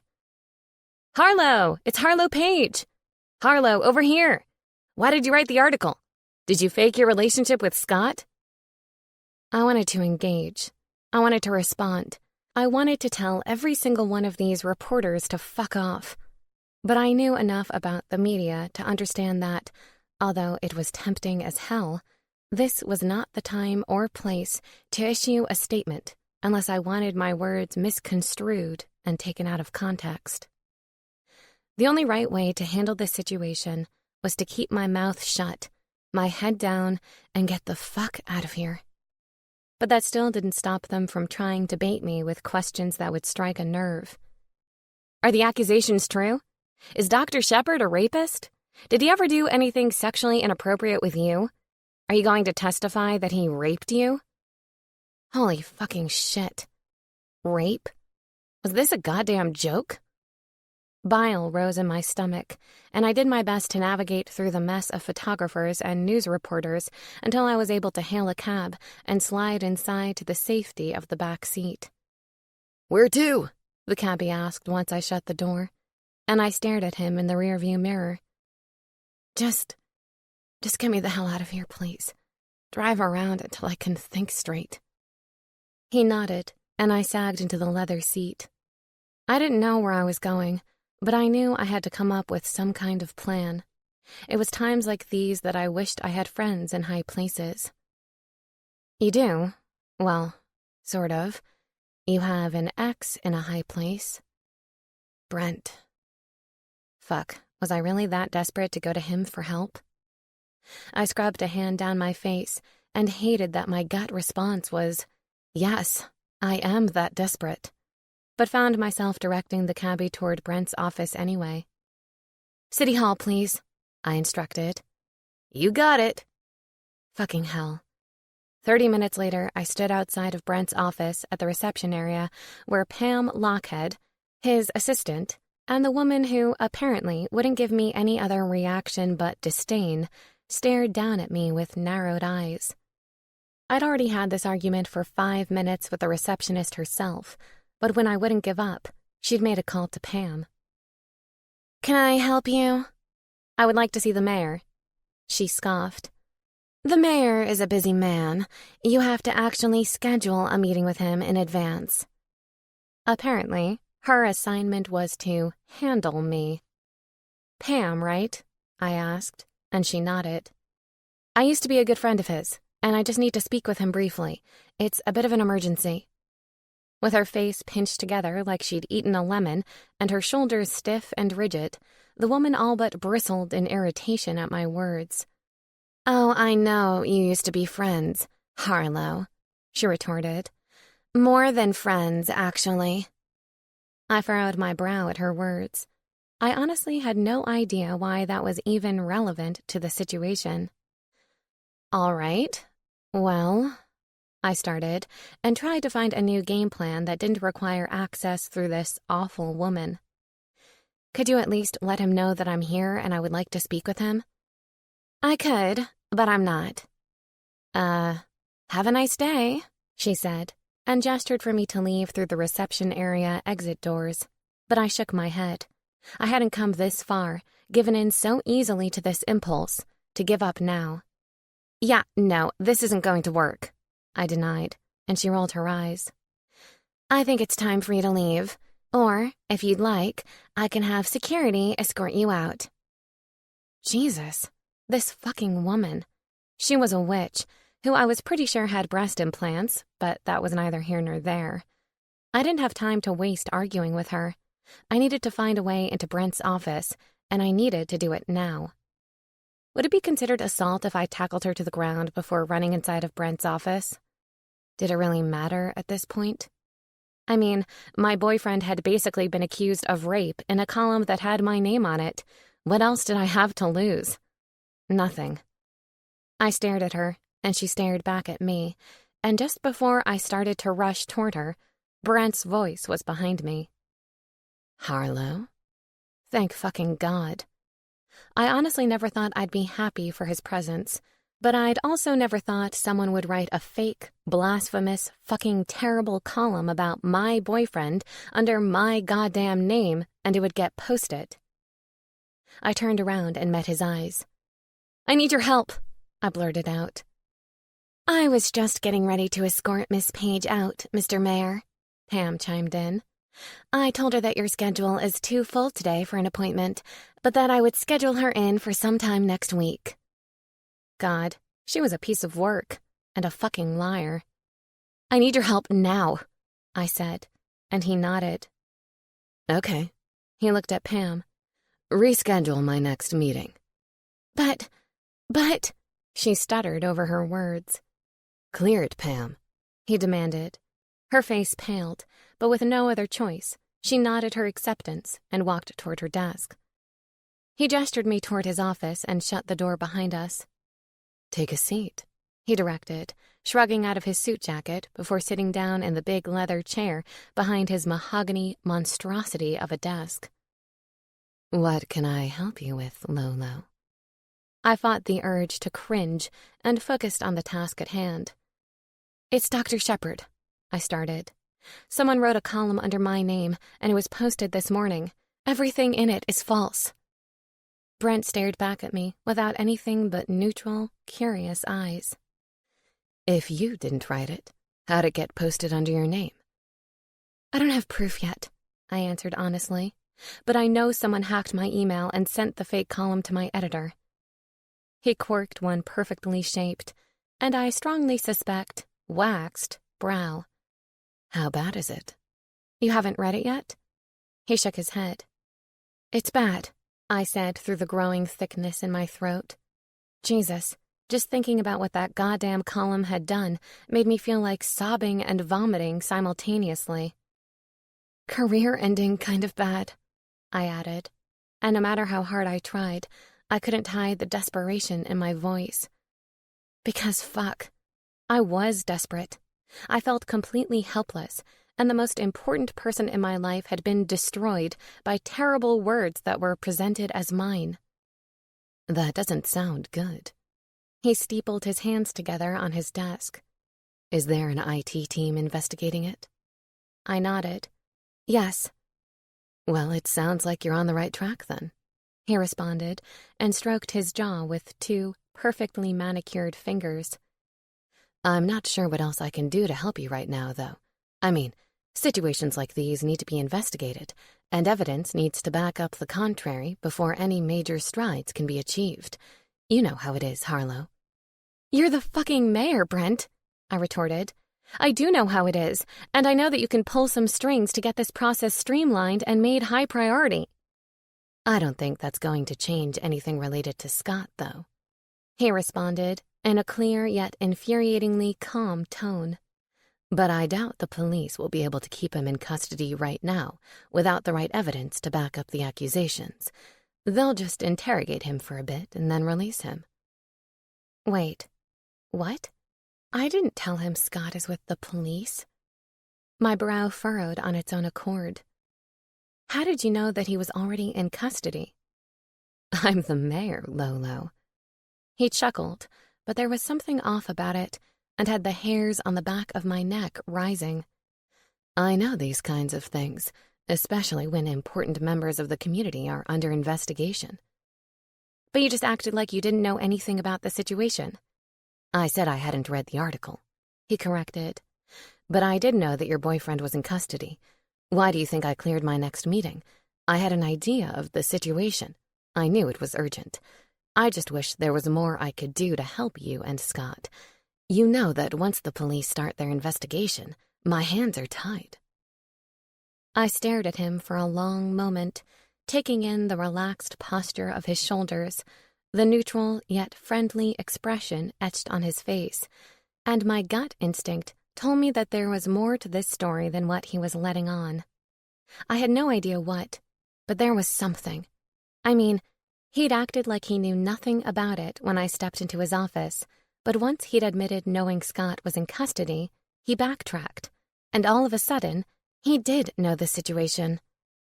The facts weren't adding up, nor did the kooky behavior his assistant Pam had shown when I requested to see him.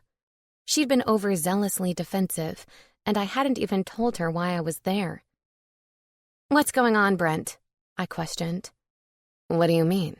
he asked, and the soft and neutral tone of his voice and far too relaxed language of his body urged flashbacks of our past and our relationship to my mind. I'd seen this version of him before. To anyone else, he looked calm and composed, but I'd witnessed him look exactly like this when his then best friend and campaign manager had been investigated and eventually convicted for money laundering. The worst part of the story, Brent had been the mastermind of it, and it was all in the name of greed and power. He hadn't realized I'd overheard his phone conversations when the shit hit the fan, and I'd walked away from our relationship after that with some bullshit excuse of not wanting to be in the public limelight anymore. It had nothing to do with the limelight, and everything to do with the fact that I'd realized he was a horrible human being. I got out to save myself. And even though right now I wanted to say all of the nasty things that rested on the tip of my tongue, I held back. Tempting as it was, I knew taking that route wasn't in my, or especially Scott's, best interest. Brent was a man of power, and he had no moral compass to guide his use of that power in the direction of straight and narrow. If I showed any suspicion that I thought he was involved, I honestly had no idea what lengths he would go to prove the opposite.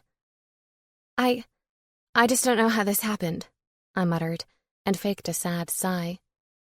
I don't know how this happened, Brent. I wish I could do more, Lolo, he said, and I knew his words were complete bullshit. I had no idea why he'd be involved in something like this, something that had to do with Scott, but my gut instinct screamed that he was. Sure, a very long time ago, we'd been a couple, but an overt use of his resources for the sole reason of jealousy didn't add up. I also knew I needed to get the fuck out of his office. Thanks for listening, I said, and stood. Sorry I screwed up your schedule. Oh, come on, Lolo. He grinned his blindingly white politician smile. You know you can screw up my schedule anytime. I'll always make time for you. His words might have sounded genuine, but I knew they were covered in slime. Thanks again, I said, and headed for the door. The offer still stands, you know, he added before I opened it. I'd love to get together and catch up. I looked over my shoulder and glanced at the powerful man who sat behind his desk. He might have painted the perfect persona to the outside world, but I knew this was not the kind of man I wanted to keep anywhere but far, far the fuck away. Not only from me, but from the people I loved the most, especially Scott. I'll keep in touch, I lied, and forced a fake smile to my face and left his office quicker than I'd arrived. Bypassing Pam's desk and the glare I could feel practically burning a hole through my head, I kept my gaze focused on the hallway and walked quickly to the elevator. I didn't want to be around these venomous people for a minute longer than I had to. Plus, I had bigger fish to fry. I had to find a way to clear Scott's name before he lost everything. If he hasn't already lost everything. My heart stuttered painfully at that thought. Fucking hell. I had to think. I had to figure out a way to handle this before anything else happened. Once I reached the sidewalk outside of City Hall, I hailed a cab and told the driver to take me to my dad's place in hopes that he'd have the wisdom to help me get Scott out of this situation. And since I knew Nicole was most likely there, I hoped she'd know what to do when it came to getting Scott to believe me that I didn't write that article. As I stared out the window, mindlessly watching skyscrapers and pedestrians pass by in a blur, and worrying a hole in my lip with my teeth, my phone startled me with a text notification. I pulled it out of my purse, and relief bloomed in my stomach once I read the message. Stella. David has definitive proof that your account was hacked. We've pulled the article and posted an apology to the public and Scott in its place. Me. They've taken Scott into custody, Stella. You need to get David to head down to the police station now so that he doesn't get charged with anything. Stella. He already called. I'm sorry this happened, Harlow. I was surprised by her candid apology. Stella wasn't the type of woman to apologize for anything, but it was a relief to see that she had at least an ounce of care inside of her normally dark heart to understand that this situation was not okay. I also hoped, like fuck, this new information to the police would help Scott immediately. Me. I feel like we need to do more, Stella. Even though my account was hacked, this situation is gossip's fault. Scott deserves more from us than an apology article. His entire life has been turned upside down because of this. Stella. What else do you have in mind? Me. A press conference. Every media and news source in New York needs to understand that this article is false and these accusations are not true. Stella. I'll get it scheduled for this afternoon. Me. Really? Stella. I might be a hard-ass, but I'm not callous, Harlow. Believe me, I'm sympathetic to this situation, especially to both you and Scott. I'll clear my schedule and get a press conference scheduled for this afternoon. Me. Thank you. It might not have been a solution, but it was a start. Now, I just needed to find a way to get Scott to talk to me. And as I walked up the concrete steps of my dad's place, I prayed that he and Nicole would help me. Chapter 34. Scott. It's not just the article, Scott. My thankfully kind officer of the law stated finally, after 30 minutes of mind-numbing circles of question and answer about everything in my life. The hospital, my relationship with the patients, even my relationship with Harlow. Her article of bullshit had been painfully detailed. I'd noticed that the first time I'd read it, and now I was being forced to relive every false claim over and over again. But while the article itself had been the focus of this interrogation, apparently now there was something more. What? What else? Detective Santos sighed. We got an anonymous call as soon as it broke. She claimed to be scared to come forward personally, but strongly suggested the allegations against you were factual in nature. My face felt clammy in my hands. The urge to bury myself in them had been pressing all day. But at this bewildering and shit-tacular news, I couldn't fight it anymore. Oh, God. Scott. It just doesn't make any sense, I muttered, head still firmly in my hands. Never. I would never do anything with a woman without consent. Hell, enthusiastic consent. If I'm touching a woman, you better believe she's told me she wants me to. Period. Look, we're going to look into this. Can you, I don't know, trace the call from today? Find out who this woman is? He looked at me with wrinkled eyes and a slightly downturned mouth. Sorry, you're the detective here. He smiled then. I know this is not how you planned on spending your day today. I laughed, completely devoid of humor. To say the fucking least. The last week with Harlow had been perfect. Literally everything I'd never known I wanted. Everything I distinctly thought I didn't want. But Christ, it was good. Finally, some of what she'd been so vehement about this morning broke through. She says she didn't write it, I whispered, mostly to myself. Detective Santos didn't think anything I said in an interrogation room was to myself. And he was right. Yep, I heard that too. And it's worth looking into. You've been an upstanding member of the community long enough that I'm willing to give you the benefit of the doubt, until something proves to me that I shouldn't. You stitched up my daughter's chin when she tripped and fell into the coffee table, for shit's sake, Scott. He sighed. I don't want to see you here any more than you want to be here. I nodded, bit my lip, and turned to the side. So, here's the plan, he declared, sinking a hip onto the shiny metal table in front of me and leaning into his thigh. You're going to be released. You're not going to leave the city, and you're not going to go out to the clubs or the bars or whatever. I snorted, and he narrowed his eyes. I straightened up immediately. Sorry, yeah, you don't have to worry about that. Pretty sure I'm going to lock myself in my apartment and sleep until this nightmare is over. He smiled. Good plan. We'll look into everything. And if no one comes forward with serious evidence, something we could take to court on this, we'll release a statement that you've been questioned and cleared. I shook my head and then nodded. I knew it was a confusing mess of opposites, but I couldn't help it. That was what I was feeling, because everything he said was great.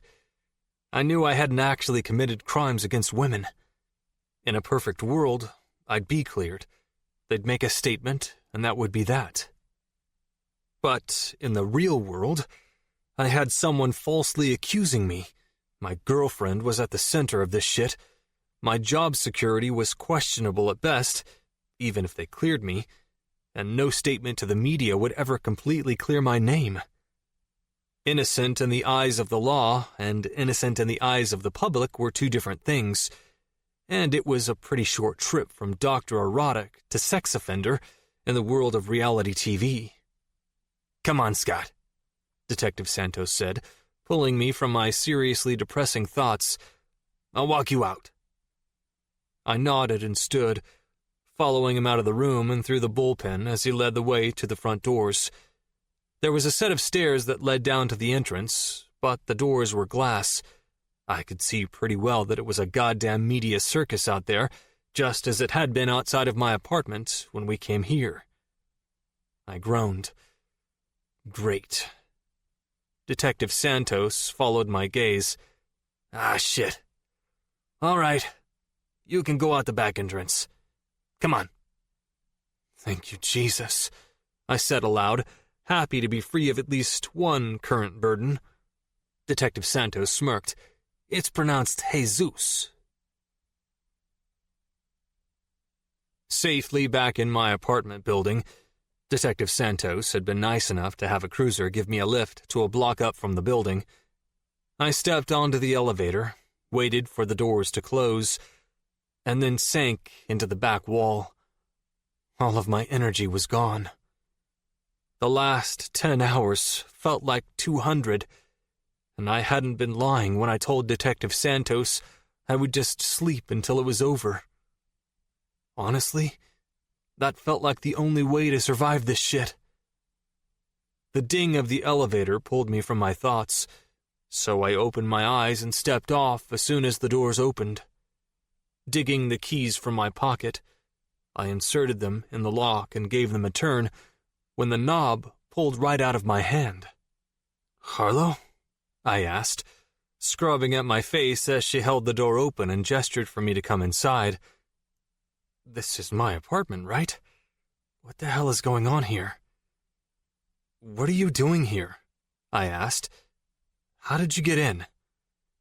Guiltily, she glanced behind her and then looked back to me.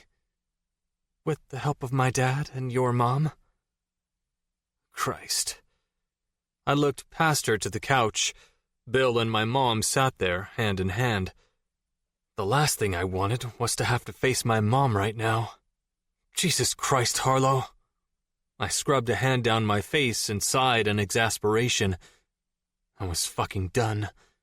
Part of me believed everything she was saying, but another part, the part that had literally been through the emotional ringer, didn't have its usual ability to align important things like fault and consequences. Don't you think you've done enough?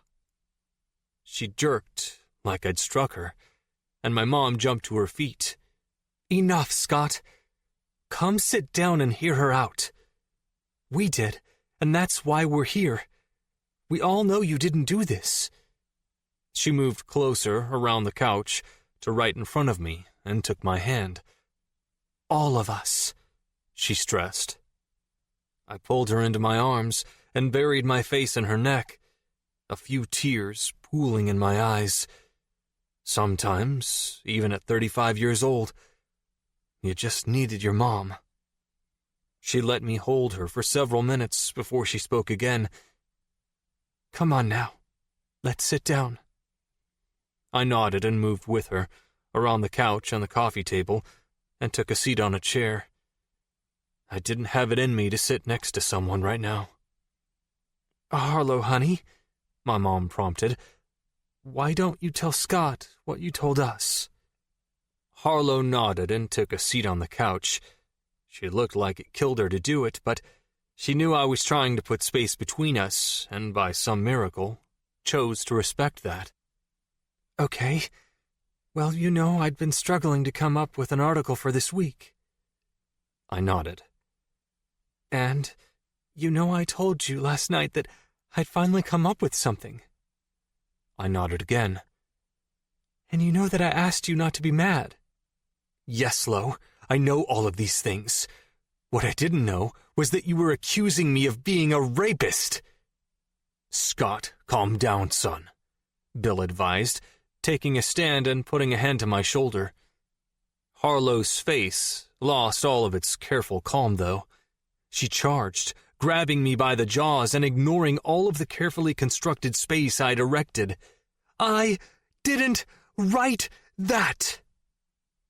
I stared back at her, a goddamn mess, fighting to let her words sink in. Scott, I fucking promise you, I didn't. Those were not my words, she whispered, and tears started to drip from her lids and down her cheeks. God, she looked desperate. And Harlow Page never looked desperate. Not for anyone or anything. There were sad lines around her normally bright eyes, and her small shoulders, sagging forward noticeably, appeared to be carrying the weight of the world. But mostly it was her determination and the way she refused to break eye contact with me that made my heart start talking some sense into my stubborn head. The anger, the honesty, the affection in her eyes. It finally all sank in. I nodded and took a shaky breath. Scott, I didn't write that, she whispered again, more tears rolling down her cheeks. I nodded again and she repeated herself. I didn't. I wrote an article about what an amazing doctor you are. I even did interviews with a few of the pediatric patients we'd taken care of in the emergency room. It was sweet and adorable, and it definitely wasn't what they published, she explained on a shaky breath. That awful fucking article they published wasn't mine. I'd never do something like that. Not to anyone, and especially not to you. I love you, Scott. Realization turned into conviction. She didn't write that article. Harlow might have been a gossip columnist, but she had morals and strong convictions, and she'd never write something to intentionally destroy someone's life. She might have held her heart pretty fucking close to the vest, but that heart of hers was huge. I tried to focus on what she had to be going through, feeling like she was responsible for so much turmoil in my life, when she actually wasn't. but I had a whole litany of my own problems, despite her innocence. I nodded, her lips sinking closer to mine, more tears spilling from her eyes. "I'm so sorry." The salt of her tears stung on my tortured lips. I'd been chewing on them for hours. "I believe you." Her breath was audible and shaky as she touched her lips to mine, once, twice, 3 times, and climbed into my lap. "Thank God," she mumbled as she buried her face in my neck and let a few tortured sobs bubble all the way out. I gave her a moment to compose herself before ripping off the comfort of her Band-Aid. "But what are we going to do about all of this? I'm so fucking glad it wasn't you, but it was someone. How am I supposed to handle that?" "With your head high," my mom interjected, reminding me she was there. My face pinched in disbelief. "You want me to shrug this off? Act like it's no big deal?" Steadily, and with each word, my volume increased until I was nearly at a yell. Harlow sensed how close I was to the edge and put her hands to either side of my jaw to turn my face back to her.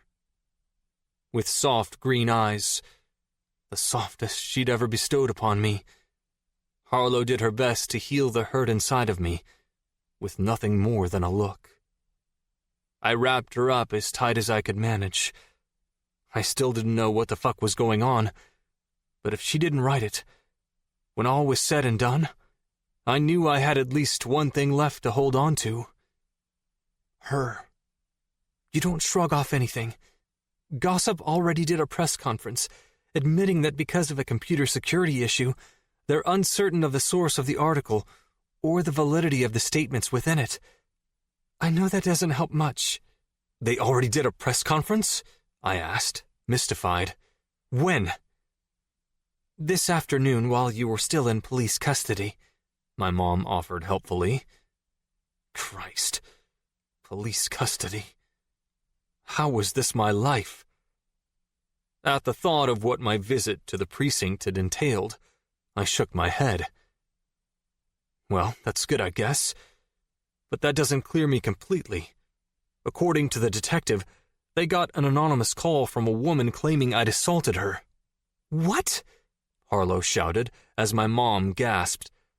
I nodded, pulling back from Harlow enough to scrub a hand down my face. I know. It's not good. "Who the hell would do that?" my mom asked, distraught. I'd never seen Nicole Shepard distraught in my life, and I decided in that moment I never wanted to see it again.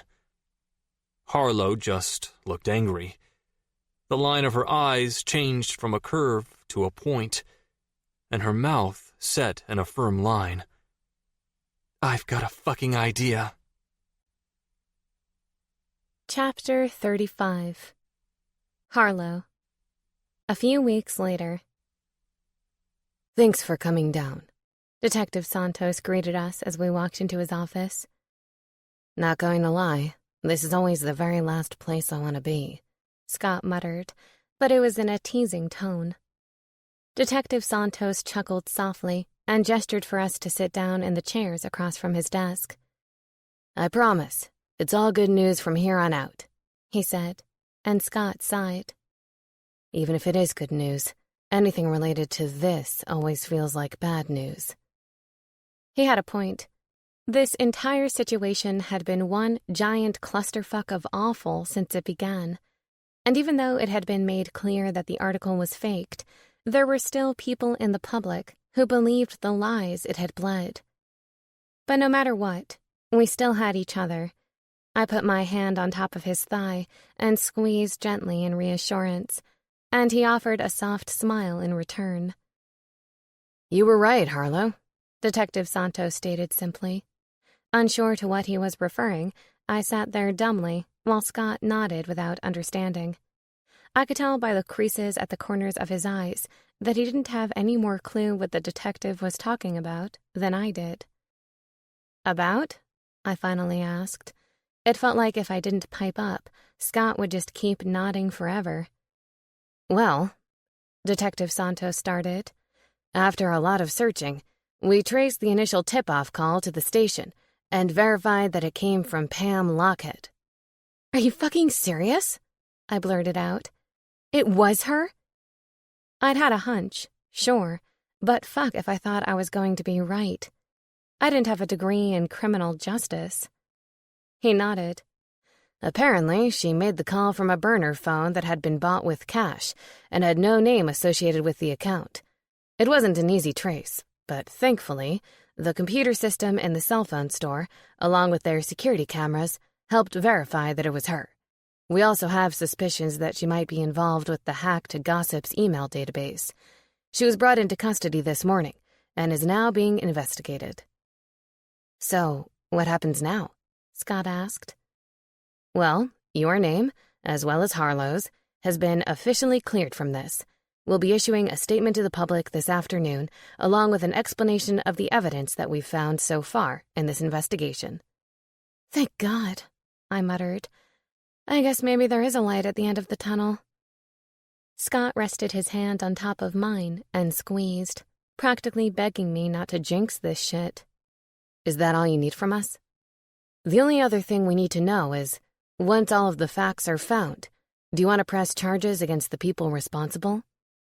"Of course he fucking does," I shouted, and Detective Santos chuckled. "Should I take her word for it?"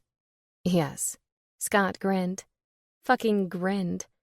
For something that was almost unavoidable in the past, he'd done very little of it in the last few weeks. I was fucking thrilled to have it back. "I definitely want to press charges."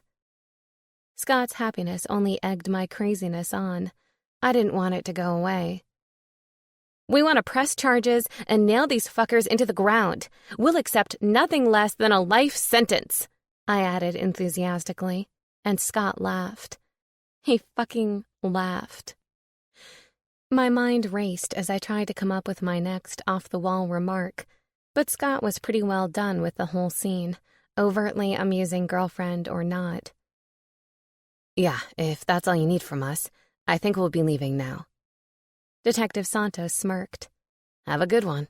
"You too," Scott said, and grabbed my hand to pull me to my feet. "Come on, Lo. Let's go get some lunch before you try to join the police force." "Oh, I'd be an awesome cop," I said, basking in the glow of his willingness to joke. It's so good to have him back.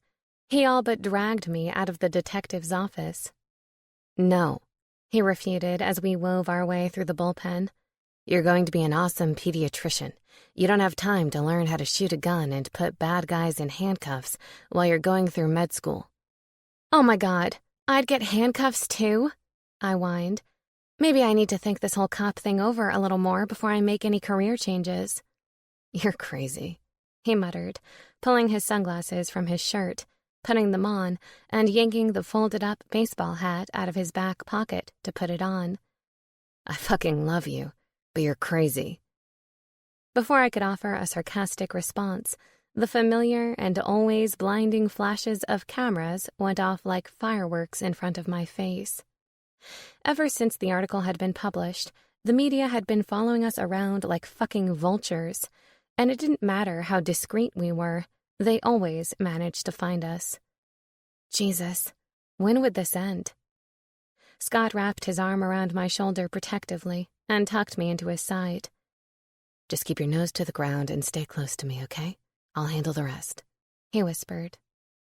"Okay," I agreed, letting him lead us through the throng of vipers trying to get our attention. "Scott, Harlow, over here! Did you really believe she didn't write the article, Scott? How can you trust him now, Harlow? Are you getting married? Is Harlow pregnant?" God, it never ended. And it didn't matter that the police had cleared Scott's name and that Gossip had done the press conference, as well as printed a statement that the article was fake. The media still wanted to keep the spotlight on the two of us, and they didn't want happy endings. They wanted fucking blood. If it bleeds, it leads, sort of thing. There was no doubt that pictures of the two of us leaving the police station were worth their weight in gold, and with the enthusiastic and extremely overwhelming way their cameras were snapping photos, It was a safe bet that they'd be hot on our trail all goddamn day. "I guess we're not going to lunch, huh?" I whispered to Scott as we walked across the sidewalk and he hailed a cab. "Nope," he muttered. "Let's just get home and order takeout, okay?" "Good idea." Even though things were looking up and the truth was coming out, that fucking article had stolen our freedom. Eating out, walking the streets, riding the subway, they were each a thing of the past. We couldn't do any of it without being assaulted by the press's questions and cameras. And the terrifying part of it all was that we didn't know when it would finally blow over or get better, and neither one of us was certain we could live our lives like this for much longer. One cab ride, and 30 minutes later, we stepped inside of Scott's apartment. Both of us sighed in relief once the door shut behind us.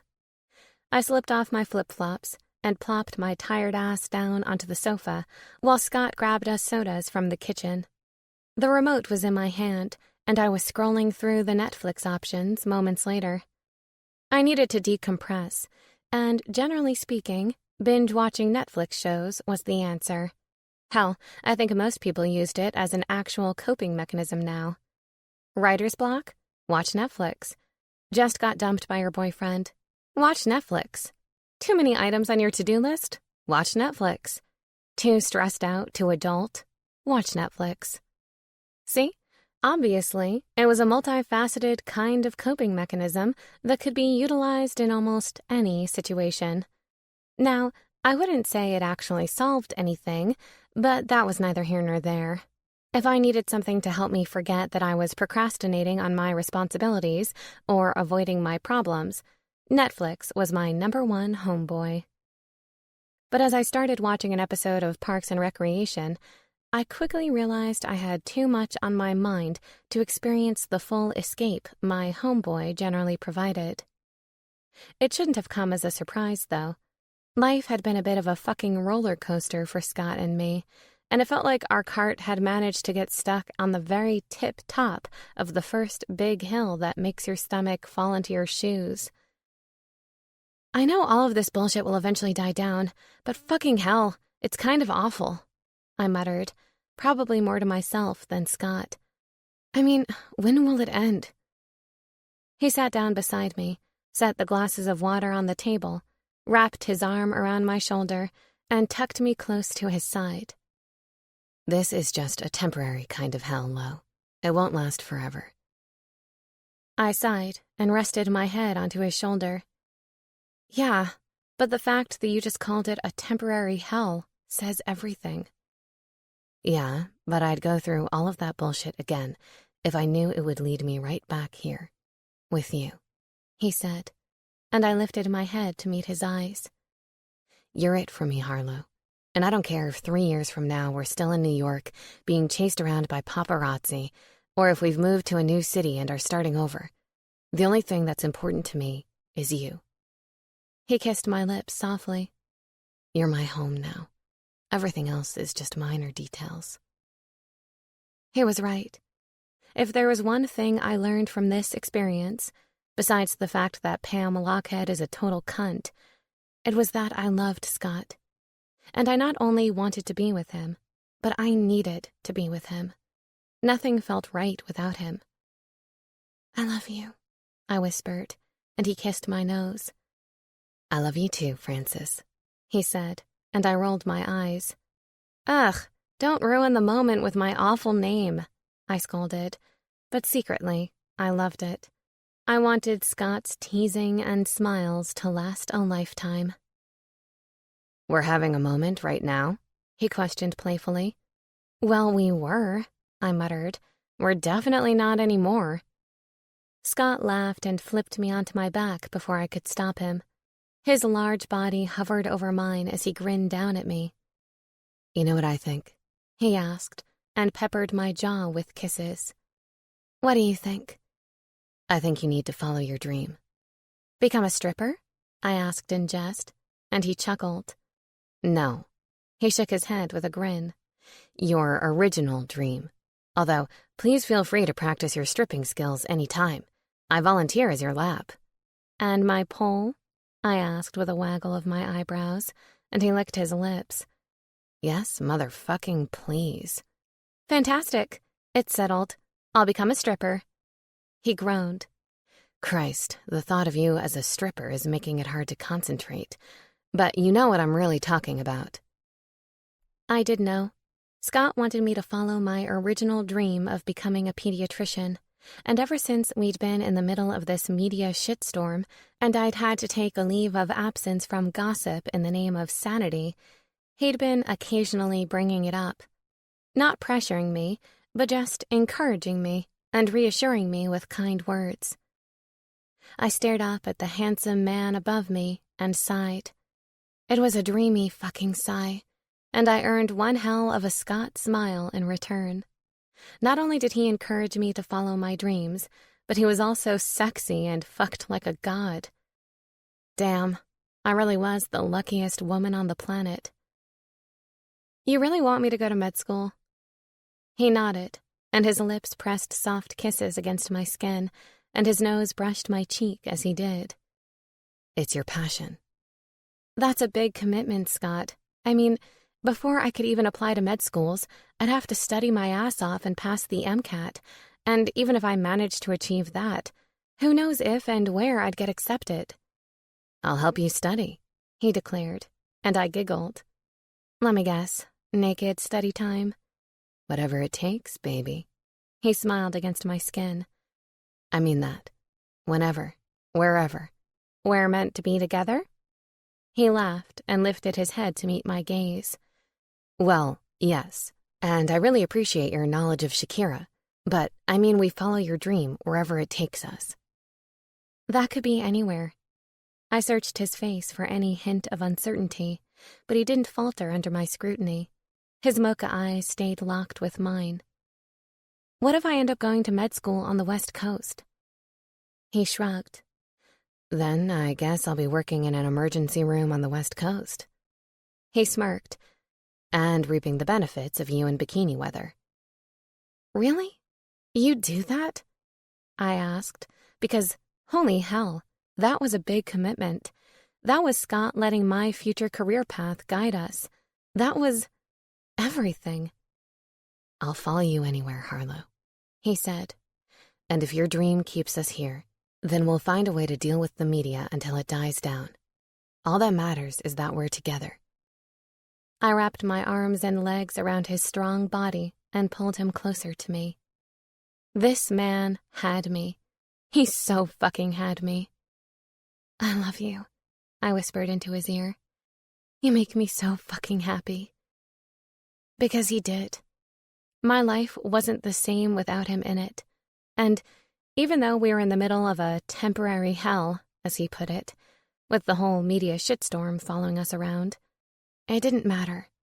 That was just minor details in comparison to what we had together, and nothing could affect that kind of happiness. He winked, picking up both glasses of water and handing one to me. To love, he said with a smirk, taking me back to the very beginning with the toast at his dad's anniversary party. I clinked my glass to his, and he smiled. Cheers, Doc. Chapter 36. Scott. 7 months later. Scott! Harlow yelled, her voice carrying up the stairs and into the loft. Yeah, I yelled back as I pulled the protective wrapping off of my diploma from NYU and set it to the side to reveal another frame. The quilted padding of the moving blanket and tape concealed its contents completely, but I knew what was inside. Years of studying, years of training, and years of service to the citizens of New York, all symbolized in one framed white coat. It was a source for a million memories, and despite knowing this move was going to be everything I'd ever had in New York and more, I wasn't sure if I was ready to open it yet. Sometimes memories, especially those that carried a tinge of melancholy, had the ability to feel more potent than the present. But happiness feeds the soul, and it wouldn't be long before Harlow's smiles and flirty fun were the only thing I could feel. Scott! Harlow called again, now impatient. Fuck. Sorry, I zoned out, I shouted, keeping my sentimental moment close to the vest. I didn't want her to think I had any resentment about leaving New York and starting over with her, because I didn't. The life we were leaving behind had really started to feel like no life at all. Although we were blissfully happy together, the media was a constant circus, and everything we did played out under a microscope of public scrutiny. But I guessed that was what happened when you were at the center of a scandal with the mayor of New York City. After a fairly lengthy investigation, both Brent and Pam had been indicted on a litany of charges. Not only had Pam falsified statements to the police, but she'd been the one to organize the actual hacking of Harlow's email account. The fine law enforcement of New York had taken the cybercrime pretty seriously. While jealousy and scorn over our non-relationship had been the weak board underneath her, it was her naivete and willingness to consort with Brent that had turned her life upside down. Apparently, I wasn't the only one who'd slept with the wrong person in an effort to get to the top.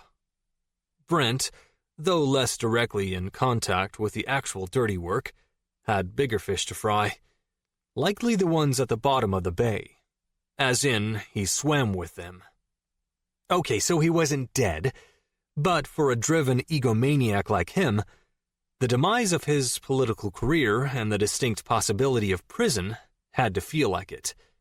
His trial date was scheduled for the end of the year. "What's up?" I called over the railing. "Have you seen my mashew?" Harlow asked loudly. "Your mashew? What's a mashew?" "No," she yelled through a laugh. "My nushmoo." "Why are you garbling this word so much?" I shouted with a smile. I moved directly to the stairs, knowing she was just stubborn enough to keep yelling until the end of time, despite our gap in communication, and the simple solution of a short trip up one flight of stairs. I understand everything else you say completely, and then as soon as you get to the important word, all ability to speak is lost. I wasn't even fully on the landing when the weight of her body hit mine. I went back down, putting a hand out behind me to brace myself on the steps as she fell on top of me. She giggled the whole way, shrieking a little when we hit bottom, and the force of her body on my stomach made me grunt. "What are you doing?" I asked with a chuckle as I shifted my now bruised back off of the wooden riser and settled my ass onto a stair instead. She straddled my lap, adjusting easily to the new position, and wrapping her arms loosely around my shoulders. "Are you trying to send us both to the hospital?" "Just think of how fun an introduction that would be to your new coworkers," she teased. I narrowed my eyes. Not fun at all. While the shit show with the media had been one driving force for our move to San Francisco, my job was another. Just as I'd suspected, being cleared of any and all charges didn't mean being cleared of the consequences. While the hospital couldn't legally fire me, the whole dynamic of my working environment had shifted to something I didn't enjoy. Constantly watched and criticized, my teasing good-natured fun wasn't allowed, and all of the joy had left along with it. We were hoping starting over at San Fran General would bring some sense of normalcy and enjoyment back to the career I truly loved. I didn't even know how to be a good doctor without being a smartass. Just like with my musical warm-ups, that shit went hand in hand. And it didn't hurt that little Harlow had been accepted to the University of California, San Francisco School of Medicine and would be starting her first semester tomorrow. "Really?" she questioned, grabbing me by the hair at the back of my head and playfully shaking it back and forth. "I think it'd be great. Injuries bring people together. Look what it did for us." "That's true," I mused. If only I'd known about the power of a head laceration earlier. "What? Would you have used it sooner on another woman?" I shook my head and touched my lips to hers. "What other woman? Do other women exist?" She smacked me on the chest and rolled her eyes at my theatrics. and only then did I remember what had brought me down the stairs in the first place. Now, what is it you're looking for? A schmoodle? Or a hot s'more? I've got no fucking clue what you were saying. Oh, she laughed. Yeah, I was just making up words. I knew you'd come down if I kept it up long enough. Oh yeah? Did you miss me or something? Mm-hmm. She nodded and rubbed the tip of her nose against the tip of mine.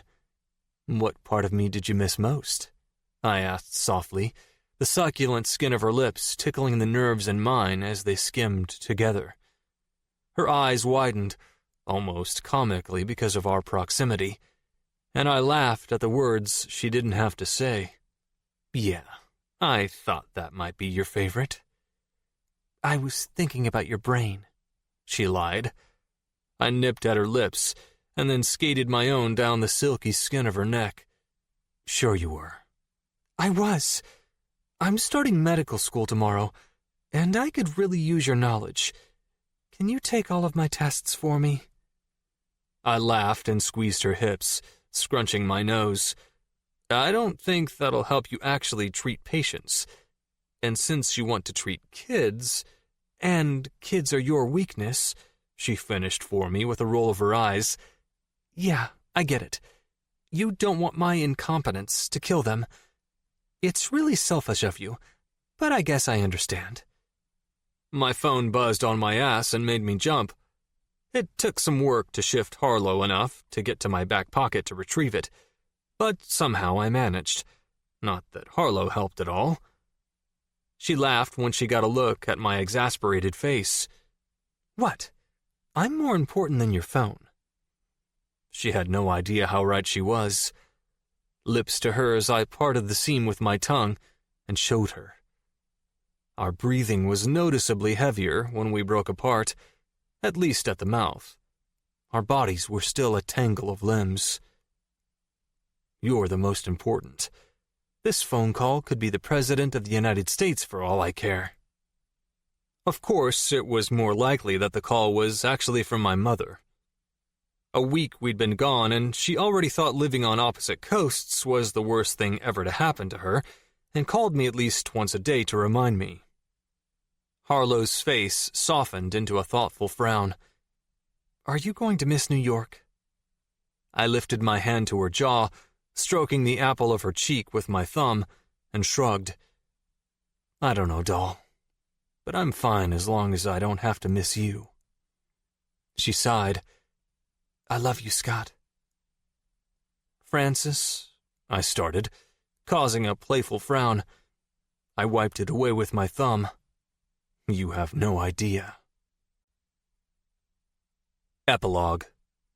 Scott. 1 year later. I promise to love and honor you in all the ways that count, she recited from the small, worn piece of paper in her hands. Her vows. I'd watched her rub them nervously all morning, so much so that the paper felt soft to the touch. I could tell by the way she rubbed at it to steady all of her shaking nerves. It was a big day, maybe the biggest, and I'd been expecting it since that first night at Kinky Boots. Flowers dotted every flat surface of St. Matthew's Cathedral, and the colorful light filtering through the stained glass windows made the whole room feel like magic. I'll do my best to give you the space you need when you need it, and fill that very void the rest of the time. I know I'm crazy and impetuous. I bit my lip to contain my laugh at her truth in reporting, and got a stern look from my green-eyed goddess across the aisle. Apparently, this wasn't the time to goof off. But you know just how to handle it. Thank you for loving me for who I am at the same time as making me want to be a better person. Most people don't have it in themselves to watch calmly from the sidelines as I do ridiculous things. No longer to contain my laughter, I drew the attention of everyone in the church, including one particularly unhappy bride. My mother. Scott! Sorry, Mom. I apologized quietly. Continue. Harlow's smirk warmed me from her spot across the aisle as best man to her father. We'd flown in 3 days ago for the start of the wedding festivities for Bill and Nicole, soon to be Paige, and there hadn't even been one solid hour that passed without someone making a joke about Harlow and my new relation, step-siblings, as it were. Harlow's dark red lips moved silently. "You're naughty," I could have sworn she mouthed. I winked, mouthing the word later back at her. Bill cleared his throat and pulled his own vows out of his breast pocket. Apparently, we'd moved along while I was busy checking out my woman. "Nicole." He took a deep breath and cleared his throat again, reaching up to swipe underneath his eye. He was crying. Another perfect match. Tanner and Linda, Harlow and me, and now Nicole and Bill. This far into the total expectancy of my life, I thought I was done. Done with the major milestones and the greatest joys. Done learning new things and meeting new and unexpected people. Done making major changes to my very routine life. I was happy. I had friendship and the love of a great daughter, and I didn't feel unfulfilled. Choking up again, he had to pause and lick his lips while he composed himself. I was feeling a little emotional myself, and when I glanced up and across the space to the love of my life, it was pretty clear I wasn't alone. Fresh tears marred her wedding makeup, and her bottom lip quivered. But Harlow looked content. I didn't see even an ounce of the unsettled energy that used to consume her. The energy of a woman who'd decided to settle on a life she didn't want in an attempt to avoid heartache. My transformation wasn't any less significant. The Scott of old at this wedding would have had one distinct thought. Danger, ladies. Take a look at the kind of man Scott Shepherd will never be. As it turns out, I could be wrong occasionally. I never would have thought.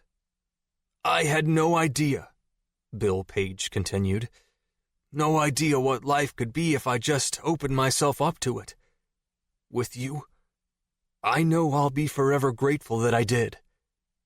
Thanks for waking me up, baby. I promise when it comes to us, I'll never sleep again. Harlow's eyes glowed majestic as they held mine. I was spellbound, now and forever. Right on, Bill. Who needed dreaming when this was what it felt like to be awake? Harlow. Another beer, Francis? Amanda half slurred and flashed a lazy grin in my direction. Her blonde hair glided across her shoulders as loud laughter left her lips. I grinned. Life was good. I was on spring break from my 4th year in med school, currently living it up in the city that would always hold a special place in my heart, with the only man ever to have my heart. Life couldn't get any better. Not to mention, Amanda was drunk and visiting home with her Spanish lover. Well, now husband.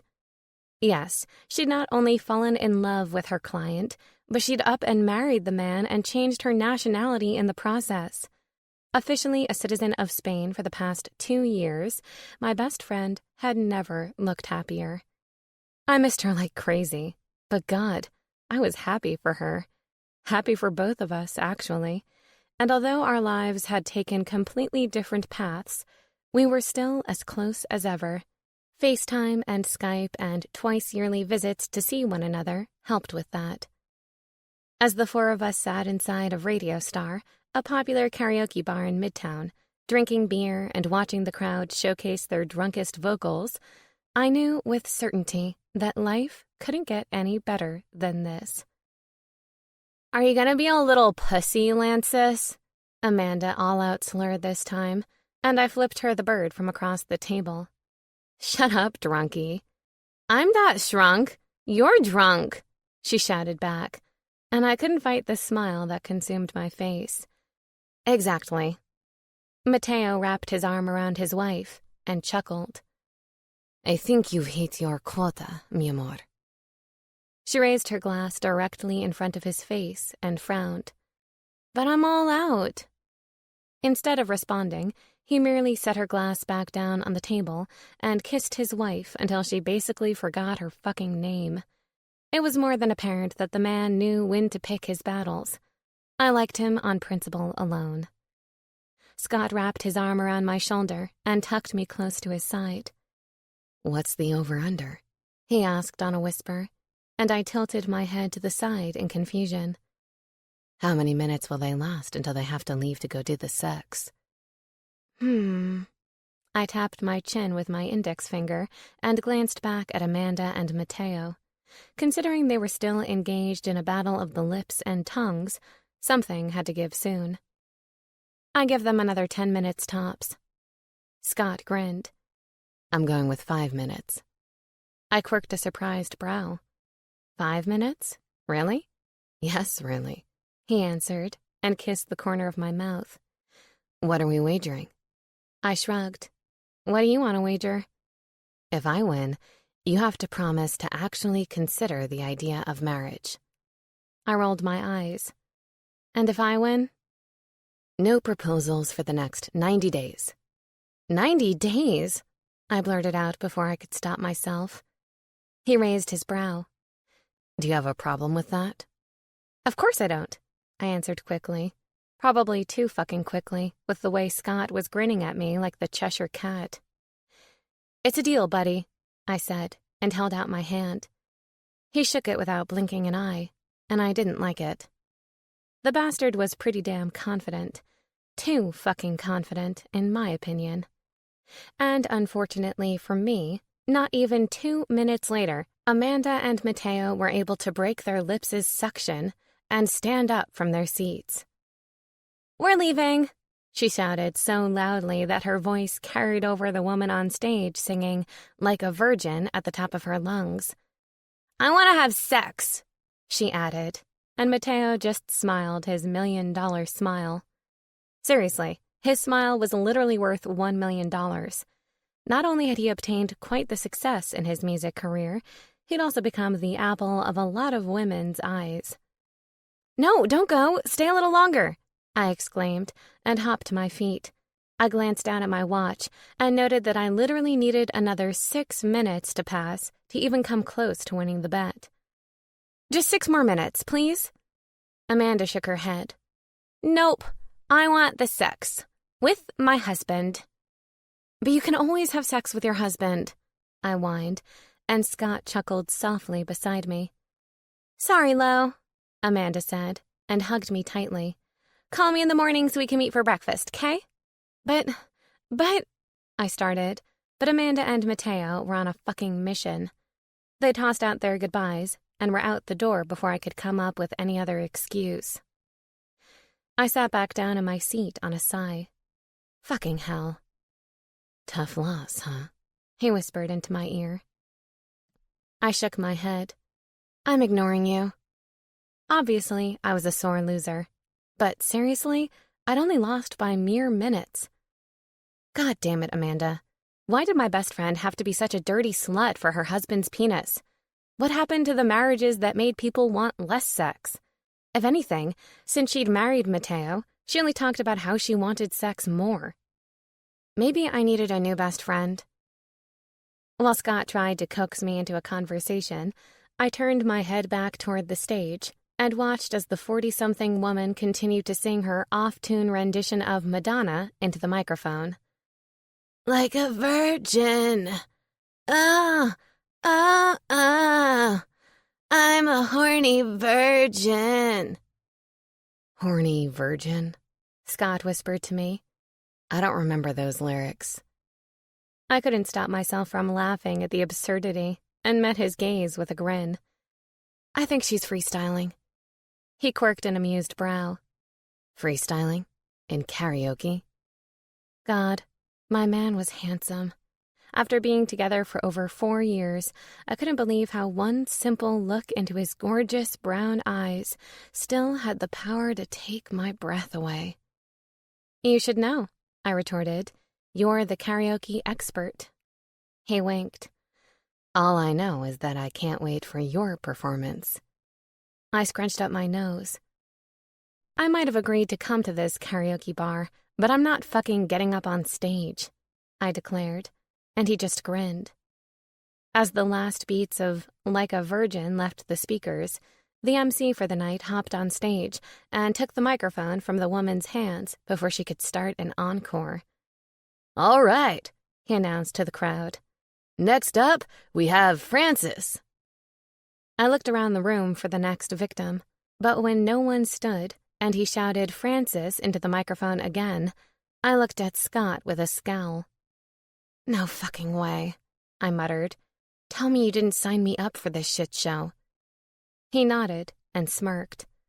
"What are you waiting for, Frances? Get up there and show 'em what you got." "Come on, Frances," the MC said again. "Don't be shy, sweetheart." I looked at Scott and then back at the MC. I had two options. I could either lose both battles for the night, or I could at least walk away with one victory. Obviously, I needed a victory, and I knew exactly how I could get it. After a quick smile flashed into Scott's oblivious direction, I stood up from my chair and hopped onto the stage and took the microphone from the MC. "My boyfriend is a little shy," I told the crowd. "I think Frances just needs a little bit of reassurance," I said, and pointed straight at Scott. His jaw dropped as I continued to point at him and chant, "Frances, Frances, Frances." Once everyone else in the bar joined me, a giant smile consumed Scott's face. "Come on, Frances, I know you can do it," I cheered. "Everyone wants to hear your beautiful voice."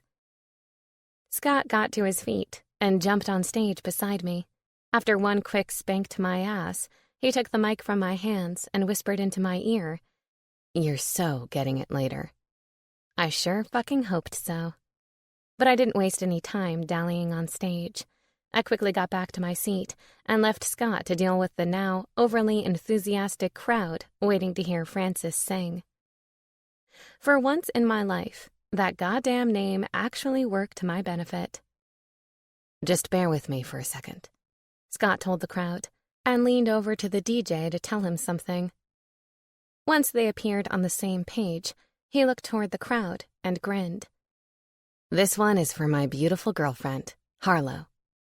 "Aww," one woman in the audience sighed. "God, he's hot," another one chimed in. "I wish he was my boyfriend." I flashed a glare in the last one's direction. "Slow your roll, lady. He's mine."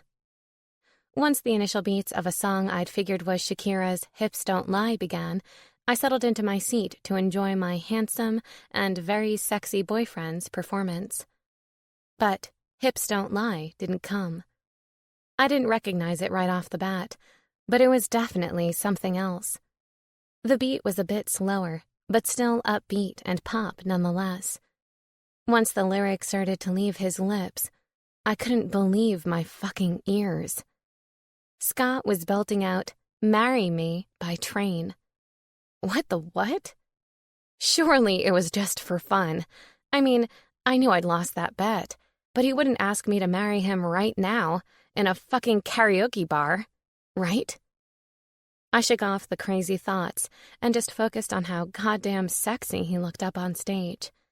But my focus went to shit when not even halfway through the song, he stopped singing and the DJ cut the music.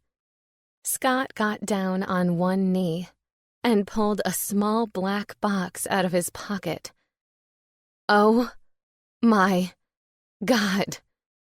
My heart stopped beating for what felt like a minute before it stuttered back into a pounding rhythm. "Harlow Page," he said into the microphone, with his gaze locked with mine. "I love you. You are my heart, my home, my life. I want to spend the rest of my life making you smile and laugh. I want forever with you, Lo." "Are you really doing this right now?" I called toward him, and he grinned. "I really am," he answered. "And, if I do recall, you just promised that you'd consider the idea." Holy shit. My hand went to my mouth on its own accord. Frances Harlow Page, my lover, my best friend, my sister, he added with a teasing grin. Will you marry me? Oh my God, stepsister! Don't make people think we're inbreds, I corrected, and he just chuckled in response. Get your ass up here and tell me yes, Lo. This wasn't his first proposal. Over the past 6 months, Scott had made a game of playfully asking me to marry him. He'd proposed to me in the grocery store, at the gas station, even while we were waiting in line at a fast food drive-thru, and every single time I'd answered no. But this time was different. He didn't have to tell me twice. In 6 quick strides, I was out of my seat and up on the stage, and with Scott still on his knee, I stared down at the one and only man who could ever really have my heart. Yes, I said, and wrapped my arms around his neck. I love you. After he slid the ring on my finger, and with me still hanging off of him like a monkey, he stood and took my mouth in a mind-blowing kiss. I love you, he whispered against my lips. I love you too. Not gonna lie, that yes came a lot easier than I expected, he admitted, and I grinned.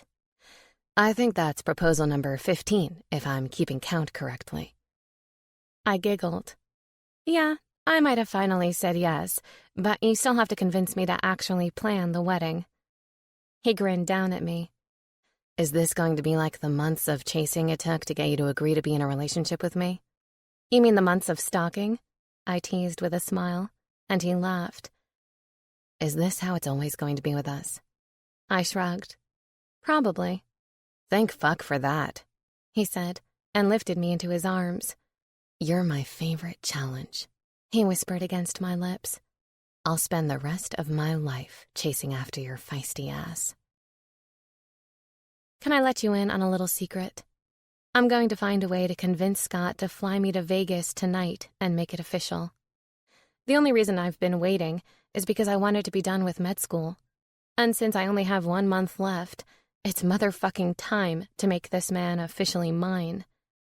God, I really am one lucky bitch, huh? Kisses forever. Harlow Shepherd. This concludes Dr. E.R. by Max Monroe. Narrated by Nelson Hobbs, a member of SAG-AFTRA, and Lauren Sweet, a member of SAG-AFTRA. Copyright 2017 by Max Monroe. This unabridged audiobook is published by arrangement with Max Monroe, care of Jane Rutrosen Agency, LLC, and was produced in the year 2017 by Tantor Media Incorporated, a division of Recorded Books, which holds the copyright thereto. Please visit tantor.com for more information on our growing library of unabridged audiobooks and to take advantage of special offers.